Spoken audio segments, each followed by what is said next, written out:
Well, a very good morning, everybody out there in motorsport land, and welcome to the Phillip Island Grand Prix circuit. The scene is set for round 3 of the Victorian State Circuit Racing Championships, and we pull the curtains up on what is day 3, essentially, after a practice day on Friday, qualifying and racing yesterday. Racing all day, up to 20 events on track today. It's going to be a huge day of motorsport. Welcome to those watching online on the Blendline TV YouTube page, Facebook, as well as Vic State Race Series Facebook page as well. This is round 3.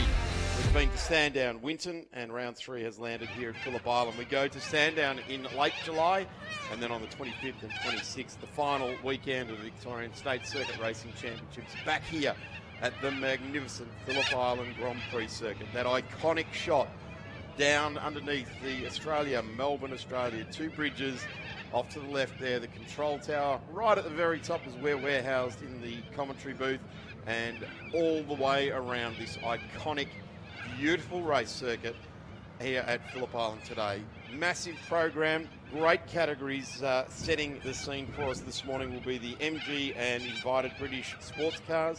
HQs and historic touring cars will be the next category on track. The Porsche 944 Challenge will be next. Formula V, improved production with a huge field. Just under 50 cars entered in improved production here this weekend.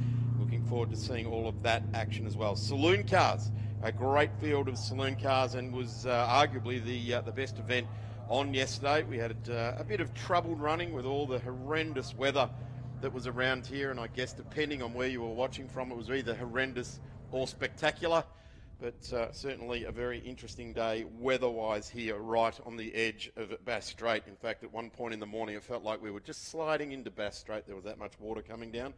Beautiful day today. As I said, Formula Fords will then be on track. The big bangers, the sports sedans, at 11:20 this morning for their second race for the weekend. They had a great race yesterday. Dean Cam winning that one. And the Circuit XLs, well, if there's a kid in the classroom that's always in the naughty corner, yesterday it was the XLs. They had a red flag and the safety cars coming together, hitting balls and things like that. So let's hope that the Circuit XLs have a heaps better day today. They do have the potential to put on some absolutely fantastic racing. Let's hope that we can certainly get all the Circuit XLs home in one piece after today's racing. A big day ahead. Live shots coming to us via the Blendline TV crew and the Phillip Island Auto Racing Club safety car. Just closing the circuit, checking all the safety features. Michael Parker at the wheel of the Pyark safety car, and Karen Belcom, the passenger on board there. Final checks, like in a rally when the zero car comes through.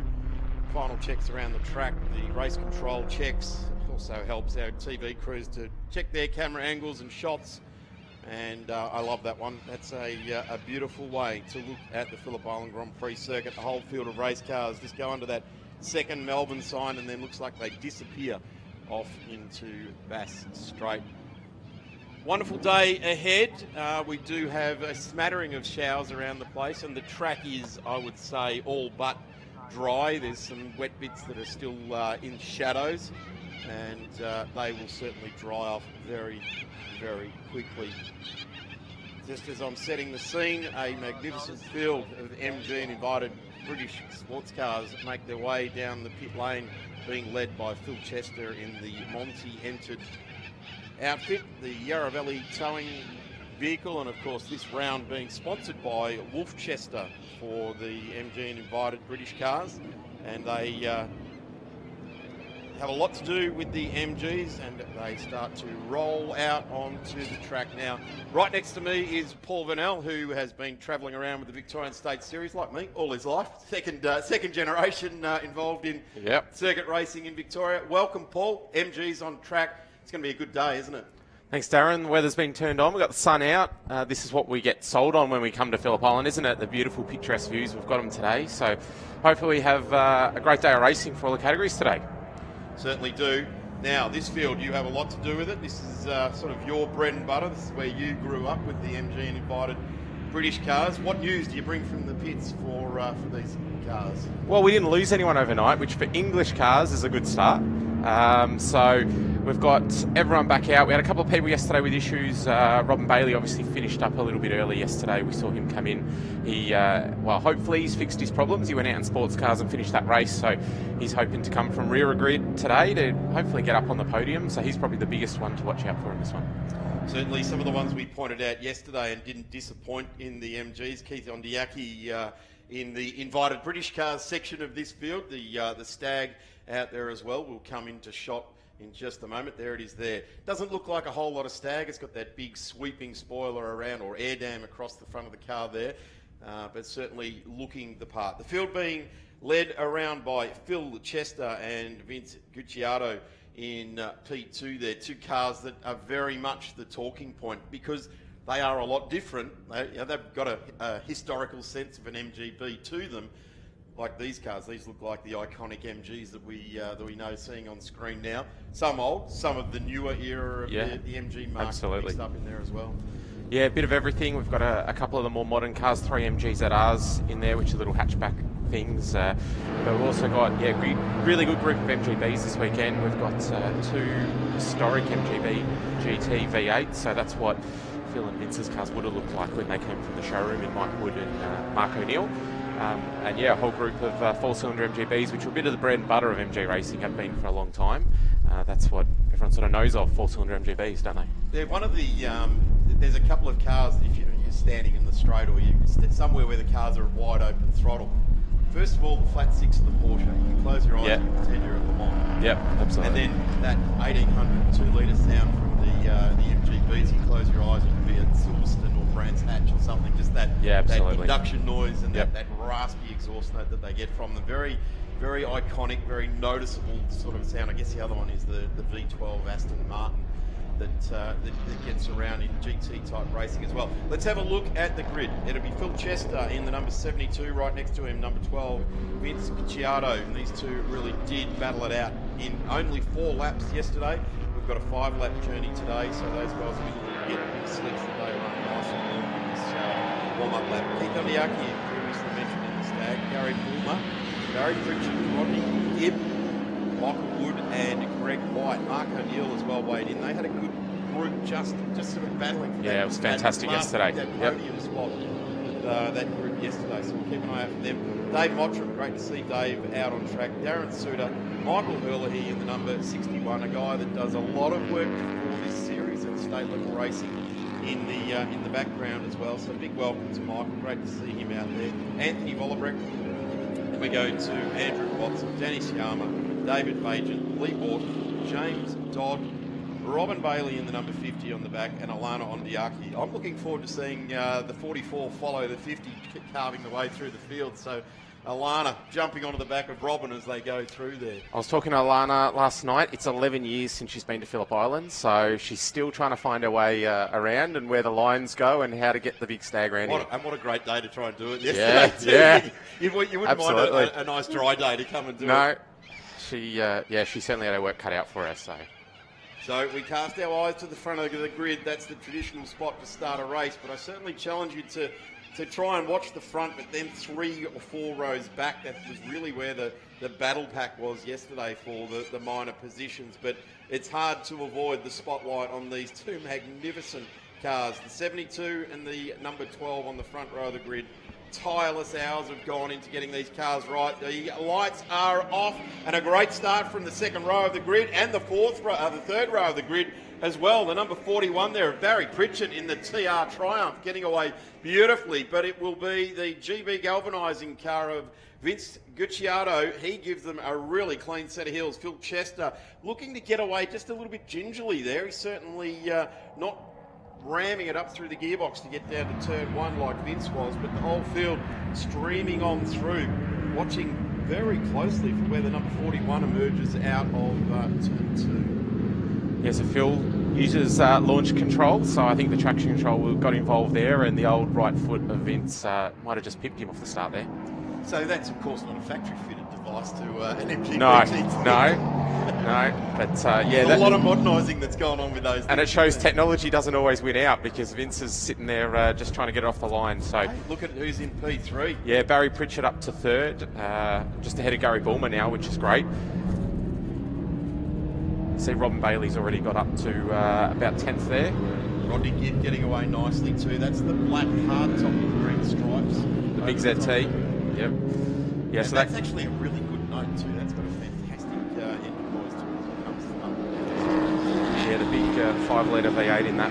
A little bit heavier than obviously the front cars, so while it's probably got the same power, it's got a bit of a weight efficiency, unfortunately. Cars streaming out of Siberia, and look at that, the sun just glinting off these beautifully clean, prepared cars. There's Robin Bailey now, almost team cars there with the silver colours and with the white green stripes. Up 9, climbing up over the top of the hill there, Greg White. Looks fantastic. Under brakes, there's Robin Bailey now, just carving his way through the field. Unfortunately, one prediction of Alana going with him hasn't occurred, but certainly she is finding her way around here. A very tricky day to return to Phillip Island after 11 years away with Alana. Great to see both Keith and Alana. They've always got the whole field bracketed, haven't they? Absolutely, yep. Father and daughter absolutely love going racing, so they're at every event they can get to. I can see this in my future. I have got a 6-year-old girl who's off to her primary school working bee today back at home, so I can see a couple of stags in the shed and Darren and Sarah Smith going racing in the future at some point. Have a bit of fun. Yeah, I hope the pockets support that. Yeah, I'll have to speak to Keith a little bit closely. I spoke to him between rounds and get an idea of what budget is required there. Great shots here. That's it's really nice to see the sun glinting off these cars and the track nice and dry underneath them. Some challenging for positions here.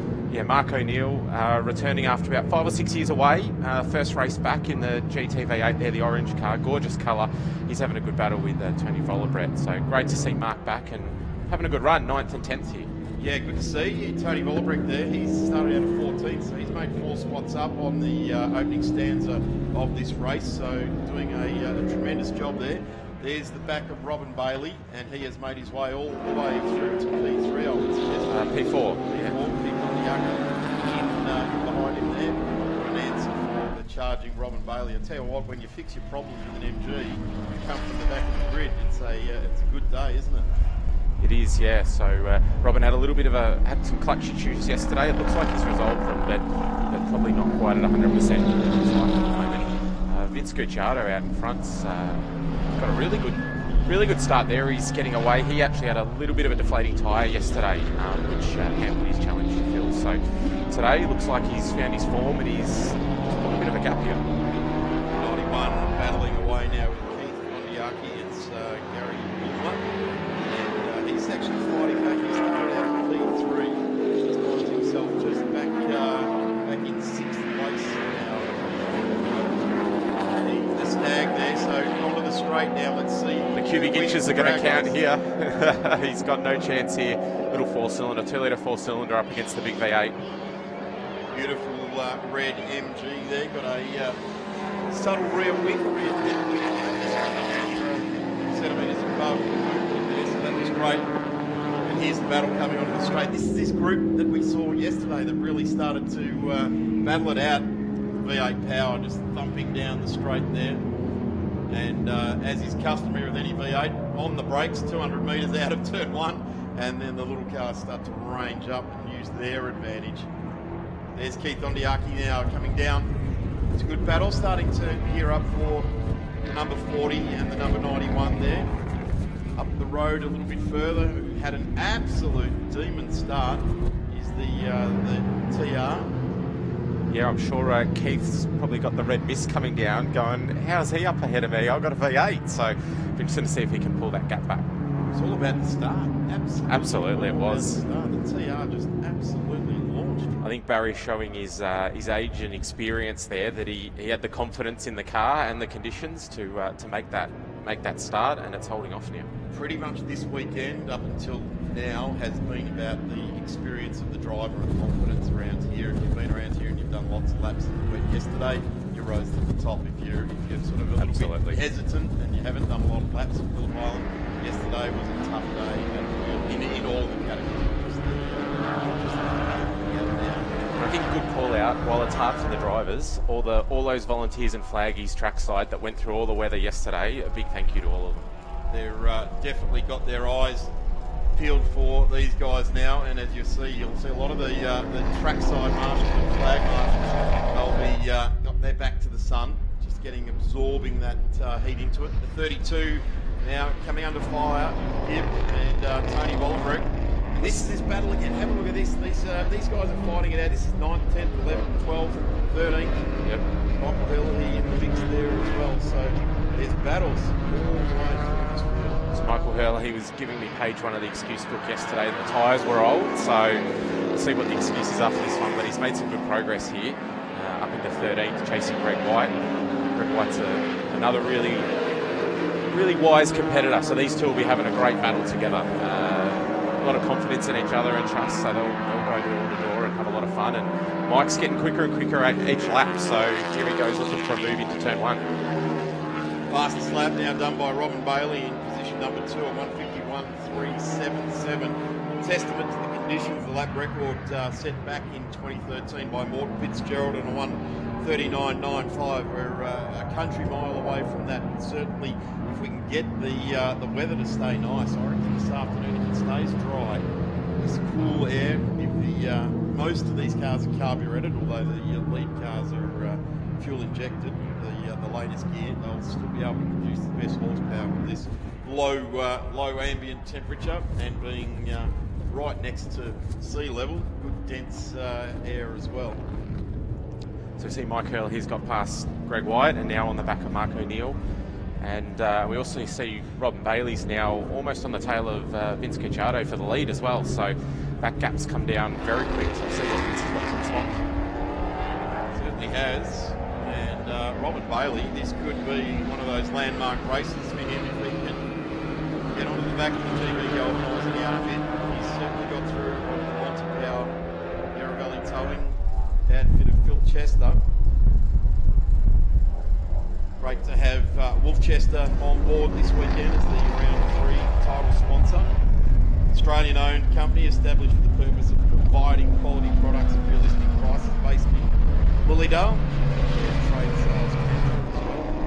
So get down there for all of your fasteners, sealants, tools, cleaning and lubrication products, wiring, connectors, etc., etc. Have a look at this. Around the outside by Robin Bailey into 4. That's a game move.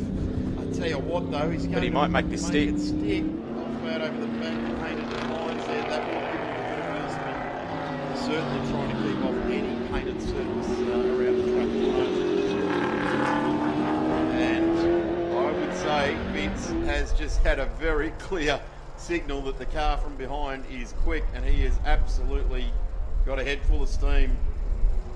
Yeah, interesting. Charging. Robin's got so much more confidence, it looks like, than both Vince and Phil at the moment. So around the outside over the top. It's a bold move. And it looks like he might make that.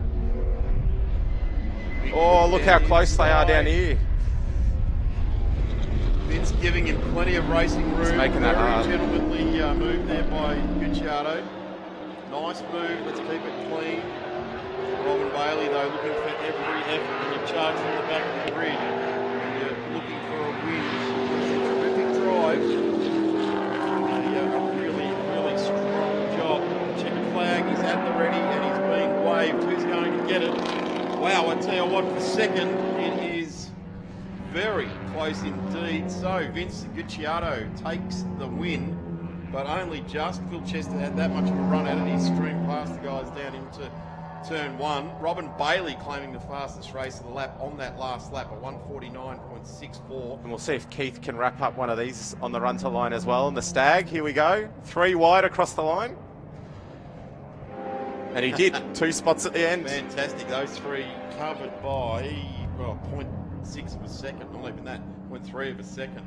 So that's a good run to the line there. A great race. So Vince Gucciardo takes the win for GB Galvanising. Robin Bailey into P2, setting the fastest lap of the race. And a massive drive there too, from the rear of grid into P2. Phil Chester into 3, challenging all the way to the line. And the difference between Robin Bailey and Phil Chester, 1:01. So there you go. That's a lick of paint on the front of one of these cars. And the best lap on the last lap for Phil, so he was just obviously finding his groove. Yeah. He only got to the point of getting those tyres up temperature maybe by then. The interesting thing is that he does also spend some time racing sports cars as well. They've got a long race this afternoon. knows he'll be able to do that. So there it is, Vince Gucciardo, Robin Bailey, Phil Chester, Keith Ndiaki on the line. Again, that was 0.2, 0.07 to Pritchard, and then Rodney Gibb, Anthony, Tony Colbert, Michael, Mark O'Neill, Michael Hurley, Adrian White, Sauter, Tiama, Rourke, and Watson rounding out our field. So thank you very much, Paul. Great way to start the day. Full 5 laps of racing in dry, beautiful conditions here trackside of Phillip Island. Yeah, I'll see you a bit later. Thanks to everyone. Let's hope we have a good day. Certainly the MGs will be on later on today. Tune in at 2 o'clock for the start of that race. We'll take a quick break. Plenty of racing still coming our way. HQs and historic touring cars are up next. Back in a moment. Wheels is headed to Phillip Island to keep the Victorian State Race Series fueled up and on track. With over 250 entrants confirmed, we'll be there with all 5 of our fuel variants available from the fuel compound. That's ELF Race 102, ELF LMS, E85 Race Blend, 100 RON, and 98 RON. Too much motorsport is never enough, and Racefuels is here to keep the sport going fast. Find out more at racefuels.com.au. Do you have a special car, a caravan, boat or RV, but no safe space to store it at home? Let Melbourne Car Kennel securely store it for you. Conveniently located at Moorabbin Airport with easy access to major roadways, Melbourne Car Kennel offers secure indoor and outdoor storage for anything on wheels. With 4K CCTV, monitored alarms and regular security patrols, Melbourne Car Kennel cares for your wheeled assets as if they are our own. Call Melbourne Car Kennel now and talk to Brad to organise your flexible vehicle storage solution. Discounts available for viewers who mention this advert from the Victorian State Racing Series broadcast. You can find Melbourne Car Kennel on Facebook, Instagram and online at melbournecarkennel.com. Melbourne Car Kennel, proudly supporting Blendline TV and the Victorian State Racing Series.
Facebook isn't the only place that you can support Australian grassroots motorsport with Blendline TV.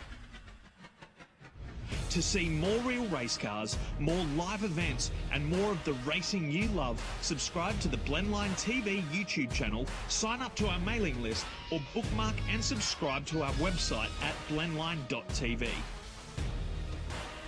Thanks for continuing to support grassroots motorsport with Blendline TV. Welcome back, trackside here at Phillip Island Grand Prix Circuit, round 3 of the Victorian State Circuit Racing Championships. HQs and historic touring cars on track now. Dave Amor right next to me. Lots happened yesterday, Dave. Yesterday's race didn't count for anything. Red flag so early. So many years since HQ race has been red flag, and it happened yesterday. Yeah, well, Darren, that is for sure. I think it's 5 or 6 years since we last had a red flag race for the HQs, so we've had extremely a very, very good one. But turn 1, certainly greasy and slippery, and we had a few accidents. We had 8 HQs that were badly damaged out of the 20. 7 of them are back racing again today out of the 8. There's only 1 car that's still on the trailer. The Banks car, the 76 car, that went back to Melbourne. rails, engine out, complete front, guards, bonnet, the whole lot. They reassembled that, and they were sitting down having a beer at 10:30 last night with tea. So they done extremely well. Andrew Magilton, he's starting rear of field due to his car was badly damaged, so he's gone home, and he's got his dad's car. So he said to me he'll drive it like he stole it. It's the old man's car. If I damage it, he has to fix it, so I've got to fix my own. So this will be quite interesting. We've got 19 out of the 20 HQs. This is anyway, isn't it, really? Yep. You end up with 8 damage, and you get back. You only lose 1 really in real time. And we go racing. We'll just have a quick look at the historic touring cars that are coming down to the grid now. Michael Michelli will lead away to Mark Brewster. So we'll look forward to that battle. That's a battle for the ages. The big V8 versus the 6-cylinder Tirana. Trevor Talbot will be one to watch there in the Camaro. He certainly made his name in an XU1 Tirana. Dominic Leo, the next one on the grid there, which will be a Mustang, and then we go back onto row 3 with Andy Clemson, Peter Mullen, Stephen Pillikers, Phil John Budge. Looking forward to seeing that little Fiat out there. We didn't really get to have a good look at that yesterday.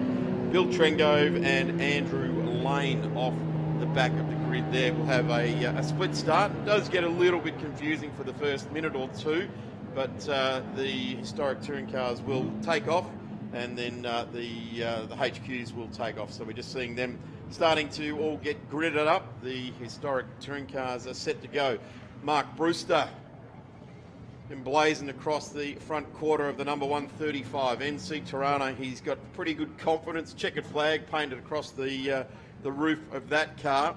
PIARC sticker resplendent on the left quarter window.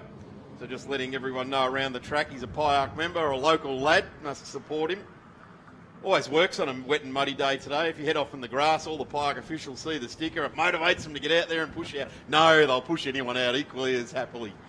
green flag, Darren. So just got to wait for the lights now. Revs rise. Michael Michelli gets a lot of wheel spin. He's on the wet spot of the side of the track there. Andy Clemson gets away massively. The HQs are away as well, Dave.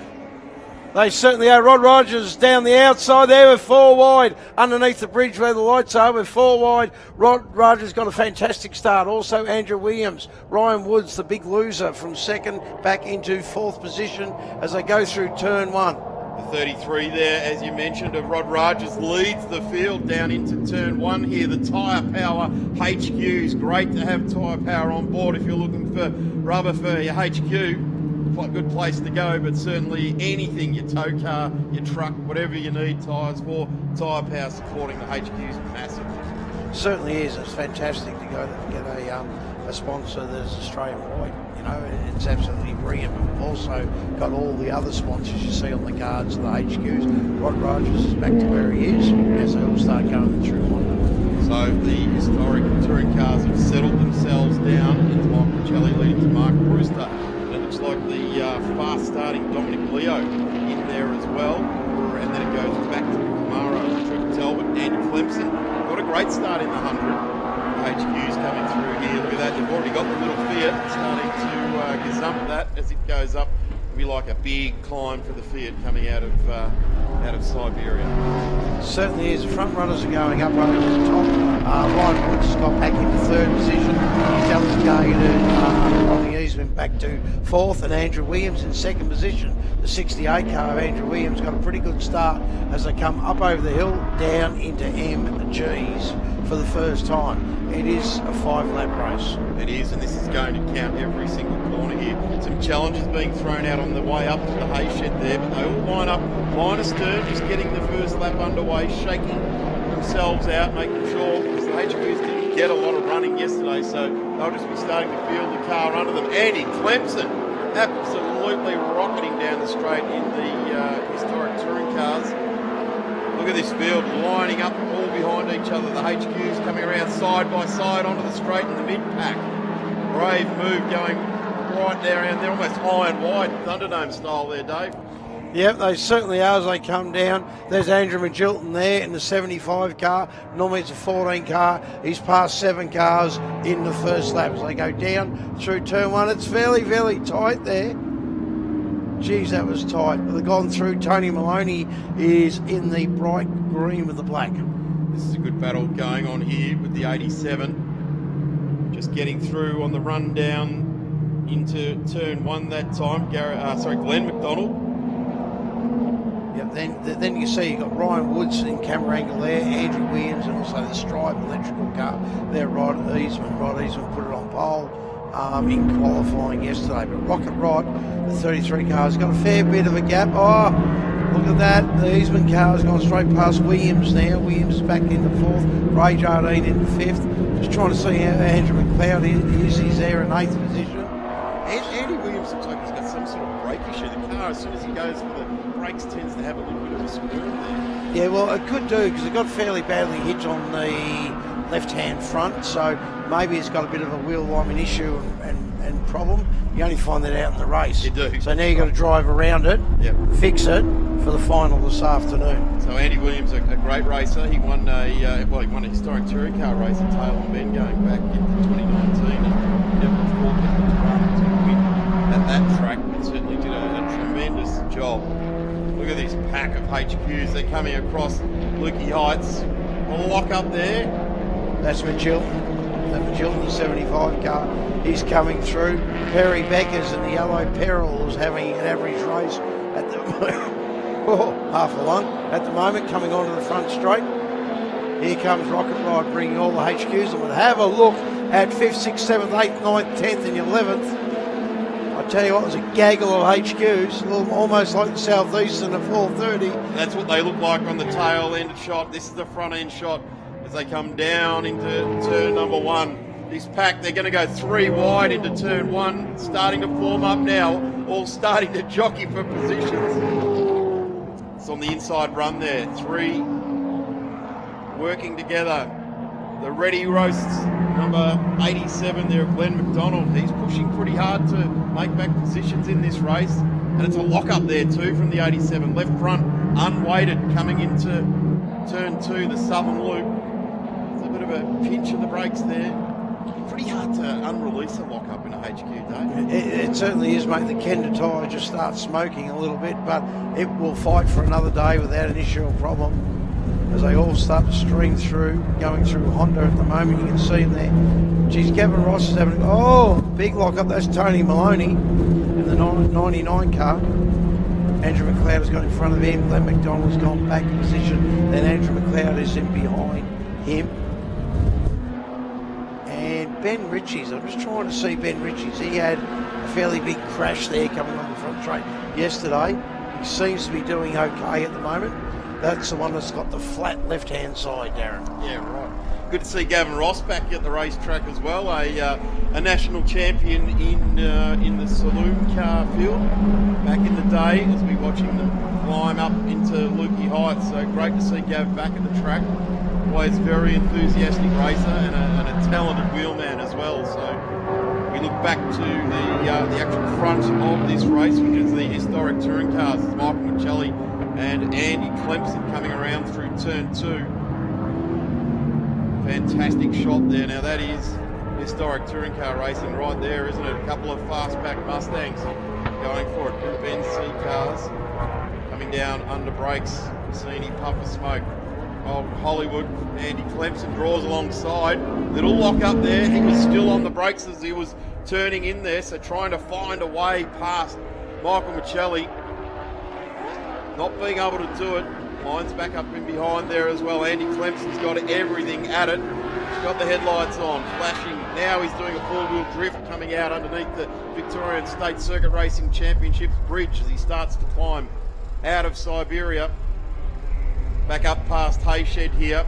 Will Clemson have him? He looks to go a little bit wider here, so he might carry a bit of pace over the top of the hill. But an experienced campaigner at the wheel of the number 69 won't have any of that. Covers him off. Shelley just said, I see you coming there. I got a bit of real estate I own down at the bottom of this corner. You're going to have to find your own. And Hollywood does. Bit of a lock up on the right-hand front, under brakes. Now, this is where the 100, the Andy Clemson car, seems to have a good bit of pace in this car as well. Sliding through turn 12 there. Let's see the challenge. This is it. This is the horsepower race. He's got the hole in the air behind the 69. Let's just have a look at this. Clemson looks out, gets hit with a wall of fresh air, runs down into turn number 1, hits the spray in the water there, gives it a little bit of a hippie shake. Wow, Andy Clemson working very hard just to keep that thing pointing in the right direction. Hit the water, you'd have to say it got a tad of wheel spin, gathered it all up. Best part of 235 kilometres an hour, probably 240 in these two Mustangs. Certainly not wanting for horsepower here as Andy Clemson lines up Michael Michelli for another shot under brakes. Last time round he was still on the brake pedal as he started to turn in, had a little puff of smoke. Geez, Clemson's trying hard, sliding left, sliding right. Michelli covers it off, another little lock up there in the 100. Great battle, two Mustangs really working very, very hard. There wouldn't be a whole lot of difference, I would suggest, under the right pedal horsepower-wise for these two cars. Most fantastic racing between these two guys. Oh, just a bit of a skid, mate, as he comes out of that corner. Yeah, actually, I don't think it was a number 11 because I don't think they're allowed to run that sort of diff, so it might have been just the one. Yeah, all right, fair enough. As you can see on camera there, coming up over the top, this is some really, really good racing. I thought when he was going down to turn 1, he might have hit Tasmania. Nope, I tell you what, he would have been skating real fast. He would have had a bit of a wobble, that's for sure. Let's see how Clemson can do it this time. Michael Michelli, an absolute experienced campaigner. He'll know how to use the real estate. I'm pretty sure he's got a stamp on a fair bit of it around here. He's done many circuits here. Comes around turn 12. Lights and blaze on Andy Clemson. Hollywood, as his nickname is, and you can see exactly why. I'm going to say the checkered flag is at the ready for these guys, and there it is. Mike Michelli wins a great one over Andy Clemson. Let's see if we can pick up the leaders in the HQ race. See where that is happening. There we go. Back to the 27 there. So that's Rodney Wood. Rodney Isman, Rogers up in front there as well. So this is a good run too, Dave, coming out of Siberia. Yep, it certainly is. I'm just trying to see if Rod Rogers is in. Yes, Rod Rogers is in front of them. So these first. Rodney Easman's got back up in the second. Ryan Woods, and then we've got Andrew Williams. So they've certainly changed a little bit. Yep. When they went over the stripe. All right, up over the top, Dan and MG, Rocket Rod, the Flying Dutchman 33 HQ has certainly got a nice big gap. The second, third, fourth, that will certainly change going over the start-finish line. Fifth and sixth, who's up the inside there? That is Magilton and Jardine. Gee, that's punching on. Here we go, onto the front straight for the final. As you said, Darren, the checkered flag is out. Rod Rogers has got this, but who's got to come? Here we go. Ryan Woods down the inside. Rodney Easman's trying to slow him draft. Here we go. What was that? I don't know where that's going to fall. Rogers, Wood, Easman. Wood got Easman. Oh, yeah, by point, ladies and gentlemen, 0.0009. I don't even know what that is. That's one coat of paint. Is that That is definitely one coat of paint. Yeah. That's a 1/1000. Yeah, 9,000. 9 1,000ths of a second. I can't even machine something that good to 9 1,000. That is for sure. So absolutely unbelievable. Second and third there, and also fourth was less than half a second behind. As they still stream over the start-finish line, absolutely fantastic to see. Everyone went out and raced. I bet you can't even take a lick off a rear drum on a HQ to 9 1,000ths. You can't, mate. As soon as you show it a bit of sandpaper, it's going to take that off, isn't it? Yeah, sandpaper will be too much. But have a look at that. Absolutely fantastic. Andrew Williams, so the 104.9 was the fastest car out there. Doesn't mean you win a race. You can see no, that's right. But he's trying hard. We knew his car's compromised. So imagine what he's going to be like once he gets the ruler out and gives a bit of alignment. Yep, he certainly will. So from the HQs, Tyre Power, all our sponsors, BB Blasting, the full array of sponsors on the HQ holders. Thank you very much, Darren. We'll see you later on this afternoon after you've just inhaled a couple of hamburgers, but we'll catch up with you then. Thank you very much, Dave. As long as you bring the hamburgers, I'll inhale them. We'll be back very soon here, live trackside at the Phillip Island Grand Prix circuit. I reckon the first two races we've had with the MG and invited British cars, with a .001 between contenders there. We've just moved the bar up a whole lot more to a .0009 in the HQs. Great race there by the historic 3. cars and HQs. We'll have a quick break here trackside and be back with Porsche 944. Race Fuels is headed to Phillip Island to keep the Victorian State Race Series fueled up and on track. With over 250 entrants confirmed, we'll be there with all 5 of our fuel variants available from the fuel compound. That's ELF Race 102, ELF LMS, E85 Race Blend, 100 RON and 98 RON. Too much motorsport is never enough, and Race Fuels is here to keep the sport going fast. Find out more at racefuels.com.au.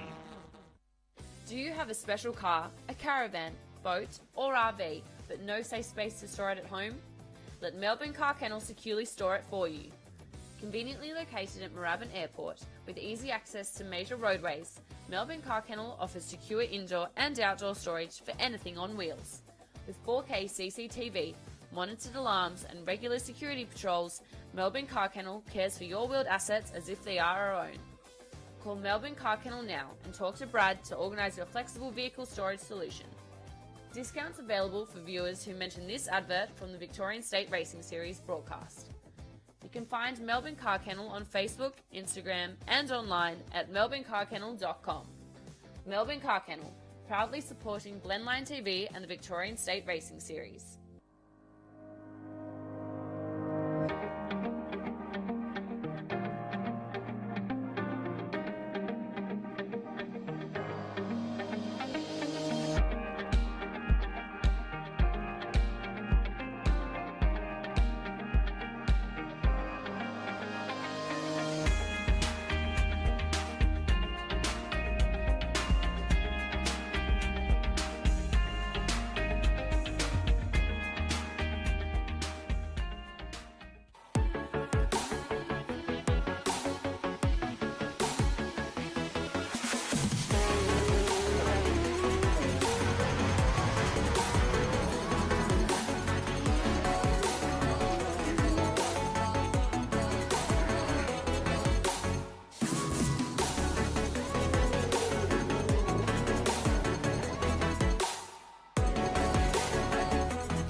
Facebook isn't the only place that you can support Australian grassroots motorsport with Blendline TV.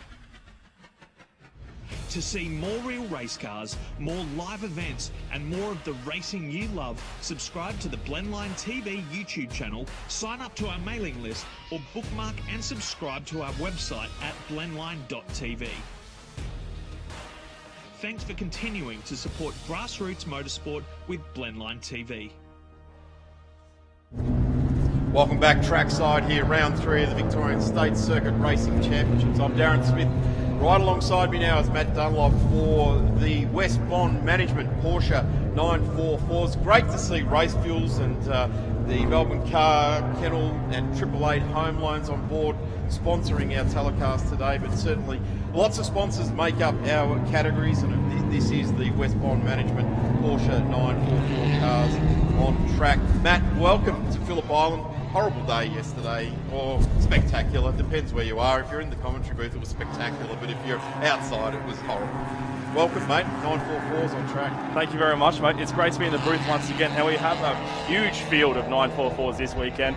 24 cars have rocked up. Unfortunately, we've got a couple who haven't made it to the grid for this race, but we do have 20 starters. Cameron Bella starts alongside James Westaway, who is on the pole position and has drawn the championship standings at 220 points apiece. Mark Torbert's with a podium finish last race out is starting from 3rd, with Anthony Westaway next to him in 4th position. Marius Katrina in 5th, which is a great result for him, next to Richard Howe in 8th after a little bit of a tangle with Lyndon Watson. Adam Brewer starts from 7th, with Michael Westaway in the number 45 starting from P8 on the grid. Tim Wolf from WA in the number 66 will be starting from P9 next to Peter James in the pink 98 GKJ Rural Fencing Machine out of 10th. Andrew Jackman in 11th in the Poolmaster Bayside car next to Joshua Brisbane in that Kermit Green car you see just past the graphic there in 12th. Peter Doherty, who switched numbers from 53 to 80 today, will be in 13th position next to Tony Andrzejewski. Clayton Sinclair starts out of 15th in the number 42 Advanced Fitness car, with John Kennedy still having engine problems in 16th. Andy Tudor starts from P17 next to Jimmy Mitchell, who had an issue in qualifying, but he's back up to 18th on the grid in front of Andy Jones, who qualified fantastically yesterday but bogged it down off the start. Jack Atley, the newcomer, starts from 20th. Great to see Jack on board there. Unfortunately, off the tail of this race, the Victorian State Circuit Racing Championship ladder at the moment looks like this. It's Cameron Bella on 100 points with James Westaway, Adam Brewer, Richard Howe, John Kennedy, Michael Westaway, Tony Westaway. Mark Torbett's down in 8th place there. He's looking to improve on that. Had a good run yesterday, Mark. So let's keep our eyes out for the number 74 on the second row of the grid. And also Richard Howe had a good drive yesterday, and he was just outside the 10. And has now got himself onto the third row of the grid. But all the attention, Matt, is going to be on this front row, isn't it? That's exactly right. These two have been battling it out all season long so far. They are two of the quickest guys in the field, and any race you see these two gentlemen is going to be a cracker. The lights are on. The revs are starting to build. We're waiting for a green flag at the back, and we're away. Cameron Bella seems to have gotten the jump. Jamie Westaway got a pretty good start as well. Tony Westaway flying along a third. Oh, we've had a big tangle on the front straight. Andrew Jackman has 3 wheels on his wagon. There's been a collision here. Marius Katrina is stranded on the grid as well. Peter Doherty is taken to the grass. That is a huge incident to start the race. That's not what we want to see. That has absolutely torn an entire strut out of the back of that 944. The race continues down in turn 1. James Westaway had a massive amount of action tramp off the line there. We've gone safety car. Safety car has been displayed around the track now, so obviously we need to clean this up as quickly as we possibly can. Medical crews have got there. Car number 12 still stranded on the grid there. That's Marius Katrina, and the field just coming under control now. You can see Jamie Westaway out in front of this race, just slowing the field down. They would be blissfully unaware of what has happened on the starting grid behind them, and they'll be wondering what it was. Just had a bit of a tangle there under safety car conditions. Michael Westaway's been spun around. Dickie Howe has gone off of this field there. Tony Andrzejewski looks to be involved, or at least parked on the side of the road. What has happened there? We've had another bit of a tangle there at Honda Corner. Doesn't look to be a huge amount of damage, maybe just a slight bump. Hopefully that is the case, but that is not what you want to be seeing under full course yellow conditions. I tell you what though, front and centre on the screen, Westbond Management, round sponsor emblazoned down the side of the number 45 there of Michael Westaway. Beautiful shot there by our Blendline TV crew, just capturing the round sponsor. Obviously not a proud moment, but certainly gives us the opportunity to touch on all the sponsors that help keep the 944 series going. Thumbs up from Michael Westaway in the cabin of that number 45 machine, so he is all good. Not sure how big that impact was because I only caught the back end of it from where I was looking, but geez, that was a little bit wild. Speaking of wild, we're just seeing Andrew Jackman climbing out of the car in the front straight, so it's good to know he's all right, but we are neutralised under safety car. Hopefully not a huge amount of cleanup will be necessary here because it is only a 5-lap race to start proceedings off today. Hopefully we can get at least 1 lap, maybe even 2, of a nice bit of a sprint towards the end of the day, but we've just got recovery vehicles on the front straight as we watch the field now stream over the top of Lukey Heights. A chance to plug the rest of the sponsors who really put everything together to make the 944 challenge happen. Westbond Management, of course, is our round sponsor this weekend, but we've got Advanced Fitness, AVI Technology, Bayside Commercial Real Estate, Seat Time Race Simulations, Poolmaster Bayside, Smith's TMP, Hire Depot, and of course Porsche Cars Australia, Yokohama Traction Tyres, Race Fuels, and V-Sport. And of course, a big thank you to all our volunteers who come out and help us run these events as well. Let's just touch on the Porsche involvement. Porsche Cars Australia, a couple of seasons ago now, jumped on board. Internationally, Porsche got their pyramid, what they call. This is the entry level to it, isn't it? 944 racing at state level in the Victorian State Series. It then jumps up to the Porsche Michelin Sprint Challenge, then goes to Carrera Cup Australia, and you just keep climbing. You go to Carrera Cup Germany, and then of course the Super Cup as well, which travels around with Formula One. So, you know, we've seen a lot of people travel through that progression. In fact, we've got Matt Campbell and Jackson Evans. They obviously started in the Sprint Challenge end of things, but the likes of Richard Muscat and Kane Rose and a lot of these other guys have come through 944s and now professionals in the world of motorsport. That's exactly right. For a couple of seasons now, the 944 Challenge has been a part of the Porsche Young Driver Development Program, and what that means for these drivers is it gives them real opportunities to really test their mettle and see how far they can get in the Porsche pyramid, because the state champion of the 944 Challenge does win a Porsche GT3 Cup track experience valued at $7,000. Cameron Bella took that when he won a championship in 2018. Tony Westaway, being the next best driver in 2019, captured that in 2019 and was able to do a test session up at Queensland Raceway, I believe it was. And it really is a good opportunity for young drivers who want to come through and make a start in racing, because the 944 Challenge is such a great, inexpensive category to get them started. And if you're trying to get someone involved in sport, you know, they're looking really good in karting, and you want to get them onto a big track like Phillip Island, give the 944 Challenge a look, because it could prove to be a really valuable step in a pathway to get into some GT racing later down the track. Just seeing the number 12 coming back on a flat toe. That's the preferred way to come back to the pits. It means you've got the, as you said, Matt, at the start, you've got four wheels on your wagon. Unfortunately, right now, Andrew Jackman in the Poolmaster car doesn't have that. There's a wheel. It's like a mini lighter designed with an entire strut and brake assembly attached to it. Now, this is the tricky thing here whilst we're working. You're talking about our volunteer officials. The PIAC recovery crew have just been dispersed to 4 different corners of the track to pick up stranded race cars. The one on the start line, I guess, is the one that's the hairiest. Benny Mendelzelma going through there. He had an issue yesterday in his car. Good to see that he hasn't been involved in any of this. But this is the tricky bit about it. The tow trucks can't go onto the grass, otherwise they sink up to their axles. So they have to use the four-wheel drives and the recovery crews to bring them back on. The last thing you want to do is be dragging your 944 without a right front wheel underneath it, albeit across the grass. So we hope no more further damage occurs. But certainly he didn't come to the track today with his number 20 beautiful aqua-coloured Poolmaster car to not get off the grid, did he? That's exactly right. You never want that to happen, and it's good to see that it is all right, but the car has definitely seen better days. I think it would be a mammoth effort if they were able to get that thing back on track today, so I wouldn't be surprised to see that thing on the trailer for the rest of the weekend. Fortunately, though, we do still have a massive field who was able to come out here for the 8-lapper later today for the third race of the Porsche 944 Challenge that will decide the round points, and we'll decide who leads the championship after this point as well. I'm just seeing Michael Westaway being taken off the track, all the cars weaving through past the hay shed there, trying to keep some heat in those tyres. You can see John Kennedy is quite a bit far back there. He looks to have recovered a couple of spots. He's up to 11th. He started all the way down in 16th because he's been having persistent engine issues for this whole season and the later part of last year as well. Had a weird little, whether it's a misfire or there's like a flat spot on the power curve, he can't get to the bottom of it. Didn't affect him a huge amount at Winton, thankfully, but here at Phillip Island, where power and speed and momentum is so important, it's really impacted him big time. You touched on Manny Metasama as well having issues. He actually had a gearbox failure yesterday, and he was able to get a new one, so he's out on track today in race 2, as is Keith Mariner, who similarly had a gearbox failure of his own. So big efforts from those two crews to get those cars back up and running, and it's great to see them out there. Unfortunately, John Venoris had possibly what was a head gasket failure yesterday, and he will not be returning to the track for the rest of the weekend. That's a shame. John Venoris not to be taking any further part here this weekend. Certainly had a good opening round at Sandown, did John. But really good to see that the 944s have had a really good grid this weekend. Fantastic. In excess of 20 cars in a grid in any category really should be congratulated. I guess the high water mark at the moment is improved production here on 50 cars.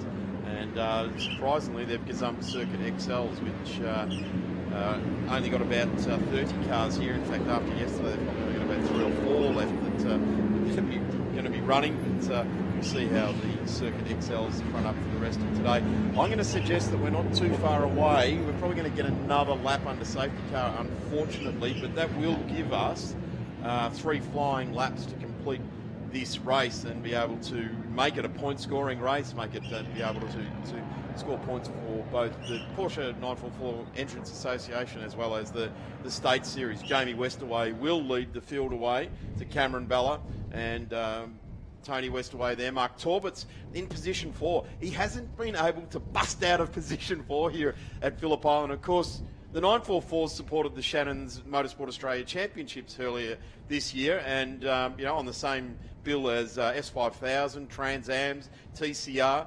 So getting on some of those as well, and I think they might be on a tail and bend as well later on in the year. Is that true? I heard chat about that, or maybe my jump the gun. Yeah, I've heard whispers. They're definitely trying to get themselves on the tail and bend bill once again. They were there, I believe, in either 2018 or 2019, having a good run around there, and they are doing their best to make sure they can get a run there along on the V8 Supercar layout, which will be the longest track the 944's race on by far, unless they can get themselves up to Bathurst pretty soon, of course, which they're pretty keen to get up there at some point if they can support any categories. We've got 2 more rounds left after this one, of course, in the State Series. 23rd and 25th to the 25th of July, I should say, is our second round at Sandown, and then we wrap up the season back here once again on the 25th and 26th of September here at the Phillip Island Grand Prix circuit. And if I'm a gambling man, which I sometimes am, I reckon these 2 cars you see at the front, Jamie Westaway and Cameron Bella, will be near enough to neck and neck in points by the time we get there. You know what, mate? You're going to get 0 odds on that, mate. The track's clear. Everyone's off the track.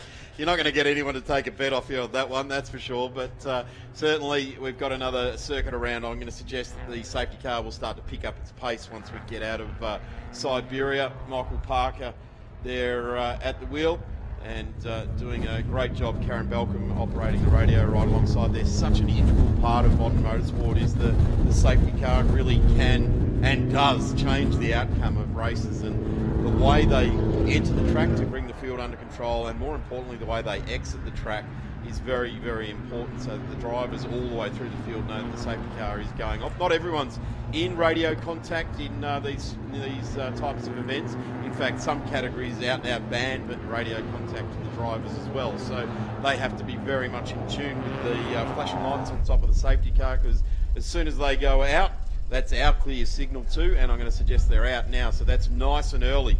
That race control being led by Colin Smith, Matt Belcom down there as well. We've got very experienced Anthony Jenkins also in the crew in race control this weekend as well. So lots of experience in race control, and I guess when we've had a day like we had yesterday, the reason I guess we got to the end of the day with a relatively good race meeting was the fact that there is a huge amount of experience here when we go racing at the State Series of the Phillip Island Grand Prix circuit, the Pyark round. As the safety car now exits the track, we come under control of Jamie Westaway. Now, something the drivers have to keep their head cool about now is do not overlap or pass anyone until you hit the control line. This is a V8 supercar. Once the safety car goes off, it's crucial.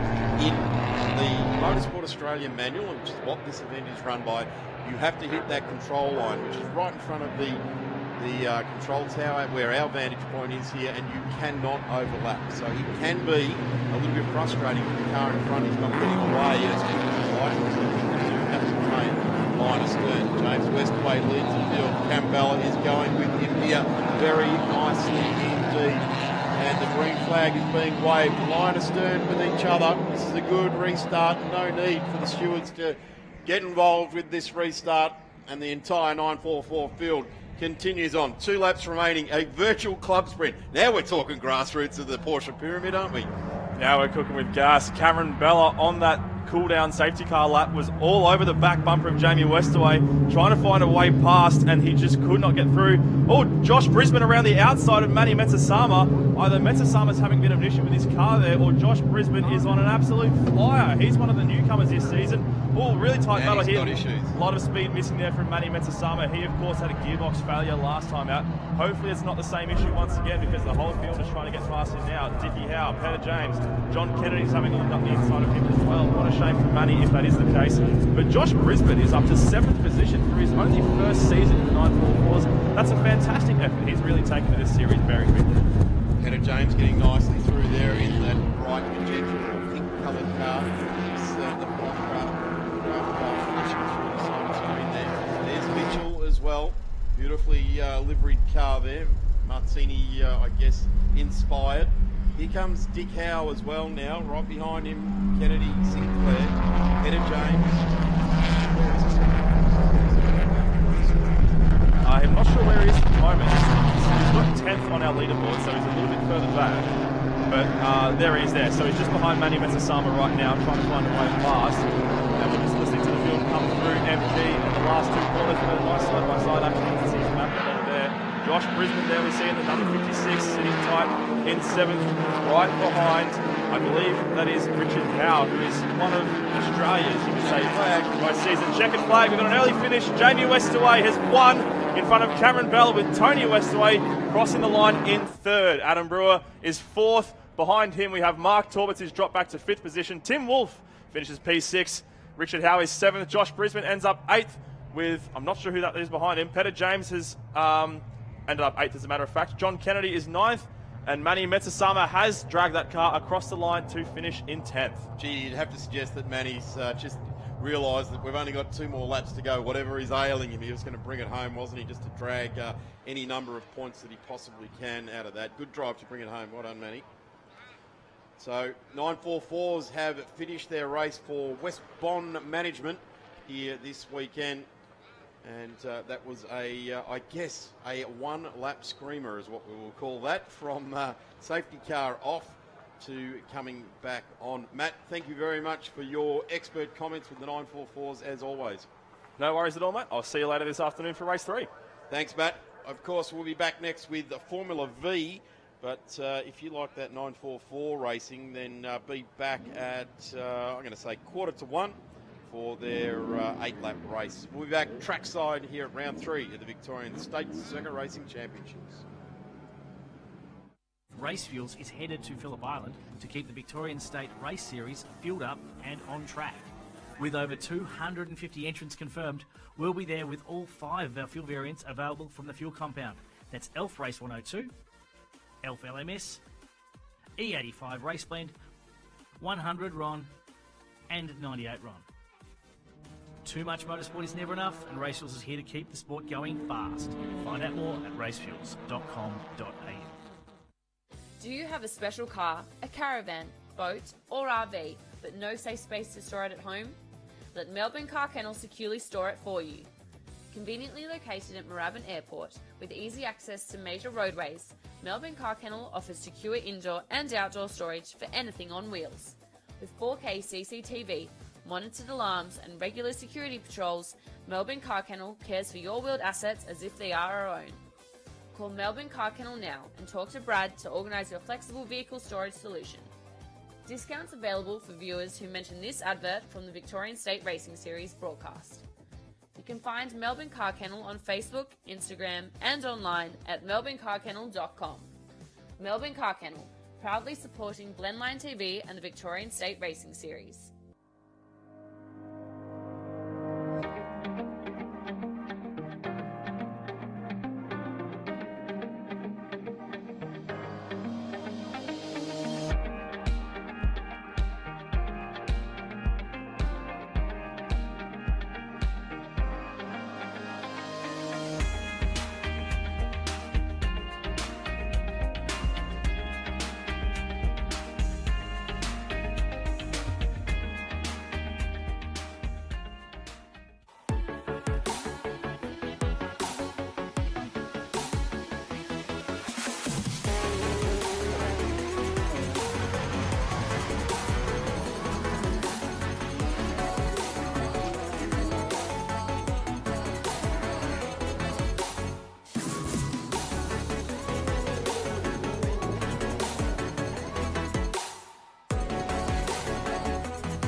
Facebook isn't the only place that you can support Australian grassroots motorsport with Blendline TV. To see more real race cars, more live events, and more of the racing you love, subscribe to the Blendline TV YouTube channel, sign up to our mailing list, or bookmark and subscribe to our website at blendline.tv. Thanks for continuing to support grassroots motorsport with Blendline TV. Welcome back trackside here. Cars on track now for the Victorian Formula V Championship. Darren Smith right alongside with all of the information coming out of the Formula V's overnight. A quick look at the grid. Steve DeVries, welcome to a beautiful day of racing. Much better start than what we had yesterday. 4 seasons in one day yesterday, and today it might be a bit chilly out there, but at least the sun is shining. There's no rainbows in sight, which means there's no rain. That's exactly right. You must have rain for there to be a bow.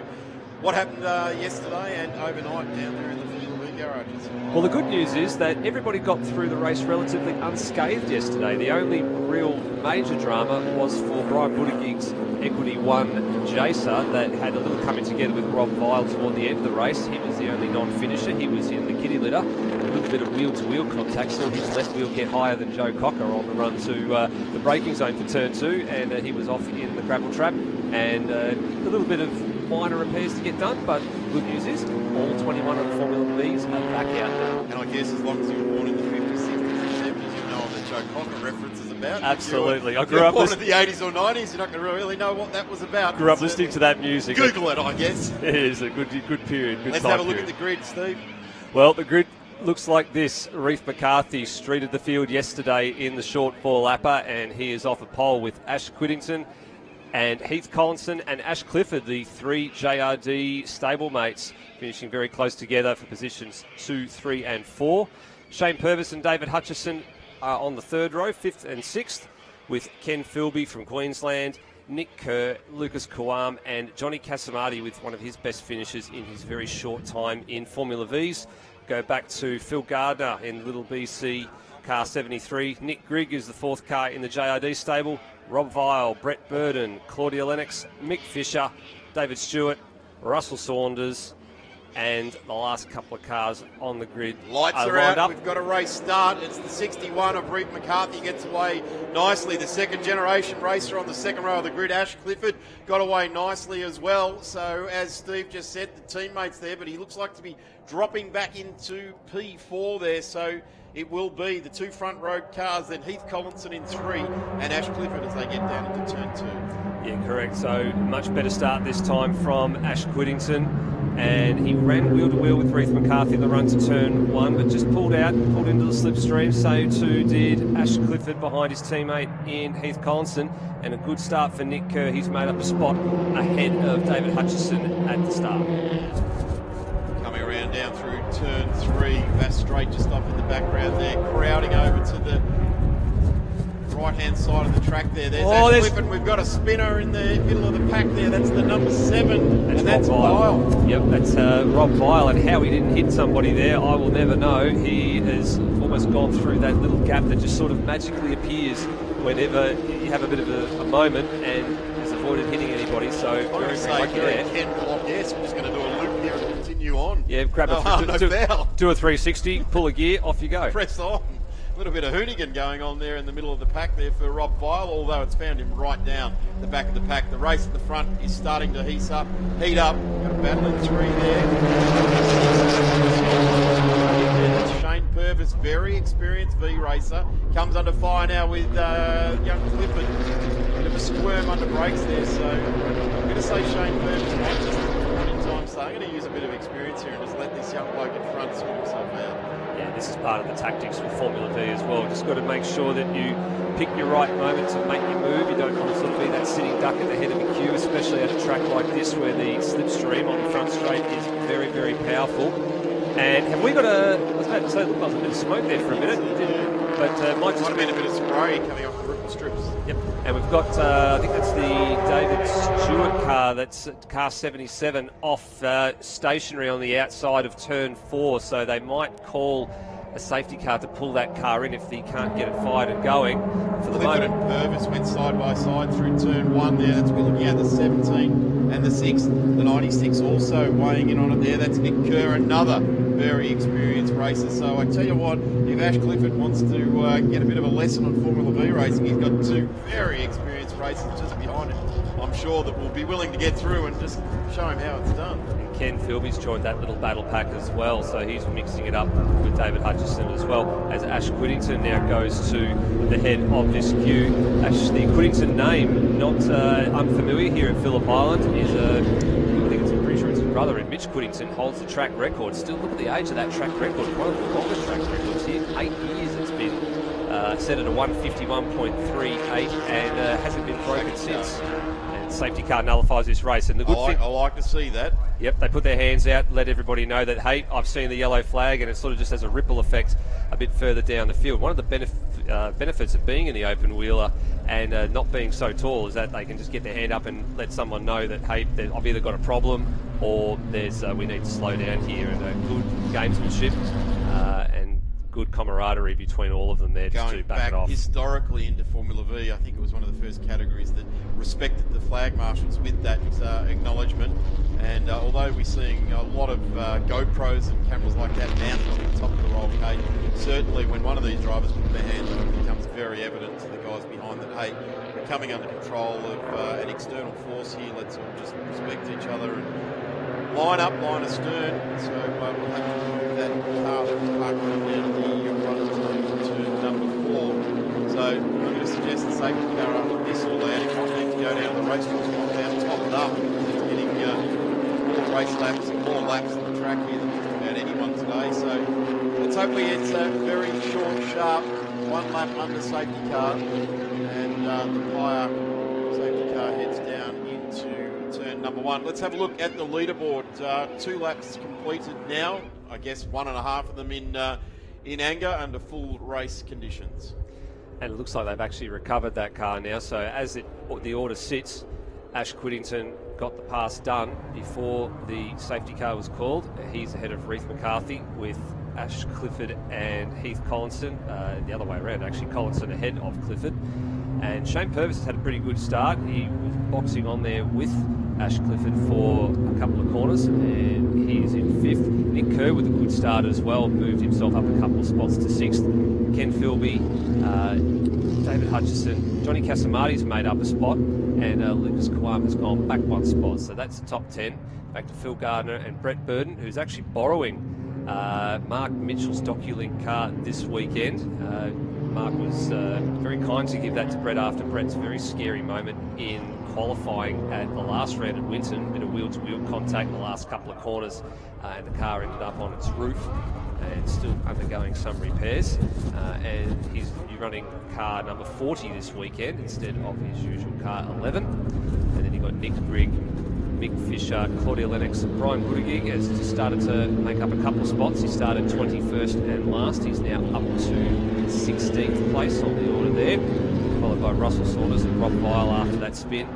Kelly Egan and Darren Power are the last couple of cars on track, and they have indeed put that David Stewart number 77 in. So it looks like we're only going to be under safety car for just the 1 lap. Great to see Nicholas Grigg under Glenn McCullen's banner, the junior race development team there as well. They've certainly got a long history of bringing on great drivers. They, of course, embraced Formula 4 here in Australia for all the time that series was running, and certainly they are a great bunch of people to be involved with down at JRD. Brett McLennan obviously heading up the entire operation. There are lots of experience in open wheeler racing, and I guess in particular the Formula V version of open wheeler racing. And it'll be great to see and watch Nicholas Grigg make his way up over the next year or so.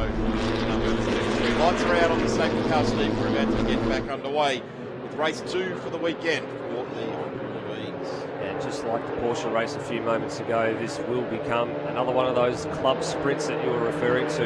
And have a look at this, lining up out of the final corner. This is what we like to see, good close pack on the restart. Everybody just tucked into each other's slipstream.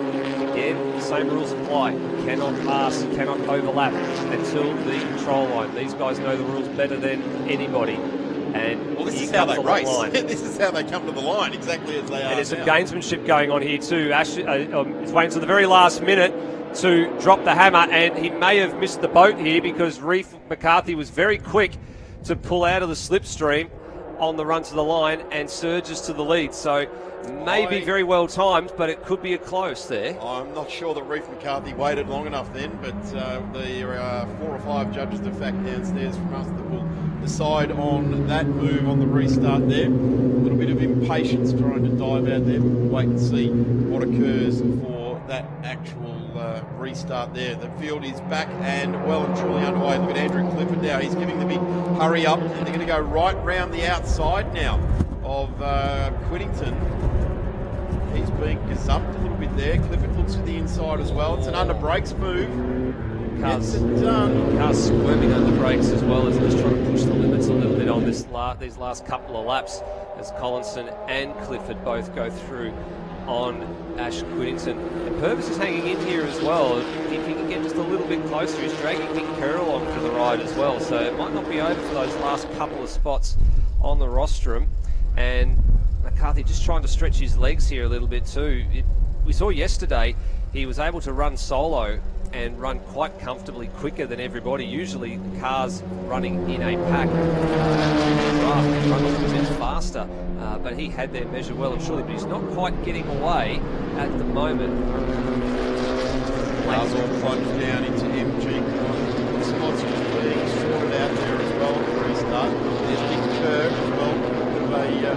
Bunch of cars lining up behind into the back of the pack now. Just starting to screen out. Look at the leaders coming onto the straight. Checker flag is foiled at the moment. So we'll get another lap underway here as cars come across the line. Let's have a look at as they do it. McCarthy to Collinson, Whittington, Ash Clifford, Shane Purvis, Ken Philby rounding out our top six, and they're side by side down into turn one. Have a look at this one here, having big dives down into turn one as well. Yeah, a couple of cars exchanging positions there. So Whittington holding off Clifford. I think a bit further back it was a pair of Jaces in Casamati and Kawam arguing over the last couple of spots in the top 10. There's been contact, and there's just those two cars I was talking about as well, Casamati and Kawam, that have come together on the Exeter Southern Loop.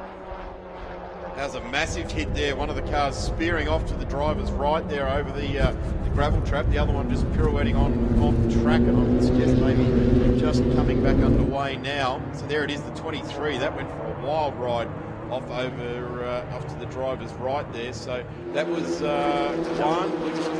Yep, so he's beached, so they'll have to recover that car after this is over. It looks like Casamati managed to stay on the grass. Didn't get a good look at the angle there. It was just a sort of a late shot, seeing the contact there, so that will be looked at afterwards.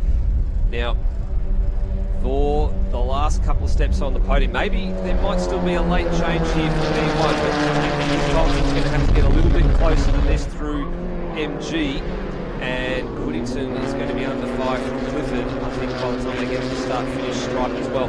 Purvis might be just a little bit too far back to challenge for this last spot, and the checkered flag is out. So as they come around the last couple of corners, can Collinson drag the number 31 Collinson Black Angus machine any closer to the rear bumper of the number 61 Beecham? I don't think he's going to be able to do it, and Reef is going to hang on for about a 3/10 of a second win. Mick Collinson gets through into P2, and also the fastest lap on the last lap of this race, and it's a 1:53.48 as the rest of the field stream across the line, and albeit punctuated by a safety car in the end. That was a good, strong Formula V race. And there was a mistake for Nick Kerr, I think, in a lap from home too, because he was right with Shane Purvis. He's dropped right down the order, so I'm wondering if he's got a mechanical gremlin. So he was right in that fight as well, which then elevates Ken Philby up to, as you said, to 6th place. So good result for Ken Philby. And the balance of the top 10 being finished out by David Hutchison. Phil Gardner, good to see Phil Gardner with a top 10 as well. A very, very competitive racer. And Brett Burden and Nick Griggs. So all the JRD Sabre 02s getting home in the top 10. The Brett McLennan, David Stricky and the crew down there at JRD will be mighty happy with that. Good race there by Formula V. We've got improved production next on the program, so stay with us. We'll be back after these quick commercials from our sponsors.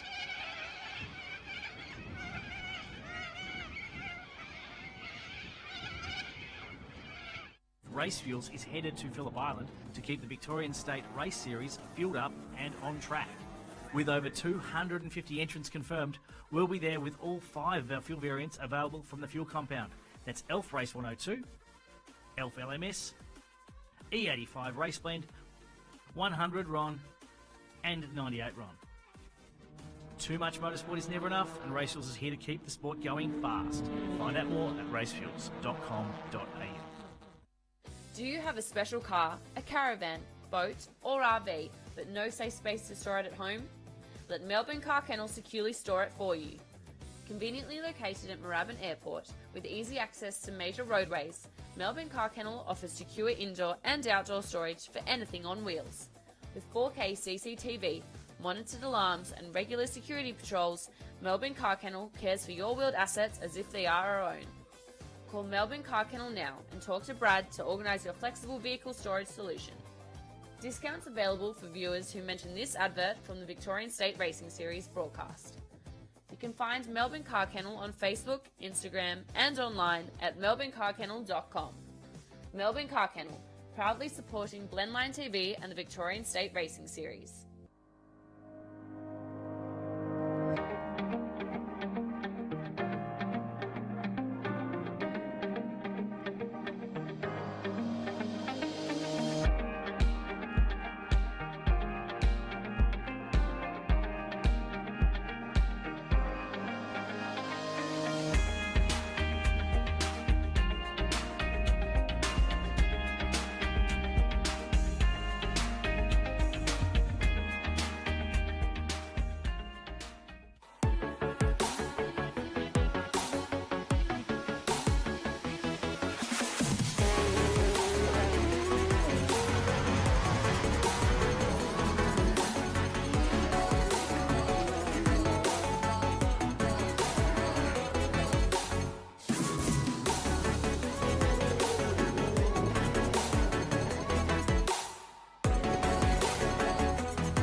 Facebook isn't the only place that you can support Australian grassroots motorsport with Blendline TV.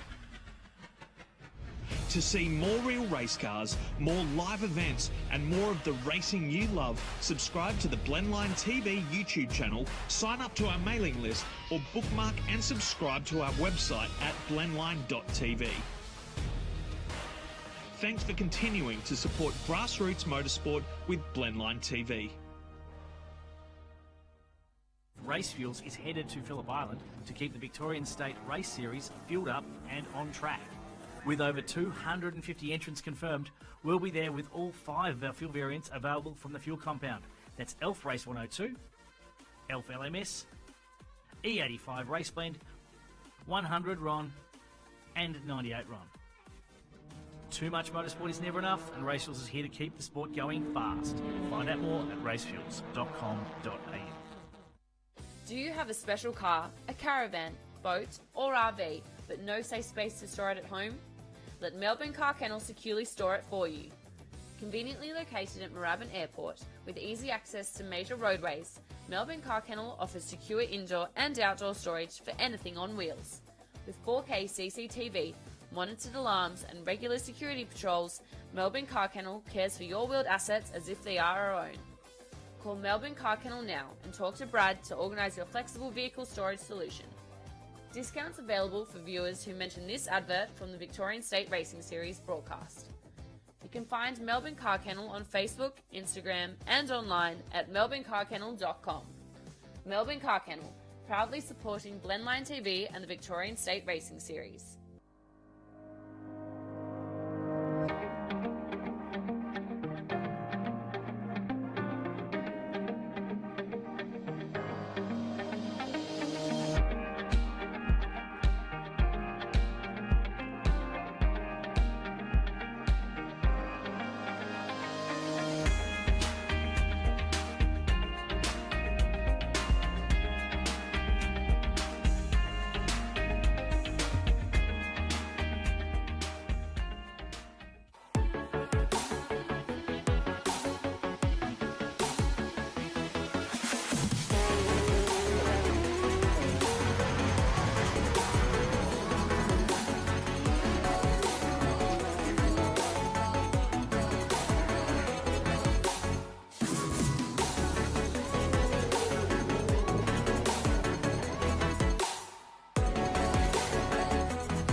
Facebook isn't the only place that you can support Australian grassroots motorsport with Blendline TV.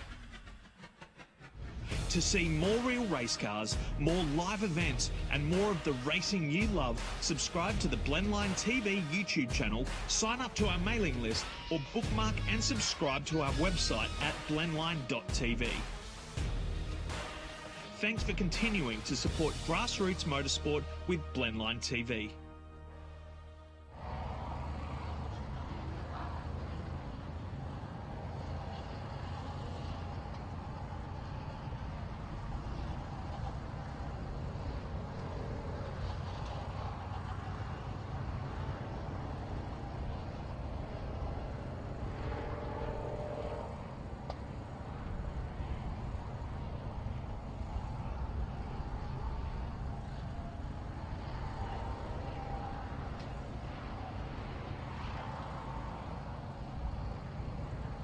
Welcome back trackside here for round 3 of the Victorian State Circuit Racing Championships, and one of the categories that is really grabbing our attention in 2021, not actually just in the Victorian Series, but also in the New South Wales and Queensland Series, because the Queenslanders will be hosting the Nationals at Morgan Park, and we always look forward to the improved production Nationals. Morgan Park, a pretty tight layout there, so going to be interesting. It's interesting to see a couple of the RX-7s starting to come out, dusting them off. I bet you they're getting themselves set for a journey north, but a massive field.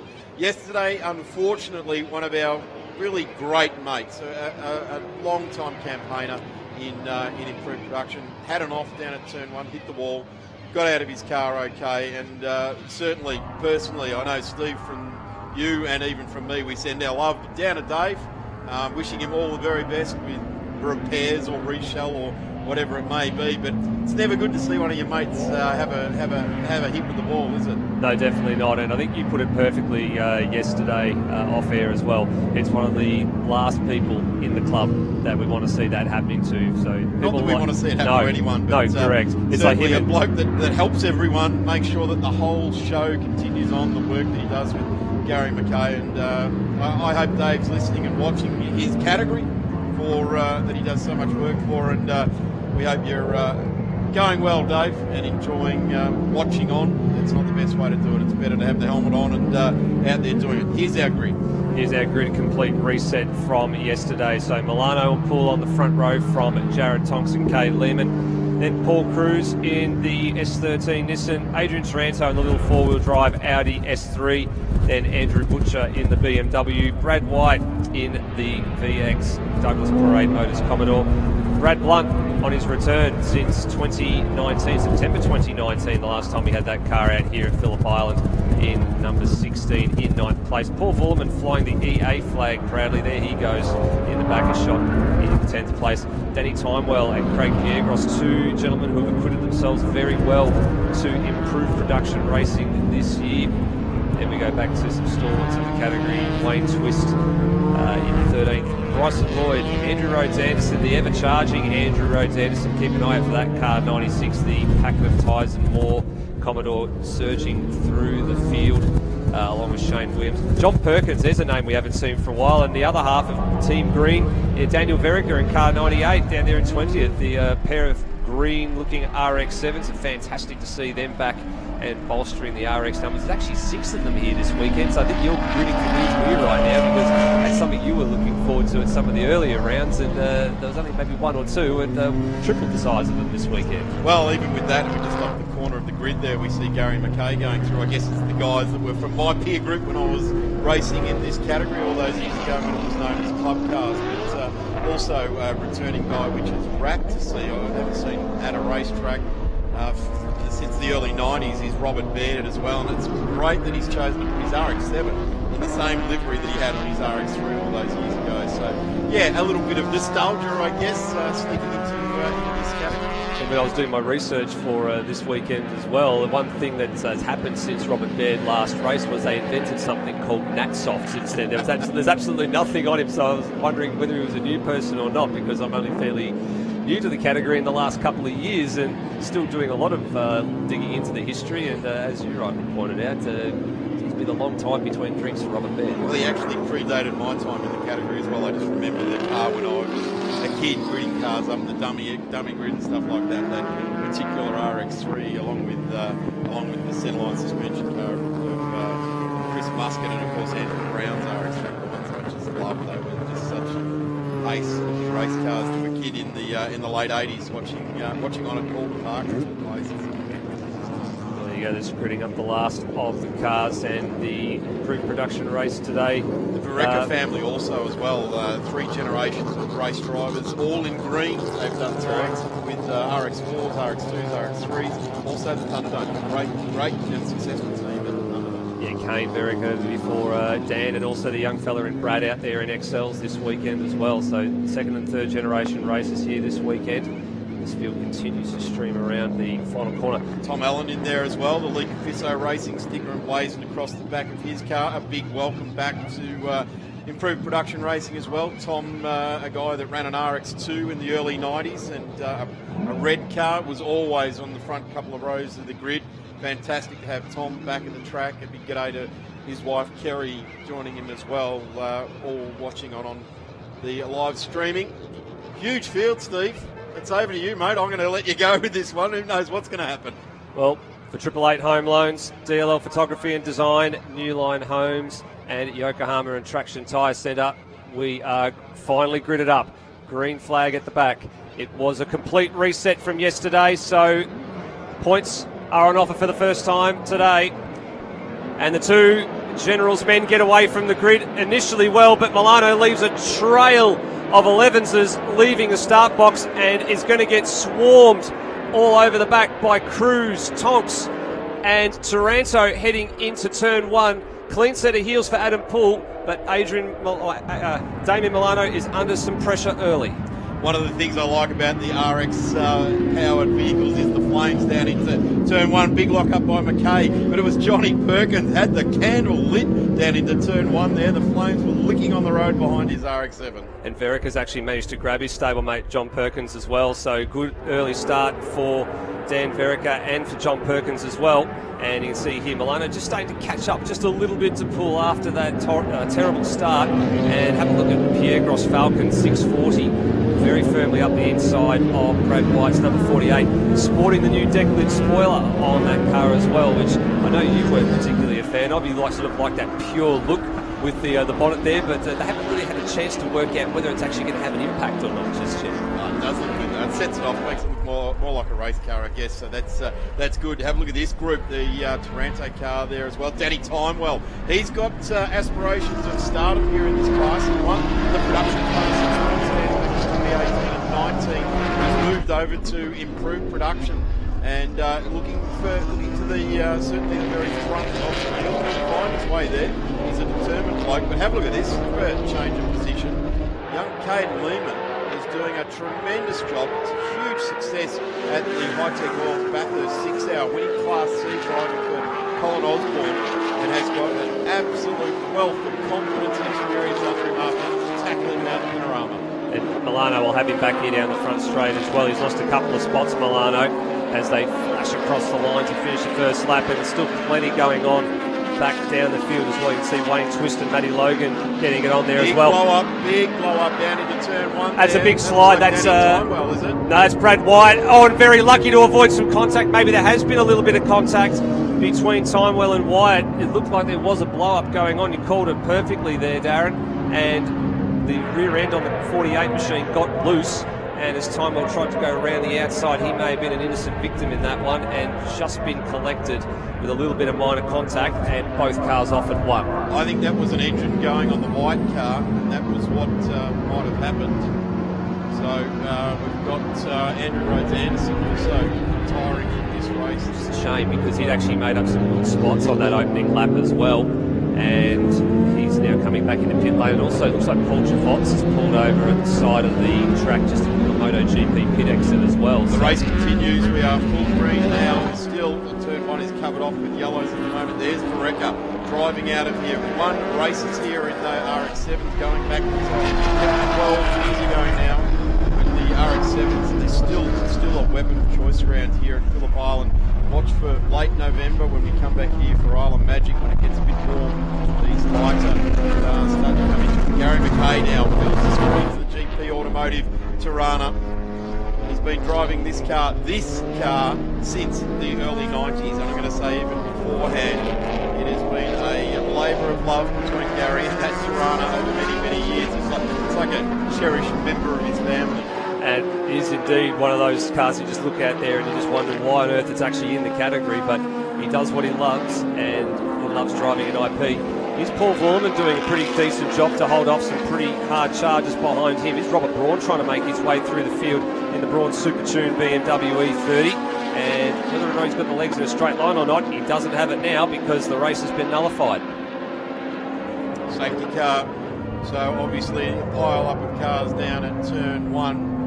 And I'll go back to calling that. When I say a blow up, I don't mean a dust up. I mean it looked like the engine or something blown up. It was a massive cloud of smoke, like oil under a hot exhaust or something like that. There's no deteriorating surface flags or oil flags as they're colloquially known down there. And from our vantage point, when there is oil on the track at turn 1, we can normally see it from here because we're looking sort of straight down to it. It doesn't look as though there's anything on the surface, so it may have been something going on. It could have been a tyre that may have gone inside the guard, but there's no debris. So all of these little telltales aren't sort of giving us a clear indication what happened. All we knew was a couple of Commodores went left and a couple went right. Yeah, and a couple got through and a couple didn't. I do know that the Douglas Parade Motors crew have been searching for another Hollinger T56 gearbox, so they've been had some issues at Winton, and they have done some temporary repairs to get the gearbox in that car sorted for this weekend, but I'm wondering whether or not they've had a recurrence of that gremlin,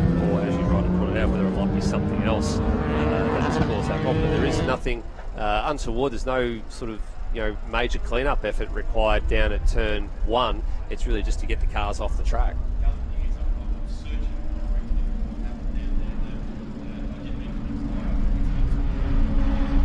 Very rarely.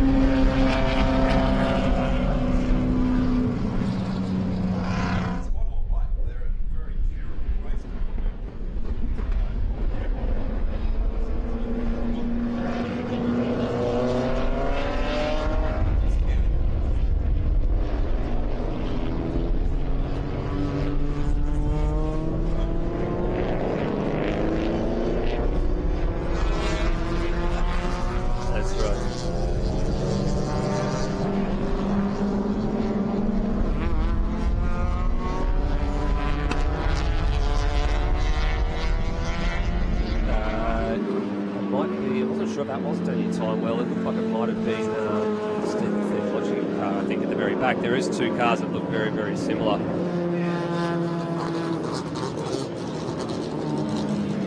And some that aren't there yet.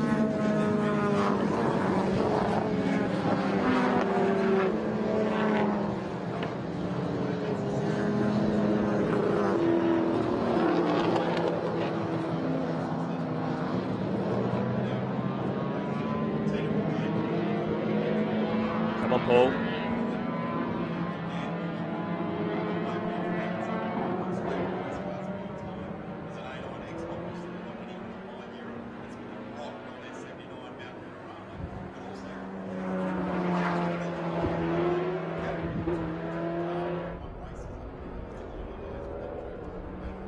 I believe there's an expression of interest for drivers to actually go back up to Darwin this year as well to support the supercars like they have done in years gone past. So that would be great to see them supporting the supercars bill again. And of course the improved production nationals, which is the very beginning of October this year, as you pointed out at Morgan Park, was scheduled to be held last year.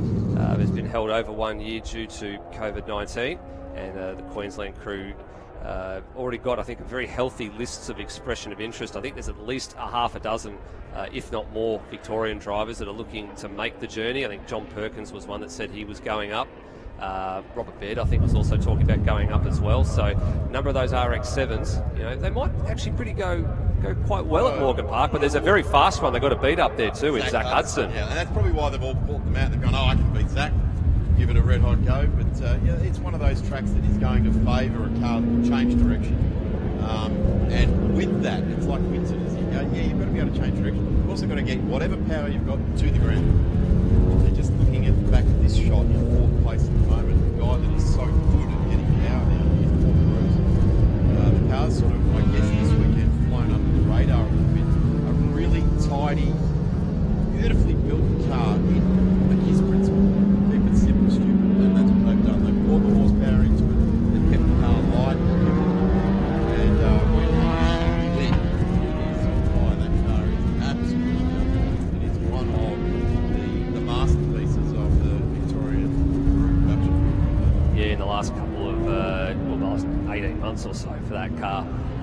It's been a pleasure just to see that go around. He, of course, won Island Magic here last year in a nice little fight with Robert Braun toward the end of that race. And this year hasn't sort of gone to plan for the Cruz brothers. Michael Cruz, the former club and state champion in the 1200 Escort, he's been manning the wrenches, I guess, just a pair of brothers doing what they love.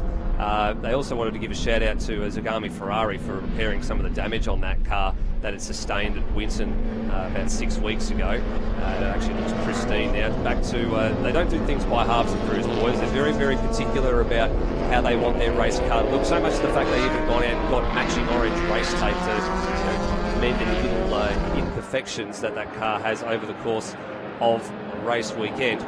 It looks like we're going to get one more lap under green here. So we've had 2 laps racing, 2 laps under the safety car. Remember Linus Dern, gentlemen.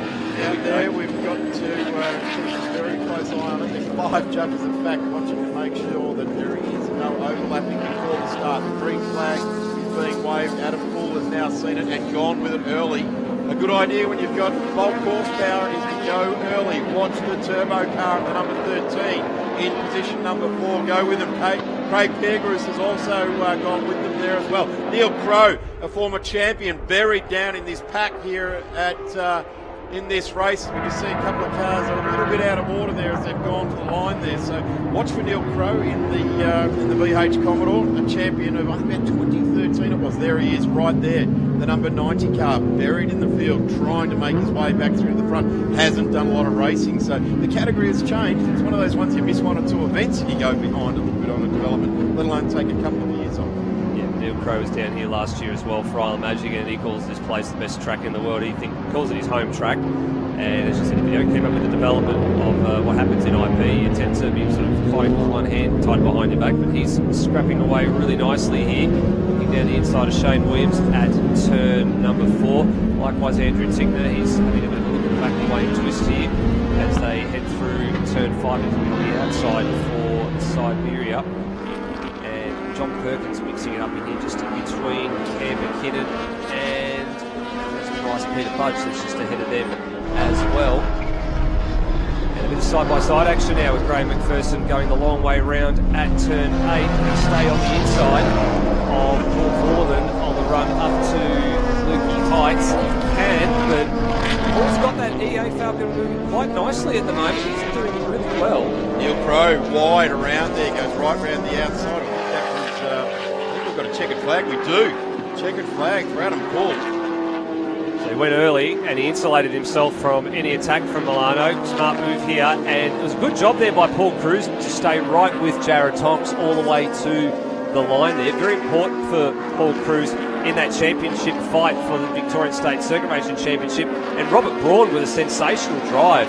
I think he was about 29th in the grid order, and he's made his way all the back to 8th, so he has carved his way through this field. And look at Dan Vererica, he's moved all the way. Out at 20th. He was 20th, and he's up to 9th, so there's been some really good moves in the 3 laps worth of racing that they've had as well. Great drive by Jared Thompson. Isn't he really starting to stand up this season? He's a dark horse, I think. Yep. He's in the title fight for the minor placings, but it's starting to become, it's still a race in 3 at the moment between Paul Milano and Cruz for Victorian State Circuit Racing Championship honours, but with one race yesterday being a non-event, points are at a premium today, and could very well be a race in 2 by the time we get to Sandown.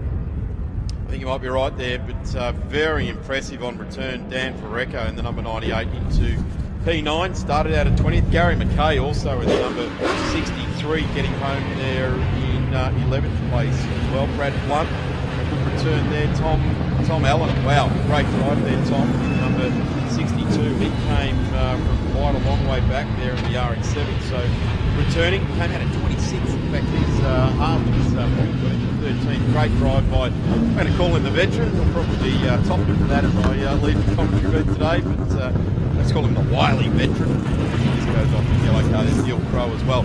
What a field packed with the previous champion. I'll tell you what, if you're going to make a comeback, you make it when the field's strong, but it really increased. So good to see so many cars returning. Good to see so many new cars as well.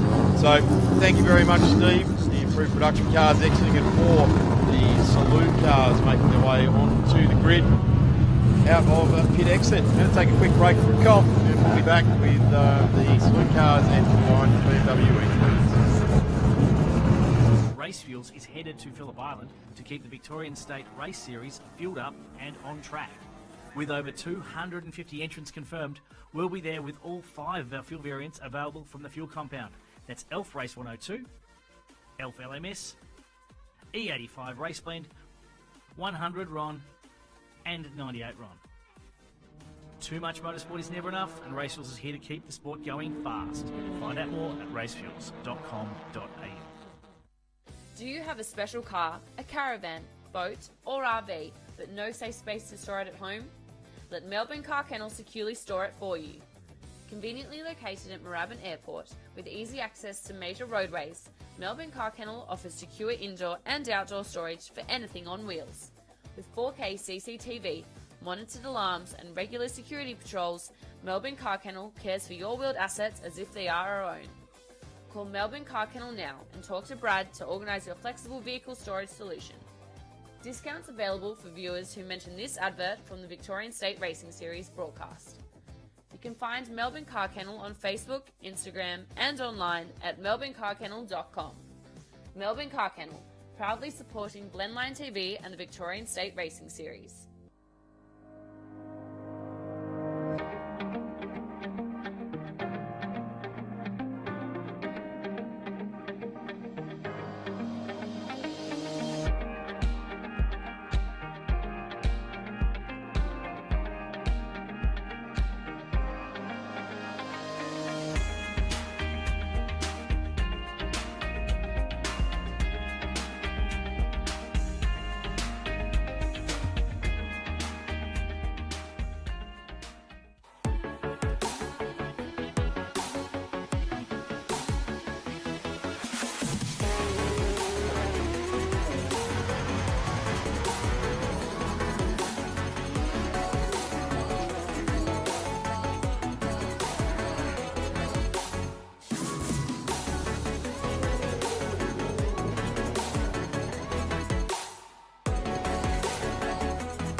Welcome back trackside here. We've got a big field of cars making their way around. A combined grid with the Saloon cars and the garagistic BMW E30 series. I've got Donovan Mullenhagen right alongside me from the garagistic series.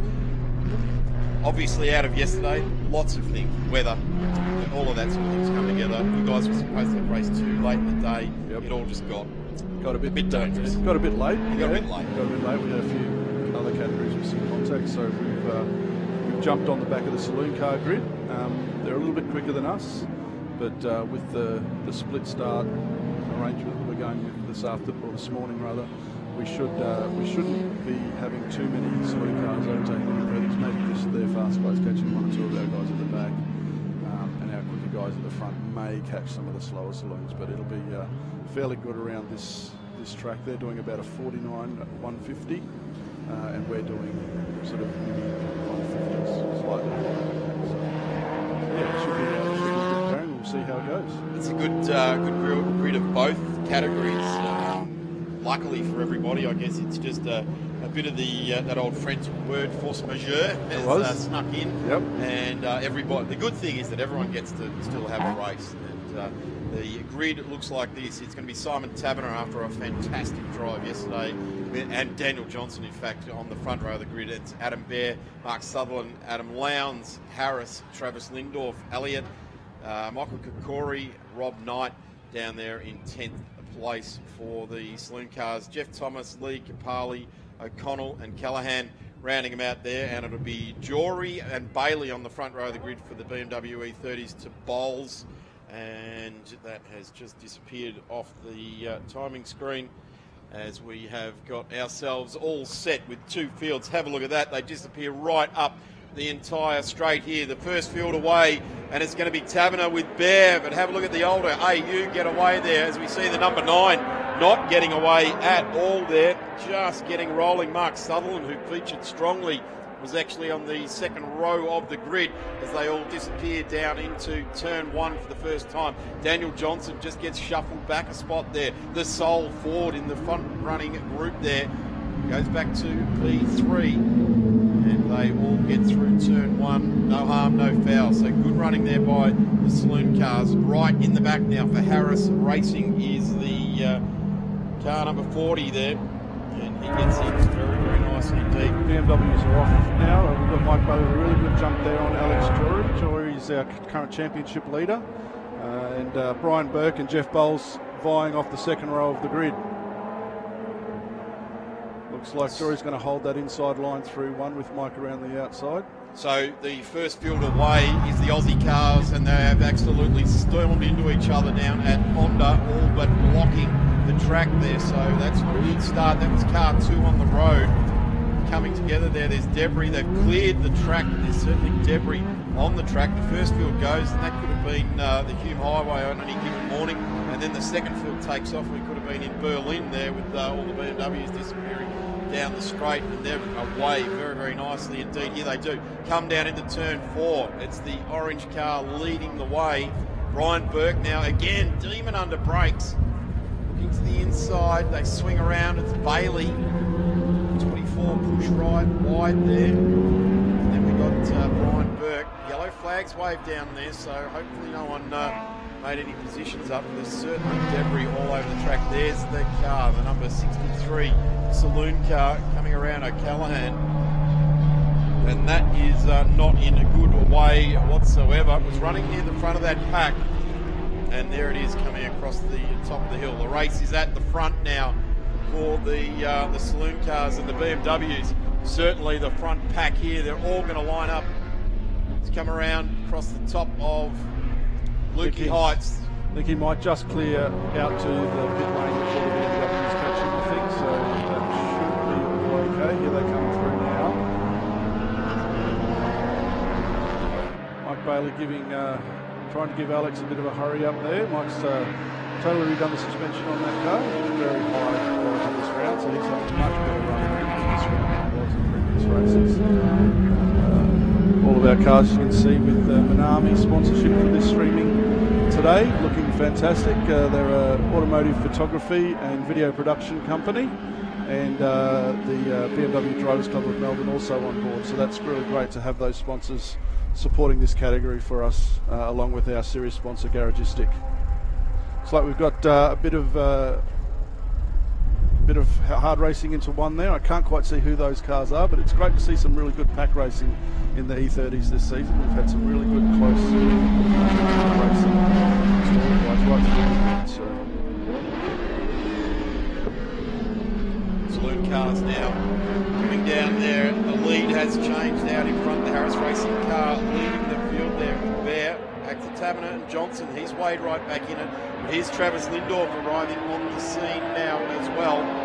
So this is going to be a big challenge. Have a look at Tabs. He looks right down the inside there. That's not a Saloon car line. He's going to try and push it down into there. The big hole lurching around through turn 1. Draws alongside. They're going to go 3 wide down into turn 1. No, they're not. Daniel Johnson quick enough to go with it, but have a look at Taverner. Both get on the brakes at the same time, side by side through turn 1 and up to 2, getting themselves all tangled up out there at the moment. And around 2 they go. Simon Taverner absolutely hanging on with it here. Bear also, and he's got the lead again, albeit momentarily. The shortest way between 2 points is a direct line, and that's what Simon Taverner's doing right now, and he's bringing Daniel Johnson with him as they come around past the high arc sign. And have a look at Lindorf. He is all over it. There goes the Harris Racing car, the number 45 entry there as well. Curry entry. That Falcon is definitely got the battle scars. Huge battle at the front for the Saloon cars. The BMW E30 battle is raging as well down the main straight now. We've got Simon Schiff there coming down the outside of Dean Coots into one. Simon's started off towards the rear of the grid, but he's made up some good places and he's up to the midfield, so he'll be happy with that. In the Goldilocks car, there's a lot of gold on that car, looks fantastic in its livery. His father as well, it's a great looking car. Alex is still holding first place with Mike Bailey coming in second place, and I think that's Brian Burke in third coming down into Honda. We've got Jeff Bowles in fourth, followed by, can't quite make out who that is. I think that's Simon Leach, followed by Graham Bell and Dean Coots, and then Simon Schiff. Simon Taberner now has got a commanding lead, if you could say that. It's under a second, but certainly the longest in this race. And his return to the category. Lindorf goes side by side now with Bear. Is he going to lose 2 spots in 1 lap? He's got some very experienced and fast contenders to deal with, and they go down into turn number 1. Here's a battle in the mid-pack. The 88 and the 95 going door to door there with Justin Elliott, and he's getting the best of it here, the 95, the older car there as well. That's an EA of Craig O'Connell. Craig just bringing it around onto the straight now, and he's still got Jeff Thomas locked into the back with him as well, so Jeff driving very well, the AU out there, and to the rest of the field now, the BMWs. Certainly 2 great battles for both classes going on track. Now we'll go to the front of the BMW race now to try and pick up where the leading contenders are. And that would be Alex Jury just going into one, catching one of the Saloon cars there. With so Mike, turn 1, the leaders of the BMW race. Mike Bailey there with Brian Burke getting quite close into one. It'll be interesting to see if Brian can catch him with 2 laps remaining.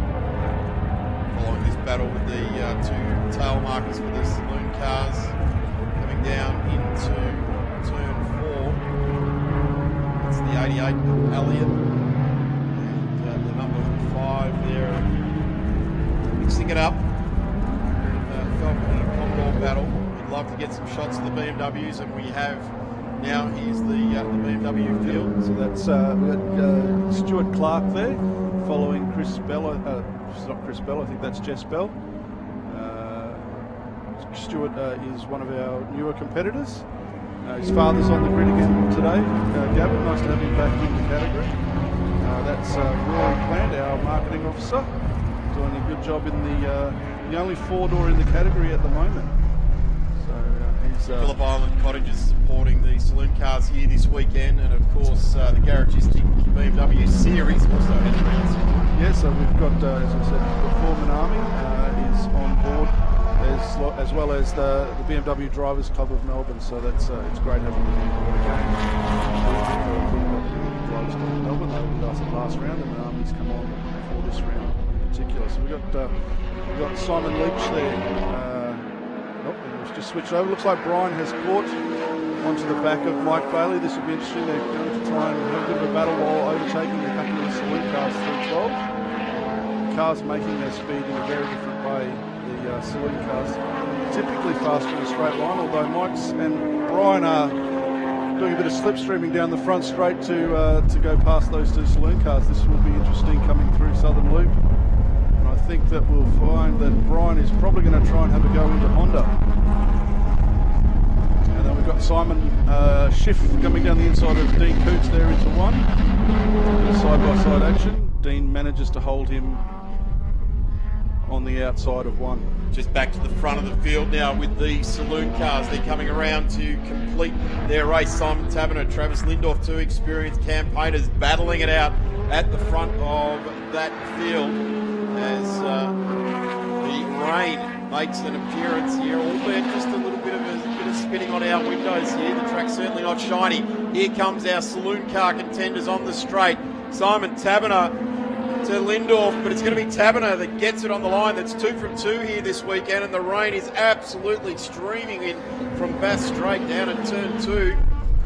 The BMWs continue with their race as they coming out of Siberia. So Mike Bailey holding out Brian Burke by the looks of it. It's And wipers on too, so it's definitely raining down there. perfect timing to call the race to an end. I think the guys will be glad. Well, Mike's got a bit of a slide going on there through Hayshed and up over Lukey Heights.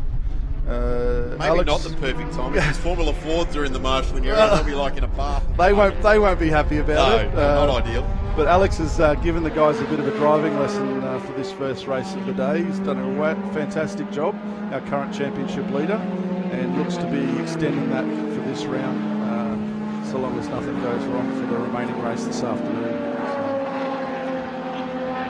And here he comes down to take the checkered flag. So and it doesn't look like Brian is going to get Mike, so that's the second place for Mike again, and a third for Brian. Triple started third or fourth, so he potentially made up a spot over Jeff Bowles. There's got to be something in that, doesn't there? Combining winning liveries all on the one car. At some point, all of the winning gods go with you, and you get a result there. It's a winning recipe for him, that's for sure. Certainly Well, second place recipe, but he's progressively stepping towards the front, and he'll be looking for a win, I think, without not too much longer. I want to see the team merchandise. How you combine the merch up into all of that colour. It'd be more like a Benetton of the late 80s in Formula One with all those colours everywhere. Knowing Mike, he'll give that a go, actually. So, Fantastic result there for both BMWs and Saloon cars. Pretty much got through. Travis Lindorf takes the win for the Phillip Island Cottages Saloon cars over Simon Taberner takes the win. So Lindorf, the time is showing now. Travis Lindorf takes the win over Simon Taberner, Baird, Johnson, Lowndes, Sutherland, Harris, Capillari, Elliott, Jeff Thomas, Tonks, O'Connell, and Jory takes the win. Alex Jory over Michael Bailey, Brian Burke, Robert Knight, Ashley Lee, Jeff Bowles, Matt Yeager, and Simon Leach rounds out our BMW E30s. We'll have a complete change of crew here in the commentary booth for Formula Fords. Up next, Callum Brannigan, who is stamping his authority in the commentary booth on Formula Fords. And from Auto Action, with Dan McCarthy. We'll be back after a quick break. Race Fuels is headed to Phillip Island to keep the Victorian State Race Series fueled up and on track. With over 250 entrants confirmed, we'll be there with all 5 of our fuel variants available from the fuel compound. That's ELF Race 102, ELF LMS, E85 Race Blend, 100 RON, and 98 RON. Too much motorsport is never enough, and Race Fuels is here to keep the sport going fast. Find out more at racefuels.com.au. Do you have a special car, a caravan, boat or RV, but no safe space to store it at home? Let Melbourne Car Kennel securely store it for you. Conveniently located at Moorabbin Airport with easy access to major roadways, Melbourne Car Kennel offers secure indoor and outdoor storage for anything on wheels. With 4K CCTV, monitored alarms and regular security patrols, Melbourne Car Kennel cares for your wheeled assets as if they are our own. Call Melbourne Car Kennel now and talk to Brad to organise your flexible vehicle storage solution. Discounts available for viewers who mention this advert from the Victorian State Racing Series broadcast. You can find Melbourne Car Kennel on Facebook, Instagram and online at melbournecarkennel.com. Melbourne Car Kennel, proudly supporting Blendline TV and the Victorian State Racing Series.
Facebook isn't the only place that you can support Australian grassroots motorsport with Blendline TV.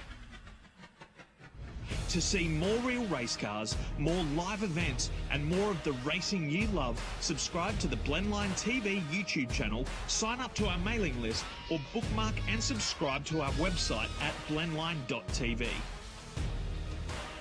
Thanks for continuing to support grassroots motorsport with Blendline TV. And welcome back, everyone, to round 3 of the Victorian State Circuit Racing Championships here at the iconic Phillip Island Grand Prix Circuit. A big thank you to all the sponsors this weekend jumping on board to support the Vic State Race Series and Blendline TV, 888 Home Loans, Melbourne Car Kennel and Race Fuels. Race Fuels with a big compound on the infield here at Phillip Island Grand Prix Circuit. This is race 2 of the Victorian Formula Ford Championship, proudly supported this weekend by Speco VHT, a long-time supporter of Formula Ford, and to Holland Glen as well, a warehousing and transportation specialist based out at Campbellfield, offering lots of services throughout Melbourne and Victoria. Glenn Smith, a very polite man down in the paddock. His son, Winston Smith, racing in the Victorian Formula Ford Championship this weekend. Of course, starting from 13th position, so we'll be watching him to charge through the field in this morning's 5-lap race.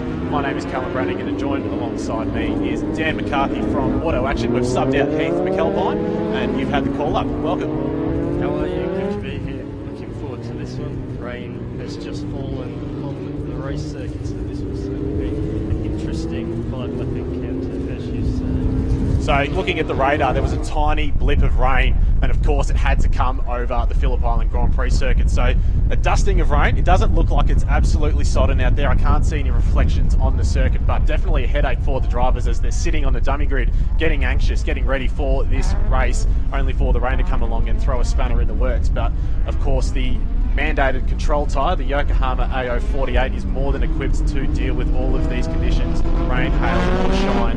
The semi-slick tyre is capable. Of course, the drivers nominate 4 tyres before qualifying, and they use those tyres for the remainder of the weekend. It's not unusual to sometimes see teams and drivers use the same tyre across a couple of events. I think Bargwanna's were the last people from memory to try and do that. But as they're coming around on their warm-up lap, we have quite a healthy grid of 26 cars this weekend, 25 cars I should say, lining up, represented by 6 different chassis manufacturers, and we will get Dan McCarthy to run through the grid sheet.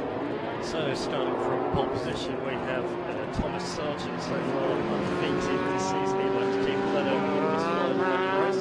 Starting alongside him will be Conrad Simmons. Now in third position, he was yesterday.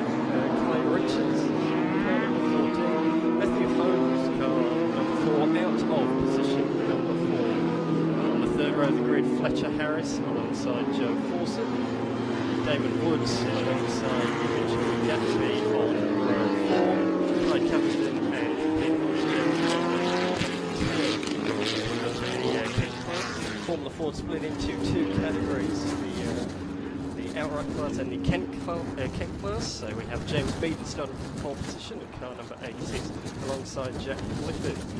Mark Zellner and Brandon Jones complete the second row. In total we have 9 cars in that category as we see them just lining up now towards the rear end of the grid. One to look out for in this one, Jordan Sini had a spin down at Honda Hairpin yesterday, got his car bogged in the grass. Be interesting to see how the grass is today. I imagine equally as slippery. Here we go. Waiting for the lights. I'll hand it over to you, Callum. Green flag at the back of the field. The lights are on and they will be underway in a moment. Beautiful start there by Tom Sargent in the Tegra Australia. McGale, he has pulled out several car lengths already as they head down towards turn 1. Meanwhile, it's James Meaden and Jack Clifford running side by side in the Kent class as they go towards turn 1.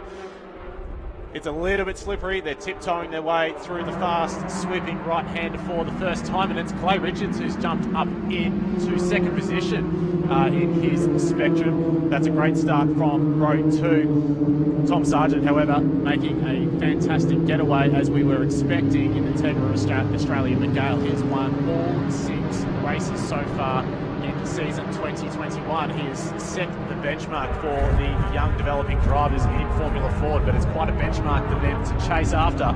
Clay Richards, though, is doing a great job setting off after him as well. They are looking very timid as they come through turn 4, the right-hander. We've got the Holland Blend car there, Winston Smith on screen. He makes his way around the outside of Damon Woods. He's on the back of Jordan City in the Dirty Diggers Spectrum. Both of those drivers are on the recovery race this morning after a bit of a troubling 3-lap race super sprint yesterday after the scheduling delays during the VSRS following a lengthy wall repair. Headaches with the scheduling team down at the VSRS, but looking towards turns 10 and 11. Tom Sargent making his way through the right-hander, and it looks like Clay Richards is making ground onto the back of Sargent, so we'll keep a keen eye on this battle as it unfolds throughout the race. It looks like Matthew Holmes as well has jumped up into P3, returning this weekend after a few delays trying to get that car ready.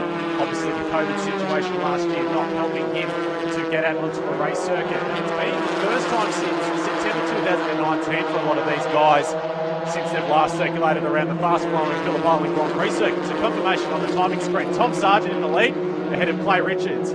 Matthew Holmes in 3rd position. Connor Summers jumping down into 4th position in the number 71 GKN drive shafts car. Fletcher Harris, his teammate, in 5th position. Joe Fawcett in 6th position. Mitchell Gatby running the number 10 this weekend in 7th. Kai Cavadon in 8th position. He celebrates his 19th birthday tomorrow on Monday. Xavier Kokar running out. He's in 9th position, I should say. He was suffering from gear selection issues yesterday. His car kept jumping out of 3rd gear in the Aspire car. We can see on screen there as he's coming through Stoner Corner. And we've got Damon Woods rounding out the top 10 just ahead of Harrison Blanchard.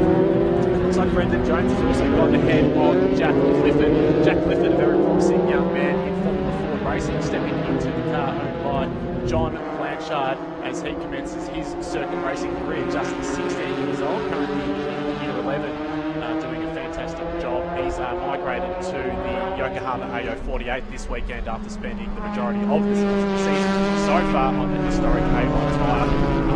But with so much success so far, they've decided to move to the Yokohama tyre so they can score points in victory. And it looks like we've got Fletcher Harris up the inside of his teammate Connor Summers as they go into turn 10. This is a heated battle pack on our screens.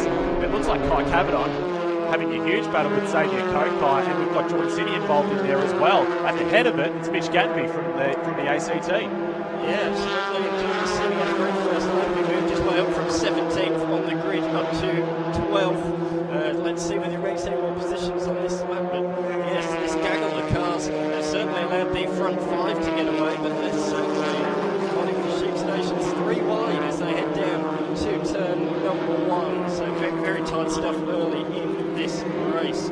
Over the other side of the track, I noticed last lap around, it's still raining down in Siberia, so although it's dry here on pit straight, it's certainly wet over the other side of the track. Very tricky conditions for these young up-and-coming race stars.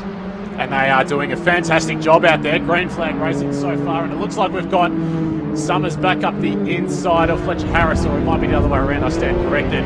Battle pack coming into Honda Mitch Gatby. He has Joe Fawcett having a look around the outside, but he thinks better of that one and tucks back into position 7. So Mitchell Gatby doing a great job stepping up into a Duratec powered car for season 2021 after taking the Kent Championship in New South Wales in 2020. Of course, New South Wales were able to keep their racing going. We're just looking further down the grid. It looks like Sydney in 9th position, Xavier Kokai 10th, Winston Smith in 11th position, Damon Woods in 12th position. Jack Clifford's having a great battle with Carly Fleming this weekend in the number 42 car. She missed out on racing at Winton, but she was an entrant at Sandown for round 1, so it's great to have Carly back and competing this weekend. Tom Sargent still doing a great job at the head of the field, but he had a much larger gap to Clay Richards at the start of this lap. Clay Richards closing that gap down to 1.1 seconds, and Richards was the fastest man of the race so far with a 1 minute 39.5. So it's still looking a little bit slippery out there at the moment. Something of a dry line starting to form. It's looking pretty dry from our vantage point as well, and there's no more rain drops forming on the window. But we can see the number 71, Fletcher Harris, the number 55 around the outside of his teammate Connor Summers. They're going to be side by side as they go towards the fast sweeping left-hander at turn 3, Stoner Corner. This is a fantastic battle between the two McGales. Fletcher Harris with the inside line as they come up deep on the brakes into turn 4. You dare say Fletcher will have this one, and Harris does indeed take that position away from his teammate. So that's a great battle between those two. Connor Summers really enjoying this circuit as well. He's found a lot of speed so far this weekend, and it looked like he had pole position locked away until Tom Sargent struck with his very last lap of the qualifying session to take pole for yesterday's opening race. Yeah, good battle between the pairs. Certainly left each other enough room, and I'm not entirely sure it's over as Summers closing back onto the rear of his teammate as they come over to the lights and down into MG. So leaders just a lap and a couple of corners to go. So these 5-lap races certainly get completed quickly, don't they? But as you said, Clay Richards fastest on the last lap. 2/10 faster than Holmes just behind him, but 6/10 faster than Sargent on the last lap. So if he can close that again this lap, it'll be on the final lap, but he's unable to do so. Sargent with the fastest lap. He extends the margin out by 1/10 of a second. The gap now 1.2 seconds on the final lap of the race. Fantastic pictures provided to us by Blendline TV, working super hard this weekend to bring us brilliant images worldwide, and on screen just before was the pair, the teammates of Connor Summers and Fletcher Harris going into turn 1. They've been locked together for most of this race, so we'll keep a keen eye on that as they continue to keep that race unfolding. Joe Fawcett on screen at the moment. He's coming under fire from the recovering Xavier Kokai in the Aspire car, himself coming under fire from Jordan Sinney, from himself. He's coming under fire from Damon Woods in the number 11 car. So Damon Woods is definitely enjoying the conditions at the moment. Kai Cavadon on screen, the number 7, the altitude spectrum, climbing through the field. He's up into 6th position. I dare say he won't close down the gap to Connor Summers ahead of him with just half a lap left in this race. A short 5-lap race for the Formula Fords this morning. They'll be back out just before 4 o'clock later on this afternoon for their 8-lap feature race of the weekend. I dare say Sargent has turned the wick down just a little bit in the Tegra Australia McGale at the head of the field. Clay Richards closing down that gap just a little bit more, but it looks like he'll be taking a front row start into the final race of the weekend for the Victorian Formula Ford Championship. But for now, it is Tom Sargent coming onto Main Straight. He will take the checkered flag. It's still maintaining that perfect weekend, or perfect championship so far this year. And it's Connor Summers who wins that heated battle between himself and Fletcher Harris coming across the line there. So Connor Summers in 4th position, Fletcher Harris in position 5. Kai Cavadon just across the line there. It was 5/100ths of a second ahead of Joe Fawcett across the checkered flag there. So Joe Fawcett in the 7th position. Mitchell Gattenby in 8th position, doing a great job in that spirit, the lone spirit in the field this weekend. Jordan Sinney home in 9th position. Xavier Kokai in the 10th position. Damon Woods 11th. Harrison Blanchard in 12th position. Winston Smith in 13th. Paul Ziddy in 14th position. We'll wait for the timing screens to change for us, and it looks like Brendan Jones has come across the line just now to take out the Kent class in the number 1 Speco VHT car. He's just ahead of James Meaden. Coming home behind James is Carly Fleming, returning this weekend in her McGale. A confirmation on our screens now for the Victorian Formula Ford Championship season 2021. Race 2, Tom Sargent coming home in 1st position in the number 47 Tegra Australia car. He's ahead of Clay Richards, turning 21 yesterday. Celebrated his birthday with a podium, and he's backed it up with a 2nd position today. Matthew Holmes 3rd, Connor Summers in 4th, Fletcher Harris 5th, Kai Cavadon in 6th position, Joe Fawcett in 7th, Mitchell Gattenby 8th, Jordan Sinney in 9th, Xavier Kokai rounding out the top 10. Damon Woods 11th, Harrison Blanchard 12th, Winston Smith in 13th, Paul Ziddy 14th, Brendan Jones, the first of the Ken runners home, in 15th position overall. James Meaden in 16th, Carly Clement 17th, Peter Fitzgerald in 18th position, Jack Clifford in 19th position, doing a great job as he continues to learn the ropes of Formula 4, just ahead of Mark Zelner, who had a great race yesterday as well. Names keep coming, don't they? A big field of Formula 4. So that was a good encounter. Great battle for 6th position, but out front didn't see much of him there.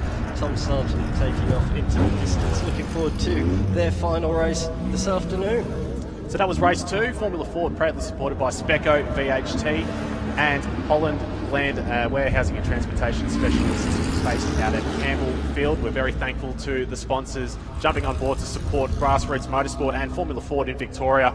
And so far this year has proved to be fantastic racing between all the young gentlemen and ladies racing in the field. So we're going to take a quick break. We'll say a big thank you to Dan McCarthy for the last minute call up in the commentary this morning. Coming up next is the big bangers of Victorian motorsport, the QP Lubes Victorian Sports Sedans Championship. Dean Cam will be a force to be reckoned with. We'll take a break, catch our breath. Darren Smith will be stepping back behind the cans to call all the action. Race Fuels is headed to Phillip Island to keep the Victorian State Race Series fueled up and on track. With over 250 entrants confirmed, we'll be there with all 5 of our fuel variants available from the fuel compound. That's ELF Race 102, ELF LMS, E85 Race Blend, 100 RON, and 98 RON. Too much motorsport is never enough, and Race Fuels is here to keep the sport going fast. Find out more at racefuels.com.au. Do you have a special car, a caravan, boat or RV, but no safe space to store it at home? Let Melbourne Car Kennel securely store it for you. Conveniently located at Moorabbin Airport with easy access to major roadways, Melbourne Car Kennel offers secure indoor and outdoor storage for anything on wheels. With 4K CCTV, monitored alarms and regular security patrols, Melbourne Car Kennel cares for your wheeled assets as if they are our own. Call Melbourne Car Kennel now and talk to Brad to organise your flexible vehicle storage solution. Discounts available for viewers who mention this advert from the Victorian State Racing Series broadcast. You can find Melbourne Car Kennel on Facebook, Instagram and online at melbournecarkennel.com. Melbourne Car Kennel, proudly supporting Blendline TV and the Victorian State Racing Series.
Facebook isn't the only place that you can support Australian grassroots motorsport with Blendline TV.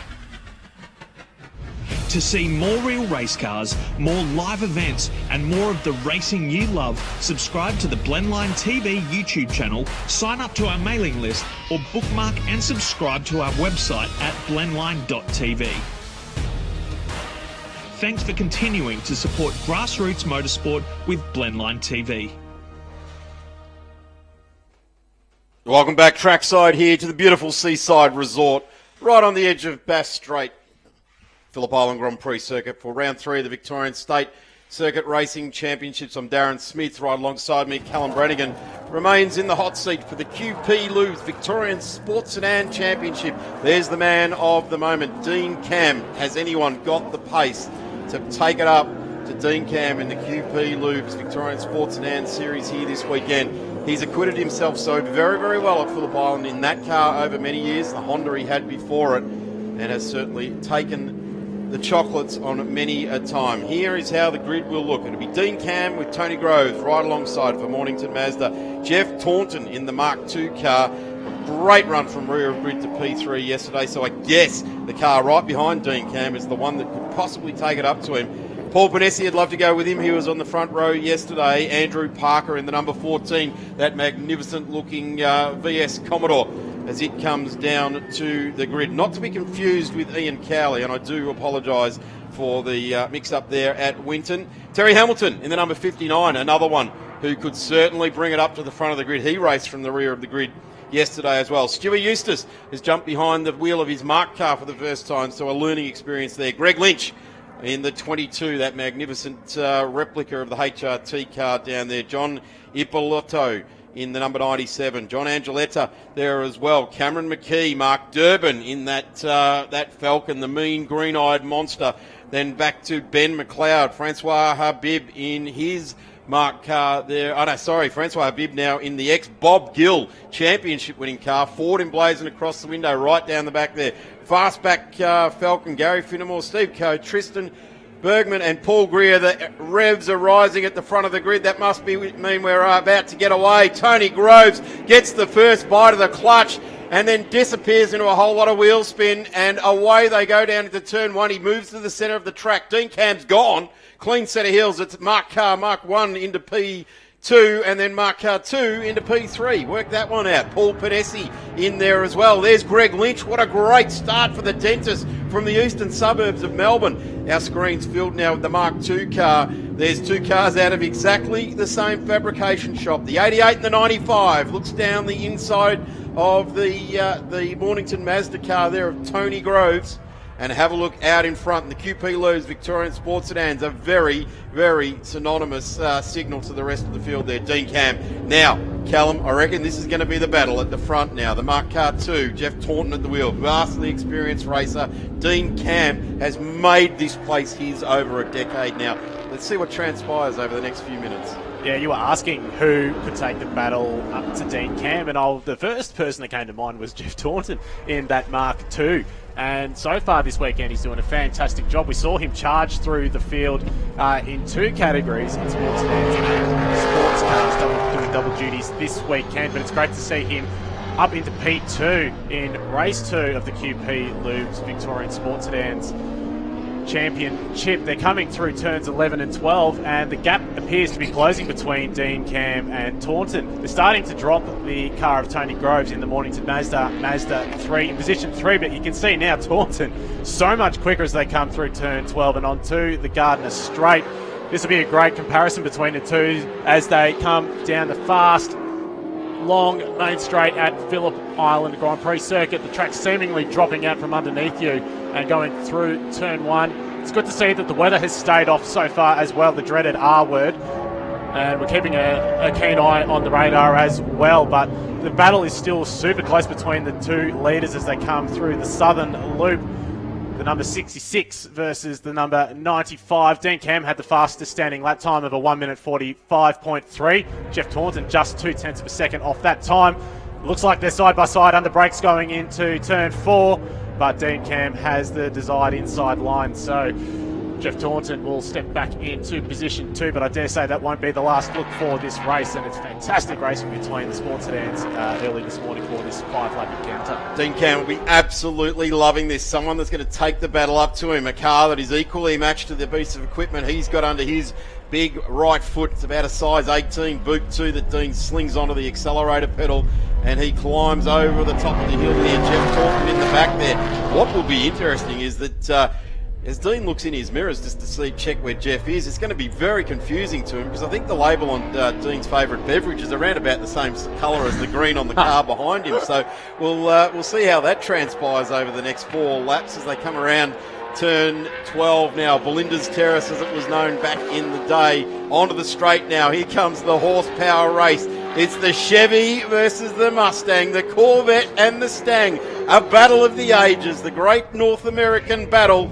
and down the straight they come. It's going to be the Corvette that leads lap number 2 as they head into turn 1. A great battle out in front in the QP Lubes Victorian Sports Sedan Championship. There's the telling tale, a 1:35.3 to Jeff Taunton. Fastest on the second lap of this race and over a longer distance. You'd expect that the Mark car is going to be quicker over an entire race distance. I'm not going to say that a 5-lap journey is going to test that on either of these cars, but this time around, have a look at Dean Camp for the first time in a long time. Centre of the road, a little bit defensive, starting to feel the heat a little bit there.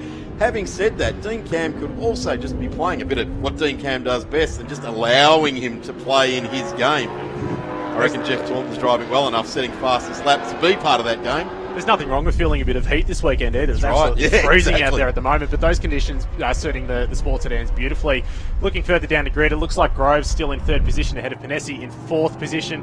Lynch running out the top 5, and we've got Mark Durbin on screen at the moment. He's got his hands full of the glorious AU Falcon of Cameron McKee. He's having a good look up the inside as well. So this is a great battle between Falcon's old and semi-new, I guess you'd call it. Further back, you've got Francois Habib in the ex-Bob Gill Falcon. Now, it looks like a slightly bloated, slightly exaggerated BA Falcon supercar, but underneath, it's nothing like a production car. It's got a space frame chassis, and it looks like they've tacked on the body parts onto that car, so it's a genuine sports sedan. This is the genuine sports sedan. Yes. It's not an ex-supercar. It was built specifically for Bob Gill, built to his specifications, and it's really good to see it back out on track. And a competitor like Francois Habib will take it to that next level. It's been presented very, very nicely indeed.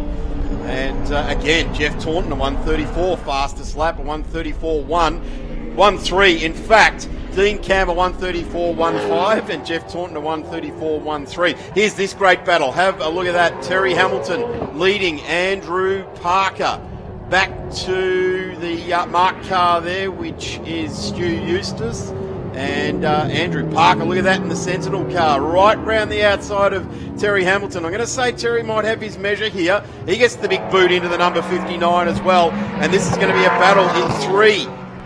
Is it going to be joined by a 4th there? But this is Hamilton, Parker, and Stewie Eustace. He's had a Commodore under himself for the last few years, but Parker goes out wide. He wants to carry as much speed as he can up the short chute to Siberia, but down the inside, Stewie Eustace just starting to get used to the grip available in the shorter wheelbase Mark 1 type of car. Driving it beautifully there. Andrew Parker just being left behind a little bit here. Here it is, the run with Hamilton and Stewie Eustace. Stewie's like, wow, we should have got one of these Mark cars a while ago. A magnificent Commodore that he built up over a number of years. A real masterpiece of fabrication and presentation as what Stu Eustace has. But have a look at Terry Hamilton now. That's defensive. Disco Stu's got moves for you. That was a brilliant move up the inside of turn 4. So the Mark car is certainly very handy around this fast-flowing circuit, but it looks like he's come to terms with that Mark Mazda 3 nice and quickly. And Terry Hamilton, as you said before, is one of the old hands in Victorian Sports Sedans racing, recently stepping up to a VE Commodore from the old VS Commodore that he built up in his own garage. And a great comparison as they come down the main straight now. Good drag race between the two. 5-litre V8s under the bonnet of the Mazda 3, a bespoke built car, more suited to endurance racing. So this short 5-lap sprint this morning, we probably won't see all of the speed benefits from that car this morning, but great effort nonetheless. So Hamilton will hold him off. This is, of course, the last lap of the race, Darren. Certainly is. We'll look for our race leaders, which will be Dean Cam, and he has got a race on his hand. 0.6 of a second is currently the gap between Dean. Have a look at these three. They're still going side by side. Hamilton under immense pressure from Stu Eustace. Andrew Parker's bounced back on this lap around. And I'm going to suggest that Andrew's car is more suited to the first half of the lap here because he gets right onto the back of them, under brakes into turn 4. And it's out of here. The acceleration there looks Stu right round to the outside as our race leader comes onto the main straight. There he is. The number 66 rounds up the fastback Falcon. Down the straight they come. Jeff Taunton, no answer in this race, but you start to get the feeling that Dean Cam takes the win, and Jeff Taunton in the 8th lapper today might just have the measure of Dean Cam in front of him. Both cars will go back into the paddock now, and they will go up in the air. Wheels will come off, and there'll be some decisions made as we say that. Just a little bit of rain starting to spit over the corner of the track. Nice to see that the sports sedans full race distance, like the Formula Fords. At some point we had to do that today. Here's the battle going on for the minors as well. Terry Hamilton currently in P5. Tony Grove got home in the Mornington Mazda car. He got home in P3. Andrew Parker across the line there, just behind Terry Hamilton. So We've got a puncture for, it looks like the Durban, the number 20 Falcon. King George Tavern car. That's a shame. He's been improving this weekend. Good results there in what I like to call the more traditional type of sports sedan. Big wheels, big flared arches, big wings. They look very menacing. Let's have a look at the results as the cars start to stream across the line. There's a traditional looking sports sedan, isn't it? The Jim Richards Big M car of years gone by looked a lot like that fastback Falcon as well. Dean Cam takes the win, but only just 0.4 of a second. That's the closest we've seen Dean Cam take a victory here at Phillip Island for a long time. Jeff Taunton, great drive there from the proprietor of Mark Cars these days, doing a terrific job. Tony Groves in a Mark V8 Mazda 3 for Mornington Mazda and Valvoline, doing a top job there. Paul Panisi in the menacing black, nice yellow trim. That's the car there, just going off track. Stewie Eustace was next in his debut in the Mark Cars, the all-white car, because they only just got it. It's only just landed in Victoria. Terry Hamilton was next in P, number 6 to number 59. A great run there for Terry. Very, very encouraging for his charge in VE Commodore. Andrew Parker just through the screen there as well. He gets through in the Sentinel VS Commodore. Greg Lynch in that magnificently prepared car. Dean Lilly brings that one to the track as well. Johnny Pilotto gets through there as well. Cars exiting the track in the QP Lubes Victorian Sports Sedan Championship. And they will be back on again a little bit later on today. The sports sedans are on track at, if you're watching at about 4 o'clock, you'll see sports sedans come back out on the track. We're going to take a quick breath because we've got Circuit XLs on track in just a couple of moments.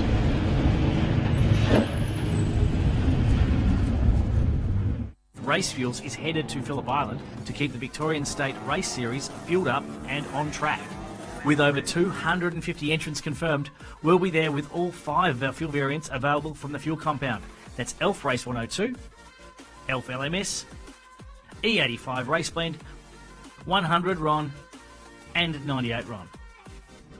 Too much motorsport is never enough, and Racefuels is here to keep the sport going fast. Find out more at racefuels.com.au. Do you have a special car, a caravan, boat, or RV, but no safe space to store it at home? Let Melbourne Car Kennel securely store it for you. Conveniently located at Moorabbin Airport, with easy access to major roadways, Melbourne Car Kennel offers secure indoor and outdoor storage for anything on wheels.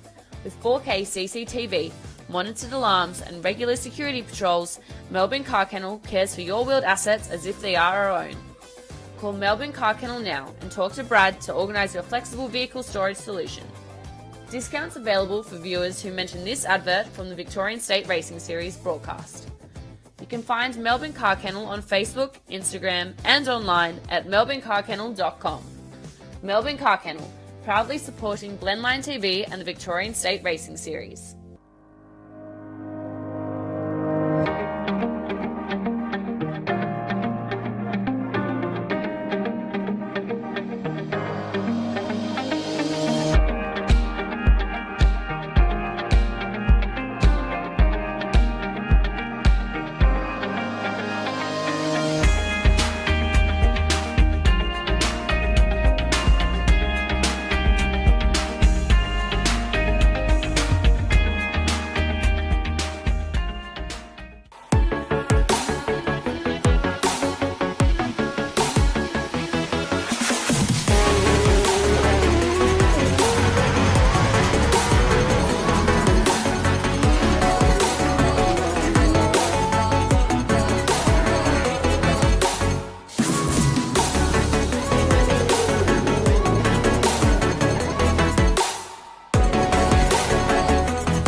Facebook isn't the only place that you can support Australian grassroots motorsport with Blendline TV.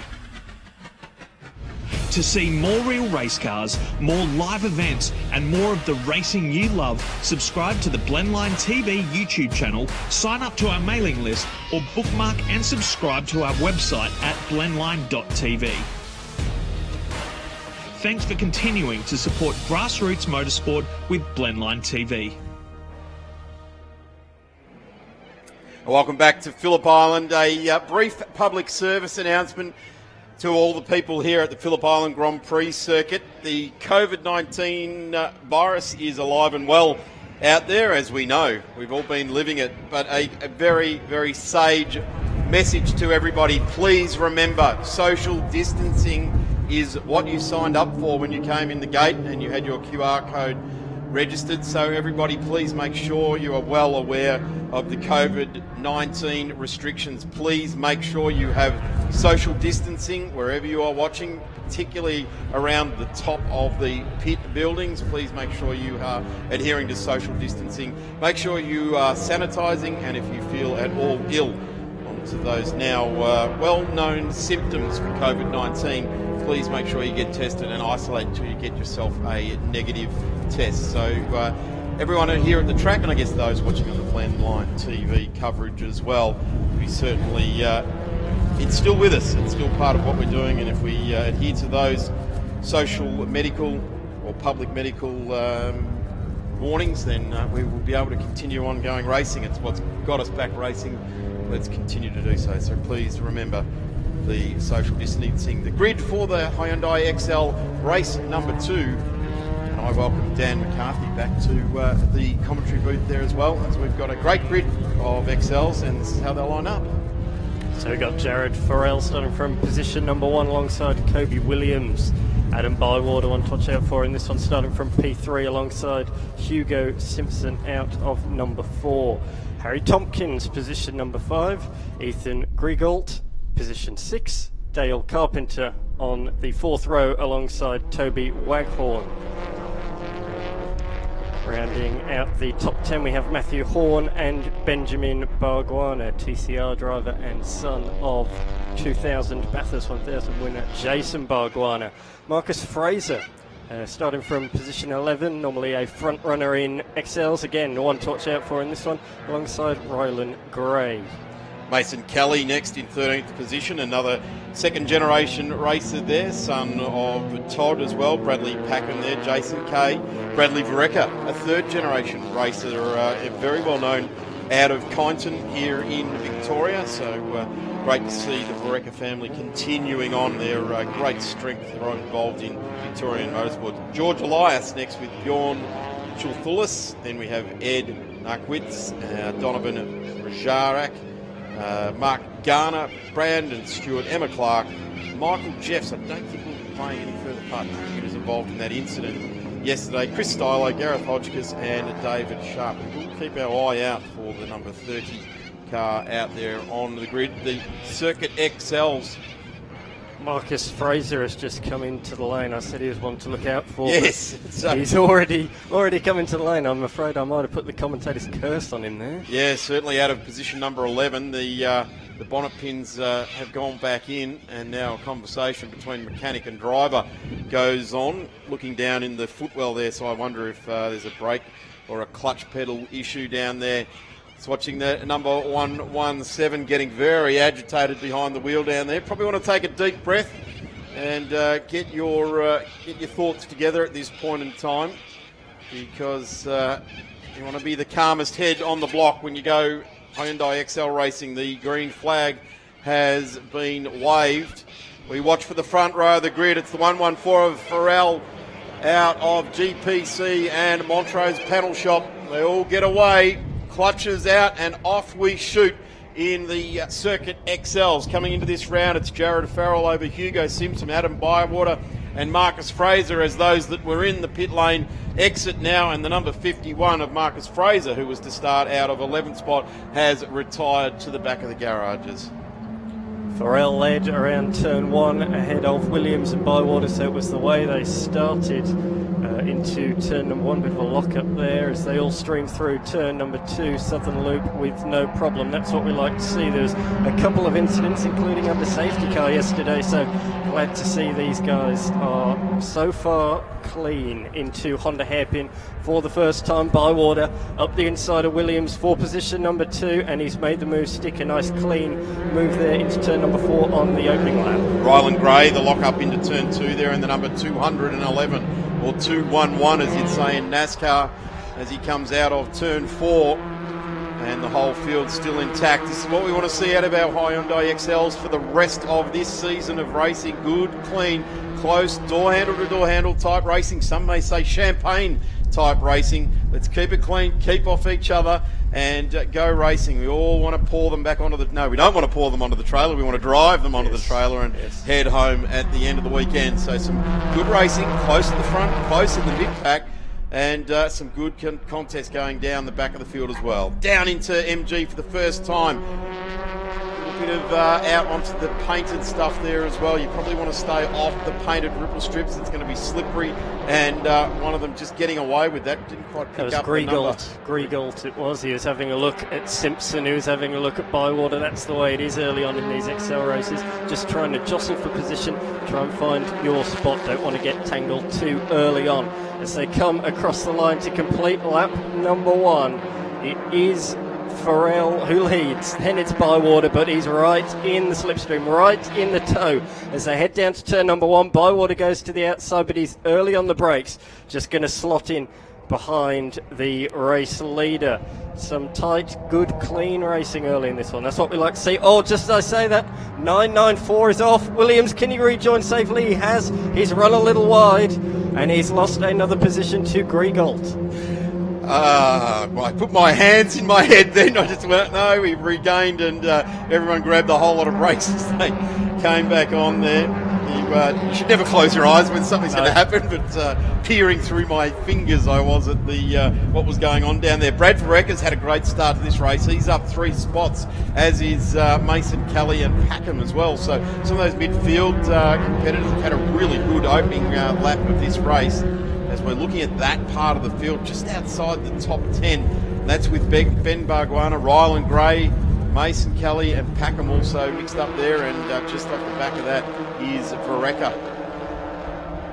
Field streams out of Southern Loop this time. It's a big climb in a Hyundai XL. Once you come out of there, up through the gearbox on the XL, past the hay shed, and this is where the speed starts to get up. Carry the momentum that you've summoned all the way up the top of the hill. It gets quite steep there. There's the number 98 there as well.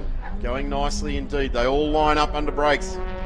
Nose pops out of the 71. That's Ben Barguana. He's racing TCR this season as well in the Burson Garage entry. And around he goes on the left-hander. Ducks in behind the 84 of Waghorn. This is a good battle. This is just on the top 10. These two cars are 9th and 10th. Back up in front is Tompkins, Carpenter, as they round turn 12. Linda's Terrace, and they head off down the very, very famous Wayne Gardner Straight. Or is it Frank Gardner? This is a 4-wheel weekend, not a 2-wheel weekend. Oh, well, we'll run with Wayne. I think that's what it's officially named after. You mentioned there Ben Barguana. There's been a couple of guys step out of XLs into TCR now. Michael Clementi. I guess he's the poster boy, really. Exactly right. There's a spin there at turn number 1, and another spin in avoidance.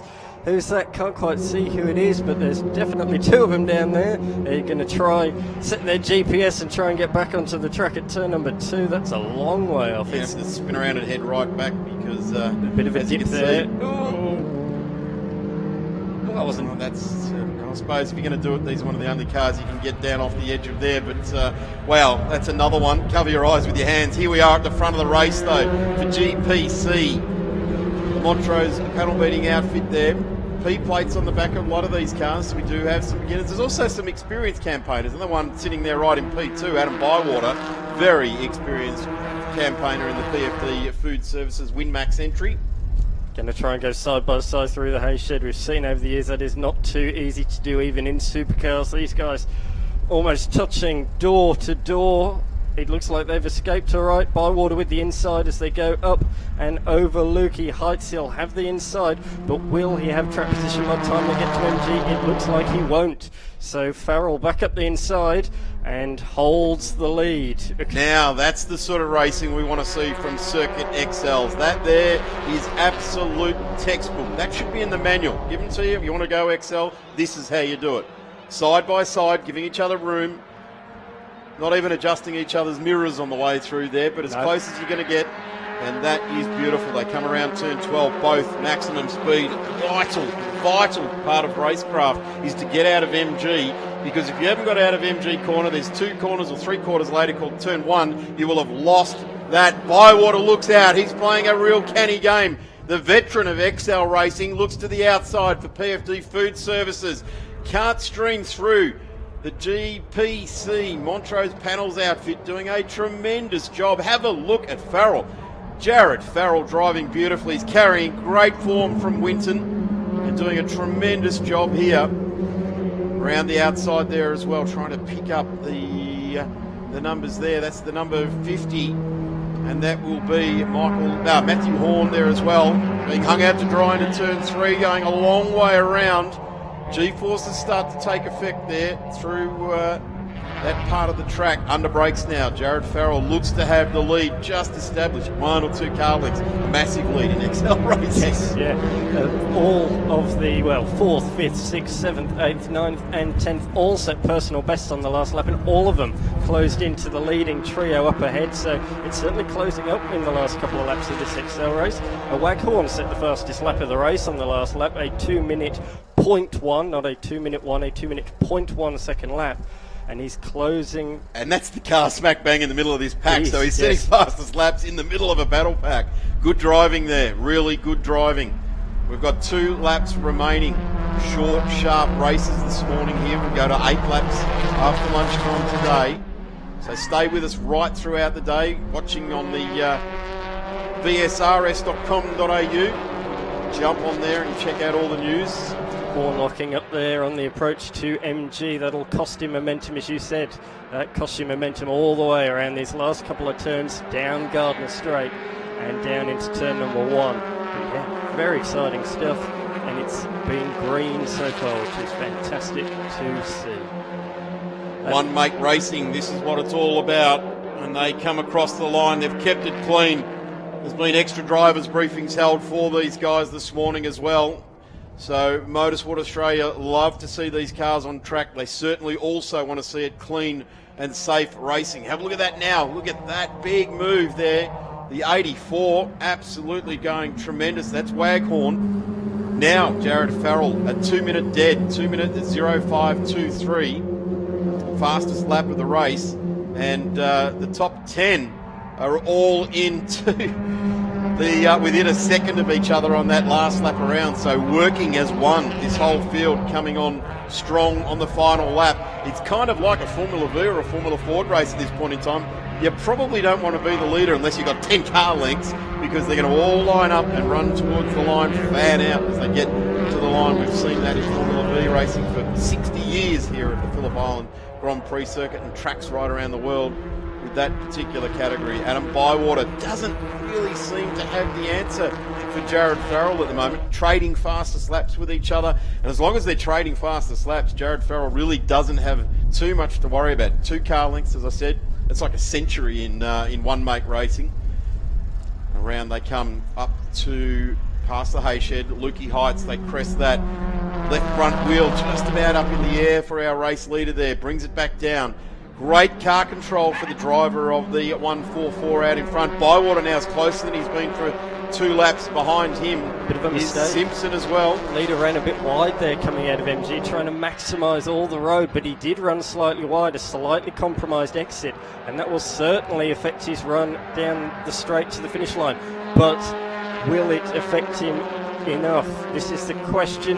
Here comes Bywater. He's in the tow. This is going to be remarkably close, but I think Farrell is just going to hold on, and he has Bywater close, but no cigar. 1/10 of a second and a new lap record for Bywater on the last lap, a 1:59.7, but it wasn't quite enough. Farrell position number Farrell, position number 1. Thompson and Horn to the line there, 0.02. They were side by side as they came to the line there. So again today here at round 3 of the Victorian State Circuit Racing Championships, we're getting excitingly close finishes on the line. Cars side by side, battling it out for the minors, you'd have to say. 6, 7, 8 on the road. They're still streaming to the line.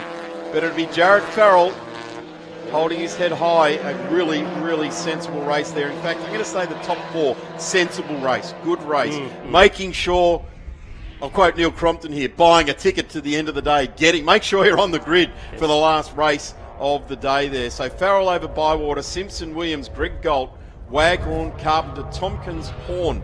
Ben Barguana, where he started is where he finished. Ryland Gray's made up a couple of spots. Ben Vareca has as well. Sorry, Brad Vareca has as well. Good drive there. Just looking for where Mason Kelly's finished there in 19. He had the off-track excursion down at Turn 1. He was one of the 2 cars involved there. You've got to have them in your career. You've got to go off every now and again, and I'm pretty sure his dad will say, right, we've learnt that. That wasn't fun, was it? Now let's keep it on the black stuff. So confirmation there. It is Farrell, Williams and Bywater. Great to see the XL race finish full distance, and we'll see them. They're the final race for the day over 8 laps, and that will be at around about 4:30. As long as you've got your sets on for that race, you'll see the XLs. We've got plenty more racing coming up. A 40-minute sports car race is next on the menu here at Phillip Island. Thank you very much, Dan McCarthy, for your call on the XLs. Back soon. Race Fuels is headed to Phillip Island to keep the Victorian State Race Series fueled up and on track. With over 250 entrants confirmed, we'll be there with all 5 of our fuel variants available from the fuel compound. That's ELF Race 102, ELF LMS, E85 Race Blend, 100 RON and 98 RON. Too much motorsport is never enough, and Race Fuels is here to keep the sport going fast. Find out more at racefuels.com.au. Do you have a special car, a caravan, boat or RV, but no safe space to store it at home? Let Melbourne Car Kennel securely store it for you. Conveniently located at Moorabbin Airport with easy access to major roadways, Melbourne Car Kennel offers secure indoor and outdoor storage for anything on wheels. With 4K CCTV, monitored alarms and regular security patrols, Melbourne Car Kennel cares for your wheeled assets as if they are our own. Call Melbourne Car Kennel now and talk to Brad to organise your flexible vehicle storage solution. Discounts available for viewers who mention this advert from the Victorian State Racing Series broadcast. You can find Melbourne Car Kennel on Facebook, Instagram and online at melbournecarkennel.com. Melbourne Car Kennel, proudly supporting Blendline TV and the Victorian State Racing Series.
Facebook isn't the only place that you can support Australian grassroots motorsport with Blendline TV.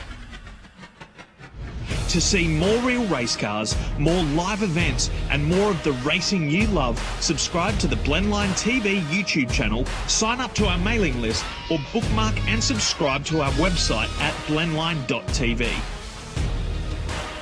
Thanks for continuing to support grassroots motorsport with Blendline TV. Right.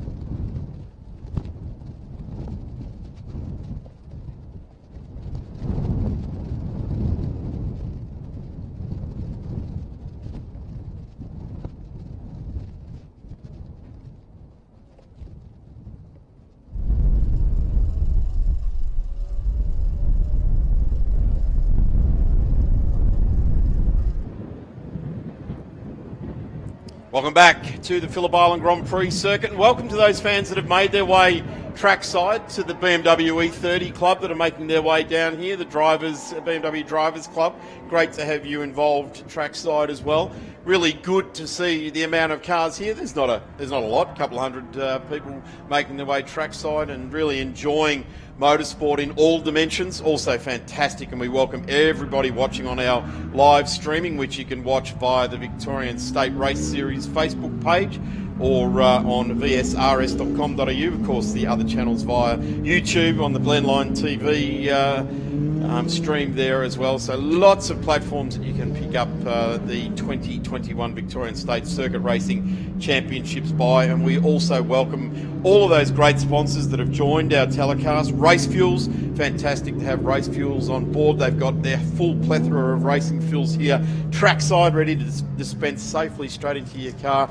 They do a tremendous job down there in the, well, I guess it's not a glamorous name, but it is the fuel dump, and it is what is making motorsport safe. Melbourne Car Kennel also on board, the 888 Home Loans, doing a tremendous job. The sports cars now on track, a 40-minute race, so we really get to dig into some strategies and some ways we're going racing, who's set their tyres at what pressures to come on strong at the start of the race or throughout the race. We'll be examining that as well, as the field is now out on track, being led by Ben Schutz in the Sin GT, with some General Motors horsepower between his shoulders, well behind his back there as well. So Andrew Hall will share the front row of the grid. Dave Stillwell has enjoyed me, and we always love to pick apart those bits and pieces, the strategies as what's going on, and starting tyre pressures and who's where and why they're there, etc., etc. Dave, welcome to round 3 of the 2021 Victorian State Circuit Racing Championship. Well, thank you very much, Darren. I think we could probably use a better word than enjoyed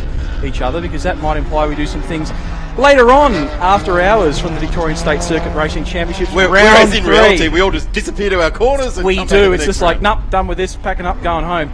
That's what the sports car guys did yesterday after they had their 4-lap sprint race, or as we probably call it, the race to set your starting tyre pressures for the 40-minute mini enduro. Welcome, folks, of course, to Production Sports Car Racing Victoria. So there's a fleet of different cars out on the circuit today, as we see Michael Stillwell come into shot in the FR500 Mustang. Behind that, an MGB GT V8. Behind that, a 997 Series 1 Cup car. Behind that, an FIA GT3 Lamborghini Gallardo. And behind that, a first-generation Lotus Lease, of course, with the 1.8 litre Rover engine. So full mixture of cars up the front. Big LS Power Sin R1, produced by Richard Bendel and the team at Daytona Sports Cars down in Dramana. Right around the corner, of course, from Trofeo Estate, Jim Manolius' business. He's out there in the Lamborghini Huracan GT3. Whispering Vines, there we go. Absolutely Whispering Vines. And wine produced in the amphora method, so not in oak casks but in clay. It's not exactly the Italian way of doing it. It's not your average winery. No. So we've got the cars coming to the grid now. So the feature race, shall we say, of the Victorian Sports Car Championship, and also the feature race for all 5 events of Victorian State Circuit Racing Championship. We combine the 2 allocations of sprint races on the Sunday into one 40-minute feature. So cars coming to the grid now. A empty grid spot for Taunton in the Mark car. So that car withdrawn from the event. As we see, it's actually coming down pit lane now, so we'll see what happens with that. Lights on. And away we go. 40 minutes plus 1 lap as we go. Again, a not great getaway by Ben Schutz in the Sin. But look at the start from P4 for Michael Kokonos for launch racing. He has absolutely launched that thing into turn 1 and takes first position of the start of the race. But he failed to navigate turn 1, and he's gone bush bashing in McLaren. This is not going to end well. I think he's trying to imitate a Land Rover. Oh, that's done a large amount of damage to the underfloor of that McLaren. Luckily, no other cars involved. As we can see, the hazard lights have gone on, so the road car safety systems have detected the car's been in an accident. And I'd say that's going to put the Pyack recovery team to work, most likely with a lift tow. As we see these cars run full flat underbodies, even in the road cars. doesn't look like the suspension's going to have enjoyed that very much. Certainly, that is deployed the safety systems which McLaren put in place, and there's team medical. I assure you that driver will certainly need a pulse rate check as the race continues out in front. Jamie Lovett, what a great start to the race he got, as we've got safety car deployed, which was inevitable as the safety car comes down. Pit lane will be sent straight back out onto track. And we're just looking at the field come around. Ben Schutz has slowed immediately, seen the double yellows. And our race leader, I think that's Andrew Hall. As we Hall. saw yesterday, the Porsche's getting really great launches off the line, that rear engine, as we see the team on the scene. Of course, chase vehicles at all the Victorian State Circuit Racing Championship events. We'll have fire, rescue, and of course in this case, thanks to PIARC, we've got the lovely folks from Team Medical Australia and of course the volunteer fire and rescue officials from the Victorian Fire and Rescue Squad. As we can see, the scissor doors coming up on the McLaren, so everything appears to be underway. They'll make sure that the driver's okay, but we'll talk more about the start if we can.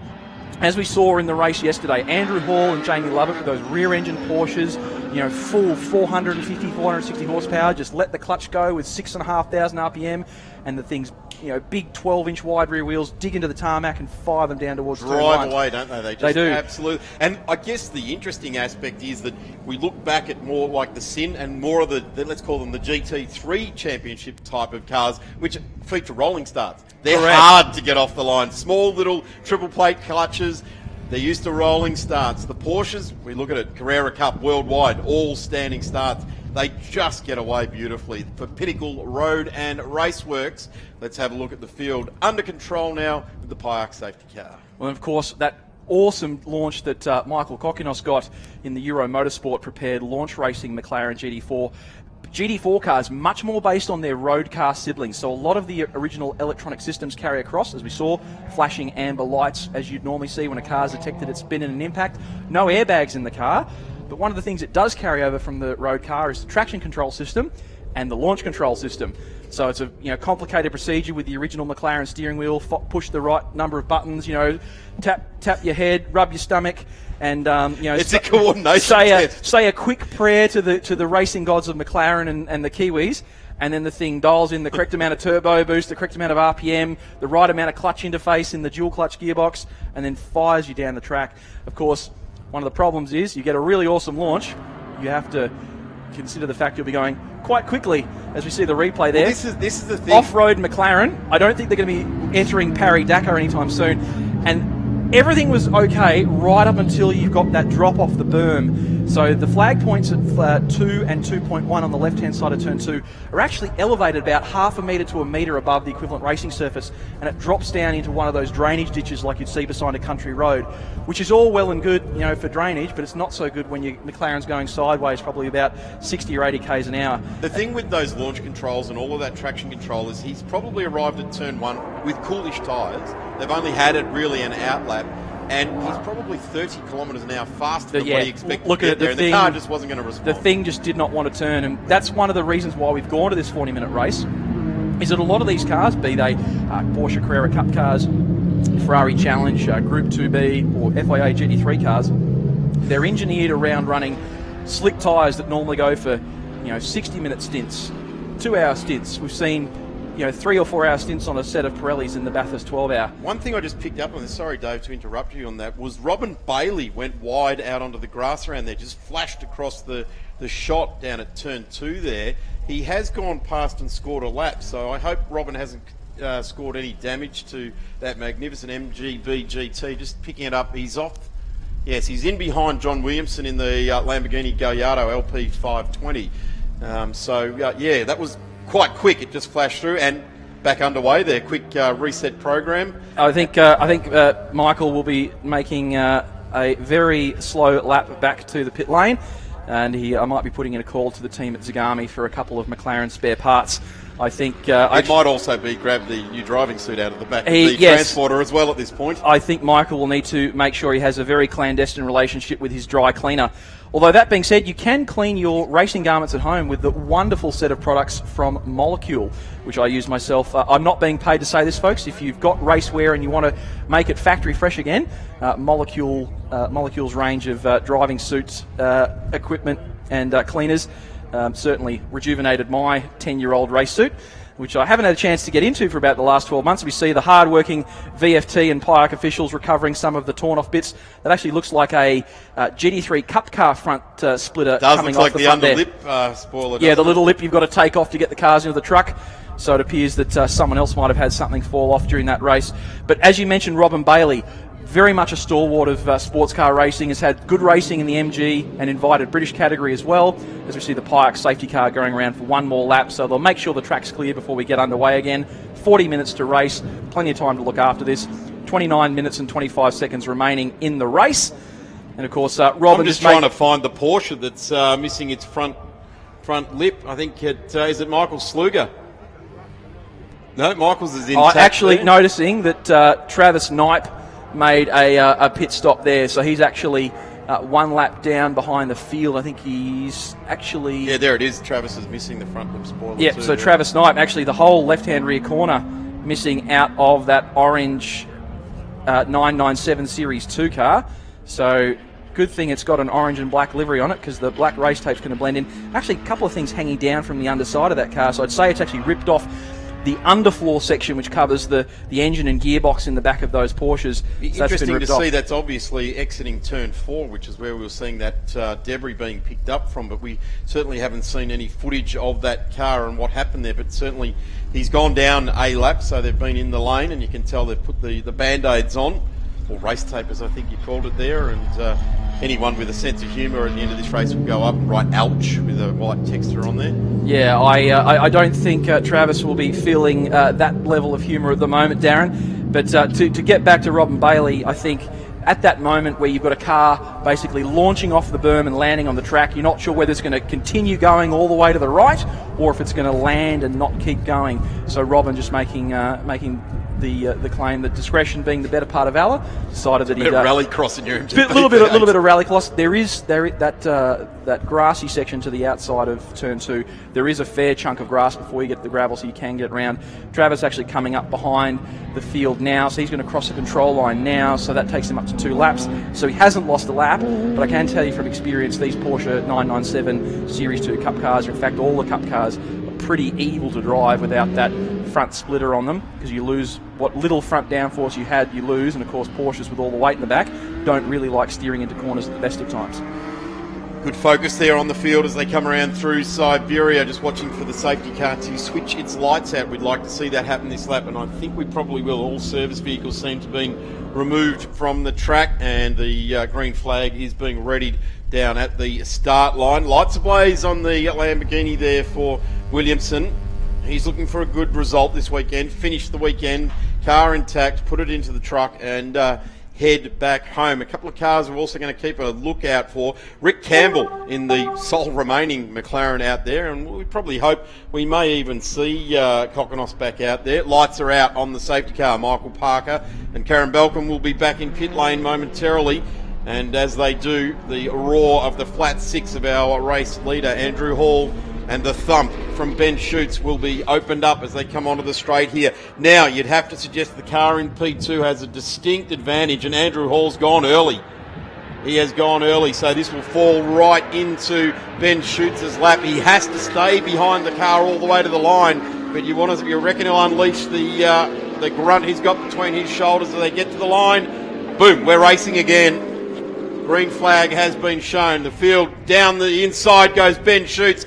Is Jamie Lovett going to follow him? No, he just leaves it out, but Andrew Hall hangs in there. It's a brave move there, but gee, Ben Schutz just squeezing him out. No harm, no foul. Play on, and the 130 will fight another day. Let's watch this under brakes on this lap down into turn 4 this time. Honda corner, 2 Porsches sizing up the sin. Ben Schutz, vastly experienced racer. He's raced for Richard Bendel in the Daytona, and have a look at that McLaren now of Rick Campbell. He looms large into screenshot now as well. The number 16 of Jamie Lovett had a great run yesterday off the start. Real demon start, and just coming out of Siberia to complete the opening lap. So what we saw at Winton in the 40-minute race was that Jamie and Andrew got locked together in combat, never separated by more than a second or two, and that let Ben Schutz sneak away in the sin. So if Jamie and Andrew work together to not put too much pressure on each other, I reckon they might be able to stay in touch with Ben. Very different sets of tyres on the cars. We've got Yokohama slicks, provided by the lovely team at Traction Tyre Centre, Andrew and Shane and the lovely people there. And of course, Michelin's and Pirelli's featuring throughout the grid as well. Andrew, of course, in the 991 Generation 1 Carrera Cup car. Same engine in these cars, but longer wheelbase in the 991 Cup car, so it's a little bit quicker in the fast sections. Jamie a little bit more agile in the slow sections like MG and Honda. This is a nice lead that Ben Schutz has been able to open up here. It's just under 2 seconds to Andrew Hall. And, that lap pace, look at that. Ben Schutz a 135.43 versus a 137.48. Ben Schutz at this given point in time has to run away and hide. He really has to just take absolute advantage of the machine he's got under him whilst it's under him, and then leave these Porsches as much as he possibly can in these early stanzas. Robin Bailey thumps past our vantage point there, grabs your attention with all these other high-pitched revving V8s and flat sixes, and then someone thumps past in an MGB GT. Have a look at this one here, Rick Campbell, being coached very, very well by Rod Wilson from Zagami Autosport. And here comes another McLaren in the mix here as well. So still in there is the number 55 Porsche getting through there. And there's Jim Manolis in the number 29 Trofeo Motorsport car. So it looks like Kokonos has gotten back out and is running 2 laps down. So I'm surprised that the team from Euro Motorsport and Nick from Lux Racing have been able to get that out. That's a credit to them. It would appear the car's not as badly damaged as possible, but I'd say losing a lot of that underbody aerodynamics, particularly the fast-flowing circuit like Phillip Island, is going to make life very interesting for Michael throughout this race. He'll know that he's 2 laps down. He'll have Nick coaching him in the ears. He'll try and make sure that he gets as much running as he can just in front of Plank there in the 55. Jim Manolis filling the screens now in that magnificent GT3 Lamborghini Huracan. It only takes one raging bull to take on whatever anyone else wants to throw at it. Jim currently sitting down there in 6th place. It's actually the highest place he's been throughout this series this year. And you'd have to suggest that the Lamborghini Huracan GT3 really enjoying the fast-flowing layout, as all of these sports cars are. If you're going to sit down with a piece of real estate and a pen and draw a track, it'd look a lot like the Phillip Island Grand Prix circuit to suit a sports car of any type.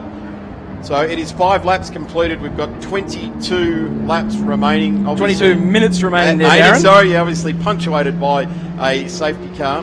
22 minutes left to go in this race. So it does become from a mini enduro to just a normal middle distance sort of sprint race. Jim Manolis still charging on hard there in the Lamborghini. There's the 2 Porsches of Lovett and Halls. They are absolutely glued together coming out of Siberia, and Lovett looks to have the wood on him now, albeit in behind. And this is where the 2 slight different designs of these Porsches start to come into play when it's changing the direction. The short wheelbase car, which is in 3rd position currently in this race, with Jamie Lovett at the wheel, just gets that done a little bit better, as Knipe now coming down the pit lane as well. That is the damaged orange Porsche. Yeah, I think discretion is the better part of valour. I think applies to a number of competitors here. I think Travis has made the decision that, you know what, I don't need to throw this thing even further into the wall. My team already knows how to weld. So as we go back to 2nd and 3rd position, this was the battle to watch at Winston. So Lovett pulls out. They'll run side by side. Lovett, a very good run off the last corner. I think Andrew Hall might be nursing an issue because those cars are normally very evenly paced. Either that or Andrew might have missed a shift. Very hard to do now with the paddle shift in the gearbox. Is either of them on Michelin Pirelli mix, or are they both on Michelin's? Well, I can't quite make it out from here. They're on black round ones as far as I can see. Darren? Neither of them are wearing any stickers on them to give it away either. So there's no blue Michelin and there's no yellow Pirelli stickers that we can pick up on there. So that could be something that's playing into this here. If one's on a Michelin and one's on a Pirelli, the Pirelli. But Lovett goes on the defensive. Andrew Hall goes to look around the outside.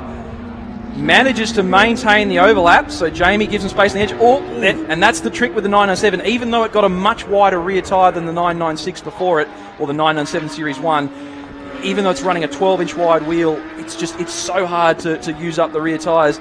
And love it there, just a little too aggressive on the throttle.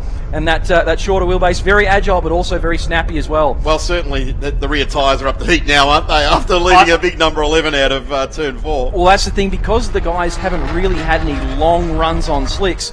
They've got no idea how the tyres are going to phase in over the course of a race. If we'd had 6 laps yesterday as opposed to 4, maybe. And of course, all of Friday's private practice sessions, I think we got one chance to run on slicks. It was about 3 laps, and then it got red flagged. And we've only just gone for 6 laps here. So traditionally, these tyres on these Porsches take that sort of time, 5 to 6 laps to get right up to temp now. Now Andrew Hall has got himself, well, I guess the biggest gap between these two for the entire race long, but we know Jamie Lovett has got a very, very fast car under him. Now, the other thing that's always interesting with Porsche racing at Phillip Island is that with that rear engine and that big rear tyre, the cars are very camber sensitive on the right rear tyre. You can run the normal camber setting like you'd run at Winton or Sydney Motorsport Park, and the car's quicker, but the tyre can get very close to a failure towards the end of its tyre life as it wears down. It puts a lot of stress on that outside shoulder.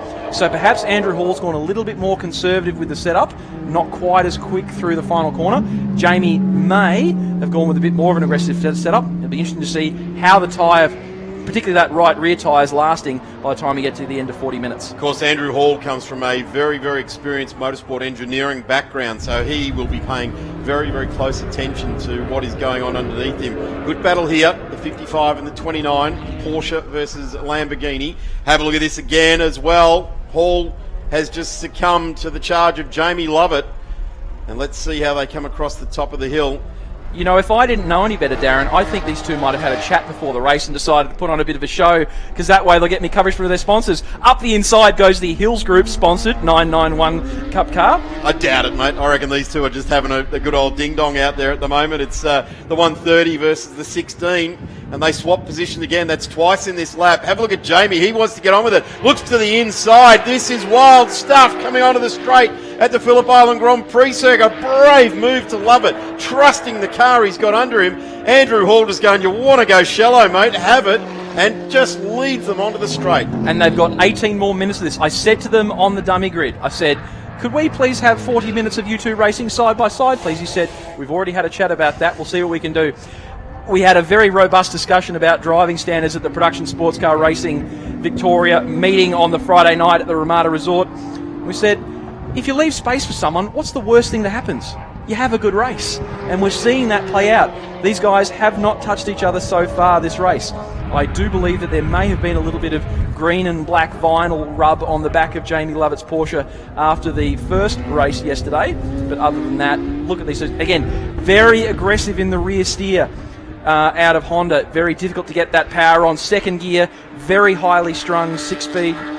Gearbox and 6-cylinder engine, the 991, just a little bit kinder on its rear tyres on the exit of Honda hairpin. The Porsche Cup cars by design are a durable piece of kit, but when you start pushing them to the limits and start banging up through the gearbox like these guys are now, you really start to feel the strain on these cars. These are from the factory built race cars, so very, very durable. Ben Schutt's out in front now. He has got himself a massive lead, 17 seconds, as we said early on in this race, Dave. Run away and hide now. Sin, run away and hide. Show us your very best early on in this race. And they've got the guy behind the wheel that can certainly do that. He will respond, and in 16 minutes' time, even if he does ease off about a second a lap from here on in, he will still bring the victory. These two just working in tandem. Their lap times are nothing to be ashamed of at the moment. And on screen now, this is a battle for 6 and 7 on the road. Michael Stillwell in the Mustang FR500 CS, battling out with Stephen Sluger in the number 68. This, of course, one of effectively almost an historic GT3 Cup car. It's a 997 Series 1, restored to the original Tony Quinn VIP Pet Foods livery. And the team from Fitzgerald Racing Services done a brilliant job putting that back together. It's beautifully presented. I'm just interested to see that Stephen's been running at the minute 44s. That car should be running a little bit quicker than Michael Stillwell. But I don't know what Stephen's experience level is like here at Phillip Island. For a lot of these teams, this will almost become a test session of sorts to see what they're going to be like when they come to the Clark Island Magic meeting at the end of the year, when the New South Wales Prod Sports, the Q and Industry Clothing Endurance Series visits the island, and we get 2 one-hour races with a pit stop in them with 2 drivers. Well, we've also got the 25th and 26th of September to enjoy as well, the last round of the Victorian State Circuit Racing Championship. So yes, I guess the ascendancy in honour is with the Q1 hours, but certainly the Victorian Sports Car Championship, we're seeing it play out now, is a trophy that is well sought after within this part of the circuit racing community. Great to see this Mustang out on track as well. It is representing a brand that has got a wealth of experience in motorsport, and we hark back. They make movies about it, Ferrari versus Ford, that sort of thing. And look at that, what a menacing silhouette it produces. And in behind it, the livery of the VIP. You couldn't get 2 more different cars. You couldn't, could you? 5-litre front-engined muscle car, V8 muscle car with a 6-speed H pattern and a big live stick axle hanging off the back, versus a 3.6-litre flat 6-cylinder 6-speed sequential shifted Porsche Cup car. But they're managing to drive them well within the track limits. Michael now setting... What a battle, though. Detroit versus Weissach. Detroit versus Weissach. We're having some problem passing the Americans with their big boat anchor engines. Well, they're out there and doing it. Good on Michael Stillwell. Here we go back. We're just interrogating the timesheets, interrogating where cars are. There's the guy that had that amazing start to the race, went off the track, now would be handling handicapped, you'd have to suggest, and they're down there in not running within the actual race, but this one battle in behind Michael Kokonos here, the 55 and the 29. That's 5 and 6 on the road, and you'd have to suggest here that I'm pretty sure Jim Manolis doesn't have the answer for the Plank car, but if something happens, he will certainly strike, and he's got the piece of kit underneath him. Oh, Plank went to dodge something there. That car broke to the left violently. No, I reckon that's the point in the acceleration out of Siberia, that you pull the stick for 3rd to 4th gear, and it can be very savage sometimes on the interruption of the rear drive axle. Either that, it might have had a little bit too much steering lock on it, a little bit too much throttle on the exit of turn 6. He caught it though. Well done. He did catch it. It's catch and release. I'm really impressed by Jim Manolis. He's not had a lot of people to race around recently, so the fact that he's hanging on to onto Paul Plank, I should say, in the 55 is very impressive, and he'll be well coached in the pits by Ryan Millier and the team from Trofeo Motorsport. Yeah, certainly Ryan won the GT Championship with Chris Mees. Well, Chris Mees won the championship, but it was the novice ranked driver that jumped in to do those middle stances of those races. Very underrated racer, Ryan Millier. Does a tremendous job, and certainly in brackets next to Chris Mees' Australian GT Championship should be his name. As I said, it's always a team game, and particularly in sports car racing, you can't just set the car up for yourself. More often than not, as we see with those longer races with more drivers, you have to make a setup in the car that's suitable to a number of different drivers. As we see Plank defending from Manolius, Jim very close now, and they'll see if they can use the traffic to their advantage, as our leader with 12 minutes remaining, Ben Schutz, now overtaking Michael Stillwell and Stephen Sluger in 7th and 8th. So up to position 6 have been lapped. So the next target for Ben will be Jim Manolis, but he's a further 30-odd seconds up the road. So it should be okay for the end of the race, as we see Jim and Paul Plank have also overtaken the Lotus of David Bunton. So he's actually doing a pretty good job of hanging on to Robin Bailey, who is capable of running upwards of 6 or 7 seconds faster than his fastest time so far. But he is fuel limited. He's engineered what was originally a 3.5-litre Rover V8 into a 5-litre Rover V8, high compression E85, which is all well and good when you're running a 10-lap sprint race.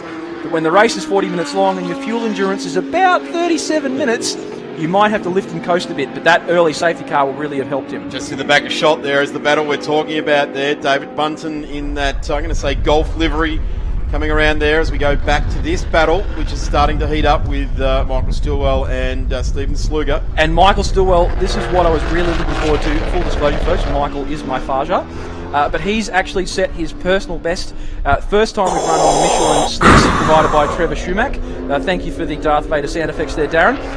But Michael's actually set his personal best ever at Phillip Island, a 143.4 in that car. So he's matching pace with Steven Sluger in the 68, a 143.7. Does leave a bit of room for him up the inside, a little bit wide on the entry.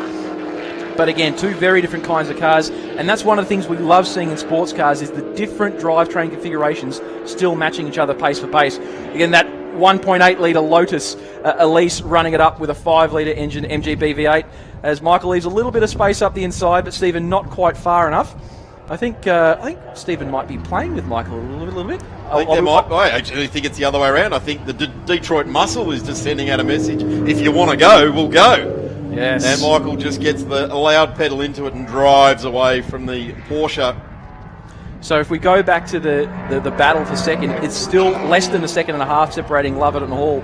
So I'll be interested to see how that battle plays out in the end. Manolius within a second of Plank, Sluger within half a second of Stillwell, and Bunton within half a second of Bailey. So battles all the way up and down the field. You put this battle we're watching now into a musical sense. It's like Kiss versus Kraftwerks out there at the moment.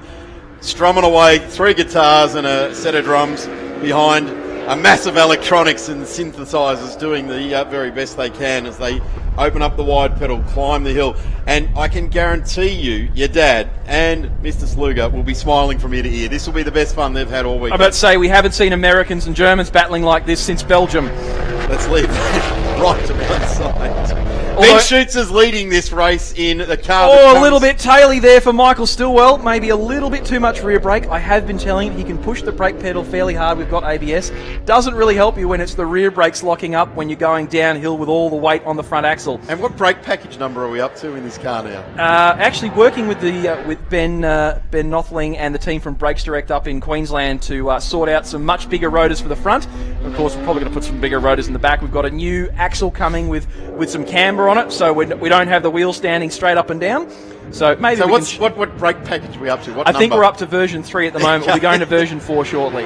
So here's the battle on screen now. Lovett and Hall. Lovett has got himself a handy lead, but I tell you what, no one else has got a handy lead like Ben Schutz has, a 32.42, regardless of what's behind the point. It's now 35, nearly 36 seconds lead as these two Porsches thunder across the line down into turn 1. Jamie Lovett, last time round, a 138.64. Hall, a 137.7. So Hall fastest on that, so he has the ascendancy with 8 minutes to go in this race. 14 laps completed. With lap times like that, you can tell that they're conserving the tyre.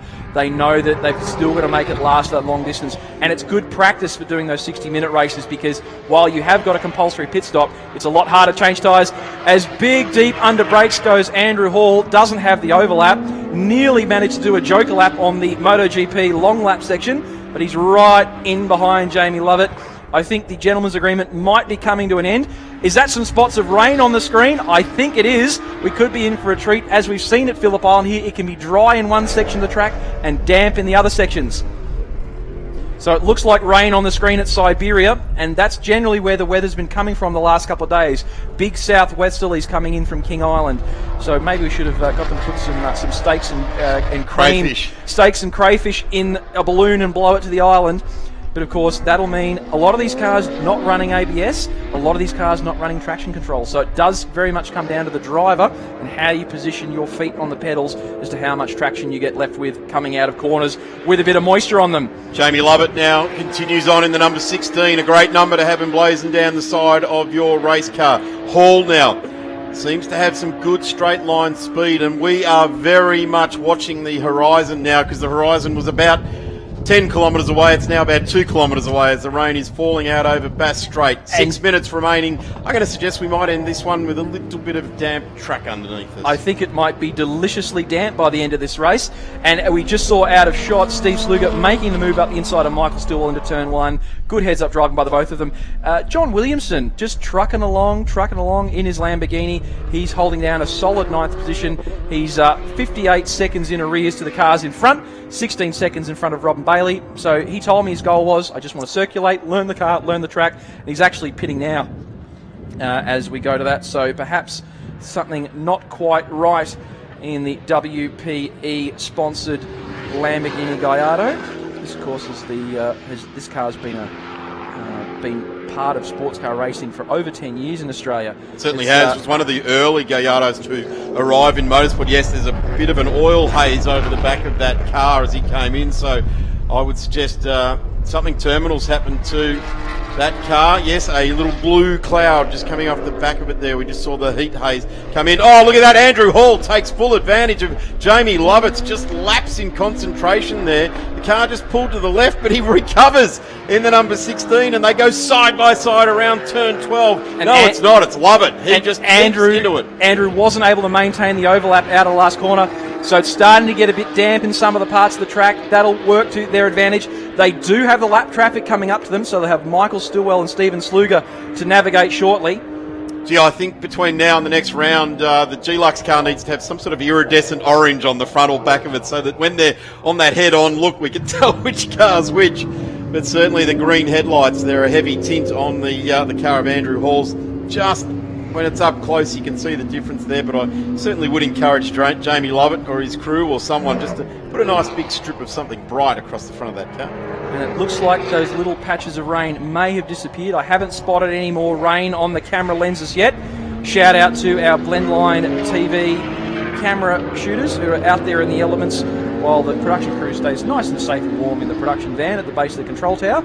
All of it parked on about a 15-degree angle down there as well, so the rain rolls off the top of the production van. These two glued together have been now for 35 minutes and 51 seconds, and we have now definitely got rain hitting on the other side of the It's actually the north side. Change direction. Between turns 10 and 12, so that'll make coming on the straight a more interesting activity. Certainly going to be very interesting for this bunch of cars with Michael Stillwell, who is just going to go down a lap. His battle with the Porsche seems to have come to an end.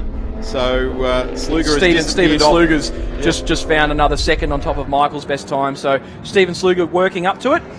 So let's just watch these cars as they come onto the straight. The sin of Ben Schutz just thumping down the straight. In fact, he's 41 seconds clear, nearly 42 of the field. Let's watch this battle. Who has realised that they're going to have to reach for the wipers? Neither of them have got the wipers on yet, but we certainly need them on here. Wipers on with Sluger, wipers on with Stillwell. Perhaps Lovett and Hall a little bit too entranced in their battle to flick the wiper switches on. Either that or they've got the good silicon coating on the screen and it's just sliding straight over the top of the Porsche Centre Melbourne, or Brighton, I think it was, on the Hall car there. As we see Lovett looking to get past Sluger as soon as possible, and Sluger's led them both past. So rain on the lenses of the camera at 2.6 as well. So we've got a little bit of damp at the south end, a little bit of damp in the north end, and it's dry in the middle. Good under brakes coming into turn 4. That really does come up nicely there. But Jamie Lovett is really, at this point in time in the race, that's a lot of rain. Yeah, very wide there for Jamie Lovett. So it's a lot of rain down at Siberia. Well, this is really where after 37 minutes of racing, you have to really turn the concentration wick right up inside the cabin of every one of these cars as they're going to start to move around underneath them where there used to be grip. They're going to head into the corner each and every time. And on this lap, pioneering with what's going to be over the hill. Is it slick? Is it shiny?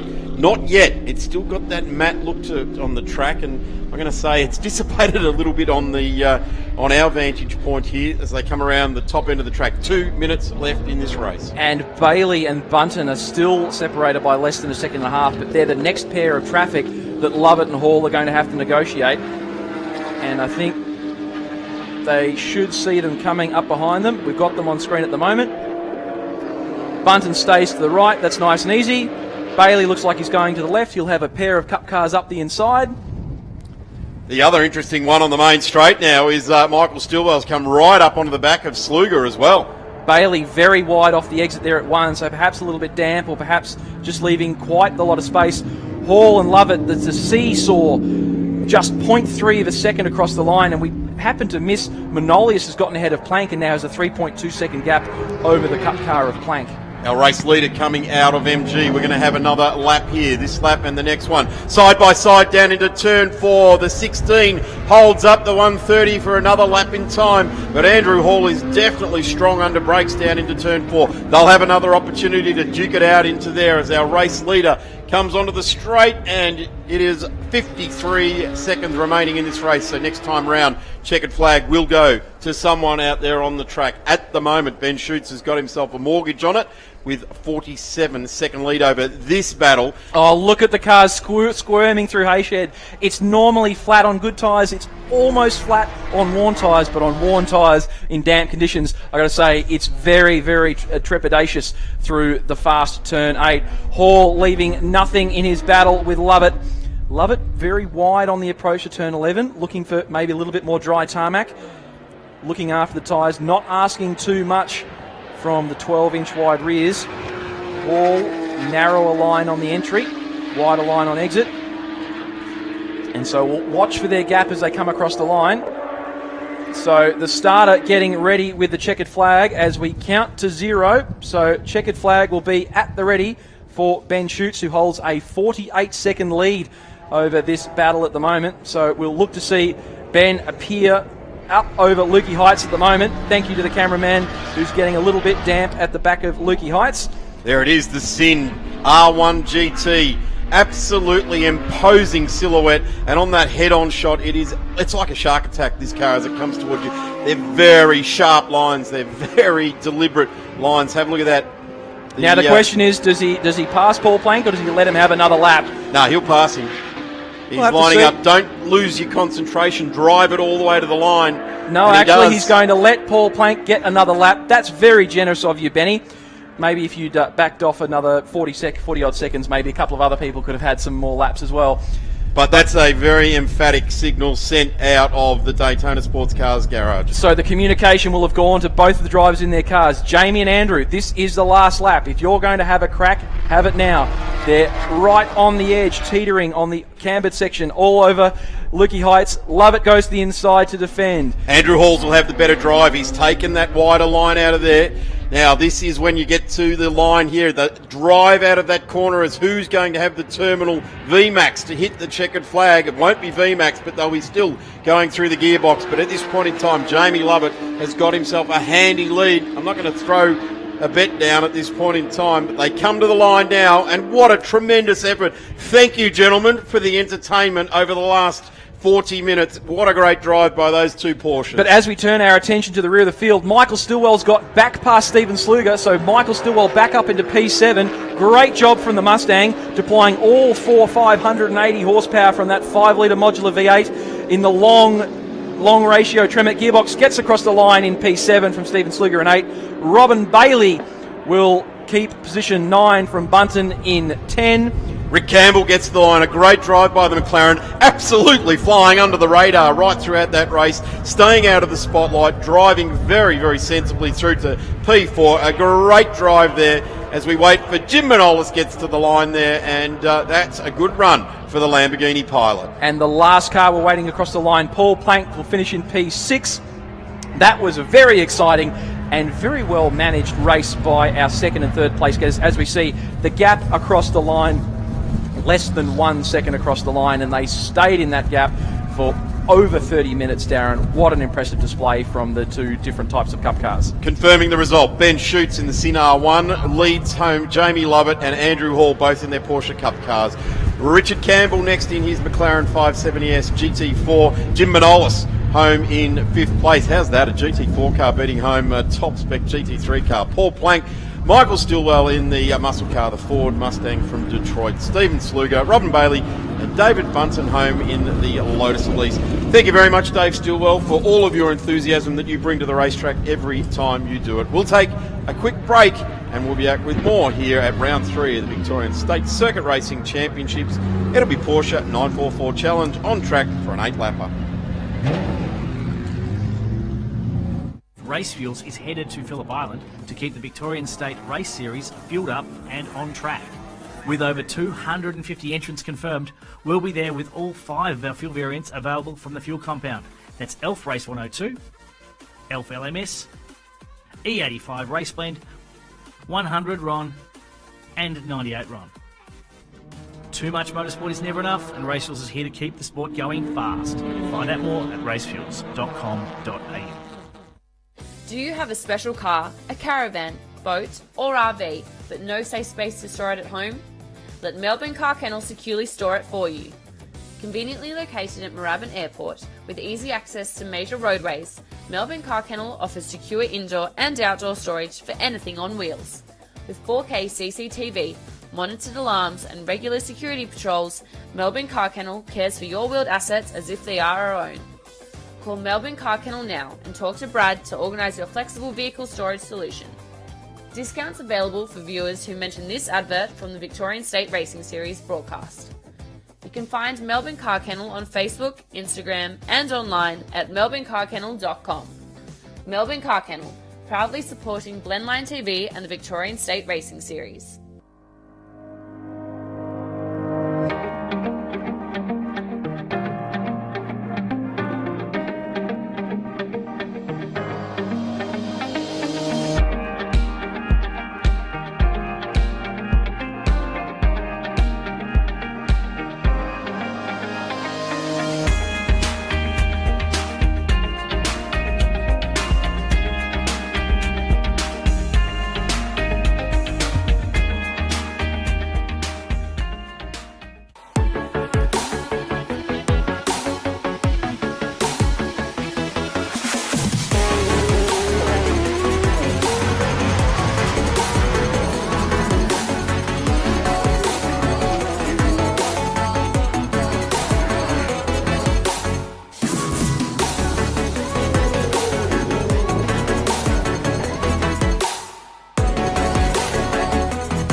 Facebook isn't the only place that you can support Australian grassroots motorsport with Blendline TV.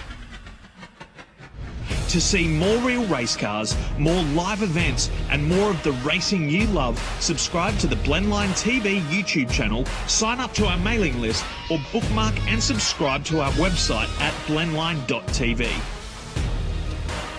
Thanks for continuing to support grassroots motorsport with Blendline TV. Race Fuels is headed to Phillip Island to keep the Victorian State Race Series fueled up and on track. With over 250 entrants confirmed, we'll be there with all 5 of our fuel variants available from the fuel compound. That's ELF Race 102, ELF LMS, E85 Race Blend, 100 RON and 98 RON. Too much motorsport is never enough, and Race Fuels is here to keep the sport going fast. Find out more at racefuels.com.au. Do you have a special car, a caravan, boat or RV, but no safe space to store it at home? Let Melbourne Car Kennel securely store it for you. Conveniently located at Moorabbin Airport with easy access to major roadways, Melbourne Car Kennel offers secure indoor and outdoor storage for anything on wheels. With 4K CCTV, monitored alarms and regular security patrols, Melbourne Car Kennel cares for your wheeled assets as if they are our own. Call Melbourne Car Kennel now and talk to Brad to organise your flexible vehicle storage solution. Discounts available for viewers who mention this advert from the Victorian State Racing Series broadcast. You can find Melbourne Car Kennel on Facebook, Instagram and online at melbournecarkennel.com. Melbourne Car Kennel, proudly supporting Blendline TV and the Victorian State Racing Series.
Facebook isn't the only place that you can support Australian grassroots motorsport with Blendline TV. To see more real race cars, more live events, and more of the racing you love, subscribe to the Blendline TV YouTube channel, sign up to our mailing list, or bookmark and subscribe to our website at blendline.tv. Thanks for continuing to support grassroots motorsport with Blendline TV. Welcome back to the Phillip Island Grand Prix circuit. We exit stage left, some sports cars, and we invite on stage right more sports cars. The 944 challenge on track now. Matt Dunlop has joined me. Now, Matt, some penalties handed out from the earlier race today. Mate, in the sports car race, it was raining from the heavens. In this race, it is raining penalties after some interesting driving under the safety car. 9 different drivers have caught penalties, including Jamie Westaway, who lost his race win, demoting him to second place, which means Cameron Bella got the win in race 2, and he starts on pole for race number 3 here with Westaway alongside. Anthony Westaway will still start from 3rd position alongside Mark Torbitz, who starts out of 4th. Richard Howe has been promoted up to 5th position next to Josh Brisbane, who has had a fantastic finish in P6. John Kennedy has moved up to 7th position next to Clayton Sinclair in the 42 in 8th. We've got Tony Andrzejewski out of 9th in the 27th, with Andrew Jones in 10th, Keith Mariner starting from 11th position in the 64, and Peter Doherty in the number 80 from 12th. Adam Brewer is all the way back to 13th, with Tim Wolfe next to him in 14th. Lyndon Watson, the returnee driver, is in 15th, with Jack Atley, the newcomer, in 16th. Marius Katrina, after recovering from his breakage in the last race, is 17th. Michael Westaway is 18th. Andrew Jackman will not be making the start, and Andy Tudor behind him. Then we've got Peter James, Emmanuel Metasama, and Jimmy Mitchell, all who did not finish the last race but will be forming the grid for a 22-car race for race 3. Let's hope we don't have any stultus incessus. Look it up in Latin. Let's have some great racing here for the 944s and get this one done. Changing conditions again. In fact, some would say varying conditions, almost corner by corner here. We've got a little bit of water coming down onto our vantage point, coming from the west, or the north side of the circuit here. It's been coming from the southwest most of the weekend. Field is set, Matt. Let's get this one underway. We're just waiting for the last few cars to pull into the grid spots at the back, and we've got 3 cars, Peter James, Manny Metasama and Jimmy Mitchell, all starting from the pit lane as a result of their penalties. But it is looking to be a front row of Cameron Bella and Jamie Westaway, who are only separated now by 2 points in the championship standings, with Cameron Bella leading the way. There's a green flag at the back. The 5-second board is out. We're waiting for the red lights. The revs are rising, and we are underway. Oh, Cameron Bella's had a shocking start. Jamie Westaway gets a great launch, but Bella has bogged it down big time, and he's falling right back down the order. It is Jamie Westaway from Mark Torbitz in 2nd position on the outside, it looks like. Tony Westaway pulling up the inside in 3rd as they stream down into turn 1. Cameron Bella is nowhere. He's in front of Tony Andrzejewski all the way back into the midfield. Great start there by Lyndon Watson out of 14th as well. Got the clutch engaged and drove well. Have a look at Mark Torbitz. They're doing it for West Bond management here this weekend, the 944s. And Mark Torbitz is dearly trying to get himself onto the podium in this. This is the 8-lapper, and they're all starting to bank up behind him. There's Kennedy as well. Great to see him weighing in on it. Had a good run at Isle of Magic late last year. Wide out there off in the marbles there. Mark Torbitz coming under pressure down the inside here. He'll tip it in, and they will go side by side through there, and just driven off the edge of the track over the back of the ripple strips there. So that'll put Mark Torbitz back 1 spot that he dearly doesn't want to go any further back. Remain on the podium. There's Bella fighting back from what was his worst start of his driving career, I would have to say. It certainly was. And speaking of worst drives, on the opposite end of the spectrum, John Kennedy has had one of the greatest recoveries in such a short span of time that I've seen for quite some time.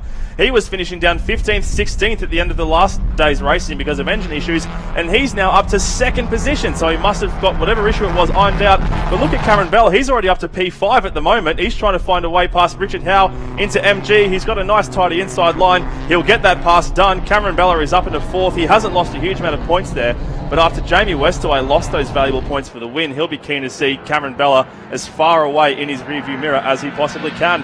Bit of a battle here between Josh Brisbane and Tony Andrzejewski, with Lyndon Watson, the returnee, in the number 5, going right up the inside. Tony Andrzejewski looks to have fallen off the pace a little bit through turn 12 there, and Josh Brisbane swoops up behind as they cross the line. Westaway leads John Kennedy, Mark Torbitz, then it's Cameron Bella, Richard Howe, Tony Westaway, Sinclair, Brisbane, Watson, and Tony Andrzejewski round out your top 10. As they stream down into turn 1, Richard Howe wants that spot back from Cameron Bella, and he's almost got it. They're side by side. I wouldn't be shocked if Cam can hold on. Gets 2 wheels in the curb. No, he can't make it stick. And Richard Howe gets back up into 5th position. 4th position, I should say. The number 8 there, Richard Howe. Very, very good drive by the veteran there. Just saying to Cam Bella, hey, if you want to mix it up with the guys that finish off the podium, this is what you're going to have to do. We're going to get a little bit jiggy with it here. And that's really cool to see the veteran. He's raced door handle to door handle with the best of them over an exceptionally long career in motorsport. Runs right down the right-hand side of the track. Covers off Cam Bella. Cam Bella will have the better drive off the corner. No, Richard Howe just takes the line he's allowed to. He's leading this battle. He can put his car wherever he wants to. Manny Menezalma weighing in on that there. Oh, no, that's Lyndon Watson, who got a great start in there in the Don Watson transport entry. Clayton Sinclair alongside him in the advanced fitness machine. They're side by side as they come out of Siberia there on the back straight. Great pack racing because we've got so many cars in the field this weekend. Massive turnout for the 944s, which is fantastic to see. Richard Howe still holding off Cameron Bella. That's what 40 plus years of defensive driving experience can do for a driver. But I think Bella's got him around the outside. He has across Lukey Heights. They're side by side into MG once again, and Bella will take that spot back. But all this scrapping between 4th and 5th is not going to be doing any favours for Bella's race pace. He's got to get a big hurry on if he wants to catch up to the front, and he's only got 6 laps left to do it. Tony Andrzejewski's had a good opening stand through this race as well. He's gone from 15th on the grid up to 10th now and is challenging to get inside the top 10. Great start to the 8-lapper here for Tony Andrzejewski. Keep your eyes out for the number 27. It's a big man that puts the number 27 on his car. I say it every weekend.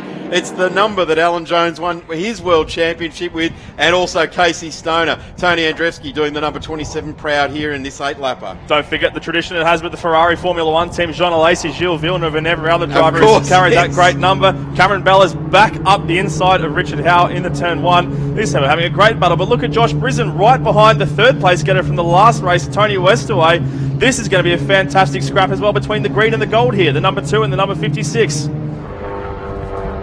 There's Cameron Bella. That's not leading the race, ladies and gentlemen. Do not be confused. That's position 4 on the road at the moment. This is position 2 and 3 on the road. It's Jamie Westaway in the bronze car that is leading this race to Kennedy, Torberts, Bella, Richard Howe, Tony Westaway, Brisbane, Lyndon Watson. What a great start there, out of 14th and already up to 8th. So it's Andrzejewski and Watson out of the same row in the race have both made up 5 and 6 places off the start there. So terrific start for some guys in the mid-pack. Great move there from Clayton Sinclair as well. Just slipping up the inside of Tim Wolfe through Siberia, who wants that spot back immediately, but he's not going to be able to cover it off just now. If they go side by side through here, it'll be a pretty brave manoeuvre. That's exactly what he's done. Tony Andrzejewski even wants a piece of the pie. He's going to try and have a look, but nothing doing there. They're still side by side as they go across the top of the hill. Tim Wolfe is going to go around the outside and hold on to that spot. That's a great move there from the number 66 Pipecraft machine driver. You get the feeling now that the number 27's just sort of going, right, well, I'll watch you two guys battle it out here. And the waters could literally open in front of me here at the moment. They're getting side by side pretty much all the way around half this lap. They're going to continue to do so. Or does the 27 stuff his nose up the middle? It looks like he's going to have a go at it. Looking straight down the middle there. There's a good couple of car lengths in it. But now these two side by side just about rub flared cars they do. And there's someone else weighing in on it. Who's that right along the number 27? It's Tim Wolfe. He's weighing in on it. That's Michael Westaway in the 45, the orange car behind them, trying to get stuck in as well. They're ducking and weaving. This is like a Moto3 race at this point, trying to find their way through and in the run to turn 1. Tim Wolfe gets the lead. Clayton Sinclair behind them. When I say lead, I mean the lead for the battle for... Oh, that's John Kennedy! He was having such a great run in second, and his engine looks to have given out almost completely. He's had to dart off to the side of the track. What a shame for Kennedy. That promotes Mark Torberts up to second position and Cam Bella up to the third on the podium. But look at this battle we got here. Now Marius Katrina's trying to weigh back in. He just had an issue on the start. He was the result of that incident with Andrew Jackman we saw, because he had a drive shaft give way on the start. He's got it held together with some bolts now. He's got it nice and solid, and he's looking to put some good power down to try and make his way back up here. Great scrapping as they go through Honda Corner here. The beauty of these cars is they're so evenly matched is that anyone can jump in these things and almost be instantly competitive. What a shame for John Kennedy, though. That is race done. He's just trying to reverse park by the looks of things at the moment. That might be a driveline issue, less tan engine, because it is still moving there. So he may have a gearbox or driveline entry. Have a look at this. This is where it's at in this race, fighting it out for the minors here. right around the outside. Tony Andrzejewski has been watching this battle go on. He's now in the thick of it in the number 27. The 27 being that red car with the white stripe over the top of it. The 66 and the 45 is Wolf. And 42, and Sinclair there as well, and Westaway, the 45. So, sorry, giving those numbers away to anyone at the moment, but certainly this is where the race is happening. But Jamie Westaway, 4.5 second lead with 4 laps completed. While we're looking at this battle, Cameron Bella has made his way past Mark Torbitz into second position. Those two are still dueling down the front straight. We'll come back to that in a second, but look at this battle that we've got on screen here, folks. It's still bumper to bumper all the way from 9th down to 14th. Michael Westaway is trying to pull alongside now as they go under the bridge to start lap number 5. They're going to be side by side. He's got the line, he's got the run, he's got the position. Michael Westaway is up into 9th position now, with Tim Wolf falling a little bit back. The pack is starting to peter out just a little bit, but we've still got 4 laps to go, folks. Anything could happen here. It certainly could. This is a ripping battle in the midfield here, and it's really good this time. The naming right sponsor, Westbond Management, last time was parked across the middle of the track. Now he's leading this battle pack, so really good to see that our naming right sponsor is emblazoned on a car that's going well in this one. I've got to give Michael credit. He's doing such a good job to get sponsorship signage on the cameras this weekend, and it's great to see Westbond Management getting involved as well always. Clayton Sinclair trying to have a look around the outside at Honda. Big lock up there. Can't really do much from that point of view. Once you have the inside line there, you've basically got it locked away, and then defend on the way out, and that's how you make a pass not happen if you're in the lead in through Honda corner. But look at Tony around the outside of Marius Katrina here as they run through Siberia now. Siberia, a very aptly named corner because it gets freezing there as you cop the winds that feel like they're straight off the Antarctic down there. You feel as though in 1942 it was a wet and cold weekend at Phillip Island when they went racing, and they went, right, that's called Siberia from here on in. If you've been naughty, you can put on the flag point down at Siberia. Great view though, really good spot view of the track. You can see all the way around the whole bottom end of the course when you're parked up on the inside of the track down there. Cameron Bella is fighting back now. It's an oval battle, but with 3 laps remaining, 5.4 seconds for Jamie Westaway. He hasn't put a foot wrong this weekend, Jamie. He didn't put a foot wrong at round 1 either. So let's see. He's got a great concentration level, and he's respected for that. And he is leading the field. Bella has fought his way back into P2 after a horrible start, being gazumped by the best part of 4 or 5 cars. Mark Torbitz still poised on position number 3. At least he's on the podium. Looking for some moves there for this battle pack, which they've been together since the start of the race. It was the number 12 there as well, moving around. Marius Katrina, I think it was. That's right, Marius Katrina getting stuck up the inside of Clayton Sinclair there, and he's moved himself up into 10th position, so great move from Marius. Cameron Bella did post the fastest lap of the race so far the last time around at 150.03, but it wasn't enough for him to improve any decent amount on the race lead. The gap has only come down from 5.44 to 5.43 between the last 2 laps, so Jamie Westaway is on just as much scintillating pace as Cameron Bella is right now. So it's going to be a very tall order for the number 1 Cyan machine to catch up to him, but if he's looking for a decent haul of points, maybe that second place is all he's really going to be looking for. These guys, on the other hand, there's such a big points gap between the front of this pack and the rear that any one of them wants to get up to where Tim Wolf is currently sitting there in number 9th position, and he's having a great run there, really doing a fantastic job holding off here. But now Marius Katrina is taking charge of this battle pack as it narrows down to 3 cars. Tim Wolf starting to pull the gap at the front there, and Marius is holding off Clayton Sinclair and Tony Andrzejewski as they snake through the top half of the circuit, going around the hay shed now and up through Lukey Heights. Tim Wolf is pulling a great gap on these cars. Tony Andrzejewski trying to get a little bit more pace in his car after he had an unfortunate spin last time out at Honda Corner, and he's doing quite well so far. Looks to be up in 11th position. There's Lyndon Watson, the returning driver, as he comes around the final corner of the lap in P6 at the moment. So that's a great recovery from 18th where he started, having caught one of those penalties. Matt, we opened this race up with some Latin, Stultus Incessus. I think we need to find out what the opposite of that is, because this has been some great racing in this one, hasn't it? This has been fantastic driving, really precise, really fun to watch, and there's been some really close scrapping through some quick corners as well.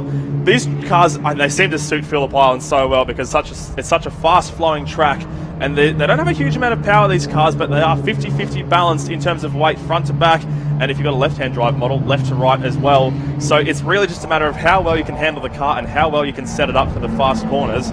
Once you've got that down to a T, you can really throw some fast lap times out around the circuit like this. Certainly a left hooker is a great advantage here at the Phillip Island Grand Prix circuit, and we're just seeing that on camera now. All three of these cars left-hand drive outfits, so puts you on the inside of the corner for the big turn 12, puts you on the inside for turn 3, Siberia, right across Lukey Heights, a distinct advantage and vision for the driver to be able to see the car in front, and I guess it gives it that international flavour as well. Left or right-hand drive, we do not discriminate, just you can bring whichever one you have, and there has been in the past, drivers been known to have a different car, a left-hand drive or a right-hand drive for any given circuit. Certainly Sandown also a big advantage with the left-hand drive. Yeah, it's not really a super big advantage because two of the most notable drivers in the right-hand drive cars are, as a matter of fact, Jamie Westaway and Cameron Bella at the front of the pack here. And you also have to keep in mind that for some people, it's such a big deal. For instance, John Kennedy, he converted his car in the off-season last year to left-hand drive to get those extra little benefits. And now we're just waiting for the cars to cross the line to start what would be the final lap. Jamie Westaway is going to lead them across with 1 lap to go as they come across now. This is the battle for fourth. Richard Howe is leading Tony Westaway, who is just a smidge in front of Lyndon Watson with the L plate on the back there, trying to make his way past. They're going to be side by side as they cross the line. Lyndon has just pipped him on the control line with 1 lap to go. He's not going to have the line though, but Tony Westaway pulls in behind. Doesn't want to scrap too much for turn 1 here. He's got a couple more opportunities as the lap goes around to make that place back, but a fantastic move from Lyndon Watson to make his way up into 5th position.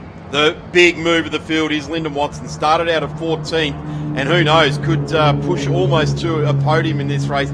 He's probably a little bit too far away to dislodge Mark Torbitts from that position at the moment, but certainly this is the battle on screen. He could easily make a move on Richard Howe. It's making it stick on Richard Howe that's going to be the interesting way. Don't forget, he's an ex-Thunderdome racer. He knows how to make positions and hold on to them.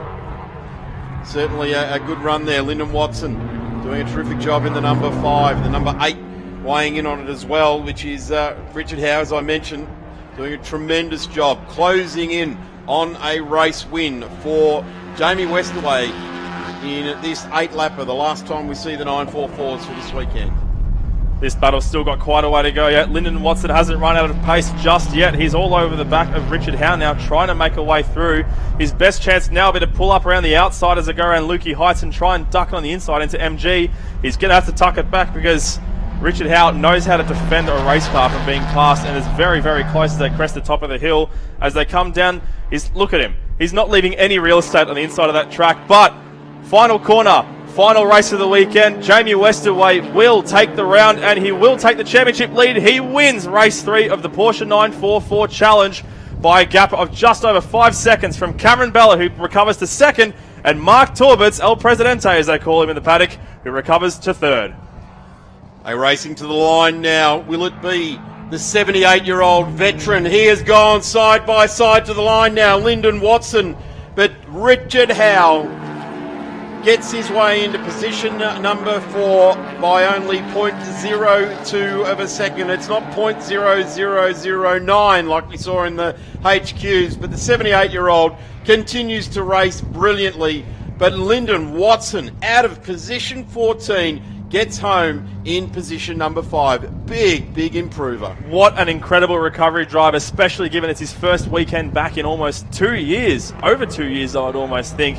So fantastic to see Lyndon Watson can just jump straight back in and be competitive right off the bat. That is the end of the Porsche 944 Challenge. There's your leaderboard for the top 10. A big thanks to Westbond Management for presenting this round, and a big shout out to our sponsors as well. Advanced Fitness, AVI Technology, Bayside Commercial Real Estate, Seat Time Race Simulations, Poolmaster Bayside, Smith's TMP, Hire Depot, as well as Porsche Cars Australia, Yokohama Traction Tyres, V-Sport and Race Fuels. Thank you so much for tuning in for the Porsche 944s. We've got another event coming up next, Darren. What have we got next? HQs and Historics touring cars on track next. Thank you very much, Matt Dunlop. We look forward to the 944s as we go to Sandown in the last weekend of July there for the next round of the Victorian State Series. Thanks, Matt. We'll be back soon with more at trackside at the Phillip Island Grand Prix circuit.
Race Fuels is headed to Phillip Island to keep the Victorian State Race Series fueled up and on track. With over 250 entrants confirmed, we'll be there with all 5 of our fuel variants available from the fuel compound. That's ELF Race 102, ELF LMS, E85 Race Blend, 100 RON and 98 RON. Too much motorsport is never enough, and Race Fuels is here to keep the sport going fast. Find out more at racefuels.com.au. Do you have a special car, a caravan, boat or RV, but no safe space to store it at home? Let Melbourne Car Kennel securely store it for you. Conveniently located at Moorabbin Airport, with easy access to major roadways, Melbourne Car Kennel offers secure indoor and outdoor storage for anything on wheels. With 4K CCTV, monitored alarms and regular security patrols, Melbourne Car Kennel cares for your wheeled assets as if they are our own. Call Melbourne Car Kennel now and talk to Brad to organise your flexible vehicle storage solution. Discounts available for viewers who mention this advert from the Victorian State Racing Series broadcast. You can find Melbourne Car Kennel on Facebook, Instagram and online at melbournecarkennel.com. Melbourne Car Kennel, proudly supporting Blendline TV and the Victorian State Racing Series.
Facebook isn't the only place that you can support Australian grassroots motorsport with Blendline TV.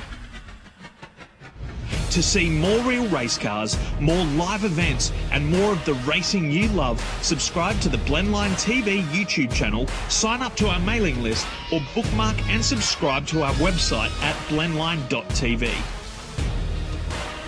Thanks for continuing to support grassroots motorsport with Blendline TV. Race Fuels is headed to Phillip Island to keep the Victorian State Race Series fueled up and on track. With over 250 entrants confirmed, we'll be there with all 5 of our fuel variants available from the fuel compound. That's ELF Race 102, ELF LMS, E85 Race Blend, 100 RON and 98 RON. Too much motorsport is never enough, and Race Fuels is here to keep the sport going fast. Find out more at racefuels.com.au. Do you have a special car, a caravan, boat or RV, but no safe space to store it at home? Let Melbourne Car Kennel securely store it for you. Conveniently located at Moorabbin Airport, with easy access to major roadways, Melbourne Car Kennel offers secure indoor and outdoor storage for anything on wheels. With 4K CCTV, monitored alarms and regular security patrols, Melbourne Car Kennel cares for your wheeled assets as if they are our own. Call Melbourne Car Kennel now and talk to Brad to organise your flexible vehicle storage solution. Discounts available for viewers who mention this advert from the Victorian State Racing Series broadcast. You can find Melbourne Car Kennel on Facebook, Instagram and online at melbournecarkennel.com. Melbourne Car Kennel, proudly supporting Blendline TV and the Victorian State Racing Series.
Welcome back trackside here at the Phillip Island Grand Prix circuit for round 3 of the Victorian State Circuit Racing Championships. We've had a ripping day Sunday of racing. We've got 2 fantastic fields making their way out on track. Now I have a great pleasure to introduce Dave Amor, who'll be calling the HQ race here, and he'll be joined by Dan McCarthy from Auto Action with the historic touring cars. Take it away, gents. No worries, Darren. Thank you very, very much. I appreciate that.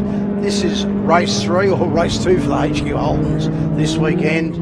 Yesterday we failed to finish due to some racing incidents, but the best thing is we've got 19 of the 20 HQs out there, which is so important. Steve Banks there, beautiful looking HQ Holden, went back yesterday afternoon, put a complete front, rails, engine, gearbox, radiator, nose cone back into that car, got back here this morning, the smile on his face, fired the car up, went up the pre-grid, switched it off, and then it wouldn't start.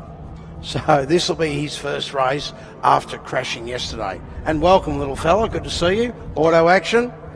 Thank you for having me up here now. Looking forward to this one, of course. As you said, HQs. We also have the historic touring cars out there as well. Starting from pole position in that one, we have Michael Maselli in his Ford Mustang alongside another Ford Mustang in Andrew Clemson. Dominic Leo in position number 3, car number 84, alongside Andrew Lane. Trevor Talbot in position number 5. As we see them coming around the final corner now, ready to grid up. I'll let you talk through the HQ grid. Yeah, look, that's fine, mate. That's no problems. Right, the HQ's got Rocket Rod in the 33 HQ. Alongside him, Ryan Woods, HSD Development. You should know Eddie Woods himself. Rodney Eastman, keep an eye on him, the number 3 car. Andrew Williams in the 68 car. Gavin Ross in the 12 car. Andrew McLeod, our president, in car 82. Ray Jardine in 8. Tony Maloney in 99. Graham Francis in 85. Glenn McDonald in 87. Perry Beckers in 90. That's the yellow Peril. Eric Hill in the 91 car. Andrew Magilton, which has come rear of field. Started this morning, he's up in the 27th and 75 car. Brendan Martin, Andrew Lawton, Benjamin Ritchies, James Kenner, Scott Burkett, and of course Steve Banks in the 76 car rounding up the rear of the field. As they all start to line up now, is it going to stay fine? We'll have to wait and see, ladies and gentlemen, boys and girls. We are missing whoever is in 5th position by the looks of it. Talbot, that is Trevor Talbot in position number 5. So as you say, yeah, missing from the grid. That's not what you want in the final race. A few extra points for the last one. So yeah, it's crucial to get out there. As we are looking now, medical car just lining up behind the last couple of rows. So we're looking for a start in the 3rd and final encounter. We reckon 9 laps for the historic touring cars, HQ's 8 laps in this one. Yep, certainly is. Split field, you can see there's a couple of bays that are empty, but once they wave, green flag, 5 seconds, they all take off together once the lights go out. Good start by Clemson, and he's got the lead. We'll burst into wheel spin there. 43, the NB car is stalled. 43 car, the NB car is stalled, so he's got a heap of HQs that have gone around him now. Everyone's got away safely. That's the most important thing. Absolutely right. As they stream into turn number 1, the HQ side by side, Noah's Ark style 2x2 around turn number 1. But as we look down the field, there's a slow car. That's car number 33. Yeah, that's Rod Rogers. He was on the front there. He may have got stuck in gear. You have to wait and see whether he can roll and get it happening. Darren's just on his staple diet at the moment, ladies and gentlemen. He's just ripped the bag open and he's into his lunch. He's been a very, very busy boy, Darren, so fantastic commentary. Absolutely. Clemson we see leading into Honda hairpin from our pole sitter Maselli. So that's the way it is at the moment. P1 and P2 with the Tirana just behind in position 3 as all those HQs stream around Honda. They certainly are. Rod Rogers looks like he's got his car going again. This will be quite interesting. He's certainly made a job of it. He's back into 14th position with the 33 car. Be interested to see how far he can come back through. As we're watching the TV here as they come up, Ryan Woods is there, the little Fiat, the little yellow Fiat. Rod Rogers has still got some issues. His car is not right. Down into MG. already. Michael Michelli, he certainly lit those Hoosiers up. Certainly did. He left a couple of mil out there on the bitumen, so he's got a massive gap to try and get back in front. But of course, who else would you like in front other than Hollywood himself? He's dropped back to position number 5. I can see at the moment as they round the final corner to complete lap number 1. It's Clemson that leads a considerable margin, 2.1 seconds over the second place man. So yeah, the front of the historic touring cars have certainly spread out, unlike the HQs. Look at this big gaggle of cars coming out the final corner. There's some historic touring cars mixed in there as well. Yep, over the start finish line, Rodney Eastman right on the boot lid of Ryan Woods. Car number 68, that's Becker's, I believe, who's slow down pit straight. Hopefully he can find a safe place to bring that car to rest, because I don't think that's going to make it back around to complete the lap. That's for sure. Now the Andrew Williams car also looks like it's in trouble as well, the 68 car. So we've got two of the front runners. Jardine off down at Southern Loop. He's taken the long way around. He's made it onto the grass, got through the gravel, but that's not what you want in this final 8-lap encounter. You certainly don't. Car number 8, Ray Jardine. Geez, he's gone right back down. So that's 3, you might as well say, 3 of the top 5 that are that won't be in the front 10, you might as well say. Ryan Woods, Strive Electrical there. Rodney Eastman is just in front of him at the moment. Big gag, no, just behind him, sorry. That's the other lot of HQ. Sorry about that. Bit of a gap there. As they go through Siberia, Andrew McLeod's having a really, really good start in this one. He's third in the HQs, and Gavin Ross, good to see him back. Gavin Ross was Saloon car champion in Saloon cars for many, many years. He's been flat out busy with work, and he's decided to buy HQ and come back and do some racing, and that's what it's all about. Talking about it, drinking about it, and working together.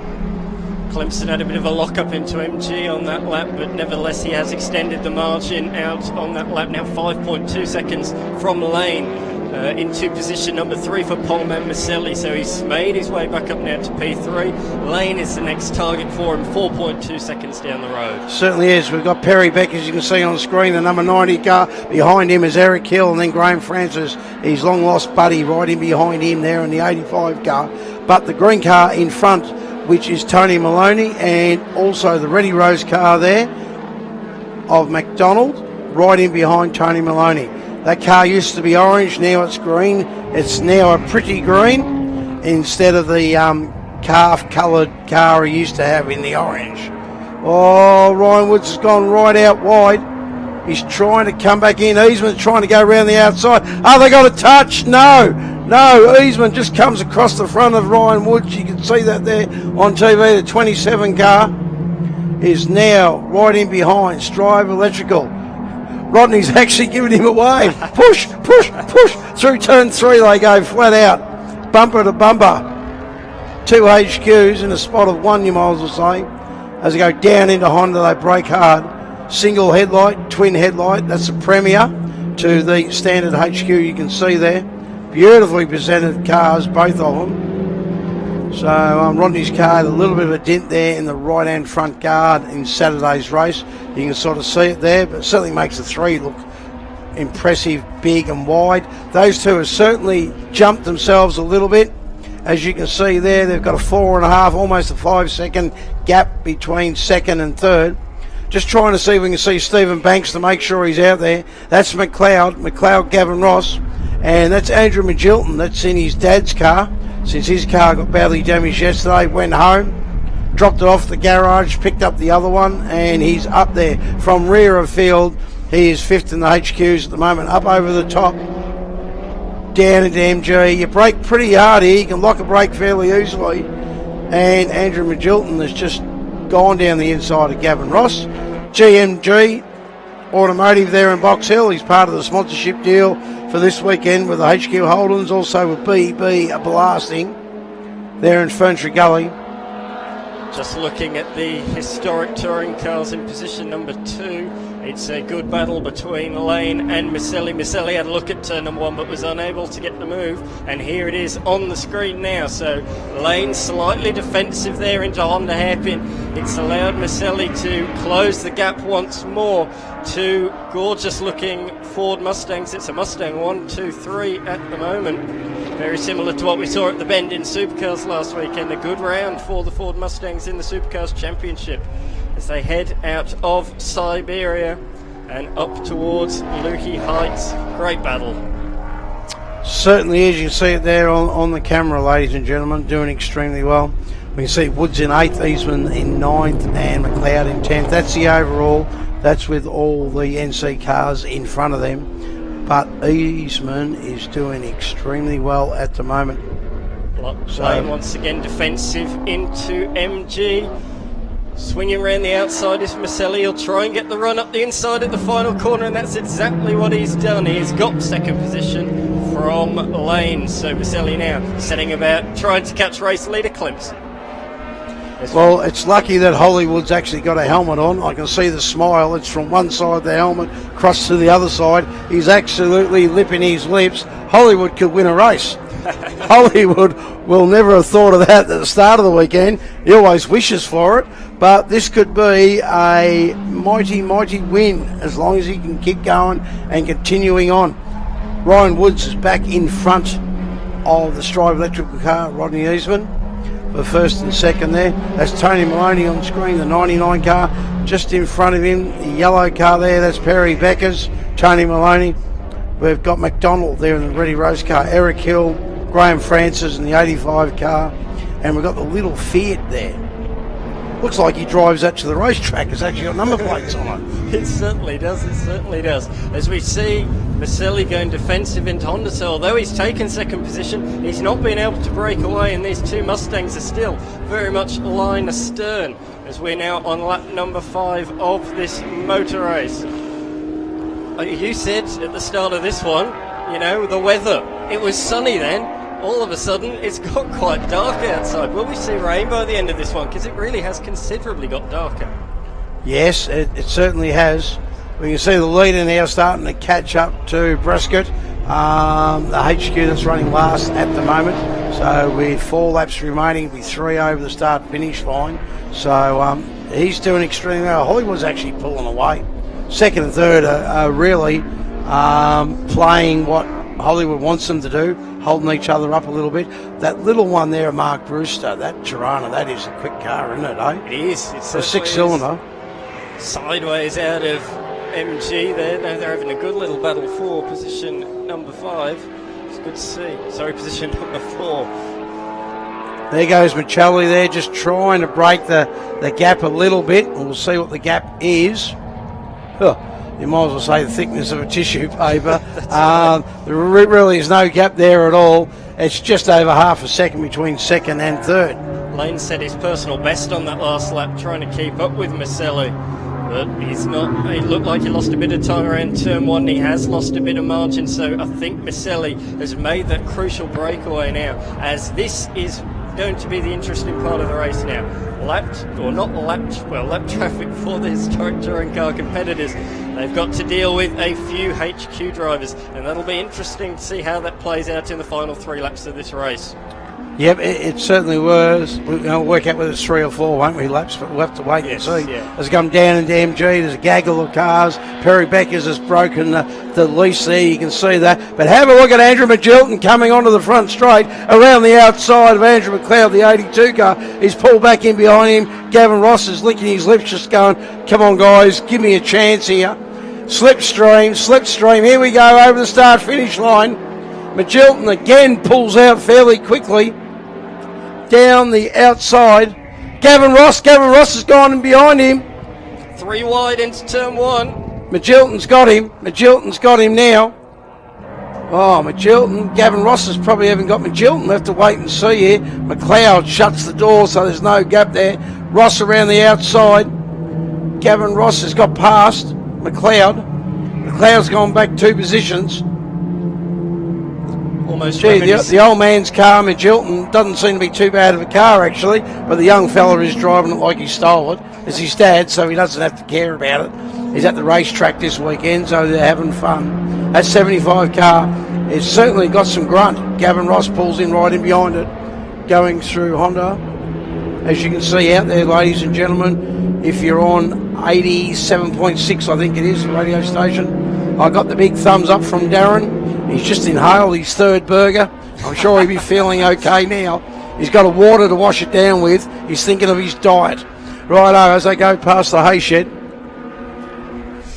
up over the top, we've just got to see what's happening and what's going on. Very, very tight group of racing. Eric Hill's doing extremely well. Graham Francis has just got in front of him. But Andrew Magilton, look at this battle here, you might as well say, for 4th, 5th and 6th.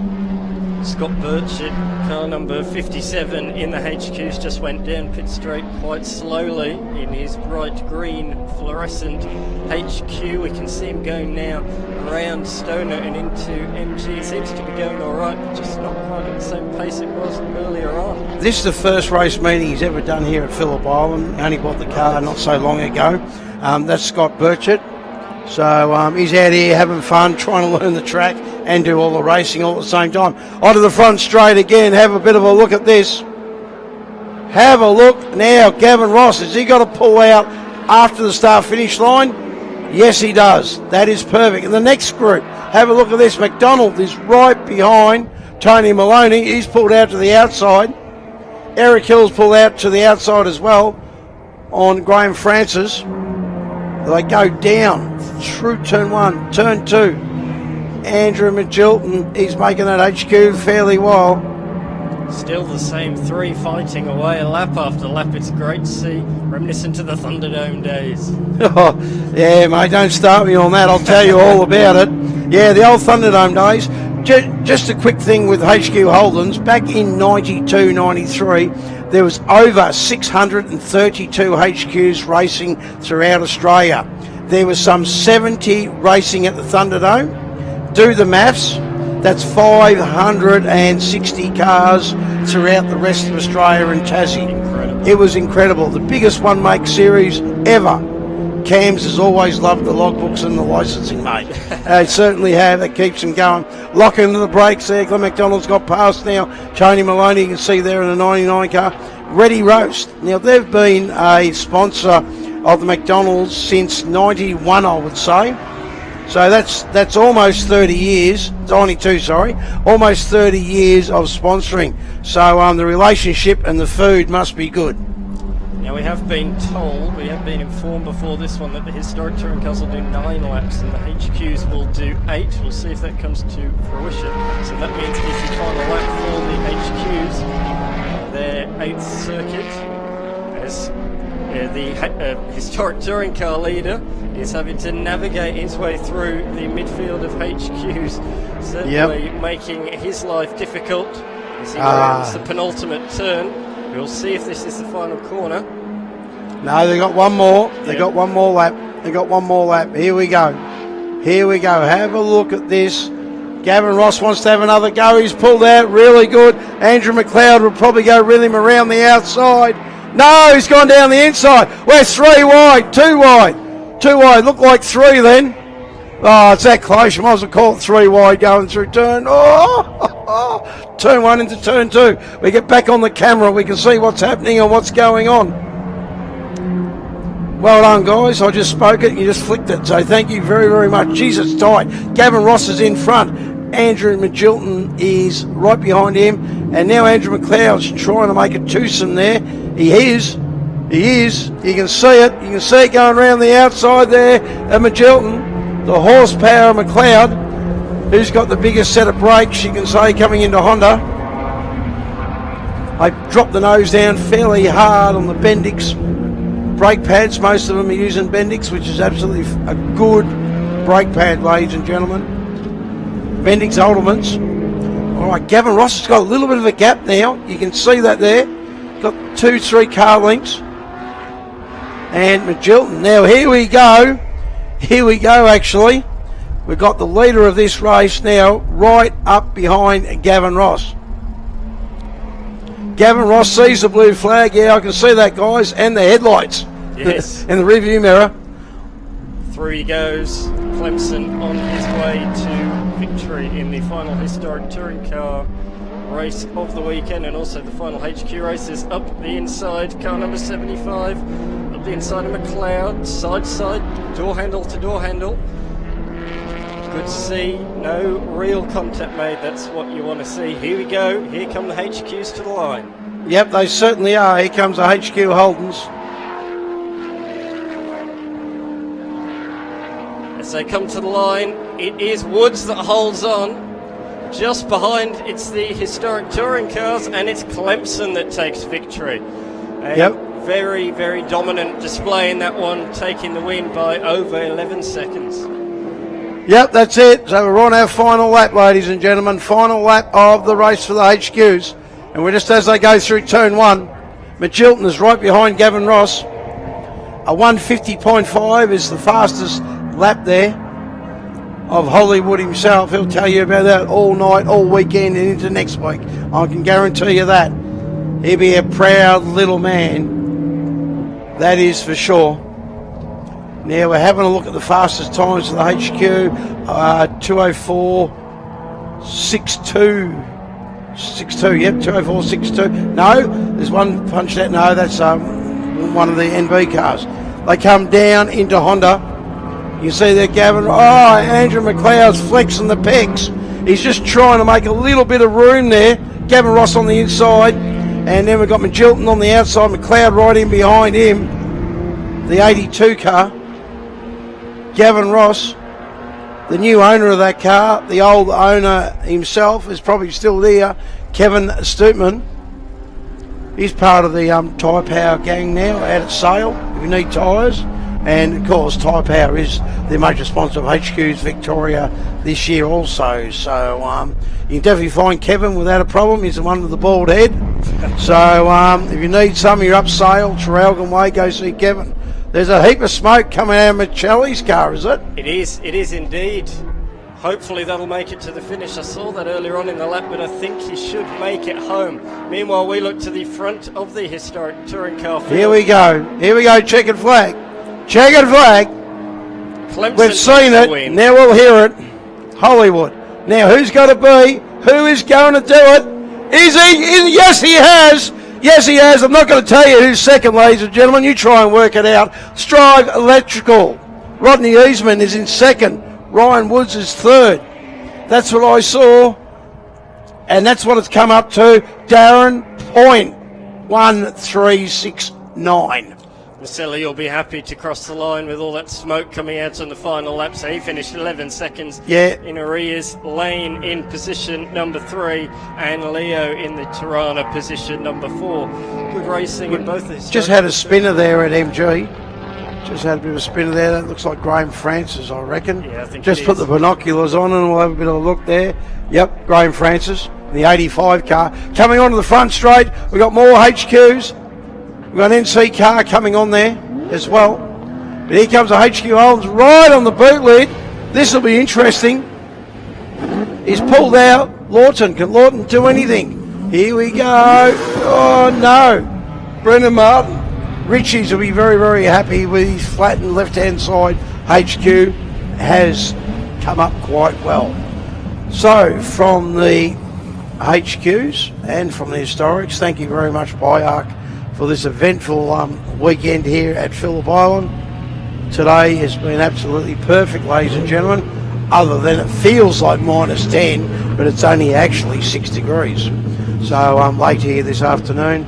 I'm sure Darren will be coming back very, very shortly. He's on his second bottle of water, so that means that he is taking enough intake to keep him going until the end of the day. So from there, thank you very, very much. And the same to you, Darren. I really appreciate it. See you next time, guys, and thank you. Thank you very much. Yes, we'll throw back to Darren for the next one.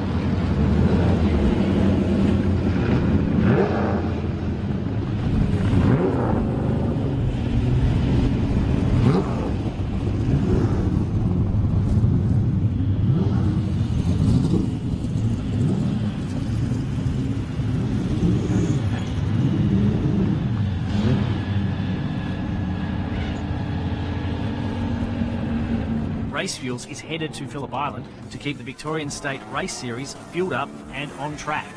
With over 250 entrants confirmed, we'll be there with all 5 of our fuel variants available from the fuel compound. That's ELF Race 102, ELF LMS, E85 Race Blend, 100 RON and 98 RON. Too much motorsport is never enough, and Racefuels is here to keep the sport going fast. Find out more at racefuels.com.au. Do you have a special car, a caravan, boat or RV, but no safe space to store it at home? Let Melbourne Car Kennel securely store it for you. Conveniently located at Moorabbin Airport with easy access to major roadways, Melbourne Car Kennel offers secure indoor and outdoor storage for anything on wheels. With 4K CCTV, monitored alarms and regular security patrols, Melbourne Car Kennel cares for your wheeled assets as if they are our own. Call Melbourne Car Kennel now and talk to Brad to organise your flexible vehicle storage solution. Discounts available for viewers who mention this advert from the Victorian State Racing Series broadcast. You can find Melbourne Car Kennel on Facebook, Instagram and online at melbournecarkennel.com. Melbourne Car Kennel, proudly supporting Blendline TV and the Victorian State Racing Series.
Facebook isn't the only place that you can support Australian grassroots motorsport with Blendline TV. To see more real race cars, more live events and more of the racing you love, subscribe to the Blendline TV YouTube channel, sign up to our mailing list or bookmark and subscribe to our website at blendline.tv. Thanks for continuing to support grassroots motorsport with Blendline TV. Welcome back here to the Phillip Island Grand Prix circuit for round 3 of the Victorian State Circuit Racing Championships. We've got the BMW E30s on track. Their season brought to us by Garagistic. Check them out. A really good scene off in the background there. There's a couple of wildlife. Just getting a good close look at the BMW E30s as well as our whole field streams around. I'm Darren Smith. We've got Donovan Mollenhagen, who is here to represent the BMW E30s on our broadcast this afternoon. 8 laps on what has been a very ambitious program by the Phillip Island Auto Racing Club and the Victorian State Circuit Racing Championships here this weekend. But we've got an 8-lapper ahead of us, and this will really display the E30s very well, won't it? It absolutely will. It looks like the weather's going to hold off, so we should have a dry race. A couple of the guys were a little bit worried about a little bit of weather, but we've got a good-sized grid out there. We've dropped one from the previous race. Graham Bell has had a little bit of an engine issue and wasn't able to turn it around in time, unfortunately. So he'll be sitting this one out, probably on the cans with either Jess or one of the other Bell Motorsport cars that are out there today. They're a big supporter of the category, and we can see up on the hill there a number of members of the BMW Drivers Club of Melbourne. So thank you for them for coming along, and welcome. It's great to have BMW Drivers Club of Melbourne with us this weekend, supporting us again, along with Minami Media and Production. So it's a good grid, and everyone's been out there having a lot of fun this weekend. I got to say, it is really heartwarming to see a car club supporting a one-make category of racing and bringing cars to the hill. Yep. I had a bit of a look at the binoculars earlier. There seemed to a couple of them maybe gone to some different vantage points around there, but really good to see drivers' clubs coming along to these state rounds and supporting. Well, I guess the BMWs on track is their main reason to come here, but I bet you they've been surprised by some of the other racing that they've seen here, and hopefully be back at other rounds later on in the year to support you guys. No doubt they've been enjoying the weekend and all of the racing that's been going on. So a big thank you to Graham, the president there, and Joe as well for organising them to come along and supporting our category and watching all the other categories as well. Let's have a look at the grid. Alex Jory will be off P1 with Michael Bailey right alongside. Brian Burke will dearly like to get into that top two some stage this weekend. Jeff Bowles in there as well. Simon Leach, Dean Coots, Simon Schiff, Rory Plant up to 8th on the grid. He was down, I think, qualified around about 14th. Driven very, very well this weekend. Jess Bell also in the top 10. Now, let's hope she can keep it on all four wheels right throughout the rest of this next 8 laps. And then it is Stewie Clark onto Harrison Walker, who has unfortunately gone backwards. And we are away. Mike's got a great start there off ahead of Alex. An awesome start. This will be interesting because he hasn't been able to get in front of Alex all weekend, but he's certainly taken a commanding lead down there into 1.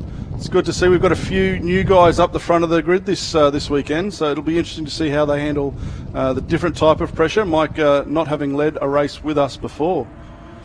Mike Bailey for KMB Motorsport out there as well. There's the 51, a great looking livery. Looks kind of like a period type of E30 back in the Group A days. No! Mike Bailey, and that will be, I would suggest, buried up to its axles, just off in the sand trap, spinning the wheels, race control aren't going to like seeing that car there. That is a spot that often sees cars going in, so we have to get that one removed. The race continues for the moment with brackets around it, and let's have a look at the way they come down into turn 4. We've got Simon Schiff there coming along in behind Dean Coots, who again one of those new people at the front of the grid and new to the category this season, so great to see some new blood into the category this year. Red Rocket Racing cars, 2 of them out there on track with Paul and Simon Schiff here this weekend. Looks like a bit of urban camouflage sort of deal on those cars. Very urban-like, very good-looking graphics. A lot of work gone into a graphics system like that. Yeah, absolutely. I know that. Safety car. Obviously, safety car has safety car boards, and that will be Mike Bailey, the number 38 car. And he hasn't given up. He's still trying to get out of the hole. I would suggest, Mike, we've got the safety car now. Don't burn your clutch out or your diff or your drive line anymore. Someone will come along very quickly, hook up the snatch strap and drag you out of that hole. He does a bit of rally driving, Mike, so... There it is. Look at that, right on cue. Pyark Recovery Crew, snatch and strap off the back of the four-wheel drive, and we'll have it out. And we're going to obviously lose a lap as the field comes around behind the safety car. They may get him out in front of the grid, so he might be able to not lose a lap and come around and form up behind the train if he can get going quickly enough. Timely message across the bottom of our screen. A very big thank you to all the PIARC officials around the track, the volunteer officials, whether they be the PIARC crew or the Victorian flag marshalling team, the crew that get really up close and personal with the flag marshalling team, and they're, I guess, the higher profile because they do get to wave a metre by metre yellow flag or checkered flag or green flag, blue flag, whatever it might be. And they do a tremendous job. The Victorian Fire and Rescue Squad also do a tremendous job. Here this weekend, they've got a distinct advantage. Covered from top to toe in fireproof gear on a 10-degree day at Phillip Island is fantastic. Can't wait until it's a 42-degree day at Winton and those guys and girls still have all of their fireproofs on. A distinct advantage today, but let me tell you, you can lose kilos standing trackside in November at Winton or Darwin or any of those places, and they do a tremendous job, our Victorian Fire and Rescue Squad, and our fireys right across the board. Of course, Team Medical here, we don't want to see their cars on track ever. It's normally means that something's not quite right, but certainly they have a great volunteer crew that join in with everything that PIARC does in the Victorian State Race Circuit Racing Championships here at round 3. And, of course, the PIARC recovery crew. We just saw how good they can be under pressure. They're pulling this car, Mike Bailey, out, hook up the snatch and strap, snatch and grab, and away they go. Head back out onto the track. He's going to come onto the back of that train with some very nice warm tyres, so we may see him hustling through those other cars in the train as soon as we get to go green again. Certainly race control will be watching him because it is safety car, so he has to drive under a very controlled manner. So he probably just wants to ease up on the loud pedal a little bit because the field is now nullified behind the safety car. And Mike Bailey is in a big hurry.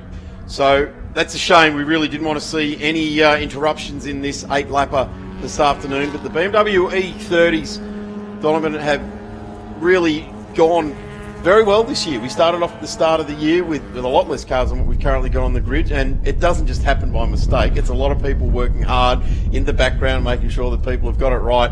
And it's really hard to fill the grid back up, isn't it? It is. We've been slowly building over the last 4 or 5 years up to where we are today. It's great to see the numbers on the grid this weekend.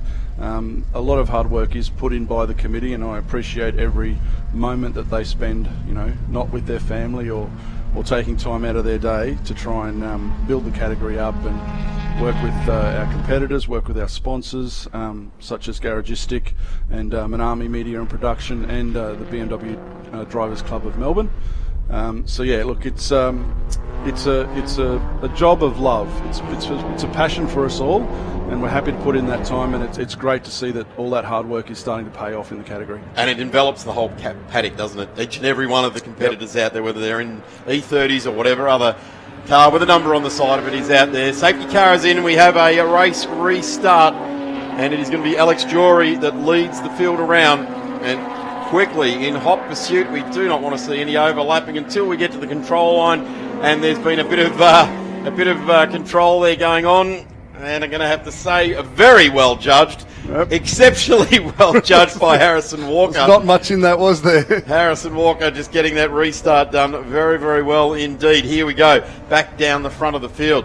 There's Burke, currently trying to get into this podium position, trying to get in the front of this race. In a good spot at the moment, P2 with 6 laps remaining. Just start to tick off the boxes, get these laps done, draw onto the back of Jory in front, and then try and pick the weaknesses as soon as you possibly can. In 8 laps, it happens very, very quickly. And you've only got 12 opportunities on 12 corners of a lap here. The 51 up the inside there. Jeff Bowles, done well there, son. Little sideways. Brian, now without having to battle with Mike Bailey, might have more of a chance of clinging on to the back of Alex, but Alex has been very fast this weekend. Another car prepared by Bell Motorsport. So it's good to see that there's been a lot of pack racing this year. It's been really good. In previous years, we've strung out a little bit with the smaller grids. It's not so easy, but with the numbers that are building, you can see that there are battles going on up and down the field. So that's I tell you what, this race, the battle for 5 and 6 on the road, right there on screen. This is alive and well. It's the heartbeat of the category right there. Simon Schiff and Dean Coots.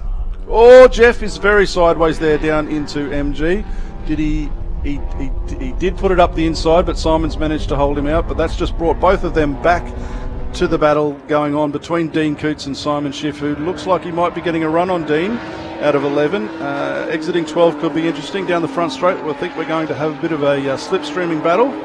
Simon Leach, I reckon, there was hand over hand over hand over hand. He had to have a reset and grab the wheel, and right, there it is. It's in my hands again now, 3 and 9 or 10 and 2, whatever it might be. Indeed, and we've got a 3-car train there coming into one. Will anybody try and make a move? Dean Coots moves it over. Moves it over a little bit. It's line of stern with each other here. They live to fight another day. Here it is, the battle. The 11 looking up the inside there at Dean Coots. He's really starting to find his feet in this year's Garagistic Championship. I was talking to Dean earlier. This is only his 2nd round with us, and he's been learning the different characteristics. His last exploits on circuit was in a Porsche Cup car, running around in that, and so very different dynamic car. But he's starting to find his feet, starting to learn the limits, and really starting to exploit the great little balanced platform that is the E30.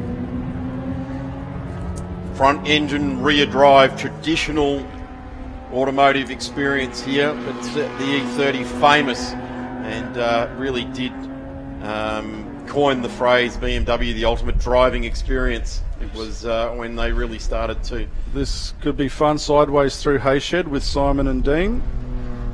This is a great battle. The battle pack there it is for third, fourth and fifth. Leach, Bowles, Coots. And off the back of Coots there as well is Schiff.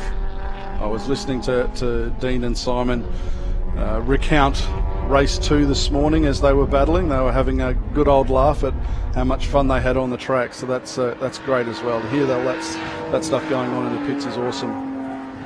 Here's the Fabworks entry with that, I'm trying to remember the car that had those stripes over the top of it. And Group A trim, it'll come to me. Probably wake me up at about 3 o'clock in the morning. Oh, that's what it was. I remember what it was.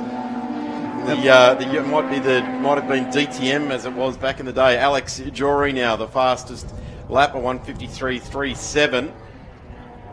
There we go. Dean and Simon again, just glued together all weekend. These two, well, all today, these two cars have been glued together, having more fun. So, but in doing so, they are letting Jeff and Simon Leach just start to skip away a little bit. And the other thing is at the very front, Alex Jory has now got 3 seconds over Brian Burke. Then it's Simon Leach, Grant Bowles, and then this battle we're watching, Coots and Schiff. Rory Plant just off the back of this bunch. There's Brian Burke going through in P2 just into that shot. 51 there of Simon Leach.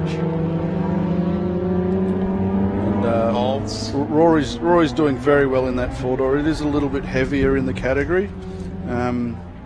Probably the second most heavy vehicle that we have. So he's carrying around a little bit extra weight, but he's doing very well considering. And here we go, Simon pushing Dean again. These two, I can hear them talking when they get off the grid this afternoon already. They'll be having a lot of fun. Here's our race leader, car number 22, and yes, being reported from Dan from Auto Action, always the first with the news.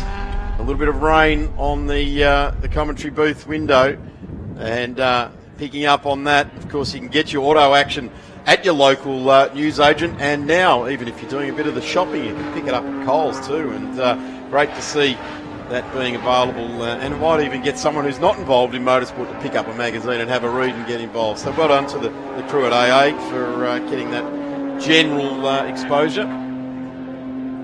E30's now pressing on, 3 laps to go. Our race leader plunges down into turn 1. Brian Burke. I've just got to say, this guy has got a massive amount of energy to chase everyone down. He continues to do so. Full credit to the guy who's currently second on the road and doing a tremendous job, and not taking anything away from Alex Jory, but Brian Burke is just chase. Absolutely got to hand it to him. He has just got so much energy and enthusiasm to chase down a result. He does. He's a greyhound chasing a rabbit. Built a bit like a greyhound too. Looking now back, this is the back down in the field now. This is Jess Bell in the number 30 there, our series round sponsor, emblazoned on the rear flanks of her car, which is actually her brother's car anyway. It is, indeed. Oh, there's Dean trying to come up the inside of Jeff there into Honda. Of course, I did, in opening comments, hope that Jess would keep it on 4 wheels, and I meant that. She had a gentle rollover, or as gentle as you possibly can, at Sandown, and it's always good to get that signal, whether it comes via social media or a text message. Yep, I'm okay. Yep. Thanks, everyone, for their care. And we had it yesterday in Improved Production Race with Dave Cox, a great contributor in that category. And you just love to see that they get out and walk away, but inevitably when you go over, the belt's pulled tight and you get a bruised set of shoulders, and anything can happen from there. But good to see Jess back on track, in albeit her brother's car. Yeah, and racing in the series. Yeah, I was actually talking to her yesterday about the support that she's had from Motorsport Australia as well, with assistance with osteo and whatnot. So they really look after you. Once you have a significant incident like Jess did, Motorsport Australia are there to support our competitors, and we really appreciate everything that they do for us. Yeah, I guess there's a component that happens behind the scenes, behind closed doors with motorsport, and there is that level of insurance when you go with the Motorsport Australia event for looking after. There is a massive race going on as we just slip away from Jess Bell to this battle for third. This is Leach and Bowles, and Dean Coots also in there. A red-hot battle, surprisingly so, in the red-hot rocket racing car. Quite by accident stumbled over that analogy. Yeah, no, it's some good racing there going on. A lot of courtesy going on, some racing room given. The guys like to race hard, but there's always some respect going on there, so that's great to see as well. Less paperwork. Jess Bell now just leading Harrison Walker. Harrison Walker, of course, a really good start to this race. Did start down the field a bit, 11th, so has made his way to 9th. Doing Jess well. Bell started out of 9th, and she's in 8th, so both these cars we're looking at now have made up positions in this race. Looks like Simon Schiff has put it up the inside of Siberia there, but Dean is trying to stay on the outside, which will turn into the inside for Hayshed. That'll be interesting. I wonder if it's a little wet over there yet. It doesn't look like it's all that heavy, just some light spits on the windows at this point. There he is. He's managed to hold him out up over Leakey with 2 to go. So Dean, as I said, still getting used to the dynamics of that car. It's a little bit tailier than he's used to, but doing well, and Simon is not giving him any reprieve. Make sure you stay in touch with your favourite series. Well, I guess the point to get all the links to is the vsrs.com.au Victorian State Race Series website. Brand new. Links off to all of the categories. So make that your home, and then you can catch up with all the goings-on of each one of these categories that racing here today. Side by side again, underneath the Melbourne Bridge, 2 red BMWs.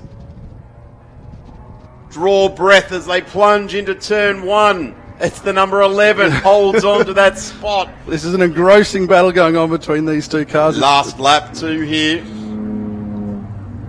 for this race. It's the 11. I know neither of these two competitors are going to give up. This will be interesting down into 4. Looks like Simon may have got a little bit better run there out of 2. And this is the way it's been every lap. The strength. The 55 has been good through this part of the track. Dean fading out to the outside a little bit there to give him the inside for 4. The thing is, the 55 now goes around wide, keeps the momentum going. You're going to need that on the run up to Siberia. And if you stay wide at Siberia, you carry a lot more speed on the exit of the corner. They're both going to take that wide line. Oh, that's keep the revs up. It is a little wetter out there. We can see the rain on the camera lens there, so I wonder if that's going to hamper them. It looks like Simon has got through on Dean there, or has he? No, that was just the camera angle. Camera angles, gee, I don't know. You're starting to get used to this job, calling them camera angles. It's only because I've got such a good teacher in you, Darren. You've been fantastic. Well, what we're going to do is we're going to have a look at the front end of this field now, because here comes our race leader, car number 22, Alex Jory. He's held off the challenge from Brian Burke and comes down a very lonely front straight. A dominant performance here. Absolutely. And there's Brian Burke into the back of shot there as well. So home for the win is Alex Jory here at the Phillip Island Grand Prix circuit. It's Brian Burke that brings it into second place for the garagistic BMW E30 race number 3. And this is going to be interesting for Dean here, because he's got Simon closing on him down the front straight. Is he going to be able to slipstream fast like we saw in the last race? He's pulling out. He's not quite going to get there. That's a great race between those two. A lot of respect shown. So it's Leach, Grant Bowles into 4th, then Dean Coots into 5th, Simon Schiff into 6th place. It'll be Jess Bell that next gets to the line, and Rory Plant in the, I think the sole 4-door out there actually. It is, yep. For Rory Plant. And this battle continues on in front of us now, the second of the Red Rocket racing cars. Harrison Walker. Bailey, after going off on the opening lap leading the field, has come home for a 10th place. That's a great fight back. Donovan, thank you so much. And Thank of course, you, Darren. your series sponsors always... Yep, just a final thank you to Garagistic, our series sponsor, and BMW Drivers Club of Melbourne and Minami for supporting us for this particular round. So, and again, a big thank you to all the BMW Drivers Club of Melbourne members out there on the hill. It's been great to see them out there today, and thank you, Darren, for such a great job that you do. I'd like to extend a big invitation to all the BMW Drivers Club members to get to Sandown. It's a Melbourne-based track. Yep. Get there in numbers. Get everyone. Get all the BMWs out. I want to see some 6 Series. I want to see some old 635i's and stuff like that. I love the E30s, but I tell you what, if the BMW Club are going to get involved, let's see some really class stuff. Absolutely. Thanks again, Darren. Thanks, guys. We'll be back in just a couple of moments here at the Phillip Island Grand Prix circuit as there's still a little bit of rain spitting as reported by Auto Action. Dan McCartney bringing us all the news always first. Pretty sure it doesn't say that on the front of the magazine. I'm just making stuff up on the run here. Up next is the MGs and invited British sports cars. Back in a moment. Race Fuels is headed to Phillip Island to keep the Victorian State Race Series filled up and on track. With over 250 entrants confirmed, we'll be there with all 5 of our fuel variants available from the fuel compound. That's ELF Race 102, ELF LMS, E85 Race Blend, 100 RON and 98 RON. Too much motorsport is never enough, and Race Fuels is here to keep the sport going fast. Find out more at racefuels.com.au. Do you have a special car, a caravan, boat or RV, but no safe space to store it at home? Let Melbourne Car Kennel securely store it for you. Conveniently located at Moorabbin Airport with easy access to major roadways, Melbourne Car Kennel offers secure indoor and outdoor storage for anything on wheels. With 4K CCTV, monitored alarms and regular security patrols, Melbourne Car Kennel cares for your wheeled assets as if they are our own. Call Melbourne Car Kennel now and talk to Brad to organise your flexible vehicle storage solution. Discounts available for viewers who mention this advert from the Victorian State Racing Series broadcast. You can find Melbourne Car Kennel on Facebook, Instagram and online at melbournecarkennel.com. Melbourne Car Kennel, proudly supporting Blendline TV and the Victorian State Racing Series.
Facebook isn't the only place that you can support Australian grassroots motorsport with Blendline TV.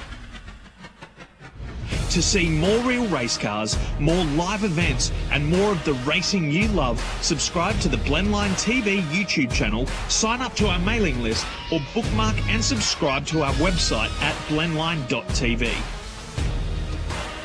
Thanks for continuing to support grassroots motorsport with Blendline TV.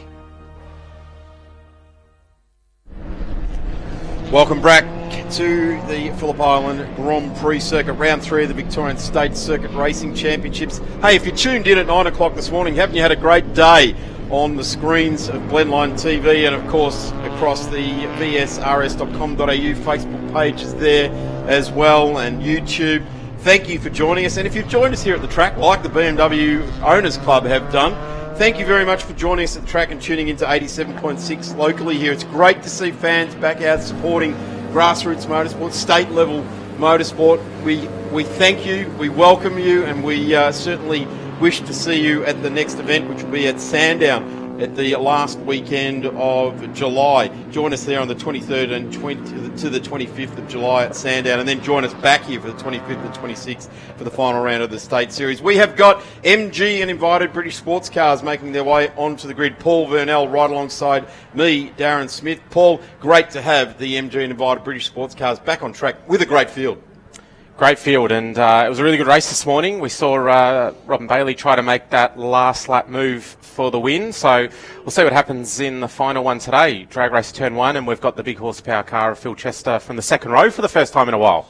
Certainly is, and talking about horsepower, coming out of position number 4, Keith Ondaatje in there in the number 40 there as well. So looking for the Stag, something a bit different in this field. There is, as it is, it's MG Uninvited British Sports Cars, and that's what they are. The big mover at the start of the last race was the TR, car number 41 on the third row. So I'm watching for where the TR can come from, and we are underway. It is a absolute line level start, but the 41 gets away nicely as well. The Stag clutch just not taking up there. Too much horsepower out of the V8 in front of Keith as they all go plunging down. There's a racing 3 out in front. Everyone else streams on down into turn number 1. There's a big mix up there as we come down there, sorting each other out, each trying to find their own bit of space. And actually, one of the drives of this morning's race is that red one right on the middle of the screen, just disappears off stage right.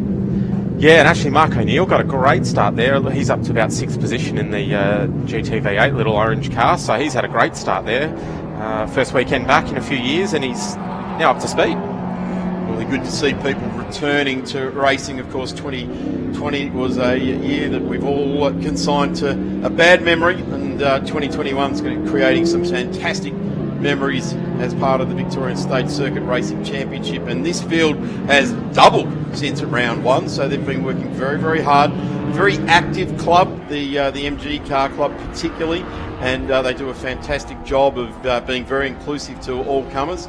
And that's why we see the Triumph and the Stags mixing up in there, or their Triumphs as well, the TR as well, just watching for where the 41 has ended up after that race start as the field streams around past Hayshed. Was a big lock up there for Vince. Robin Bailey's getting lots of laps here today, just brought it home as we've got Chester's gone around. He's gone around in the Monte car as well, so gets back underway. He come back on behind Keith, so see if he can put his head down and catch back up. See if he can do what Robin did this morning. Absolutely, start to carve his way back through the field. A little bit out of sorts, starting from the second row of the grid as these two go side by side across the line here. And they're going to go side by side down into turn 1, disappear off, and it'll be Robin Bailey.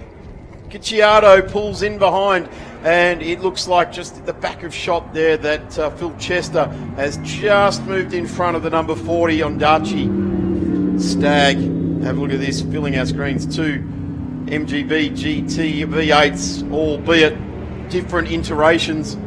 They're different right from the very front of the car to the back, but look at the GB galvanising car. It's got to be raining down there, just looking at the haze coming across the part of the circuit there, down into turn 4, under brakes. Vince made it very hard for Robin this morning, so I think Robin's making it very hard for Vince this afternoon. I would suggest that Robin's got a lot better feel for the track here today. He did a 40-minute sports car race not that long ago. In fact, I would suggest that the run, the drivetrain didn't even get a chance to cool down too much. Tries to be nice and hot. Yeah, well and truly nice and hot, as is Vince, and that's a good way to be on a cold weekend here trackside at Phillip Island, knowing how the track is changing throughout the weekend, and it is changing just about throughout the entire weekend. It has been changing. We've been bathed in sunshine 2 or 3 times today as Gucciardo looks down the inside, the Yarra Valley Towing emblem emblazoned across the front of the GB galvanising entrant. Robin Bailey just getting that horsepower down, using it very well, using all of his experience, many races on board this outfit. Gucciardo to the inside, that's a brave move. He's going to make it stick.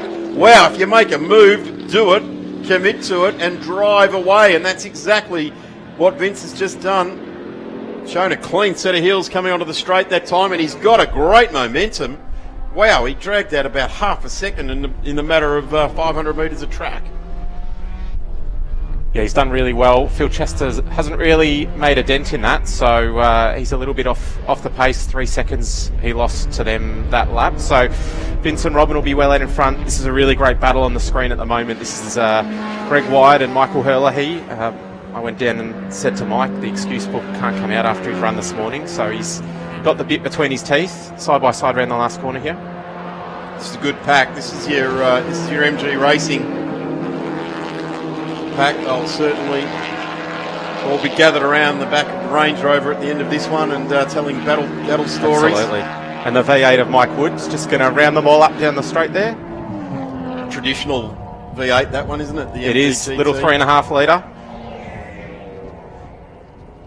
And the MG B Roadster type of look, a little draft screen or a little tiny little wind deflector, I guess it is. And an open top sports car feel to it there. Michael Herlihy sitting there, was complaining about old tyres. Well, the old tyres have been well and truly scrubbed off. They've had a further 2 heat cycles to add to the 87 that probably had before that. I don't think they were as bad as he said after all that. Doing a tremendous job out there in these MGs, and I bet this weekend the guys in the closed vehicles would be feeling a little bit more comfortable than these open top roadsters. Yeah, I'm sure the seats are still quite wet from Friday, so nice and squelchy when you get in there. Just up ahead, there's a little blue midget, David Bajan. Just call out to him. He's come down from Sydney to run, so a bit of a drive down to Phillip Island this weekend, but having a great run, his little midget. Out of Siberia this time around. This is a good battle. Shows the difference between, I guess, the heavier MGB GT V8. It's got torque and power on its side, but it certainly carries more weight when you start to flow the car more. It moves around on its tyres a lot more. Yeah, it uses its tyres up a lot more, so usually brakes and tyres are the problem over even the shorter race distances of state racing here. Michael Herlihy sneaks one through there on the GT as well. Yellow flags at the top of the hill.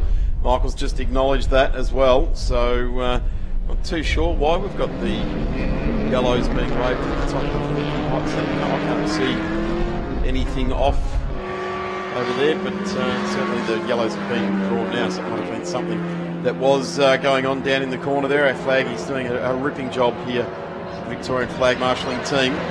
Wow, this group of cars is battling for a position in the 10. These cars are all outside of the top 10 at the moment. Yep. So this is what it's all about, getting together with some like-minded race car drivers and having a battle out on track. It's going to go side by side down into turn 1. He's going to get Mottram for the lead of this little group here. So that's another position change. Michael Herlihy, 3 spots in this lap. Just checking the mirrors too. They're very, very noticeably checking the mirrors. All white helmets in all 3 cars, so they do stand out when they glance over at the mirrors. You can see them checking it. I'd say, Michael, eyes forward, mate. Get on with it. You're leading this pack. Yeah, Darren Suter's buying in here. He was at the back of this group 2 laps ago, and now he's right on the tail there. So the 2 V8s have been sort of muscled out. I see Vince Gucciardo's now got a 7-second lead up the front out with a 1:45 fastest lap, so well and truly owning this race. Phil Chester, the fastest lap of the race by 1/100th of a second, a 1:45.85, and it's an 8.6 to Vince out in front. But this is certainly grabbing our attention, and what's also grabbing our attention is the sprinkles of rain on the lens of the camera down there at Siberia. In fact, that could actually be salt spray coming off the waves hitting the cliffs at the bottom there, coming in from Bass Strait. And Mike Herlihy looking to go around the outside over Lukey Heights here. Might find that a little bit hard. Just over half race distance for the MG and invited British sports cars, and that's a tight line being held by Dave Mottram. Defensive, you would say. Certainly wouldn't be the fastest way in there. You probably get a nice wide run, and I would suggest Michael Herlihy's taken that line, as has Suter.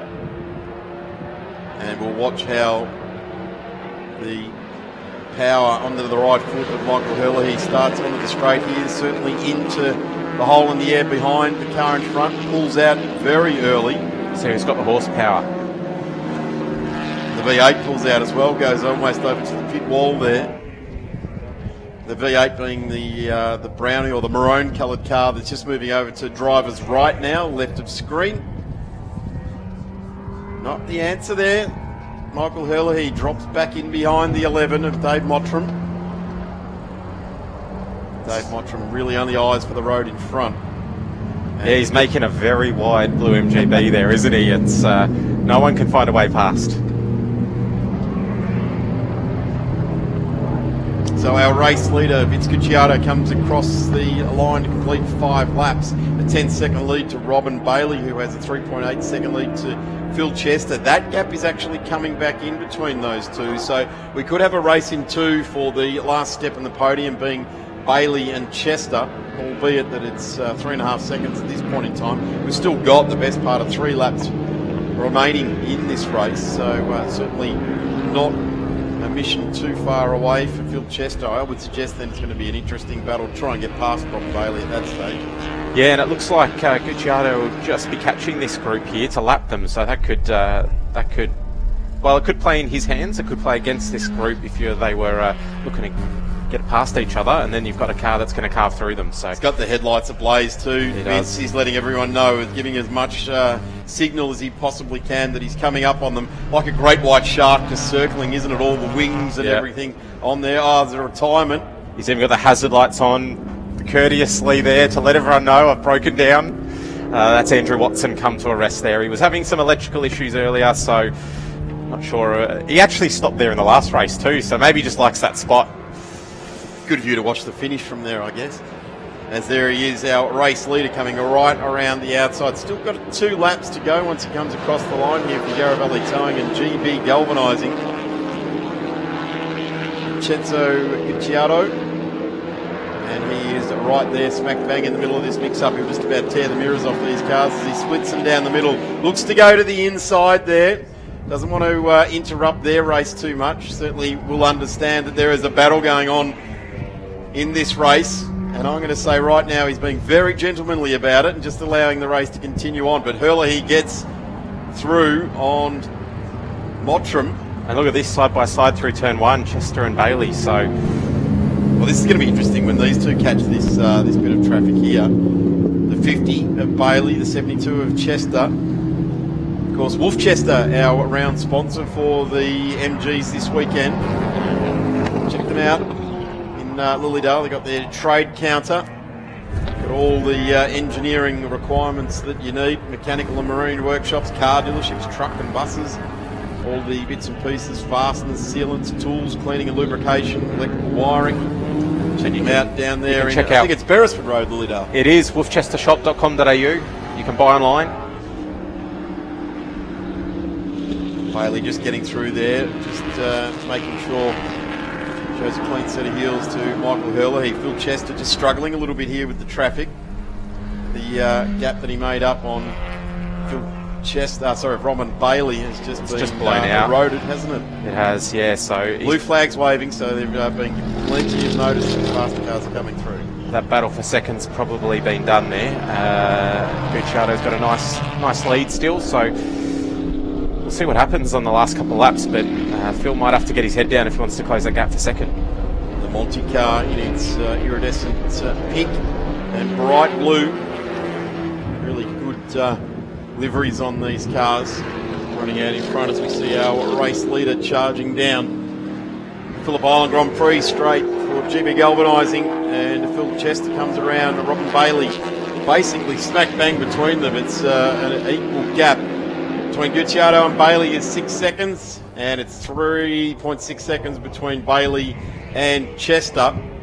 And I'm going to say with this lap, our last lap, it's going to be a bridge a long way away for this guy to cover off, but he's not letting it dampen his spirits, is it? No, he's still going to give it a crack, and actually just behind Mike Hurley, he's got in front of David Mottram as well for 9th, and Darren Suter into 10th. So change of positions there. We'll see what happens over the last lap, and anything can still happen. It shows how much track position when you've got those faster cars matters, because someone like Mike Hurley, plenty of years of experience, has obviously taken advantage of that then. So just looking for Gary Bulmer and Keith Ondaatje where they are. That's 4th and 5th on the road. They've had a pretty quiet race, just getting the 8 laps ticking by, amassing some points. It'll be 79 points for Keith. And that's not too far behind Phil Chester or it's Gucciardo as well. A quiet race in an English car is a good race. You don't want to attract too much attention from them. I tell you what is very interesting is how bright the lights are on these MGBs. Obviously gone the LEDs. And it's not too many British cars that have bright headlights like that. No. Normally relates to the revs you're doing. But with the speed and the closing speeds, it's good to have something so bright just to catch the driver's eyes. So here's our race leader coming around. Stamp his authority on the MG and invited British sports cars. The point score race this afternoon is going to go the way of Vincenzo Cucciato in his MGB. Sounds more like his name should be at the wheel of a Ferrari or something, but certainly loves the MG racing. And it will be Robin Bailey into P2, hotly chased by Phil Chester. And just as I say about the headlights, he's come home with only one work. Yes, but fastest lap on the last lap for Phil. So, so he's he's up there. certainly trying to cover it off. This is where the battle's been. Very interesting all race long. Yeah, Mark O'Neill out dragging David Mutcham to the line. He should get there. Good result for Mark. So it is still a battle for fourth place. Just looking for the Stag. There it is across the line. Boom. In with Keith Ondaatje, the number 40 car, home for position number 4. Still waiting for the remainder of the top 5. There goes Bulmer. It'll be Pritchard, Tony Vollebrink, and Bajan rounding it out. There's your results. And it's a great win to Vince Cucciato. Yeah, good race.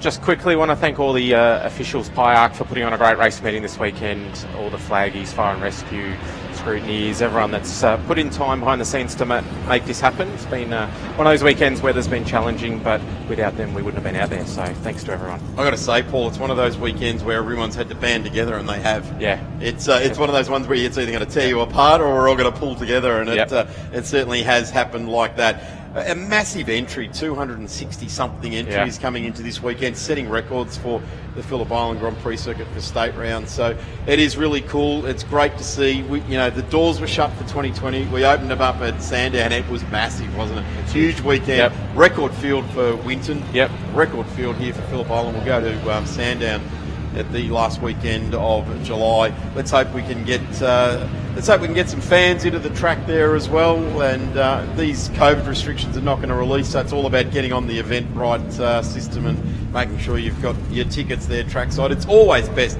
to get it live in 3D or 4D or 5D, whatever it might be, at the track. But if you can't, certainly the live streaming has absolutely taken off and really being enjoyed. You mentioned that before you even got back to the garages, they were watching it on replay. Yeah. It's crazy. They get out of the car, they can jump on their iPad and phone, and they can watch the race before the cars have cooled down. It's fantastic. I think it shows the value. Thank you very much, Paul Vernell. We'll catch up with you at Sandown at the last week in July. We appreciate all of that as the MG and invited British cars head off the track. And I think we might stay live to air here because Steve DeVries has jumped on for the Formula Vs. We'll grab Callum Brannigan and we're about to jump away with the Formula V race. And to you, gents. Thank you very much, Darren, and good afternoon, everybody here at the track. Good afternoon, everybody, wherever you happen to be watching around the world on Blendline TV. It's the third race of the weekend for Formula V's. There you are. You can see them just exiting pit lane and heading up over that beautiful little rise in the circuit. The undulation that this track has, from looking at that fantastic shot, my favourite shot, as you head down towards turn 1. Here's your starting grid for race 3, with Reef McCarthy keeping his race win from this morning's 6 or 5 lap race. Heath Collinson showing there as second place from Ash Quiddington and Ash Clifford. So that's the JRD cars 2, 3 and 4. Shane Purvis in 5th place, and a good run from Ken Philby. He's acclimatised very well to having been out of the car for 18 months or so, and up to position 6. He's made a couple of spots in the first couple of races this weekend. David Hutchison, it's going to be his last race for a little while. He's off to North Queensland, so we wish him all the very best, not only with his new job venture but also with his final race for a little bit. He's going to try and get down for Island Magic a bit later on in the year. And Phil Gardner's had a mighty impressive run too. He's got a new engine in that car and it is flying along up to P8. Brett Burden in Mark Mitchell's borrowed number 40 DocuLink car in position 9. Nick Grid makes it all 4 JRD cars inside the top 10. And then back to Mick Fisher and Rob Vile. Rob had that little 360 spin moment earlier today and didn't hit anybody, plucked a gear and off he went. Brian Buttigieg, Claudia Lennox, Russell Saunders and Kelly Egan. And the rest of the field, Darren Power, Johnny Casamati and Lucas Kawam, who had a little bit of a coming together. Nick Kerr, who had some troubles, mechanical gremlins, in that second race and fell through the field. And then David Stewart, who was the car that stopped on the approach to turn 4 about a lap or two into this morning's race, has got going again. I did see him touring through the paddock, and the little red car with the white nose is up and running. Good to see that, from what I can see here, Callum, all of the Formula Vs, no matter the adversities that they faced this weekend, have got going, including Lucas Kawam, who unfortunately was an innocent victim in the pile-up at turn 2 with Casamati making a driving mistake. And as Lucas tried to round him up, there was a bit of contact, and they've got that number 23 Jacer back out and running.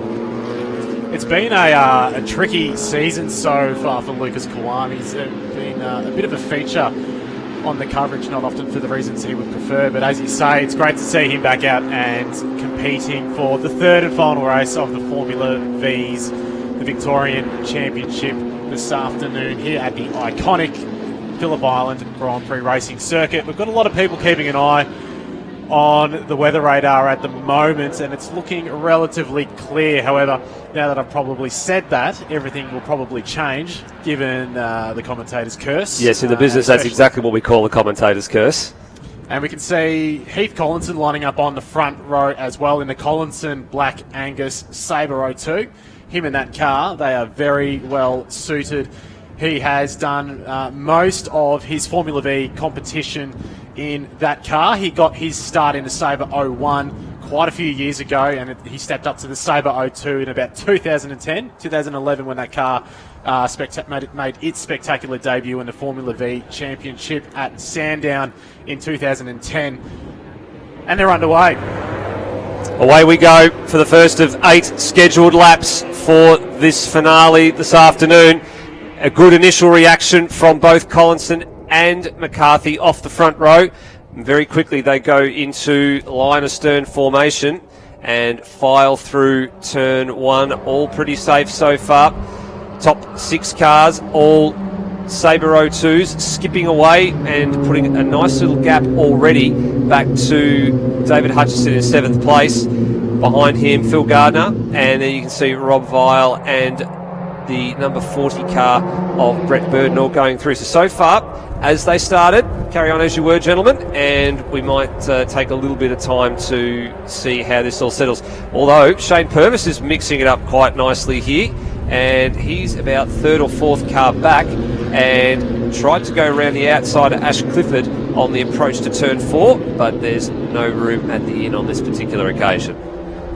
I caught up with Brett McLennan from the Junior Racing Development team in a staircase earlier today, and he's saying they're very happy with the turn of speed that their team has shown up at Phillip Island with. Obviously, Reef McCarthy, that car required quite a significant rebuild between the last round at Winton and here at Phillip Island, but we're seeing that the JRD cars are significantly closer than they were at the last round at Winton. And Heath Collinson, Phillip Island is definitely a track that suits his style. He's had a lot of success here in the past, and you can see him coming through turn 10 at the moment. The long left-hander around turn 11. Seems like an eternity when you are speeding through that corner, and it somewhat continues as you come around the final turn of the circuit onto turn 12. Fantastic pictures being provided to us by Blendline TV this weekend. They've faced their fair share of adversities in dealing with the weather conditions, storms, hails on Friday night, creating havoc for yesterday morning's setup. The bump in, and we've got Collinson drawing alongside Reef McCarthy. He will have the inside line as they go down towards turn 1. So confirmation there, Reef McCarthy back into 2nd position. However, 2nd position is often where you want to be placing your car. I should say, I battled that one out. Sorry, Steve. It's a high-paced game of chess, is old Formula V racing. Yeah, all that, or a high-stakes game of poker, if you want to put it a little bit further afield into one of the bigger high-paying types of board games or card games or whatever floats your boat. And in this occasion, it is Collinson who decides he wants to lead a couple of laps. You're right about Phillip Island and Heath Collinson. The two go hand in hand. I remember calling a very famous 4-way finish a couple of years ago at this circuit. He actually made a pass for the lead with 2 tyres in the grass on the run to the start-finish line. He's that good around here.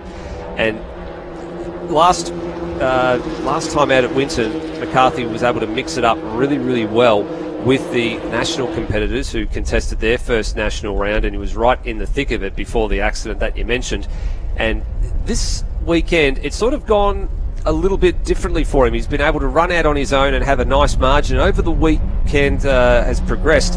That gap has become smaller and smaller and smaller to the point you can see now Collinson's pretty much step for step with Reece McCarthy for the moment. As we look a little bit further down the bottom end of the top 10, so here's David Hutchison heading off Phil Gardner. Nick Kerr has made his way through the field rather nicely as well. So he had a really interesting race too. He sort of was in this position, fell right through the field with some gremlins, and he's now back inside the top 10 after just 2 laps. So doing very, very well. And Ken Philby has sort of fallen off the back of the leading group, and he's starting to come back to the Hutchison, Gardner and Kerr battle. As out in front, it is the JRD crew ganging up on the Beecham number 61. Ash Quiddington with the fastest lap of the race, a 1 minute 53.70 on that last lap in the number 32 Oasis Sabre 02, jumping up into position 2 in the process as well. It's been quite a long time out of Formula V for Ash Quiddington, stepping back into the series this weekend. Also had a brief spell at racing Formula Ford after his stint in Formula V, so he's a very welcome addition back to the fray this weekend, and he's showing he hasn't really lost much touch at all. Up into P2, late stage of the weekend, doing a fantastic job. However, there's a lot of experience all the way around him. Heath Collinson is a former Victorian champion in that number 31 Collinson Black Angus car, and Ash Clifford so far this year has shown plenty of pace, especially during the qualifying sessions. However, his race pace has been a little bit lacking compared to his qualifying pace, but so far in this race he's certainly showing that he is up to the task of taking it to the leading establishment. Shane Purvis is featuring as well in the Joust Raceway car, the number 6 car just behind this gaggle, the leading pack of 4 cars, and he's actually made ground onto the top 4, so this might become a 5-way battle between the Sabre 02s for the lead of this race. This time across the line there will be 5 laps left. Yeah, that gap between Purvis and the JRD trio was a little bit more at the beginning of this lap, and as the JRD guys have been just sort of changing places over the course of the back part of the circuit, it's allowed Purvis to catch up. So he is very, very slowly starting to make a little bit of progress and a bit of inroads into their advantage, and meanwhile behind them it's the opposite for Ken Philby. He's losing ground to the cars running in a 4-way formation behind him, the back end of the top 10. You can see this gap that sort of starts to stretch out a little bit. McCarthy's stronger in some parts of the circuit, and then as the draft starts to come into play, the others behind just start to catch up. So there go the leading 5 through shot. Here's the second of the Beecham cars in Ken Philby's Financial Services number 25, and you can see David Hutchison has got a real battle on his hands as Phil Gardner goes the long way around, and Rob Pyle goes off on the grass and through the kitty litter on the exit of turn 2. Does he stay over the wall? No, he just gives it a little bit of a tag, but you can see how sodden underfoot and under tyre that outfield actually is. He's done a good job to try and keep that car moving, and we'll see if he can recover and will hopefully stay green. He did a fantastic job keeping the momentum going. He just kept the car rolling. He didn't engage first gear and keep the wheels spinning. So a little bit of experience coming through the fray. Off camera I can see he's slowly making his way back onto the circuit, so luckily he'll be able to keep going. But you can see the amount of steam pouring off the back of that little Volkswagen engine going through the puddles of water. There he is now making his way back onto the circuit at turn 3, so luckily the number 7 will be able to resume. Meanwhile, we've got a fantastic battle between the number 96, it's the artshop.com car of Nicholas Kerr, all over the back of the number 73 car of Phillip Gardner, supported by VTech Signs. Those two definitely having a great battle between each other. Both cars completely different technically, or very similar I should say, but completely different chassis manufacturers, having a great stoush between the two. And Ken Philby's been caught as well, so all the hard work that the group behind have done has paid off, and they're now right on his gearbox as they head down the front straight. And David Hutchison's going to have a bit of a sneaky look here. No, not quite close enough and not quite fast enough out of the slipstream, so might have to wait just one more lap, and tucks back in behind the number 25. Man from Cummins taking up another job with Cummins up in North Queensland, and the door opened all but briefly there at turn 2, but then it was very firmly shut by Ken Philby. Maybe the next move comes down at turn 4. And this is great to see. It's great to see some of these guys that normally are a bit further down the field starting to scrap away. Kate Barron-Geese there getting a wonderful view of proceedings. They've been a bit of a feature this weekend. They've been sort of venturing closer and closer to track. I think it's probably the closest we've actually seen them to the track all weekend. And a little bit further down, here's Brian Buttigieg just trying to work his way through the field, and all very out of shape over the curb on the inside at 4.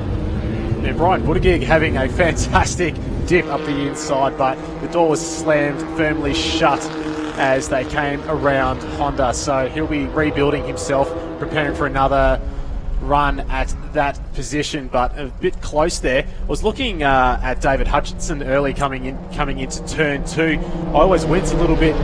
Your heart skips a beat when you see a car squirreling under brakes, especially when they're going up the inside. But Formula V, these cars race so close and so hard with each other lap after lap. It's a perfect place, it's a perfect category to prepare yourself and learn about racecraft and giving each other race room, as we can see. Up the inside, Brian Buttigieg. Now he's on the outside as they come through turn 11, but he'll have the draft as they come onto the main straight. That's a fantastic exchange between the number 85 Brian Buttigieg and the number 40 of Brett Burton. Different exchange. So he thought about the outside coming down through MG and Lukey Heights, and then very quickly switched to the inside. Brett was awake to it and had him back on the other side at turn 11. So very, very smart driving. Great racecraft from the pair of them as they set sail up and over the hill and down into turn 1. There's the recovering Johnny Casamati. He had a bit of an unusual coming together with Lucas Kawam in the second race of the weekend, and he's now found his way inside the top 10, so that's a great recovery drive from what was essentially rear of the grid, or as close to the rear of the grid as you could get, and that is at the, for him, that'll be at the, for his benefit, and it's at this man's misfortune, Nick Grigg. He was the man that started inside the top 10, and he's just one spot out in 11th, and just slowly starting to drift back to Burden and Buttigieg on the approach here to 4, and a little bit out of shape, just a little bit wider than the ideal line for turn 4 there. And then Nick Fisher and Claudia Lennox engaged in their own little battle here too. At the head of the field, it's still Reece McCarthy leading the way, just 0.4 of a second. As I say that, Heath Collinson has snuck up into the lead as they've gone through the hay shed. So another change for the lead between Heath Collinson and Reece McCarthy in that spectacular exchange for the lead. It looks like they're starting to drop the pair of Whittington and Clifford as they are starting to work together and tow each other around the Phillip Island Grand Prix circuit. But I dare say that gap will close as they come down the Gardiner Straight for what will be the third last time. Shane Purvis still featuring in position 5. He just started to drop away a little bit further now, and Ken Philby is still doing a remarkably good job to hold off a very quick David Hutchison here, but he has ceded position to Nick Kerr, who has got the pair of them at some point in the last lap or two. And have a look, Casamati's actually gained quite a lot of ground through his recovery effort onto the back of this group as well. He might be a little bit too far back to challenge, but Ken Philby's not done yet, and he has Nick Kerr straight back at turn 1, and this will be a nice little exchange going to the flag. So we've only got 2 laps remaining, which is great to see. We haven't gone to safety car conditions like we had earlier in the piece. But here is the battle for the lead. Collinson applying maximum pressure to Reece McCarthy and just starting to edge away a little bit from Ash Whittington and Ash Clifford. And as we said, Shane Purvis was making a little bit of inroads, but it's just gone the opposite way in the last couple of laps. There he is, just emerging from Siberia, as it's 2 by 2 for positions 1 and 2 and positions 3 and 4. So Shane Purvis sort of being left hung out to dry in position 5 without that all-important tow or the slipstream effect for these cars, which is so effective around the fast-flowing Phillip Island Grand Prix circuit. You really haven't got an answer for the guys in front if they're able and willing to work together. But obviously if two cars have decided to work together and split away from the field, how do they battle? How do they decide who's going to win the race? So obviously that's another consideration that they have to take into account. But obviously a lot of experience in the form of Heath Collinson. He's been in the category a lot longer than Reeve McCarthy has, but McCarthy knows a thing or two about winning races in Formula V, so he'll be more than happy to let Heath Collinson by this time around as they go past the commentary booth, the ivory tower here at the Phillip Island Grand Prix circuit, where you get such a fantastic view of the entire circuit. We can also see in the background Ash Clifford looking up the inside of Ash Quittington going into turn 1, and he's taken away position 3, but this is the last lap of the race. Being in front of the car behind is not necessarily the thing you would like to do. No, not on this particular occasion, and Collinson knows all the tricks in the book. He's trying to pull a couple of car lengths on McCarthy, which he's done over the first couple of corners on this final lap, and that's very, very important. If you can break that toe getting into the last couple of corners of the lap, you might be home free. We saw Nick Jones have a mega defensive effort after pulling out quite a margin a couple of years ago, and the field caught him on the last lap and he just managed to hold them off. So if you've got any sort of margin and you can avoid dragging your opponent along for the ride, you might just edge them out. So for the moment, it is advantage Heath Collinson. Back to McCarthy, Clifford and Quittington might just be a little bit too far back to challenge for third place, but if he's going to make anything up, he's just got to push the limits of the Dunlop rubber through these last couple of corners, just get as much grip out of them as he can. Here comes McCarthy. McCarthy draws a little bit closer, and only 2 more corners to go.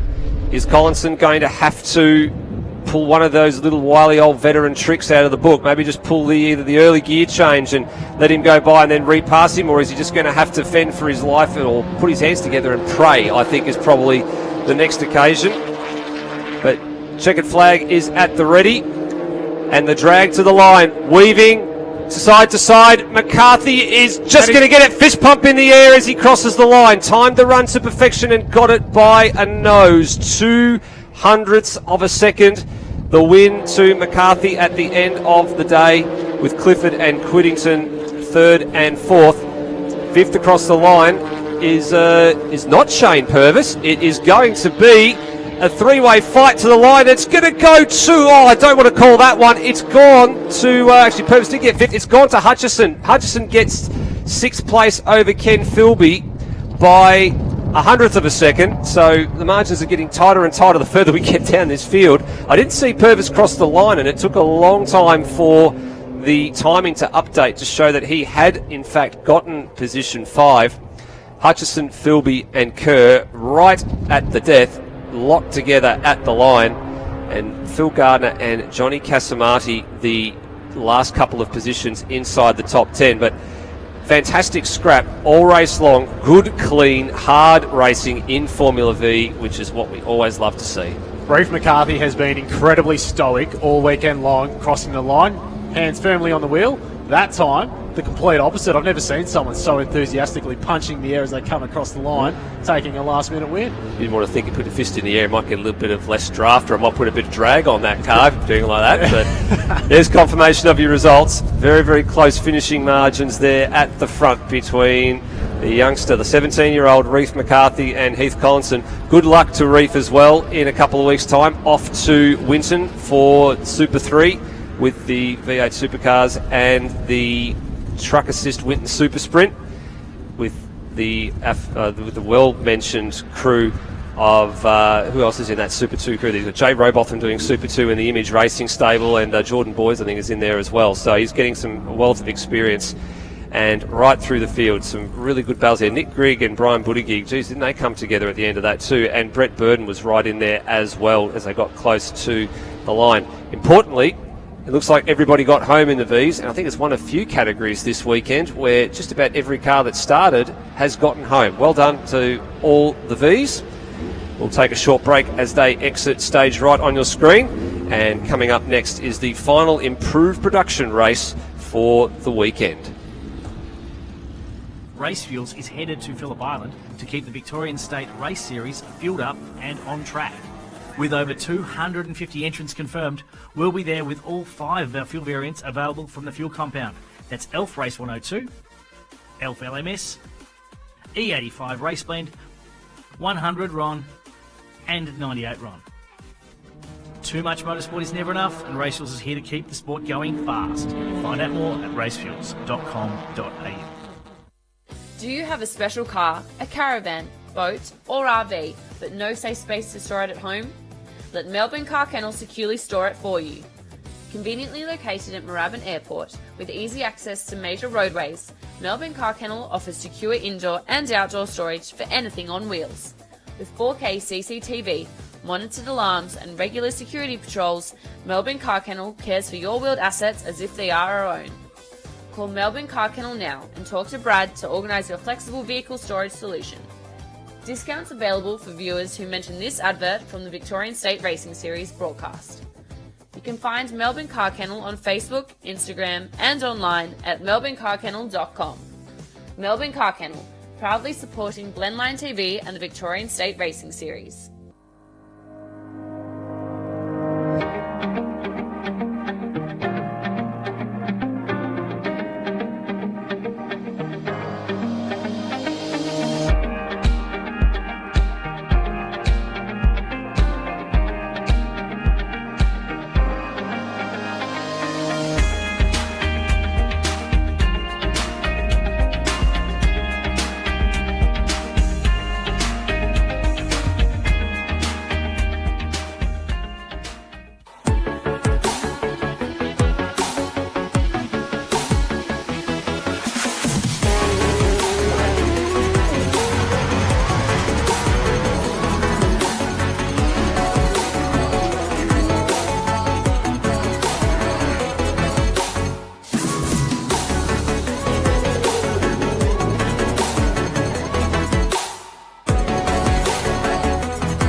Facebook isn't the only place that you can support Australian grassroots motorsport with Blendline TV.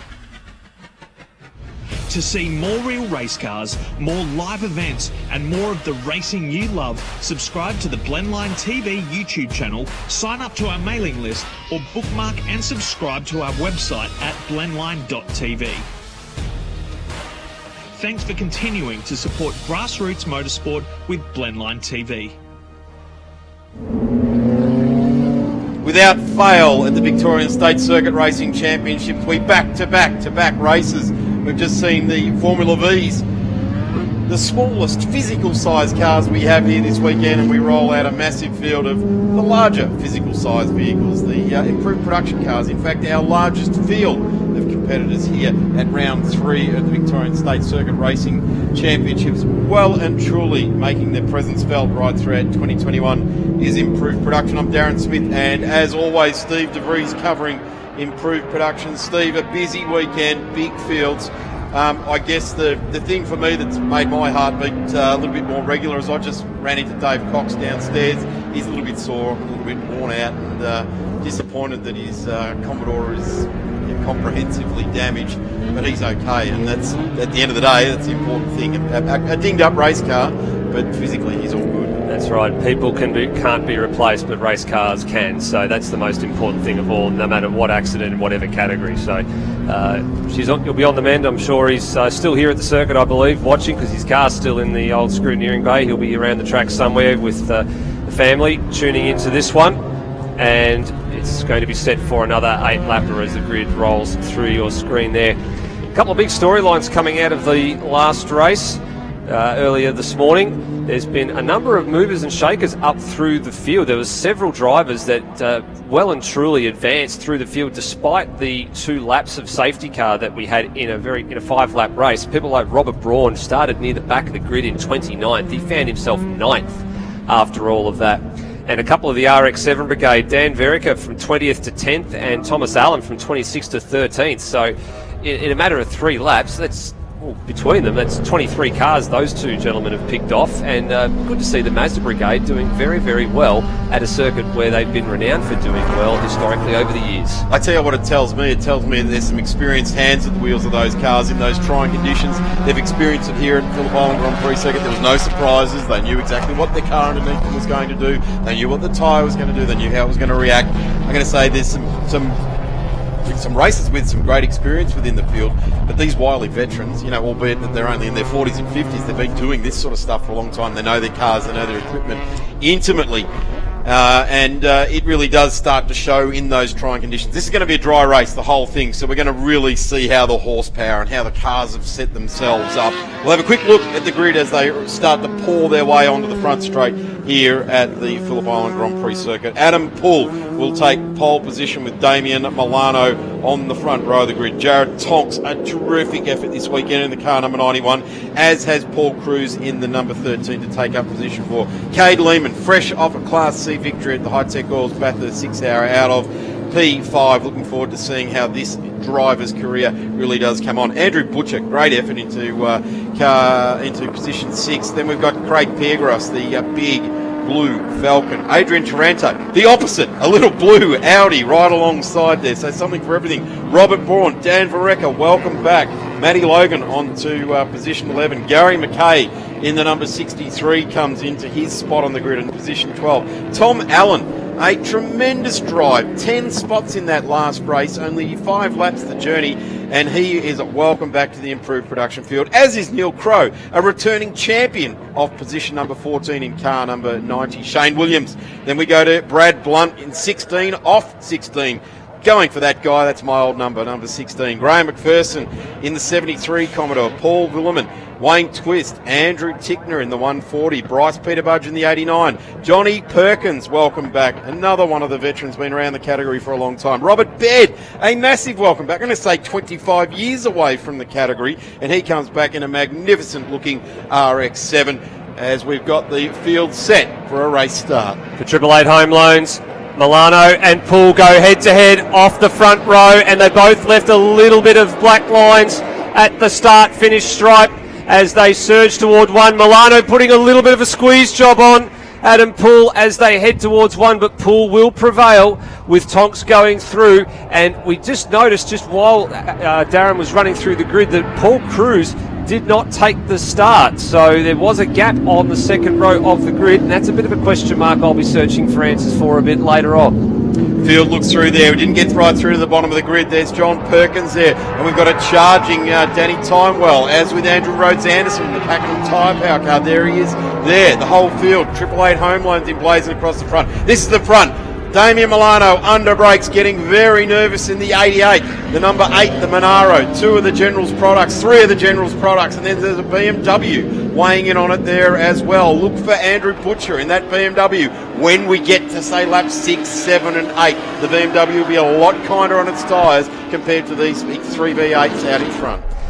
Surging up the hill through Siberia, through turn 7 and 8, past the former site of the hay shed, which has been gone since 2019, and Milano's going to have to throw out the big defensive moves, I think, and he does, straight down the middle of Lukey Heights and into MG corner, and this is bringing Jared Tonks into play. The man we've started classing as a bit of a smoky in the field here. He's really started to come on strong over the very early stages of his improved production racing career, and he's step for step just keeping tabs on what's going on here, and if he can stay with them, as you said, when it gets to the latter stages of the race, he might be in a position to capitalise if either of the front two manage to trip over themselves or fall off the road. Have a look at the 640. Craig Piergros just at the back end of that shot there. Looks to the inside for the run. Poole, Milano side by side through turn 1. Milano looks to be very poised in this race.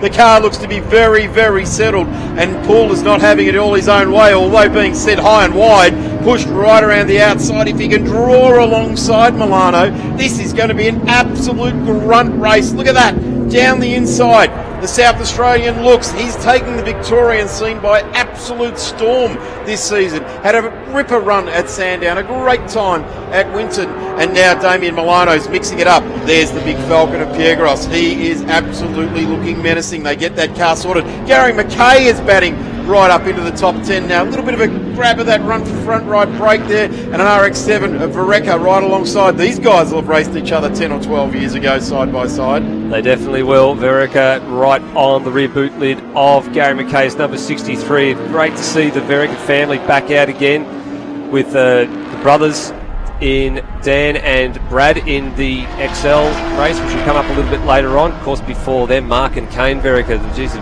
three generations in the family there. Gary McKay's got the Hollywood flames out the side there. A little bit of overrun on the injector there. Just fill up that little bit of a boom. Normally a rotary engine likes a bit of a flame. Look at that licking the ground. The 43 goes right around the outside with Logan. Flames out the side of the GP Automotive car. That gets the attention of the cameras and commentators. Have a look at Vareca. He looks at the inside now. He'll start spitting flames out at Gary McKay as a bit of a payback as they come onto the straight here. The inline 6-cylinder of the Tirana just getting a little bit outpaced there. He'll open it up on the straight. Taranto now into the boot lid of the GTR XU1. That was a fantastic move. A 2-for-1 special for Matt Logan right around the outside at MG corner, and there has been a change for the lead. Despite Milano with the fastest lap, Poole now surges to the lead at the beginning of this third lap. So Milano was parking it in all the right spots, throwing out all the defensive dance moves, but it hasn't come to fruition for the moment. But just look at the attitude of the car, and now it's Poole doing the defending on the run to 4. Keep an eye out for Butcher. These guys are using up the tyres, the big heavy cars. They're starting to move them around. They're asking the big question corner after corner. So keep an eye out for Butcher. Even Lehman, Craig Piergros, he'll be using the tyre hard on the Falcon as well. Rob Braun ranging in 7th. One of the battles that actually grabbed my attention is Neil Crow and Danny Timewell. The old champion from about 2013, I think Neil Crow will be corrected on that. There's Robert Baird returning. David Bone also in the little Datsun 1600, your traditional type of road reg club car type of improved production car, albeit an injected SR20 in front of him. But have a look at this. This is a great battle. We're talking just inside the top 20 for these cars on camera now. And they start to push their way through. I don't think Tom Allen is playing any further part in this one either. Haven't seen the yellow RX-7 out there. Maybe he is coming out of... he's back down the garage, I can see from here already. So if he was out there, he's come back in. But this Twist, Baird, Bone. There they are. Willeman's actually had quite an impressive drive this weekend. He's been up in the top 10 on a couple of occasions, and then here's the stablemate, the team taxi as they call him, Marco Timperio, who's a couple of spots behind, mixing it up here with Shane Williams. Bryson Lloyd, who's leading the under 2 litre category at the moment this weekend as they head through the last couple of corners. Rob Braun up a spot. Another position for Rob Braun, so that's 2 spots since the drop of the green flag. And speaking of the green flag, here's the other half of Team Green, as they were affectionately known, in John Perkins. He's fighting away down here ahead of Paul Javots, and fast ranging up on them is Tony Johnson in the ex-Justin Wade BMW that he's had for about a year and a half now, and he's going to go down the inside. Is there a bit of smoke? Is there a bit of maybe a bit of something rubbing on the tyre there? Maybe the old racing beat distributor from the early 90s there, Johnny Perkins out of Kyneton, doing a tremendous job. The other one was Richard Opie, the Bendigo Mazda entry there in his RX-8. He's doing a good job returning to the category as well. Had a couple of seasons off. Watch him start to pick up the pace if he becomes a regular competitor. A really good guy, and if you're looking for a great deal on a Mazda and you're in the Bendigo area, or if you fancy a drive up the Calder, go and see Richard. Have a look at this. This is a sign of things of the past, isn't it? As we just watch Rolfie Mammers. Oh, no, sorry, that's Williams. Shane Williams. The black car.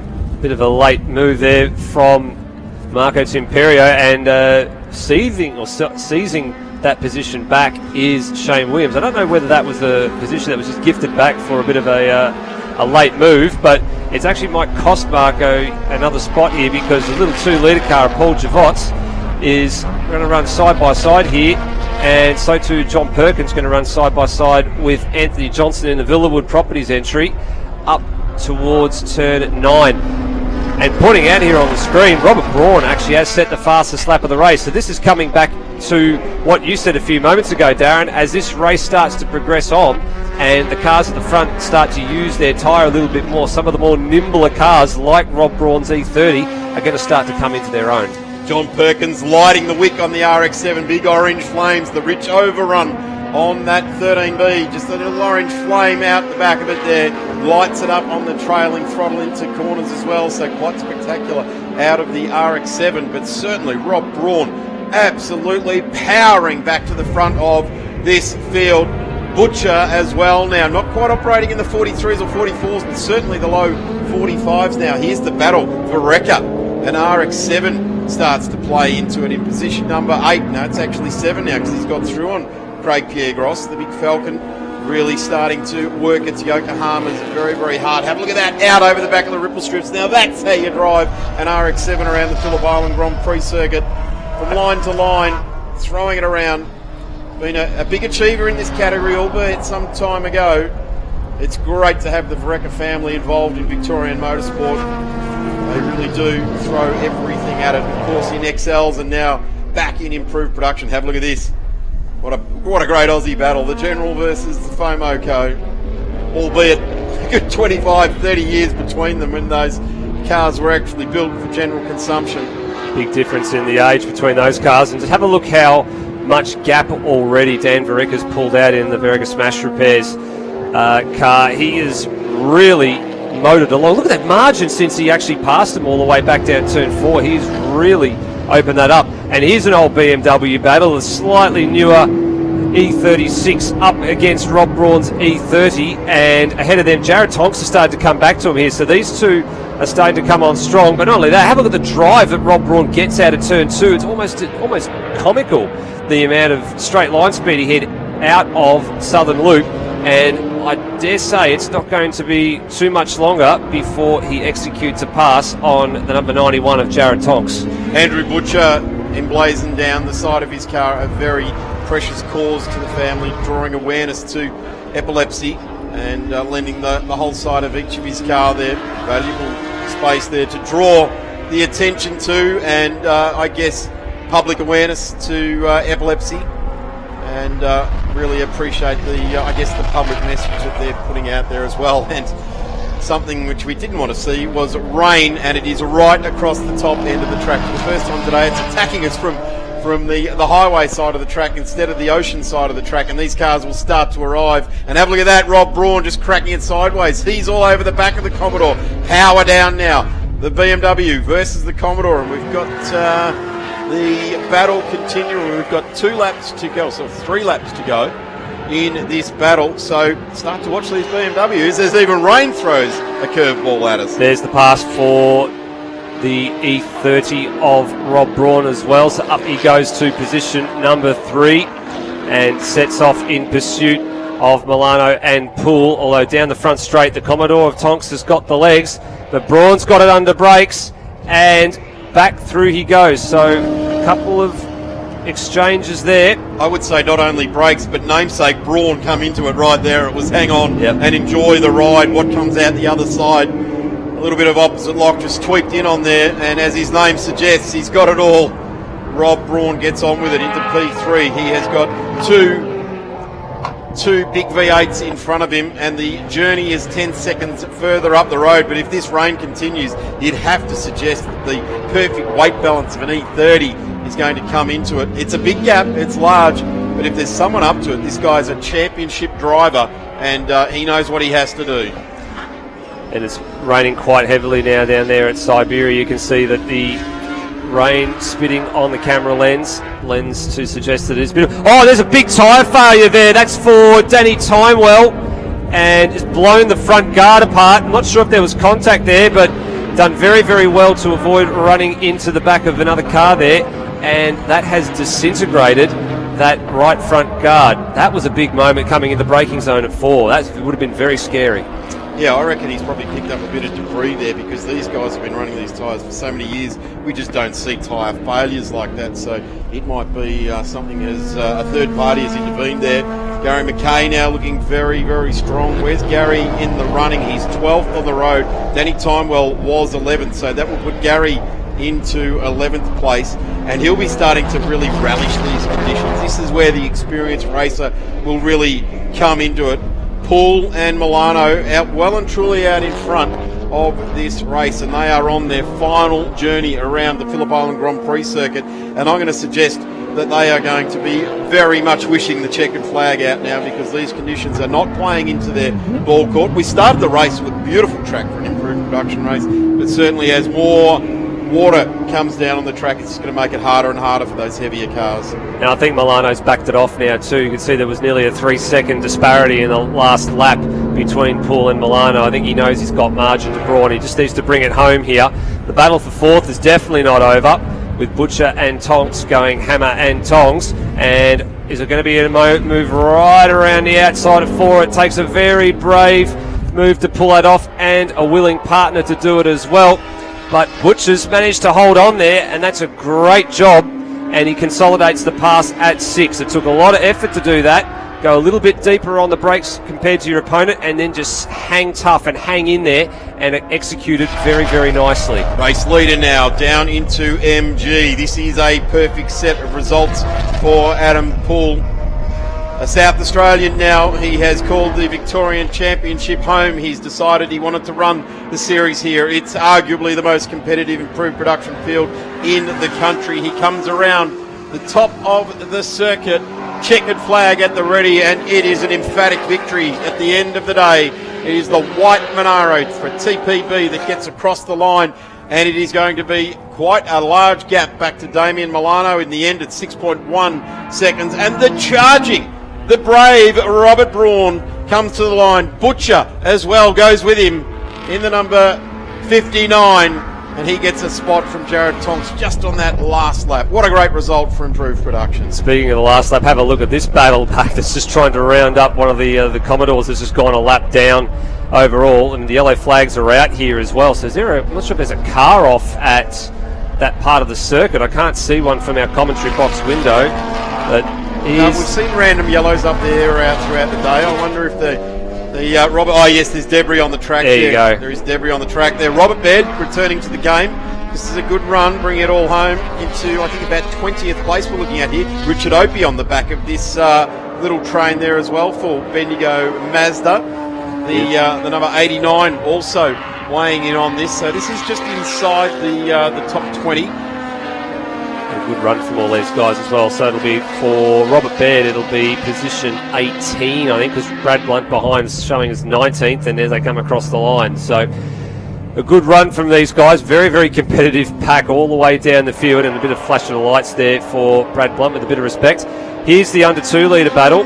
So you've got Paul Javots ahead of Shane Williams in the RX-7. In the second 2 litre cars is Bryson Lloyd. That'll be enough for a round win for Bryson Lloyd. Trickling to the line there, unfortunately. Yeah, he's dropped a bit further back than what he would ideally like, but still a good, solid return. Three or better part of 3 races, and home in all 3 occasions. So I think that'll call that a very successful. A number of these guys off to the Nationals, so it's an early audition for them. And there's confirmation of your order. So Poole with 2 wins, Milano with 2 second places, and Rob Braun with fantastic charge from back of the field to 8th in this first race this morning, and then up to 3rd. And we wish him and Matty Logan a very, very safe trip to Darwin in a couple of weeks, going up to support the supercars up in Darwin at Hidden Valley. Andrew Butcher got Jared Tonks in the end for position 4. Cade Lehman in 6th there. Daniel Verica's made an extra couple of spots as well, so the Verica Smash Repairs RX-7 got up to position 7 at the end of the day from Matty Logan, Craig Piergros. And good to see Neil Crow dragged his ex-Commodore Cup car up into position 10, so he'll be very happy with that performance. Yeah, great to see Neil Crow back out there, a champion of the past, involved with the category. As we're going to take a quick break. That was a torrid affair, a huge field of improved production cars. Congratulations to all involved with improved production, the category going absolutely gangbusters, coming out of COVID and doing a tremendous job. Great mix of cars. We'll be back with more trackside here at Phillip Island Grand Prix Circuit after a message from our sponsors.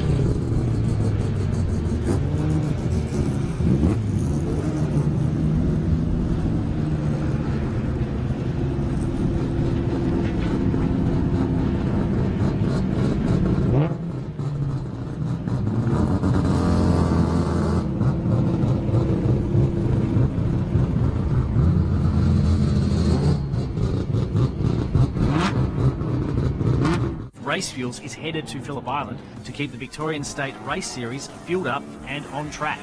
With over 250 entrants confirmed, we'll be there with all 5 of our fuel variants available from the fuel compound. That's ELF Race 102, ELF LMS, E85 Race Blend, 100 RON and 98 RON.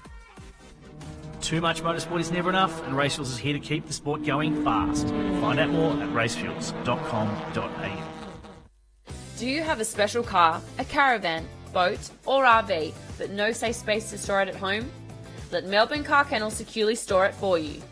Conveniently located at Moorabbin Airport with easy access to major roadways, Melbourne Car Kennel offers secure indoor and outdoor storage for anything on wheels. With 4K CCTV, monitored alarms and regular security patrols, Melbourne Car Kennel cares for your wheeled assets as if they are our own. Call Melbourne Car Kennel now and talk to Brad to organise your flexible vehicle storage solution. Discounts available for viewers who mention this advert from the Victorian State Racing Series broadcast. You can find Melbourne Car Kennel on Facebook, Instagram and online at melbournecarkennel.com. Melbourne Car Kennel, proudly supporting Blendline TV and the Victorian State Racing Series.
Facebook isn't the only place that you can support Australian grassroots motorsport with Blendline TV.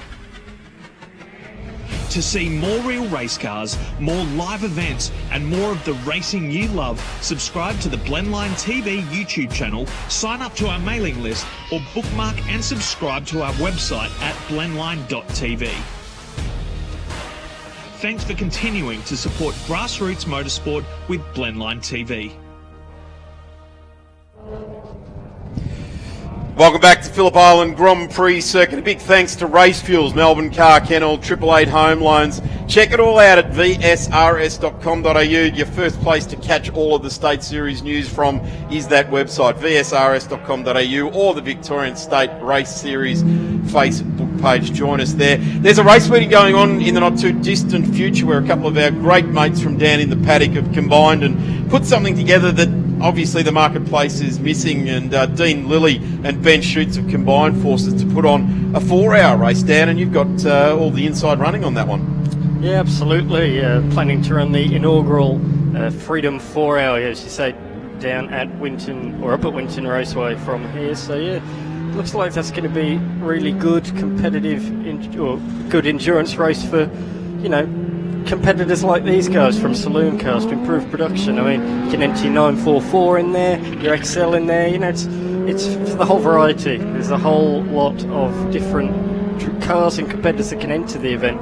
Maximum drive time, you've got 3 hours of practice. There's even a shootout for qualifying, and then the 4-hour race on the Saturday. So yeah, it's a really good event coming up. That's on June 18 and 19. If you're interested, you can register your interest at www.raceworkspromotions.com.au, and if you want to find out a bit more, go to events at raceworkspromotions.com.au. That should be a good one, not too far away now. Just certainly something different on the landscape for Victorian motorsport, and I guess accepting entries from all over the country. So I encourage everyone to check that out at raceworkspromotion.com.au. We have still got plenty of racing go as of part of round 3 of the Victorian State Circuit Racing Championship. Saloon cars clearly on track now. Formula Ford's up next. The big bangers, sports sedans, and we'll round things out today with a clean Circuit XL race to finish hopefully off the day. Yes, we will have a clean Circuit XL race to round out the end of the day. Our field of saloon cars coming around to the grid, and this guy returned at round one, Simon Taberner. He still hasn't even had the opportunity to peel the old stickers off the car. It is his old car. It went to the West and raced for about half a dozen years over there. The number 14 back in the hands of Simon Taberner. We're starting to see him peeling all the old stickers off because there's bare panels on the car. I'm pretty sure he'll have a sponsorship package ready to go onto that car, but he is driving like he hasn't missed a minute of it. He is the kind of guy that races like there's no tomorrow. Clean, hard, you know you've had a race with Simon Taberner. And right next to him, another guy, clean, hard, you know you've had a race with Travis Lindhoff as well. Anthony Bear wants a taste of chocolates here this weekend, and Daniel Johnson deserves to taste the chocolates, and they need to keep their wits about them because Adam Lands and Mark Sullivan have been threatening right throughout this weekend as well. Nash Harris to Cooper Kalari. Rounding out the 10 on the grid is Justin Elliott. Jeff Thomas into the 10. Keep your eye on the number 22. He's coming to a halt in about a minute or two, or about a 30 seconds or so. We'll point him out. He's just coming to a halt now, the Pike official positioning him right to the front of his box, the number 22. Keep your eyes out for Jeff Thomas. Peter Tonks, Craig O'Donnell, Robert Knight, Ash Lee, Matthew Yeager, Mark Kakuri, watch out for the number 46, and Luke O'Callaghan rounding out our field. The green flag has been waved. The guys at the front of the grid in the number 14 and the number 1. I tell you what, Simon Taberner wants to peel the 4 off and be the number 1. He gets away nicely, transfers the weight back to the back of the car there. Good start there. Tonks, have a look at the Phillip Island Cottages car. Oh, we got the birds. We got the birds. Our round sponsor, as Lindorf just takes evasive action there as well, as does our round sponsor, Phillip Island Cottages car, being driven there, so we thank them for all of their support, and the wildlife love to get up close and personal with our race cars here at the Phillip Island Grand Prix circuit. Travis Lindorf, the Casey accident repair cars. Notice how he avoided the wildlife as well, didn't want to have to do an undue repair. One off into the kitty litter. It's the number 85 of Nash Harris rejoining, and that's been a really good drive from that VN driver here this weekend, getting himself right up inside the results, up to 7th here. Have a look at this. Car number 1 leading. Adam Bear wants to get in with this. Anthony Bear wants to get in with this battle as well.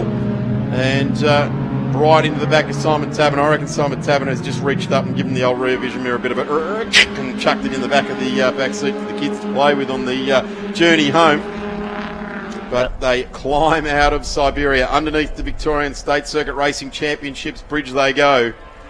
Climbing up through Hayshed, working pretty hard. Travis Lindorf, this is a handy lead on the opening half lap. And the VN off again now. So is there an issue there for Nash Harris in the VN? Has he got a deflating tyre or something there, or just over-committing to the corner? Maybe trying to catch up, trying too hard and speed off once more. As you say, Lindorf. Whoa, Mark Sutherland, massive big slide in the number 9. He's got iterations for the front of the field, but if you can't do it, put on a show in the meantime. A little bit of drifting skill there, bit of opposite lock steering out of it. We know the VRC was held up in Mansfield yesterday. Maybe watched a bit of social media videos last night, enjoying the sideways action. So yesterday we saw Lindorf leading for much of the race, but a mistake on some oil and some debris and dirt at the final corner. A big spin. He fell down the order, recovered nicely in that second race though to finish in P2, and great start on that opening lap to lead this one. So it's been a bit of a roller coaster weekend for him, but at the moment he is leading 9/10 of a second the margin at the end of the first lap, as we see the battle for second position. Three cars line astern. Taberner, Bear and Johnson, as Johnson in the Falcon has a look to the inside at Honda Hairpin with the lights ablaze. He's up there, he's got the move, but Bear will have the inside for the next corner now at Siberia. He drives out over the painted lines. That's not going to keep the momentum running. You'd have to say Daniel's got third position for the moment and relegated.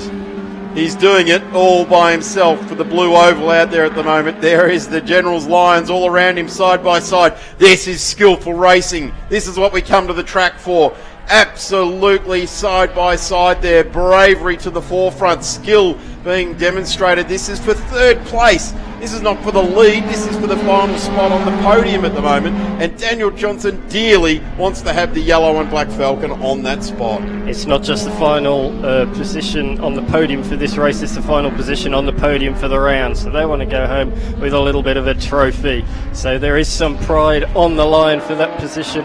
And Johnson has pulled a slight margin in the last few corners as he tries now to catch up with Taberner in position number 2. Taberner, opening lap, was the fastest one around. They're going to come to the strike again. You'd have to suggest that Travis Lindorff owns that one this time round, and yes, he does. A 51.2. Simon Taberner, a 51.5. The gap, 1.2 seconds. So Simon Taberner with some work to do. Daniel Johnson running full of confidence. He's got the high beam on, and he is absolutely charging. I would suggest the way the sky's starting to darken off, and looking at the rain coming across Bass Strait as we speak, although we haven't been attacked from that angle for the last 4 or 5 hours, but I'm about to suggest that the horizon has now disappeared. So we're now got rain heading towards the track here. Here's the battle back down the field a little bit now. That is Adam Lowndes, Mark Sutherland in the number 9 car. Look at that. That's got smoke pouring out of the back of it. I wonder if that's why he was cranking sideways, if he's got something possibly leaking onto that right-hand rear tyre. There he goes again. Yeah. Big drift there. So he might not really know. It's not a constant. There it is. Look at that moving around underneath him. There's the smoke. Just a little telltale, little snip on the right-handers. Yes, this is it. So around the long constant radius, turn 2 and turn 3.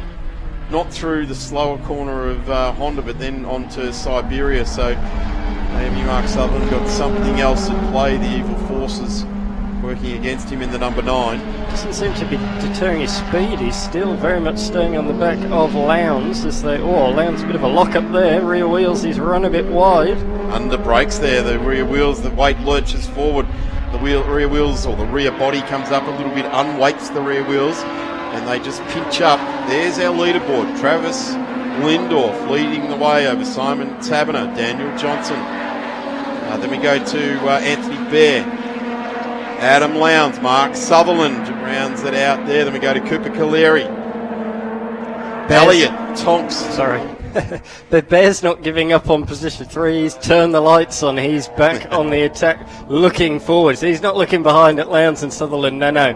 He wants third. He's got the headlights on, and he's going to try and hunt down Johnson in the closing laps. What's interesting now is the race for the lead of this race. Simon Taberner is just eased the pace right up to Travis Lindorff, although Travis is the fastest car on the track. It was 1.6, it's now 1.3. So Simon Taberner will be doing the old points and gacintas. He'll be tabulating everything you can see in front of him, working out what he's got underneath him. We've got well over half race distance left to go. So there still is an opportunity for Simon Taberner to think his way through getting onto the back of Travis Lindorff and then challenging for the lead of this race. We'll look back down through the field now. That's the 25 there, which is, it's not the 25, is it? Yes, it was.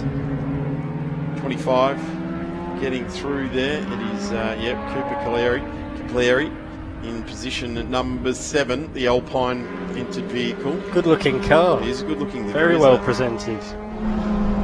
With the blue lights as well, it really stands out at this Phillip Island Grand Prix. Interesting circuit. that a Holden driver would choose to go to the blue lights. It's sort of, it might confuse them. Normally go for a red filter on a Holden, but certainly doing well. There's a Ford in behind at the moment. The Elliott Racing outfit coming on. Justin Elliott in the 88. Now you'd expect that car to have like the green lenses on the the headlight. The AU made famous by Craig Lowndes. He's our race leader, Travis Lindorff now. Car 2 on the road is Simon Taberner.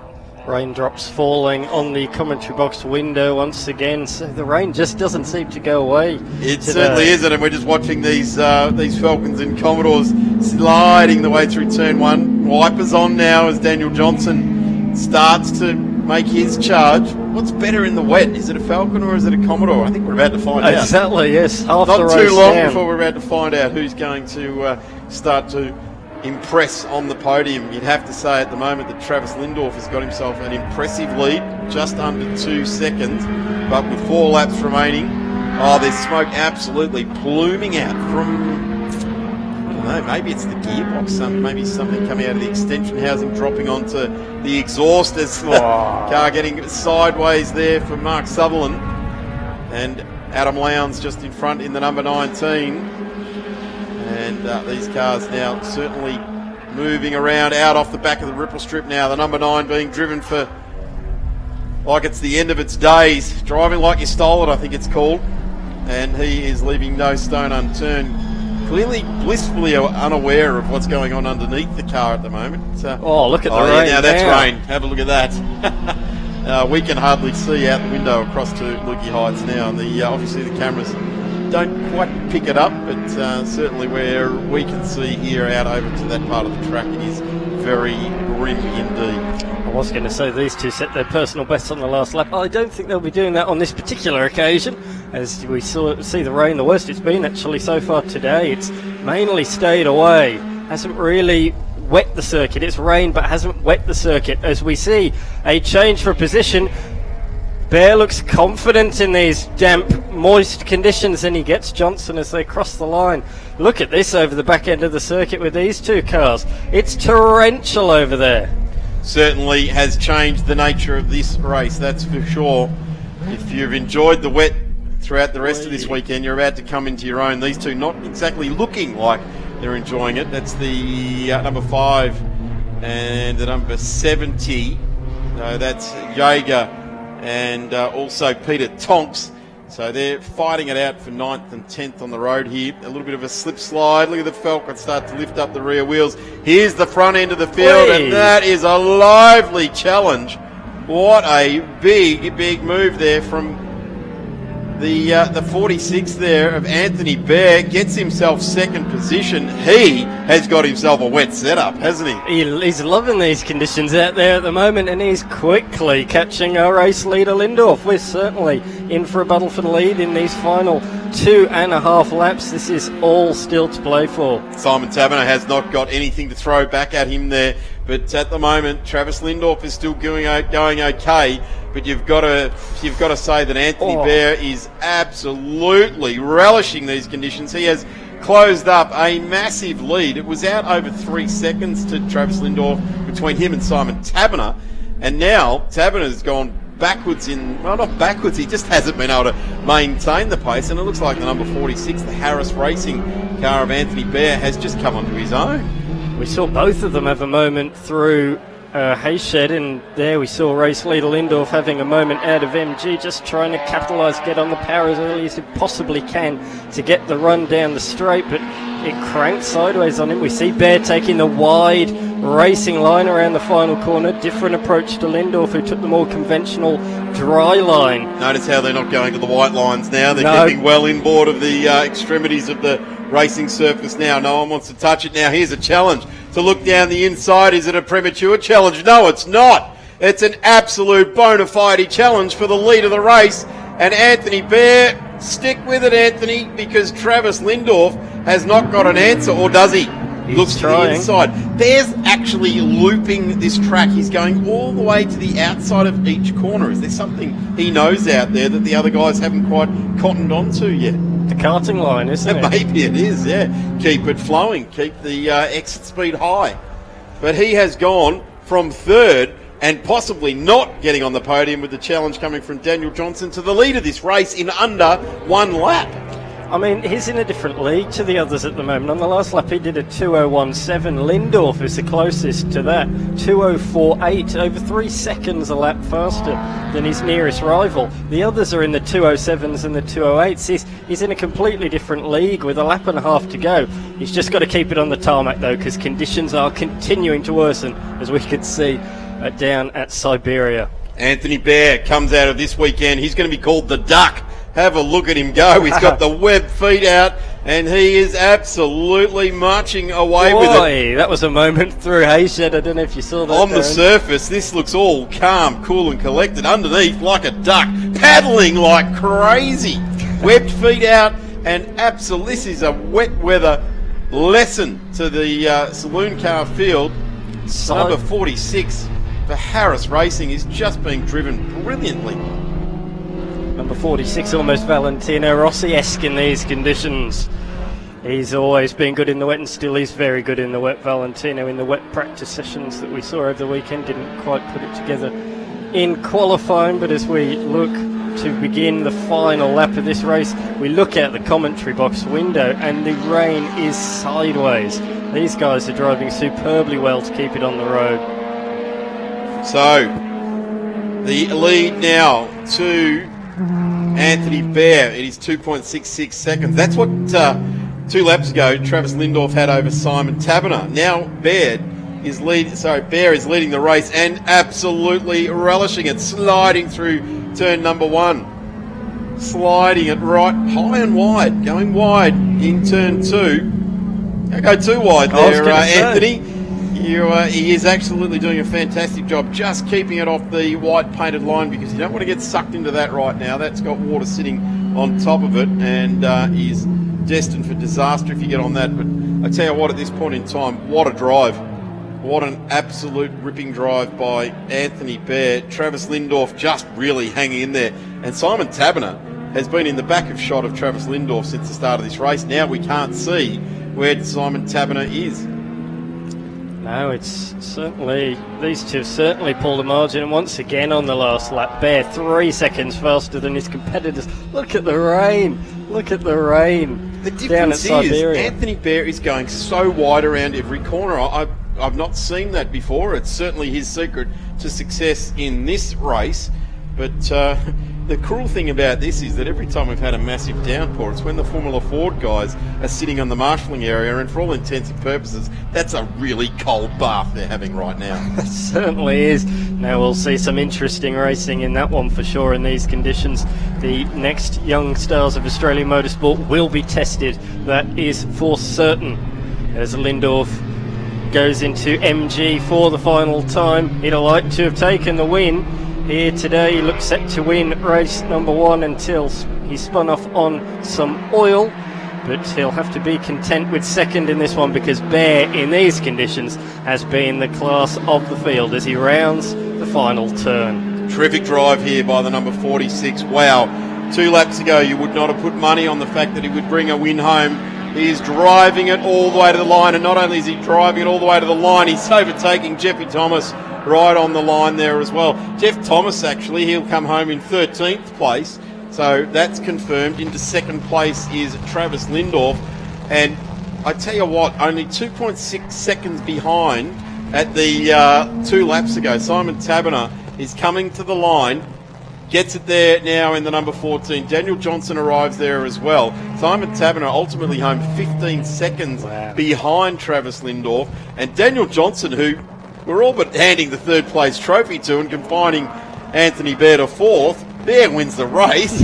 Poor old Daniel Johnson still gets 4th place there. So Adam Lowndes gets through there as well. Mark Sutherland has come into the pits. So whatever has been ailing him, and we do know that there was a bit of smoke coming out of the car there as well, and he has chosen to come to pit lane rather than come down to greet the checkered flag. So he'll be a DNF in that one. Still cars out there to finish off this race. Checkered flag still waving, and it's at this point in time, guys, we've got to really think about our trackside marshals.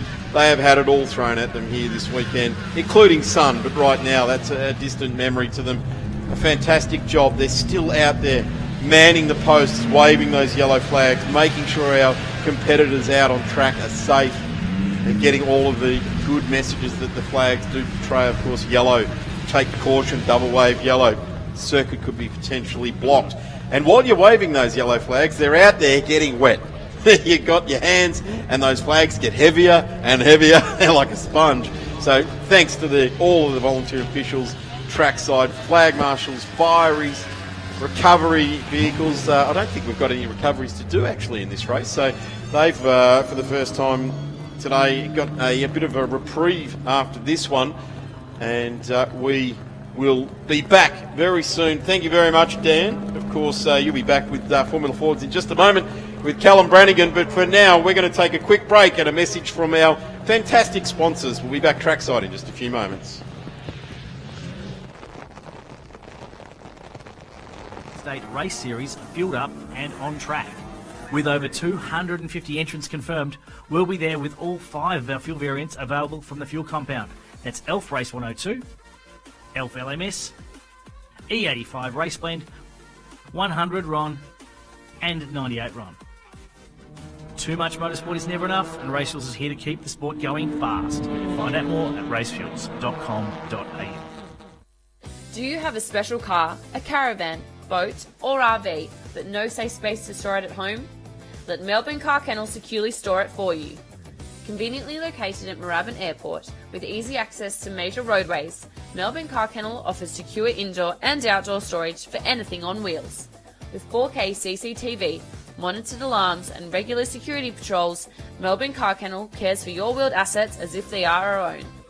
Call Melbourne Car Kennel now and talk to Brad to organise your flexible vehicle storage solution. Discounts available for viewers who mention this advert from the Victorian State Racing Series broadcast.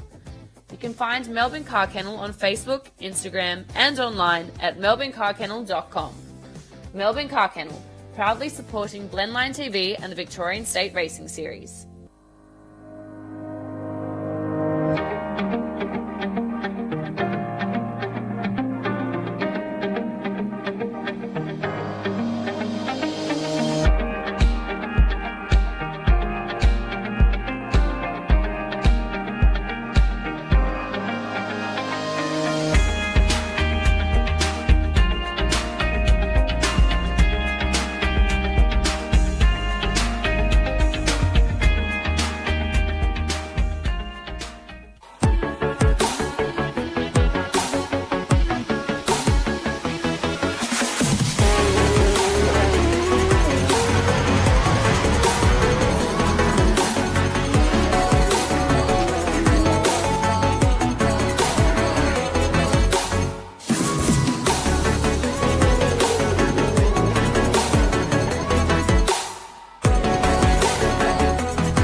Facebook isn't the only place that you can support Australian grassroots motorsport with Blendline TV.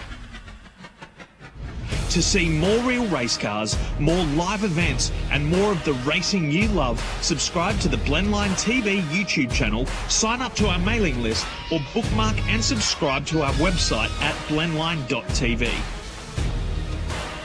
Thanks for continuing to support grassroots motorsport with Blendline TV. And welcome back, everybody, to round 3 of the Victorian State Circuit Racing Championships, or the Vic State Race Series, as it's known in a slightly shorter format with less syllables in it, the VSRS. And as you can see, the Formula Fords have made their way out for the 3rd and final race of the weekend, and it is absolutely soaking wet. There is a thin line of clouds, and as per usual, it's made its way to the Phillip Island Grand Prix circuit, and it has made for an interesting time for the Formula Fords as they make their way out of the dummy grid onto the circuit for their sighting lap for their 8-lap encounter. Of course, this weekend, Formula Fords are proudly supported by Speco VHT, the long-time supporter of Formula Ford through 5-time champion, Victorian champion in the Kent class, Brendan Jones. Also supported this weekend by Holland Glen, a warehousing and transportation specialist based out in Campbellfield with a massive 4,000 square metre facility offering services throughout Melbourne and Victoria. We're very happy to have them on board this weekend, proudly supporting this junior development category. We have 25 cars entered this weekend, represented by 6 different chassis makes, or types I should say, and this is going to be an absolutely outstanding race. My name is Callum Brannigan, joined alongside is Dan McCarthy from Auto Action. Dan, this is going to be a tantalising prospect. This is perhaps the longest race, or it is the longest race for the Formula Fords this weekend, and perhaps one of the wettest of all the categories that have faced racing so far this weekend.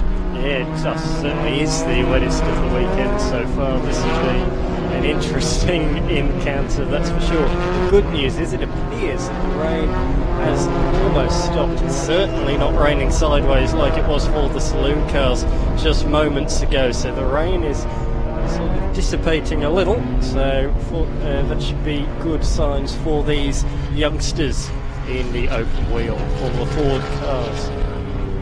Tom Sargent has been the benchmark so far in season 2021, and he starts from pole position in the number 47 Tegra Australia Miguel. He's alongside Clay Richards, third generation race car driver, sharing the front row and celebrating his 21st birthday yesterday. Matthew Holmes in third position alongside Connor Summers in fourth, Fletcher Harris fifth, Kai Cavadon in sixth position, Joe Fawcett in seventh, Mitch Gattenby eighth, Jordan Sinney in ninth position alongside Xavier Kokai in 10th position. Kokai was actually hoping for wet conditions, so his wishes have been granted.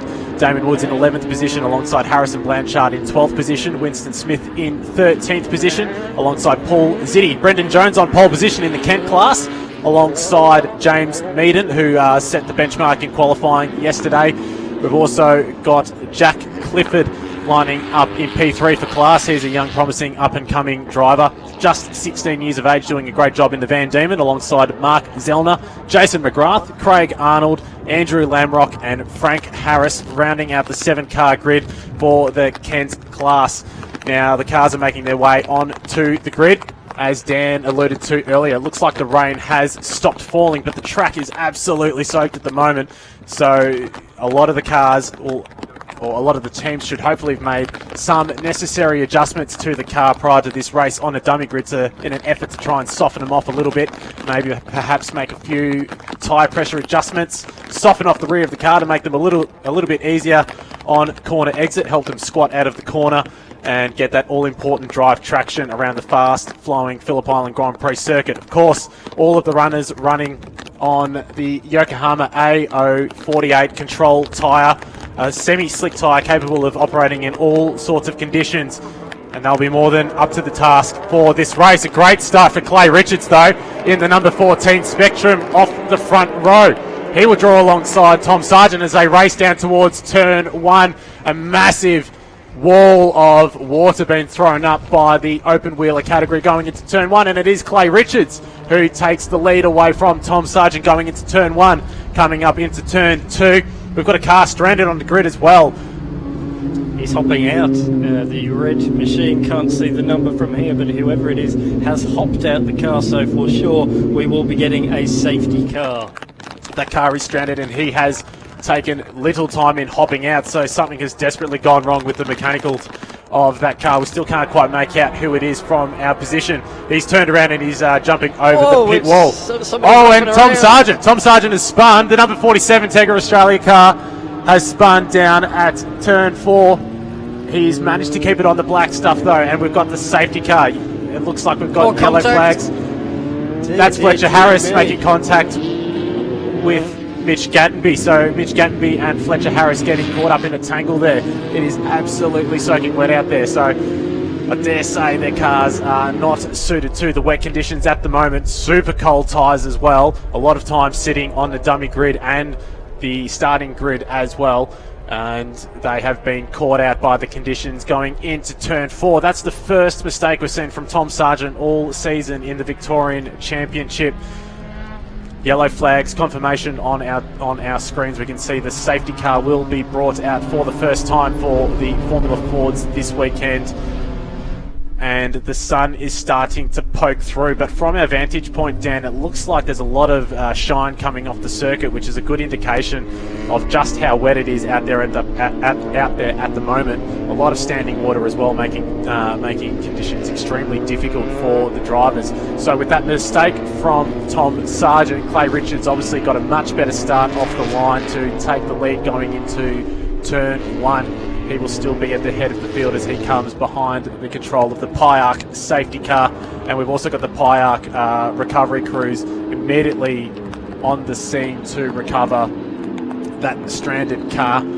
from the start-finish straight. So that will get that pulled off nice and quickly, and we should have green racing in no time. But as you can see on the screen, it is incredibly dark out there at the moment, especially looking out towards the eastern end of Phillip Island, and there's a rainbow out there at the moment. I dare say there isn't a pot of gold at the end of that rainbow at the moment, Dan. No, and if there is, it's very much in the ocean. So I wouldn't be game enough to go out there and go and collect it in these cold conditions here at Phillip Island this weekend. Look at that rain falling once again at Siberia, so it's going to get wetter before it gets drier here in the final 8-lap encounter. So let's run you through the order after that frantic opening lap. So it is Clay Richards that leads the pack from Summers. Cine from P7 on the grid. That's a great start. Up to position number 3, head of Caverden. You said Kokai wanted wet conditions. Well, he's certainly proved that is the case. He's up to position number 5. We look down the order for our championship leader. There he is, Tom Sargent, position number 13. Undefeated so far this season in Victorian Formula Ford. He's got a lot of work to do if he wants to keep that run going in the conditions here this afternoon. So just confirmation, that was Timothy Edwards, the number 32 car, stranded on the grid from position 17. And weather conditions at the moment, it says it's 13.3 degrees out there at the moment, but it feels a lot cooler, especially for those guys you can see waving the flags on screen at the moment. It is incredibly cold, especially when you're facing the Bass Strait, blowing all that cold wind straight onto you. And again, down at Siberia, as we can see on screen at the moment, the camera lens is absolutely covered in water at the moment, and those marshals are doing it incredibly tough out there at the moment, and we have to say big thank you to the officials and volunteers for their time this weekend. Rain, hail or shine, they are out there, they are at the best vantage points, but as a result they often have to stand out in the elements. When it's cold, it's really cold at Phillip Island. When it's hot at Winton, it's incredibly hot, as Darren alluded to earlier. Formula Ford, of course, has been operating in Australia for more than 50 years, celebrating their 50th year just a couple of years ago. They started racing in 1969. In 1971, a young bloke by the name of Larry Perkins took out the national series as it was back then. And going through the list of Australian Formula Ford champions, it's an absolute smorgasbord of Australian driving talent. You've seen the names of like Craig Lowndes in 1993 taking it out. He went on to massive things with the Holden Racing Team just a few years later. So many names have made got their start in Formula Ford internationally and in Australia, but Formula Ford has got such a strong legacy in terms of developing young driving talents stepping into circuit racing, and very thankful to have Formula Ford along for this weekend at the Victorian State Circuit Racing Championships again. Speco VHT and Holland Glen stepping up to support the coverage this weekend. Blendline TV also, the announcement from the Victorian State Circuit Racing Championship organisers that they've secured Blendline TV for the remainder of this year was a huge announcement just a couple of weeks ago, and it's such a popular addition by all the competitors, teams and crews down in the paddock to have Blendline along to bring this coverage not only in Australia but to all the way around the world. And we can see that the safety car, the lights are off. Clay Richards will become the effective safety car in the number 14 car. He will control the field at around 60 kilometres an hour as they come around turn 12 to get this race back up and running. They will have 6 flying laps. This is the longest race of the weekend for the Formula Fords, and it looks like he has gotten away. He is stretched to the length of the spectrum, and he's spun. And we've got Jordan Cine off as well. It is absolutely sodden out there, so that elevates the car of Connor Summers into the lead. The number 71 will resume the lead. Clay Richards back into P2. Xavier Kokai alongside the car of Jordan Cine as they draw alongside going into turn 1. It will be Jordan Cine who jumps up into P3. Very quick thinking from the Dirty Digger Spectrum to avoid the spinning car of Clay Richards on the racing restart. There is very little track temperature at the moment, and as a result, they'll be struggling to get the tyres up to temperature. Those Yokohama AO48s, semi-slick. And there's a tag there. That looks like Fletcher Harris's tag, the back of the number 56 of Damon Woods. Damon Woods is out in the grass. It is incredibly slippery out there at the moment. Rain lights on the back of that car shining brightly. Connor Summers on screen there had the car slightly sideways and squirreling as they were under brakes going into turn 4. But it is Clay Richards who has managed to hold on to P2 after that scary spin coming onto the main straight. And it looks like we've had it coming together as well. So that's the car of Mitch Gattenby, the number 10. He doesn't look like he's going anywhere, and it looks like he's made contact with Damon Woods, it looks like, from our vantage point. Yeah, it looks like Woods rejoining the track there, and I think they've made contact. Woods has lost his right rear wheel, so he's got only 3 wheels on his wagon. Safety car has been deployed once more. I mean, these conditions are just so treacherous. We see the medical cars head out there splashing their way onto the track. It really is that wet this afternoon. So, reset once again. So now it's Summers up at the head of the field. Richards did lead coming onto the pit straight, but spun on the restart. So Richards drops down to P3, because we saw Cine getting through on the run to turn number 1. So it's all change at the head of the field. Who's leading in the Kent class? It's Jones. So not from pole position in Kent class. He's kept that. He's kept his nose clean, stayed out front, and leads the Kent class Formula Ford split into 2 categories, the outright class and the Kent class. As we see the safety car picking the cars up once more.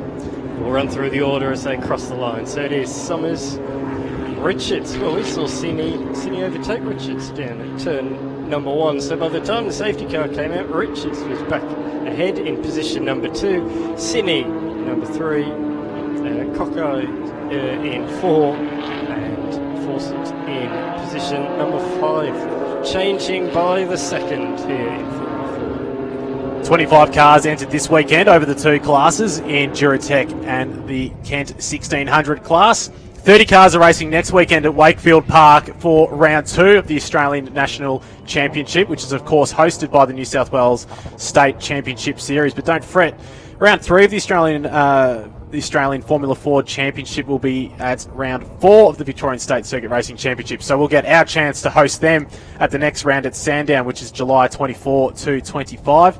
And again, we'll host them at round 5 of the VSRS here again at Phillip Island, which will be the penultimate round of the Australian Championship, September 25 to 26. The final round of the Australian Championship is at the Bend at the end of the year. And on screen there as well, you can see the next 2 rounds for the VSRS.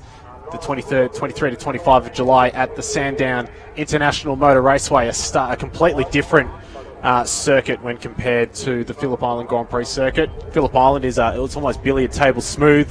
You can see that the way the Yokohamas wear around this track, it's a nice even wear, whereas when you go to somewhere like Sandown, it's a lot more abrasive. It's a lot rougher on the surface of the tyre, because Sandown does have a patchwork quilt style surface, I should say. That's hard to get at, isn't it, Dan? So completely different circuits, Phillip Island versus Sandown.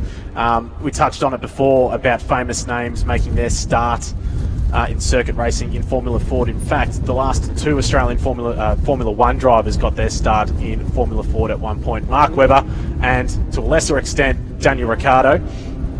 Both, of course, finishing 3rd in the World Drivers' Championships on 3 occasions in the case of Mark Webber, and Daniel Ricciardo finishing 3rd in the World Drivers' Championship on 2 occasions. But as we said earlier, the Australian Formula Ford in Australia has been operating for more than 50 years. Incredible legacy in Australia, and we're very happy to see it continue.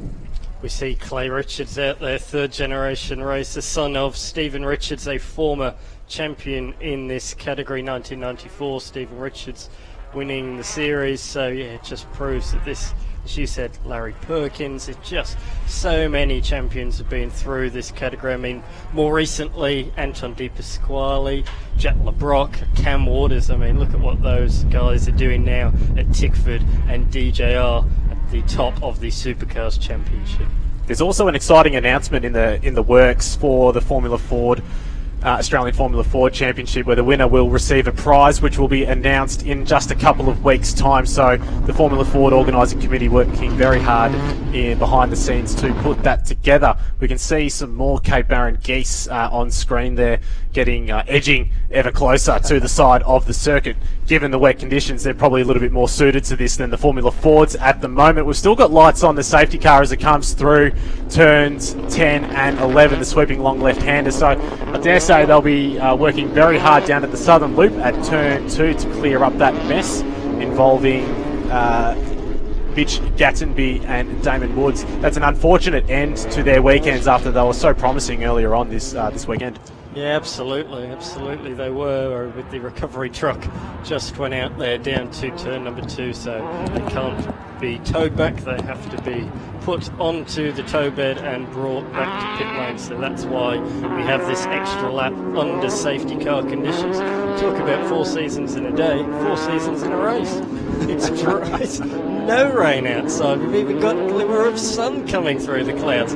It's just incredible. All weekend, hail yesterday to start the weekend. Just constant weather changes minute by minute. So Connor Summers has had an outstanding weekend so far in the tricky conditions that the field took to in qualifying. He was on pole position right up until Tom Sargent logged a lap. In the dying seconds of that session, his 8th and final lap of the session, he took pole away from Connor Summers. Summers had an outstanding battle with his teammate Fletcher Harris in the race earlier this morning. Harris has dropped down to P10, but Connor Summers is definitely enjoying the Phillip Island Grand Prix circuit in what is his maiden Victorian Championship season in 2021. Clay Richards sitting in P2. He'll be ruining that mistake coming onto the main straight, but he's still in with a shot of Connor Summers. Obviously under control of the safety car. They are working as hard as they can to get any heat possible into those stone-cold Yokohama AO 48s. They'll be swerving as hard as they possibly can, braking, dragging the brake even whilst accelerating at the same time, but it is really cold out there at the moment. We went out there before and there's just simply not enough jackets to keep yourself warm, and as we touched on earlier, we can't thank the officials enough for their time. It's looking like they've cleared up the mess down at the southern loop, so I would hazard a guess that they'll be back and racing this time around. They would have 3 laps left in this race when they do come by. Connor Summers working really hard, working the front tyres incredibly hard to get any heat into those tyres, Dan. Absolutely, all of them are. All of them really scrubbing the fronts across the road on the approach to Honda Hairpin, just trying to keep warmth in those tyres. We've already seen how treacherous it can be. Several offs already in this race with cold tyre temperature. So, yeah, these guys are trying ultra hard now to get even more warmth into the tyres. It should be an interesting restart. You said 3 laps. The issue might be time certainty. So we may go a couple of laps short. Not entirely sure at this stage. We'll let you know when we ourselves know. But at this stage, there is still 3 laps to go at the end of this one. Safety car lights still on. We'd like to see those removed and get back to green flag action. Xavier Kokai out of the 4th position, driving the Aspire Spectrum, doing a great job in the wet conditions, and I've been handed a driver profile by Michael Borland between races, and he says, I love racing in the wet, and we're seeing that. He's jumped up from 10th position into P4, and he's definitely loving these conditions, so I dare say he has a set of webbed feet under those racing shoes. And he spent some time this year working with Team 18, the supercars team based out of Melbourne, and he's rubbing shoulders with the likes of Scott Pye and Mark Winterbottom, both former graduates of the Spectrum Racing stable the Formula Ford Racing stable based out of Braeside, and of course working with people like Steve Henderson and Richard Holway, or Krusty, and he says that they're an amazing bunch of guys getting crucial experience working with some established race car drivers in the Australian motorsport scene. So Xavier Kokai out of position 4. He'll certainly be one to look out for when this race gets back up and running. It looks like we've got another lap of safety car as well, so the crews will be working hard on clearing all of the hazards and ensuring the circuit is primed and ready and as safe as possible for green flag racing. We'll go through the top 10. Connor Summers in first position in the number 71 car. He is followed by Clay Richards in P2. Jordan Sinney in the Dirty Diggers car. He had a bit of a troubled race yesterday. He's running in P3, so it's a great recovery drive from the young man. Xavier Kokai in position 4. Joe Fawcett in position 5. He's one of the youngest runners out there at the moment, if not the youngest. He's only 15 years old. And we can see on the screen there a pair of sad-looking Formula Fords on the back of the low loader going to the paddock. Harrison Blanchard jumping up into position 6. They had a bit of a troubled session on Friday where he made contact with the wall, but some speedy work from the Sonic Motor Racing Services team getting that Miguel back out and running. He's followed by Matthew Holmes, who's back this weekend in the black and green spectrum. The number 4 car just passing by the screen now. He's followed by Winston Smith in position 8. Winston's father, Glenn Smith, stepping up and becoming a naming rights sponsor of the Formula Fords this weekend in Holland and Glen. That's Glen with 1 N. It's great to have them on board to support the series. Kai Cavadon in position 9. He celebrates his 19th birthday tomorrow. Fletcher Harris out of position 10, followed by Tom Sargent, who's dropped down to position 11 after starting from pole position and has a perfect winning record in the Victorian State Circuit Racing Championships. And at the moment, this is the only mistake he's made so far this season. So he'll be brewing that spin down at turn 4. He was the first car on the scene on the opening lap, and the conditions were absolutely treacherous. Lots of standing water on the racing line and off the racing line as well. And being the first car to face that corner was obviously a tricky prospect for the experienced Tom Sargent, but he'll obviously be one to look out for when the racing gets back up and running. Brendan Jones, the first of the Kent runners, he is in position 12, just ahead of Jack Clifford, the 16-year-old Year 11 student, doing a great job just behind the 5-time Victorian champion. Jack Clifford this year, or more recently I should say for this round, has migrated from the historic Avon tyre to the Yokohama, or the point-scoring Yokohama AO48. He says there are some subtle differences between those two tyres, but he's getting his head around those and he's working very hard to improve. Now it looks like the lights are out on the safety car, followed by Clifford Ismeeden and Mark Zellner. Carly Fleming as well in the number 42 machine, doing a great job. I was going to say, with this, it probably will only be one more lap, and if that is the case, these conditions, there's a lot more to lose than there is to gain. It's sometimes better to think of the bigger picture, the championship. And of course, these young hotshots, these young future stars, they want race victories. They want round victories. They're going to go for it for sure. It's looking a little bit windy there. I think I saw someone's hat just blow clean off from the top of the pit building as well. So, and we've got Connor Summers. He becomes the effective safety car now, as this might be a time certain race, but on the timing board we have 2 laps, or there will be 2 laps as they come across to take the green flag. The safety car, the PIARC team, doing a fantastic job this weekend as the promoters of the event, ensuring that the massively busy schedule runs to time, and we are seeing a tantalising prospect with 2 racing laps remaining for the Formula Fords. Connor Summers, position 1. Clay Richards in position 2. Jordan Sinney in position 3, and he's definitely taking his time. He's trying to minimise the slipstream effect as much as he can, and to within his ability. Just waiting for him to get going. He's still holding him up. There he goes. He unleashes the shackles, and the number 71 car is underway. They charge down towards turn 1. Once again, we're seeing a massive wall of water being thrown up from the Yokohama AO48s coming around along turn 1, and it looks like Connor Summers still in the lead, taking a very wide line into turn 1. He's got Clay Richards in P2, Jordan Sinney in P3. Fawcett made a great restart there, and he was able to get Kokai up the inside on the approach to turn number 1, so he's taken position number 4. The front 2 have already pulled out a substantial lead. Summers and Richards have gapped Sinney at the start of this one.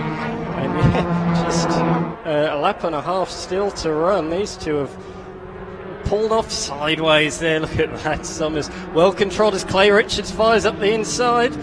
He's got the move, great move, and he takes the lead. They both run a little wide. They'll be side by side as they exit the corner and head towards Siberia. It's Summers that holds the position on the outside, was able to get on the power earlier and hold position up the front of the field. So Summers holds on from Richards, sideways out of Siberia. Richards looking to get a run on the outside into Hayshed. You don't want to be on the outside there at the best of times as he fires up the inside. Oh, not quite able to do it. These two running side by side, wheel to wheel while sliding. This is great racing from these two youngsters as they head over Lukey Heights and down into MG. Here he goes up the inside, Richards. He takes the lead. Summers will be looking for a good exit out of turn number 11, and he's got it. Can he fire around the outside at the penultimate turn? No. We've got a car off. Car number 3. Harrison Blanchard is off at the sand, and I couldn't quite see where that is. It looks like it's down at Siberia at turn 5, and Clay Richards still at the head of the field.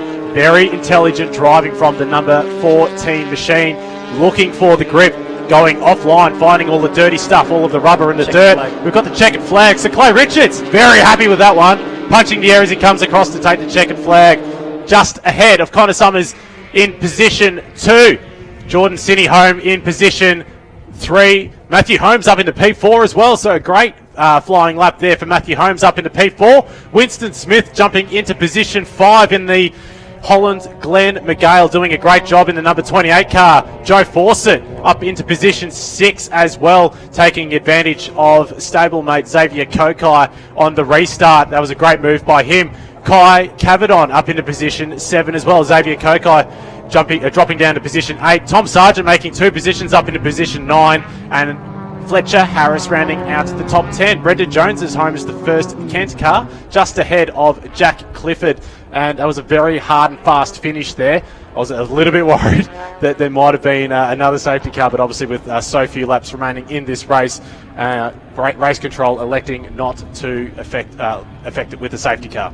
Absolutely. And we were able to see those two at the front go hammer and tong. That was a great battle, wasn't it? Really close, clean racing in the final lap of that race. But it was, in the end, Clayton Richards who came out victorious, taking the win by 1 second over Summers. As you said, Brendan Jones taking the win in the Kent class by just over a second from Jack Clifford. Brilliant racing in Formula Ford. Few too many safety cars, what we'd have preferred to see. But a great last lap, 1 lap shootout to the finish.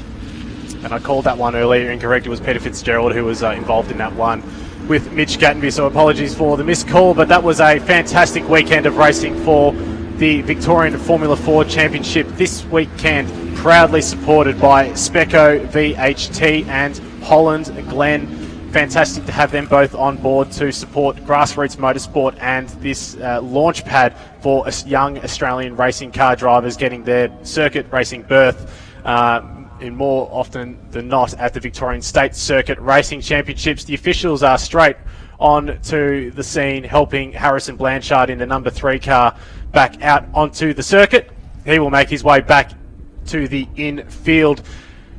It's looking a little bit dry, but coming up next is the big bangers of Australian motorsport. We have the QP Lubes Victorian Sports Sedans Championship for their 3rd and final race. They haven't run in wet conditions like this so far this weekend.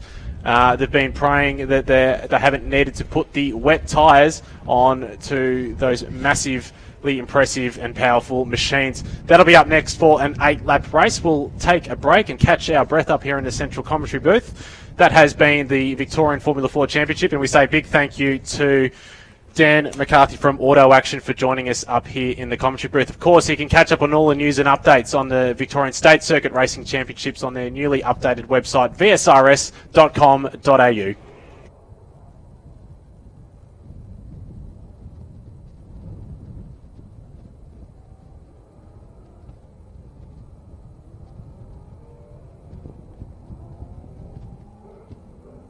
Race Fuels is headed to Phillip Island to keep the Victorian State Race Series fueled up and on track. With over 250 entrants confirmed, we'll be there with all 5 of our fuel variants available from the fuel compound. That's ELF Race 102, ELF LMS, E85 Race Blend, 100 RON, and 98 RON. Too much motorsport is never enough, and Racefuels is here to keep the sport going fast. Find out more at racefuels.com.au. Do you have a special car, a caravan, boat, or RV, but no safe space to store it at home? Let Melbourne Car Kennel securely store it for you. Conveniently located at Moorabbin Airport, with easy access to major roadways, Melbourne Car Kennel offers secure indoor and outdoor storage for anything on wheels. With 4K CCTV, monitored alarms and regular security patrols, Melbourne Car Kennel cares for your wheeled assets as if they are our own. Call Melbourne Car Kennel now and talk to Brad to organise your flexible vehicle storage solution. Discounts available for viewers who mention this advert from the Victorian State Racing Series broadcast. You can find Melbourne Car Kennel on Facebook, Instagram and online at melbournecarkennel.com. Melbourne Car Kennel, proudly supporting Blendline TV and the Victorian State Racing Series.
Facebook isn't the only place that you can support Australian grassroots motorsport with Blendline TV. To see more real race cars, more live events and more of the racing you love, subscribe to the Blendline TV YouTube channel, sign up to our mailing list or bookmark and subscribe to our website at blendline.tv. Thanks for continuing to support grassroots motorsport with Blendline TV.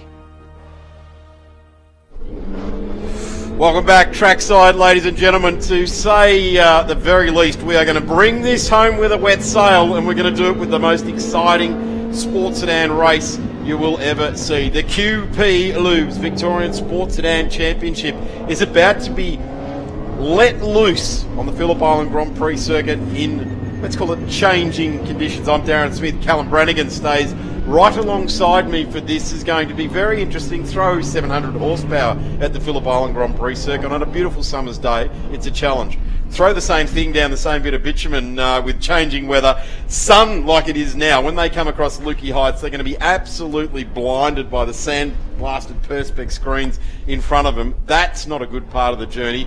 Throw in the fact that they all left their pit areas with wets on.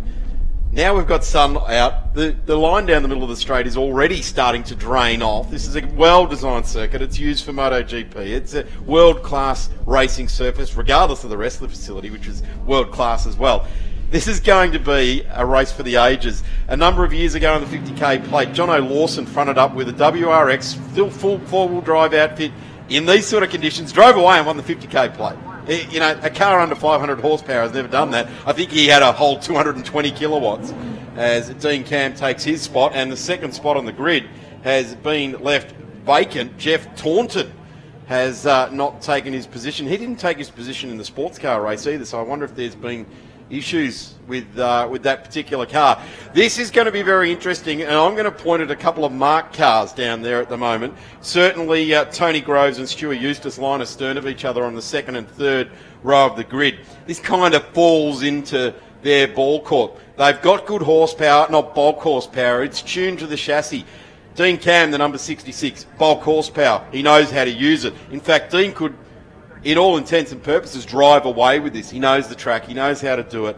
I'm just trying to pick up if that has actually got wet tyres on it. The field is set for the final race of the weekend. Dean Cam, Paul Bonessi, Tony Groves, Terry Hamilton and Stewie Eustace, and they all ease away from the line. It's going to be the Angolia JKL Constructions BMW that gets away nicely, as does the King George Tavern entry of Mark Durbin.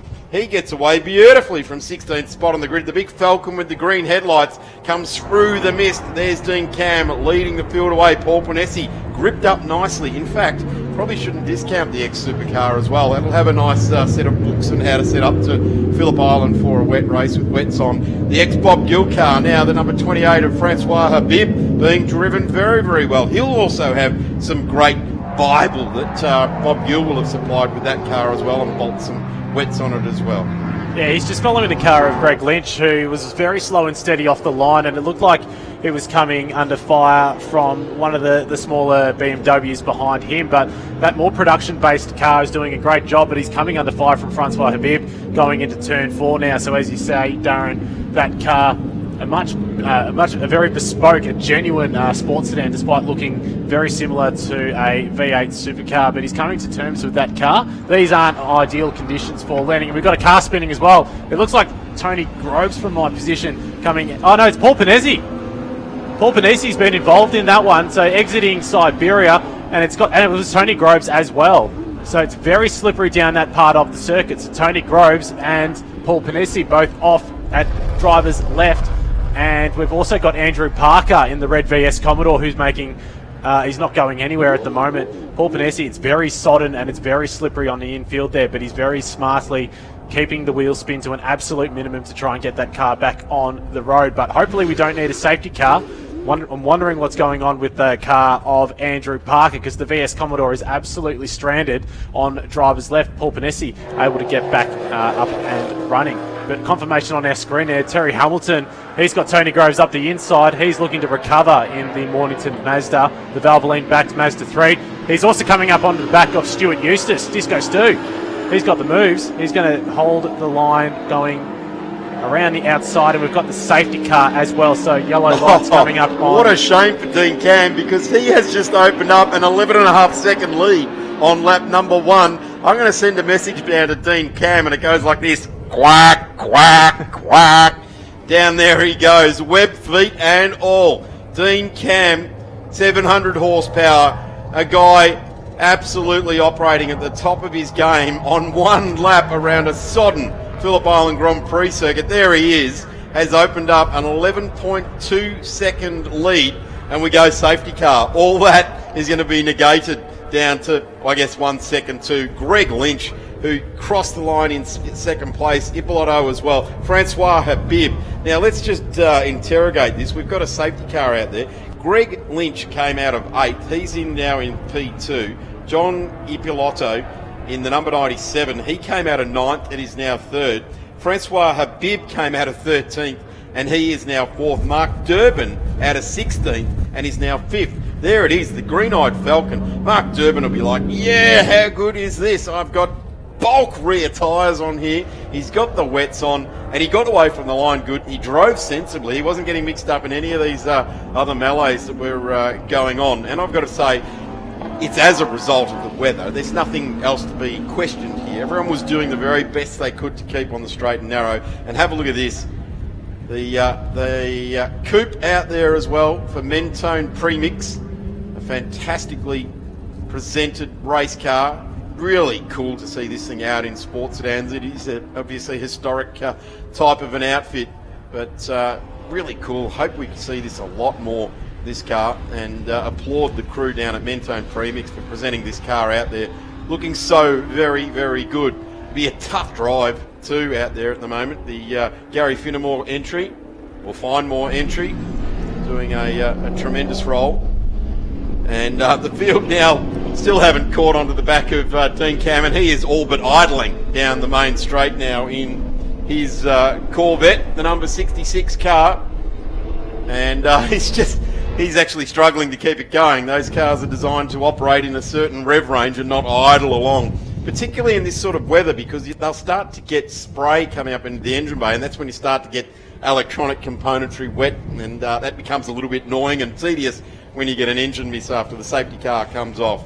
But what a great drive over the opening lap. Some names that we haven't seen at the front of the field in sports sedans. Greg Lynch, the dentist, who for many years was happy to go along to the HRT or the HSV, HCT Owners Club and run around and win events at that real, entry grass level form of motorsport, and basically won everything that could be done there. Him and Darren Breeden teamed up for some time. He's now gone over to Dean Lilly, and Dean Lilly has absolutely waved the wand over this car, and it is just a great machine. 4-pound car, very comprehensive chassis work done to the car as well, and engine work, and turned out in a livery that, arguably one of the most successful liveries in supercar history, and doing a tremendous job. And Greg has really relished being in this field, ultra-competitive field in the Victorian Sports Sedan Championship, brought to us by QP Lubes.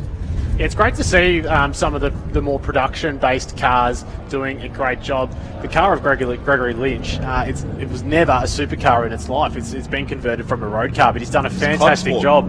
It's a brilliant race car conversion, and the way they've turned out the livery as well, you'd almost be fooled looking from a distance, and especially when the rain's on the lenses around here at the Phillip Island Grand Prix circuit, you wouldn't be able to tell the difference. Certainly is. It is, as you alluded to, Callum, a floor pan car. So that is, I guess, the production aspect of it. It's come from a pressing from GM.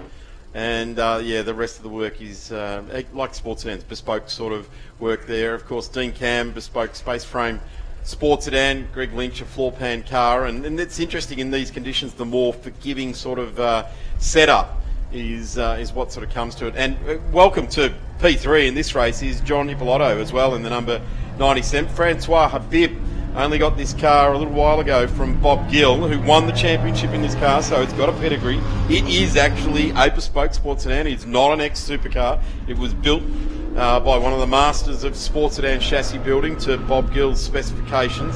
And I would suggest Bob would be absolutely relishing this. I reckon he's probably already dropped the driving suit back off to the dry cleaners to get updated. And he might come back to the track. He's got a shed full of cars. He's got various different bits and pieces and that sort of thing. As the safety car exits the track, we are back racing again. Dean Cam gets underway with it, and he has to really now stamp the authority on it, because the wet tyres on this Corvette will start to become very squirmy. He's looking for the wet line, flames out the side of the 66. He starts lap number 3 of the 8-lapper here for the QP Lube Sports Sedans, and have a look at the field that's going to range up behind him. If he gets one little foot wrong in that Corvette, he's going to have Lynch, Ippolito, he's going to have Francois Habib and Mark Durbin weighing in on it. The green-eyed monster, the big Falcon, monstering all over the back of the Francois Habib championship winning car there as well. So it's a couple of Commodores and a couple of Falcons. A Corvette out in front. What a great field. Just keeping an eye out for where that BMW is in this field now. So it looks like Dean Cam, the car at the head of the field. I was just noticing it's got hardly any camber dialed into that car at the moment. So I dare say they're making some changes before this race, standing up the tyres and putting a lot more positive camber into it. It's obviously still a slight amount of negative camber in that setup, but that helps the wet tyre work a lot better in these sodden conditions. A lot more contact, especially as they're not going through the corners as fast as they would be in the dry. We're just looking at some of the damage. Anyone know where I can get a bumper for a Mazda 3 on the back of my Mark car? Mornington Mazda. It says it right there. I love it when you answer your own questions. Yeah, it's just like, wow, there it is. They put the sticker right in the right spot there, Tony Groves. If you're looking for a bumper for your Mazda 3, why don't you get down to Mornington Mazda? Driving pretty hard there, Tony Groves. He's come off a fantastic round 2 at Winton. Currently sitting in 7th place there, and Stewie Eustace 2 cars back. Terry Hamilton also in there. The rain has gone. We're actually in a rainless environment now. It's just up to the track to drain it away, and this track has been put together in such a clever manner that it will drain off, as we're seeing the Tony Groves car go right round the outside of the Trev's Auto car. King George Tavern car of Mark Durbin. You want pulp rubber, that's what that Falcon's got underneath it. And our race leader Dean Cam comes across the line to complete lap number 4. There's Tony Groves and the Mornington Mazda outfit doing his work for Holt as well, an awareness program for men's health. Check that out, Holt blazing down the flanks, on the back flanks of this car. Dean Cam now a 159.011. We're a long way off the 127.27 set by Jack Perkins back in 2016 in the John Gourlay Audi. But Tony Groves now fighting back. He's got Greg Lynch in his sights in the number 22. Greg Lynch has just disappeared back to 4th place because Iblotto and Francois Habib have managed to dispense with him. You get the feeling that Tony Groves has found his wet weather shoes as well now, really starting to get back on with it. There's Iblotto, there's the ex-Bob Gill, now Francois Habib driven car. Both those guys driving very well. Here's Tony Groves also brimming with confidence. A race driver that's got confidence has got checkered flags in their eyes, and he's driving very, very nicely indeed. The lead for Dean Cam at the moment over second place Iblotto at the moment is 8.6, and we've only got 1 lap left to go. So race control has decreased the amount of laps in this race. So the King George Tavern car of Mark Durbin, Trev's Auto, goes up underneath the Siberia Bridge. And we're watching now for Dean Cam as he comes out of MG corner, comes around turn 12, and the checkered flag is being readied for Dean Cam. Good weekend for Dino. Really cleaned this car up after the last round. They had a terrible time at Winton. Car looked great, and Big Dino driving it very, very well. There's absolutely no question of the ability of this guy at the wheel of a bulk horsepower sports sedan, and he takes the win for QP Lubes. Last lap round, 8.6 seconds was the gap back to Ippolotto. He's now coming under pressure, and will it be... It is Ippolotto that will be through to P2, and Tony Groves, he's found his wet feet, charging hard there, but Francois Habib into 3rd, Tony Groves into 4th, Greg Lynch, welcome to the top 5, Mark Durbin, welcome to the top 6, Terry Hamilton, he's been working pretty hard at the wheel of the 59, gets home next. The BMW, which I guess if we had have gone longer and it had have been wetter, but we can only guess that, gets the job done there as well in Angiola. And there is Dean Cam for QP Lubes. We stick with what's important, and I guess that's what you want your lubrication to do, isn't it? So Dean Cam just disappearing off turn 4. There's your results.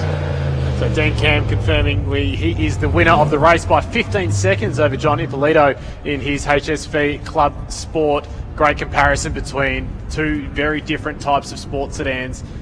Bespoke race car versus the more floor pan based car. Francois Habib making it on the podium on his debut in that Falcon ahead of Tony Groves, recovering to P4. Gregory Lynch in P5. Mark Durbin 6th. Terry Hamilton in 7th position. John Angiolella in 8th position. I think I murdered that surname again.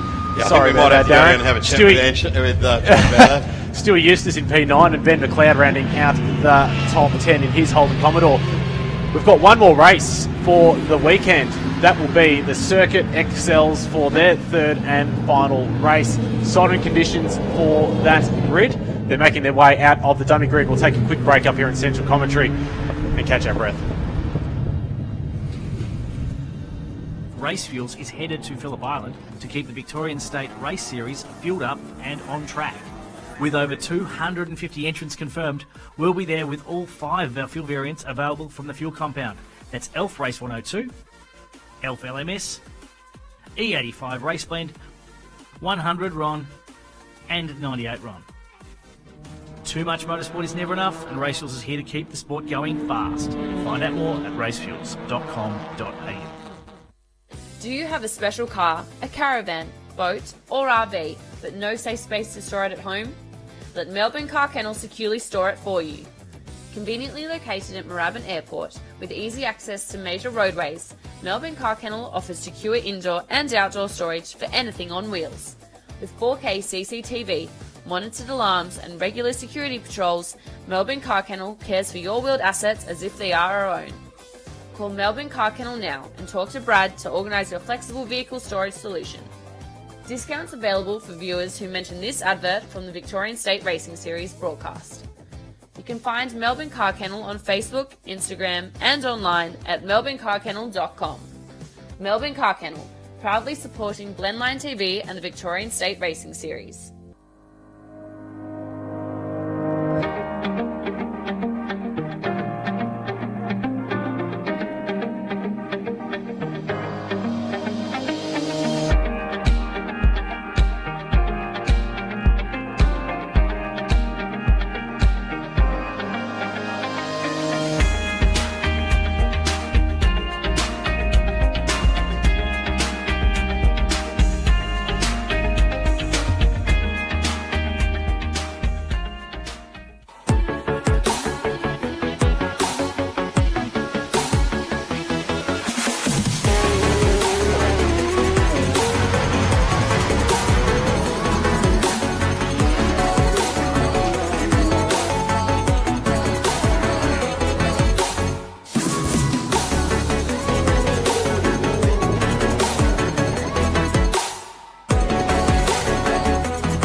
Facebook isn't the only place that you can support Australian grassroots motorsport with Blendline TV.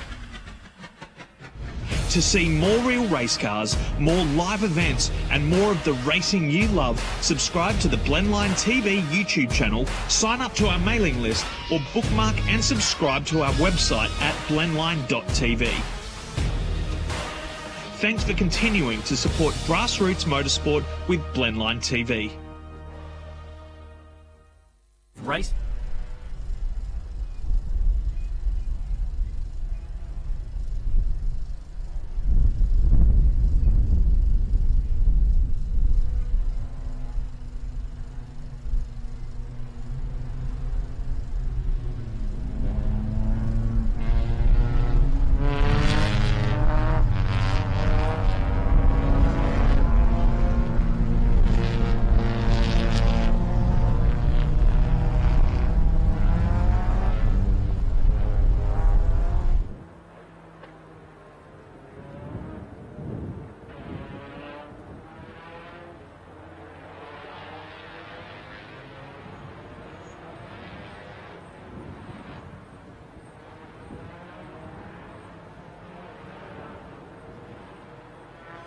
Welcome back, trackside here at the Phillip Island Grand Prix circuit. We're up for our last race of the day, and we thought we'd leave the most exciting one till last, didn't we, Steve? Well, given the escapades that these guys have got up to already this weekend, it is the best till last, I guess, if they say, or the most exciting till last, as we're cycling through the grid order here for the Hyundai XL third race of the weekend, third and final race of the weekend, brought to you by Trick Trailers. And on the pole, it is going to be the number 144 of Jared Farrell and Adam Bywater alongside him. Adam Bywater's been involved not just in XLs for a while, he's all the way back to the HQ days as well. Certainly been around a long time, and I guess the opposite end of the scale is the guy sitting right next to him in the grid, brand new to circuit racing, Jared Farrell. And this field, he's head and shoulders stood above the rest of them here this weekend. Good to see the 144 GPC Montrose panel shop there on the front row of the grid. Coming to a halt, Adam Bywater clearly wants to get on with it. PFD Food Services entry, and the whole field starts to stream into spots. Hugo Simpson, Jacoby Williams, Toby Waghorn, Dale Carpenter, Harry Tompkins, Matthew Horn, Ben Bargwana out of 9, Rylan Gray, George Elias, Brad Varecka out of 12. Good to see the 96 there. Jason Kay, Bradley Packham, Chris Stylo, Ed Narquitz. Then we go to Mason Kelly out of position 18, Gareth Hodgkiss 17. Then Bjorn Thulis, Emma Clark, Mark Garner out of 22, Brandon Stewart, then Marcus Fraser, David Sharp and Ethan Griggold. Ethan Griggold's been up and down this field this weekend. He's made personal friends right throughout this entire field as the green flag is waved off the back. Lights are on and away we go. Farrell gets great clutch take up, as does Tompkins as well, and home Horn goes with him as well. So the row 5 gazumps row 4 right up the start line there. We've got a couple looking like they want to go to the dirt. But have a look at this. Everyone's going to stay off each other. They promised us we're going to have a nice, clean, entire race distance here to round out round 3 of the Victorian State Circuit Racing Championships. Farrell now will be pushed wide, but Bywater's got the inside running for turn 2. He certainly does, and consolidates the pass so far through turn 2. Best of the starters was Harry Tompkins, picked up at least 3 or 4 spots off the start line. There goes the Grid Gulp car through there, and a spinner through turn number 2. It is the number 8 machine of Schulvers. And just looked like a little slide on his own there, just lost the rear end of the car as he went through the corner. And it looked like Bywater had that pass done, but it may have been all but briefly, because Farrell has reasserted himself as the leader of this race as they file into 4. Front wheel drive type of line there, late turn in, square off the corner, drive hard off the back of the corner. Same with the Breca there, nice style of driving there, although being buried in that inside the top 10 there for Breca, getting out of it nicely. Everybody just gingerly getting around there. You get the feeling safety car has been called. We get 2/3 of a lap and the safety car has been called. We're not entirely sure of what's gone on there unless something has occurred down there at turn 2 after we left there. There's a bumper, a blue bumper sitting trackside. We've got officials on the track. So past the scene of the crime where the Schulis has gone off. Bjorn Schulis in the number 8. And that's an all-white car. That's a blue bumper sitting up on its haunches down there at 2. So not too sure what has occurred there. Obviously the camera's not picking it up. But the field slows down. And again, this weekend, the Hyundai XLs come under safety car control. Jared Farrell leading the field around. Was to lead the field around. And there it is, the number 97. Ed Narkowitz. Yeah, so I was just looking down the order, and there was only 2 blue cars in the field. This car, number 97, obviously is the one missing the bumper. The other blue car is the number 17 of Bradley Packham. So it was one of those 2, and glad to see that the Blendline camera crews picked up the unfortunate victim that has lost the rear bumper just on the exit of 2. Looks like there's a bit of debris there that they're just trying to get rid of as well. So I would imagine that would have been from the Schulis car that exited to the stage right, or driver's right at turn 2, and probably dragged a little bit of mud and ugly stuff back onto the circuit.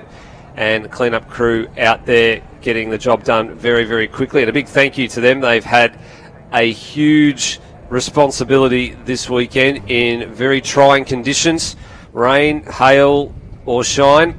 They have been out there doing everything that they do.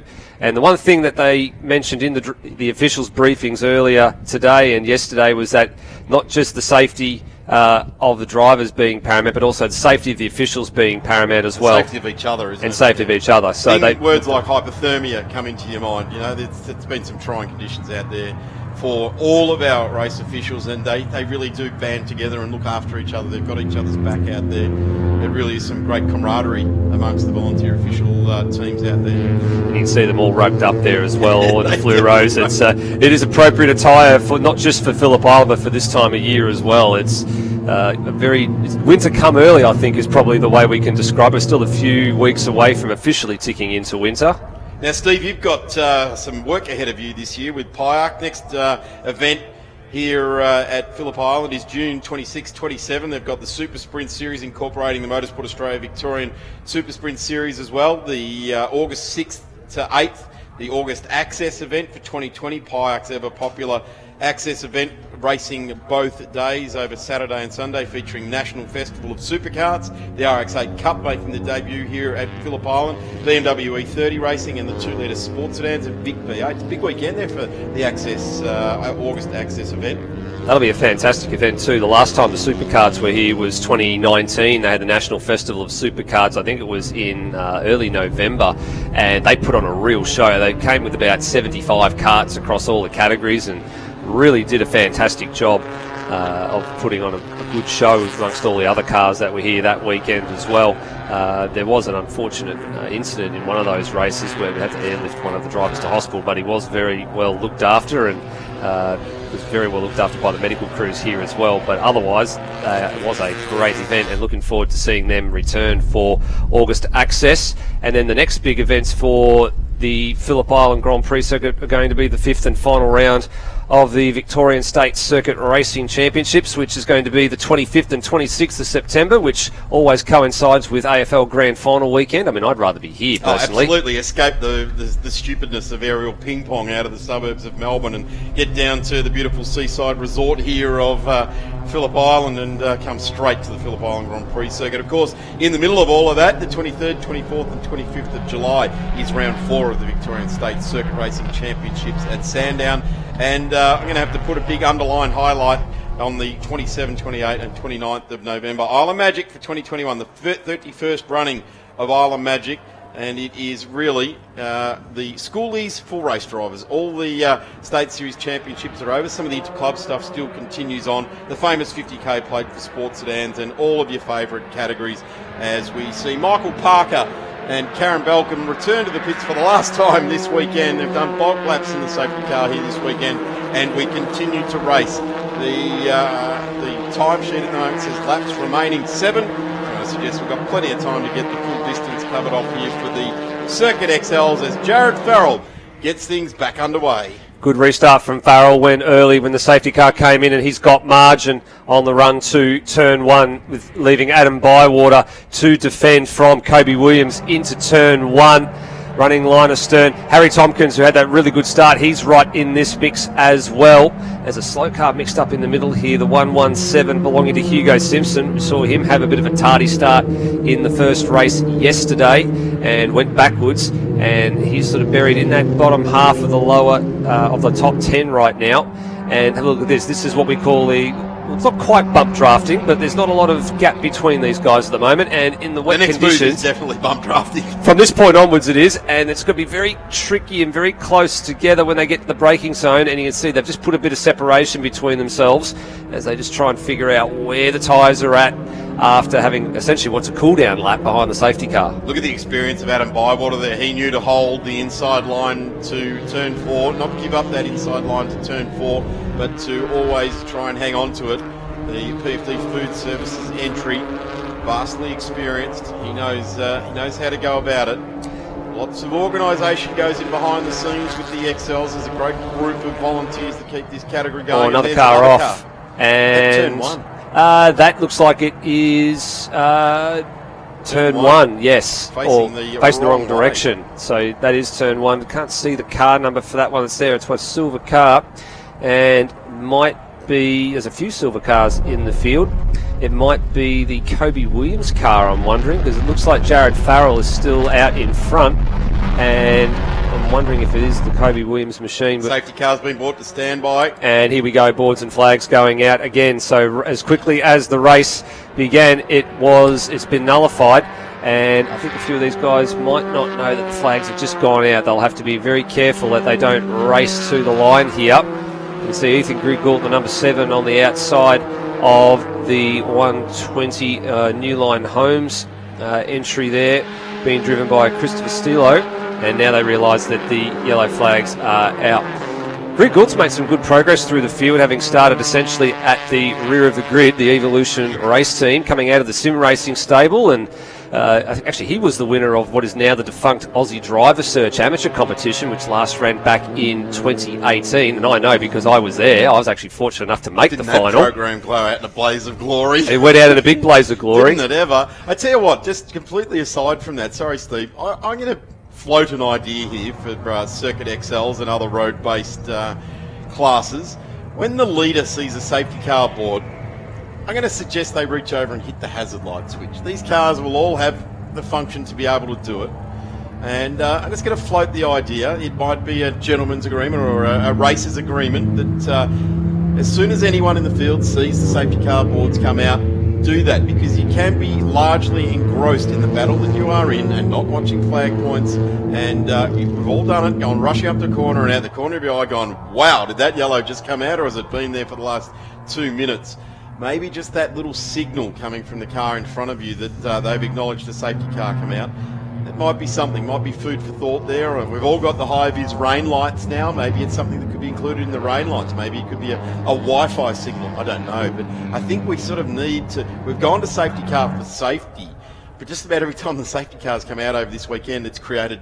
It's further hazards, hasn't it? It has, and it's very similar to what you're just mentioning. It's very similar to what we saw the Formula Vs do earlier this morning, with the guys being able to put their hands up out of the cockpit and signal to each other. That was very clear and easy. Yeah, like Formula V, and they've been doing it for decades. Exactly. There's nothing new there. That's been the agreement, a racer's agreement with that. And on the flip side of the argument, I was actually down talking to Dan Verica after his race, who's the brother of Brad Verica that's in this field at the minute, and he's come from the Thunderdome days. Back in those days, they actually had the warning signal on the dash that told him what it is, and I mean, it's probably not such a big issue now to invent something similar. It was as simple as an orange trailer light. That's all it ever was. And probably hooked up to like a CB signal or something that could be initiated from race control. I don't think it's probably something that's too out of reach. It was done on the Thunderdome. It was the 80s, so the technology it's not new. No, it would be more advanced since now as well. I mean, we've seen in a lot of open wheel racing now, Formula One drivers get it on their steering wheel. We don't have to go to that extreme, but at least just something that's in the cockpit that would get the driver's attention. Certainly, they've all got a big red oil pressure light, so if that's not working, they get a very clear signal that something's not going right in the power plant. So safety car has been recalled into pit lane, and the field now very much bunched up, very slowly over Lukey Heights. Jared Farrell, that's an old head on some young shoulders there. He's controlling the field. This is exactly how he wants to do it, and right now it is his choice to do this. He cannot go any slower, but once he starts to increase the speed, he can't slow down. So once he goes, he goes, and it looks like he's chosen to just hold out. Safety car is off the track. The green flag is being waved, so he now accelerates away, and the train is going with him. This is a really good restart, actually. Hopefully everyone has an equal restart and we don't get any overlapping, we don't get any shenanigans coming into what we're still being told 5 laps remaining. Good restart for Jared Farrell, and he has got Williams and Bywater behind. Back to green racing. They hit the control line, and away we go. Some pretty good restarts there as well. Kelly, what a good restart, right up behind the car in front, pulls out, not being able to get the pass, but I tell you what, the number 15, that's a good restart in the midfield. Stayed right with it, and now the advantage is starting to be felt down in turn 2, and will get through on the car that he was right behind at the line there. So the number 15 doing a really strong job. He had to go the long way though on the Packham machine and got the job done just as Packham had a little mid-corner wiggle, which is going to upset his run, and that will allow car number 96 of Bradley Verica, who we were just mentioning, to have a run on him through 3 and down into turn 4. At the safety car restart last time around, it was Farrell that caught the field napping a little bit and managed to make some margin. Not on this occasion. They did have a much better restart. And look at this, 3 wide going into turn 4. There's Greg Gould on the inside taking a 2-for-1 special, as he has a little bit more confidence than some of these other drivers on this restart lap. Bywater was a little bit wide at turn 4, and now he's vulnerable to the chasing pack behind him. Tucked in there is the number 33 of Harry Tompkins, and in between Bywater and Tompkins, just struggling to see who the number is there. It looks like it might be the Carpenter machine in there as well, or Waghorn. It might be the Waghorn number 84. Mason Kelly started out of 18th position, now up to 10th. He's the big mover in the field, and what a restart the number 15 had. Bradley Verrecka also in there at 11th. Packham also came from a little bit further down the field there. Ben Bargwana is also impressed from his 9th position start up to 7th. So there's some movers in this field starting to push to the front. Jared Farrell has led from the start of this race, and I'm going to suggest today and this weekend it's the only place to be with the XLs on track. Try and stay out of any of the slip sliding away that has featured throughout this weekend. and driving away very, very nicely. Cope Williams also doing a tremendous job in the 994. And Hugo Simpson just gone back a couple. Ben Bargwanna up 2 on this lap. Mason Hughes up 2. Vareka up 2. Ethan Greg Galt up 4. Brad Packham is also up 6 spots on that last lap. So great restart from a lot of the cars in that midfield trying to impress in the top 10. Here comes Benjamin Bargwanna as well. He's capitalised on a mistake that Toby Waghorn made when he attempted to pass Adam Bywater and was a little bit wide at turn 2. And speaking of wide at turn 2, it looks like that might have been the Harry Tompkins machine in the grass on turn 2 exit, as he's lost a truckload of track position to the cars that he was battling. And now Bywater has to drive it down the middle of the track, go the late braking and just try and, again, as you said, pick that late line into turn 4 as he attempts to hold off the Waghorn and Bargwanna machines. And again, Packham just caught up with a little mid-corner wiggle just at precisely the wrong moment as he was trying to pass another car, and immediately becomes vulnerable to grid gall. I dare to tell you, he's not doing it for our entertainment, but he's catching it. It's almost like a little bit of a comedy routine. Just lets it slide and then catches it and drives it away there. So some good skill being displayed there by Packham. And just sliding, catching it, getting on the gas, sliding and catching it. Some good car control. But it's not doing the positions in the field any good at the moment. All it's really doing is going backwards a little bit here. So Ben Bargwanna now into, I'm going to say 4th because he got Waghorn. And here he comes, the 71. He also gets Bywater as well. Yes, so Bargwanna's through down at MG corner at turn 10. Podium spot. And there's a podium spot, so there's 3rd position. So it's not over yet, though. Have a look, check out the rear windscreen wiper on the Bywater machine as he's tucked into the draft there. I'm wondering if that's coming loose. It looks like there's a bit of tape that might have been trying to secure that from flapping around. A bit of window seal or something like that. Something's loose on the front of that car. Certainly the windscreen wiper is doing a bit of micro cleaning as it finds a groove on the windscreen there, and he's starting to lose spots there, so I wonder if that's grabbed his attention. And yeah, look at that. That's really flapping around there, isn't it? It's definitely the wiper. Is walking around on the windscreen there. So Bargwanna, it's a good drive. Kobe Williams now in the firing line, albeit a little bit further up the road. It's about 5.5 seconds for Bargwanna to catch him. But Barg starting out position 9, big improver. Mason Kelly up to 7, started out of 18th. There's a big move. Vareka also, and Ethan Greg Galt, who came out of 25 and is now 9th. So when we get some green flag racing, there's some really skilled drivers out there on track at the moment, and seeing them start to carve their way back through the field in what is, I'm going to say, career-defining weather. They're not going to get this sort of racetrack conditions every time they go racing, and it's when you come to these 1% type of events and you stand up and do well, that's when you can start to spot the talent. It's those sort of conditions that are caught between dry and full wet that the drivers really start to shine. The intermediate conditions, as they call them in Formula One, they've got an all-weather tyre and the Federal tyre that they use, which can clear the water, and it can also perform well on a dry track. And as you said, Darren, this is where the stars can be made. They can find those little bits of time at parts of the circuit when it's not fully damp, but just enough so they can make positions where they can just find that little 1/10 or 2/10 extra than the car around them.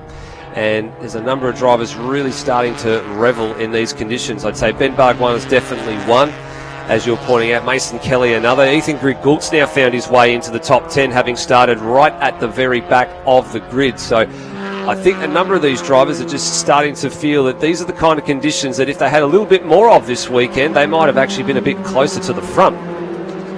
Well, they've certainly had plenty of these conditions as part of their weekend, but it's been punctuated by a lot of safety car intervention, and there's some massive battles going on the main straight now as they come down, and we head off on our last lap for round 3 of the Victorian State Circuit Racing Championships, and it happens to be the defining moment for the Circuit XLs. On points, it is the car out in front now, Jared Farrell with 100, and that's what he will bring to the line if he ultimately gets the victory. Kobe Williams next, Ben Bargwana. Down on points, but it'll be Adam Bywater, who has got 76 points. He'll be into P3. Waghorn, P4. And then we go to Simpson and then Bargwana. So he'll get 6th place points for this weekend. And the battle still continues. I'm sounding like it's over, but it's not. There is still more than half a lap to go for the front of this field. Ben Bargwana's holding off Toby Waghorn for 3rd place at the moment. And a man who wants a few more spots here is Ethan Griggold. He's down the inside of Bradley Verica at turn number 4, but he couldn't quite make that move stick. So this is for positions 7 and 8. Mason Kelly has dropped in behind to what is now 10th, as the Carpenter Machine car 111 has moved ahead of him as well. So it's battles all the way up and down this field.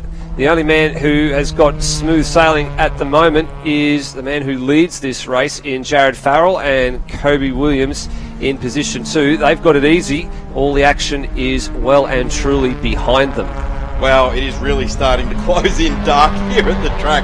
Locally at the moment, it's certainly looking pretty ominous. Hopefully we've seen the last bit of rainfall on the track as our race leader now comes around turn 12, and this is a tremendous drive in a weekend punctuated by some questionable racing. Clean sweep.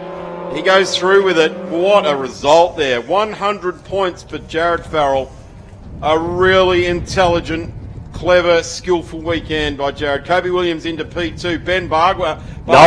Late change. Waghorn got Bargwana in the last couple of corners for 3rd place. So that's a really solid effort from Toby Waghorn on the much more experienced Ben Bargwana. And a couple of races to the line. Here's another one on screen a bit further down the order.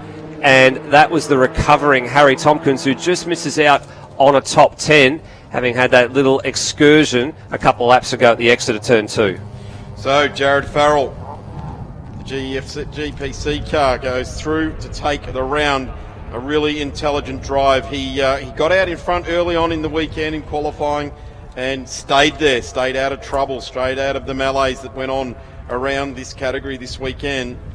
And tons of action as always with the Hyundai XL circuit races, doing a job there to round out round 3 of the Victorian State Circuit Racing Championships. We really hope you've enjoyed all of our categories as they race this weekend. We had MG and British sports cars. We had HQs and historic racing cars. The Porsche 944 Challenge, Formula V, Proved Production, Saloon cars, Formula Ford, sports sedans, and XLs, and the great race for the sports cars as well. We hope you've enjoyed it, and we'd love to see you all at our next round of the Victorian State Circuit Racing Championship. Check it all out at vsrs.com.au. The next round is at Sandown on the 23rd, 24th and 25th of July. Very easy to access. Come and join us trackside there. And of course, if you can't join us trackside, check it all out via the live streaming. And we thank you for everyone joining us around the world on the live streaming service. Fantastic efforts this weekend, trying efforts for the whole production crew from Blendline TV. We also thank, as we do all throughout the weekend, our volunteer officials and our stars of the show, the cars themselves and our race drivers out on track. Thank you very much, boys and girls, ladies and gentlemen, for putting on such a great show in what has been trying conditions here this weekend. See you all at the next one. I want to thank all of the commentary team that's joined me up here in the commentary booth this weekend. Steve DeVries, Dan McCarthy, also Heath McAlpine yesterday, Callum Brannigan for doing such a tremendous job as well, Donovan Mollenhagen also joining us up here, and David Amor, who does a tremendous job at each and every round with these beloved HQs. I'm Darren Smith. We'll see you on the 23rd, 24th and 25th of July.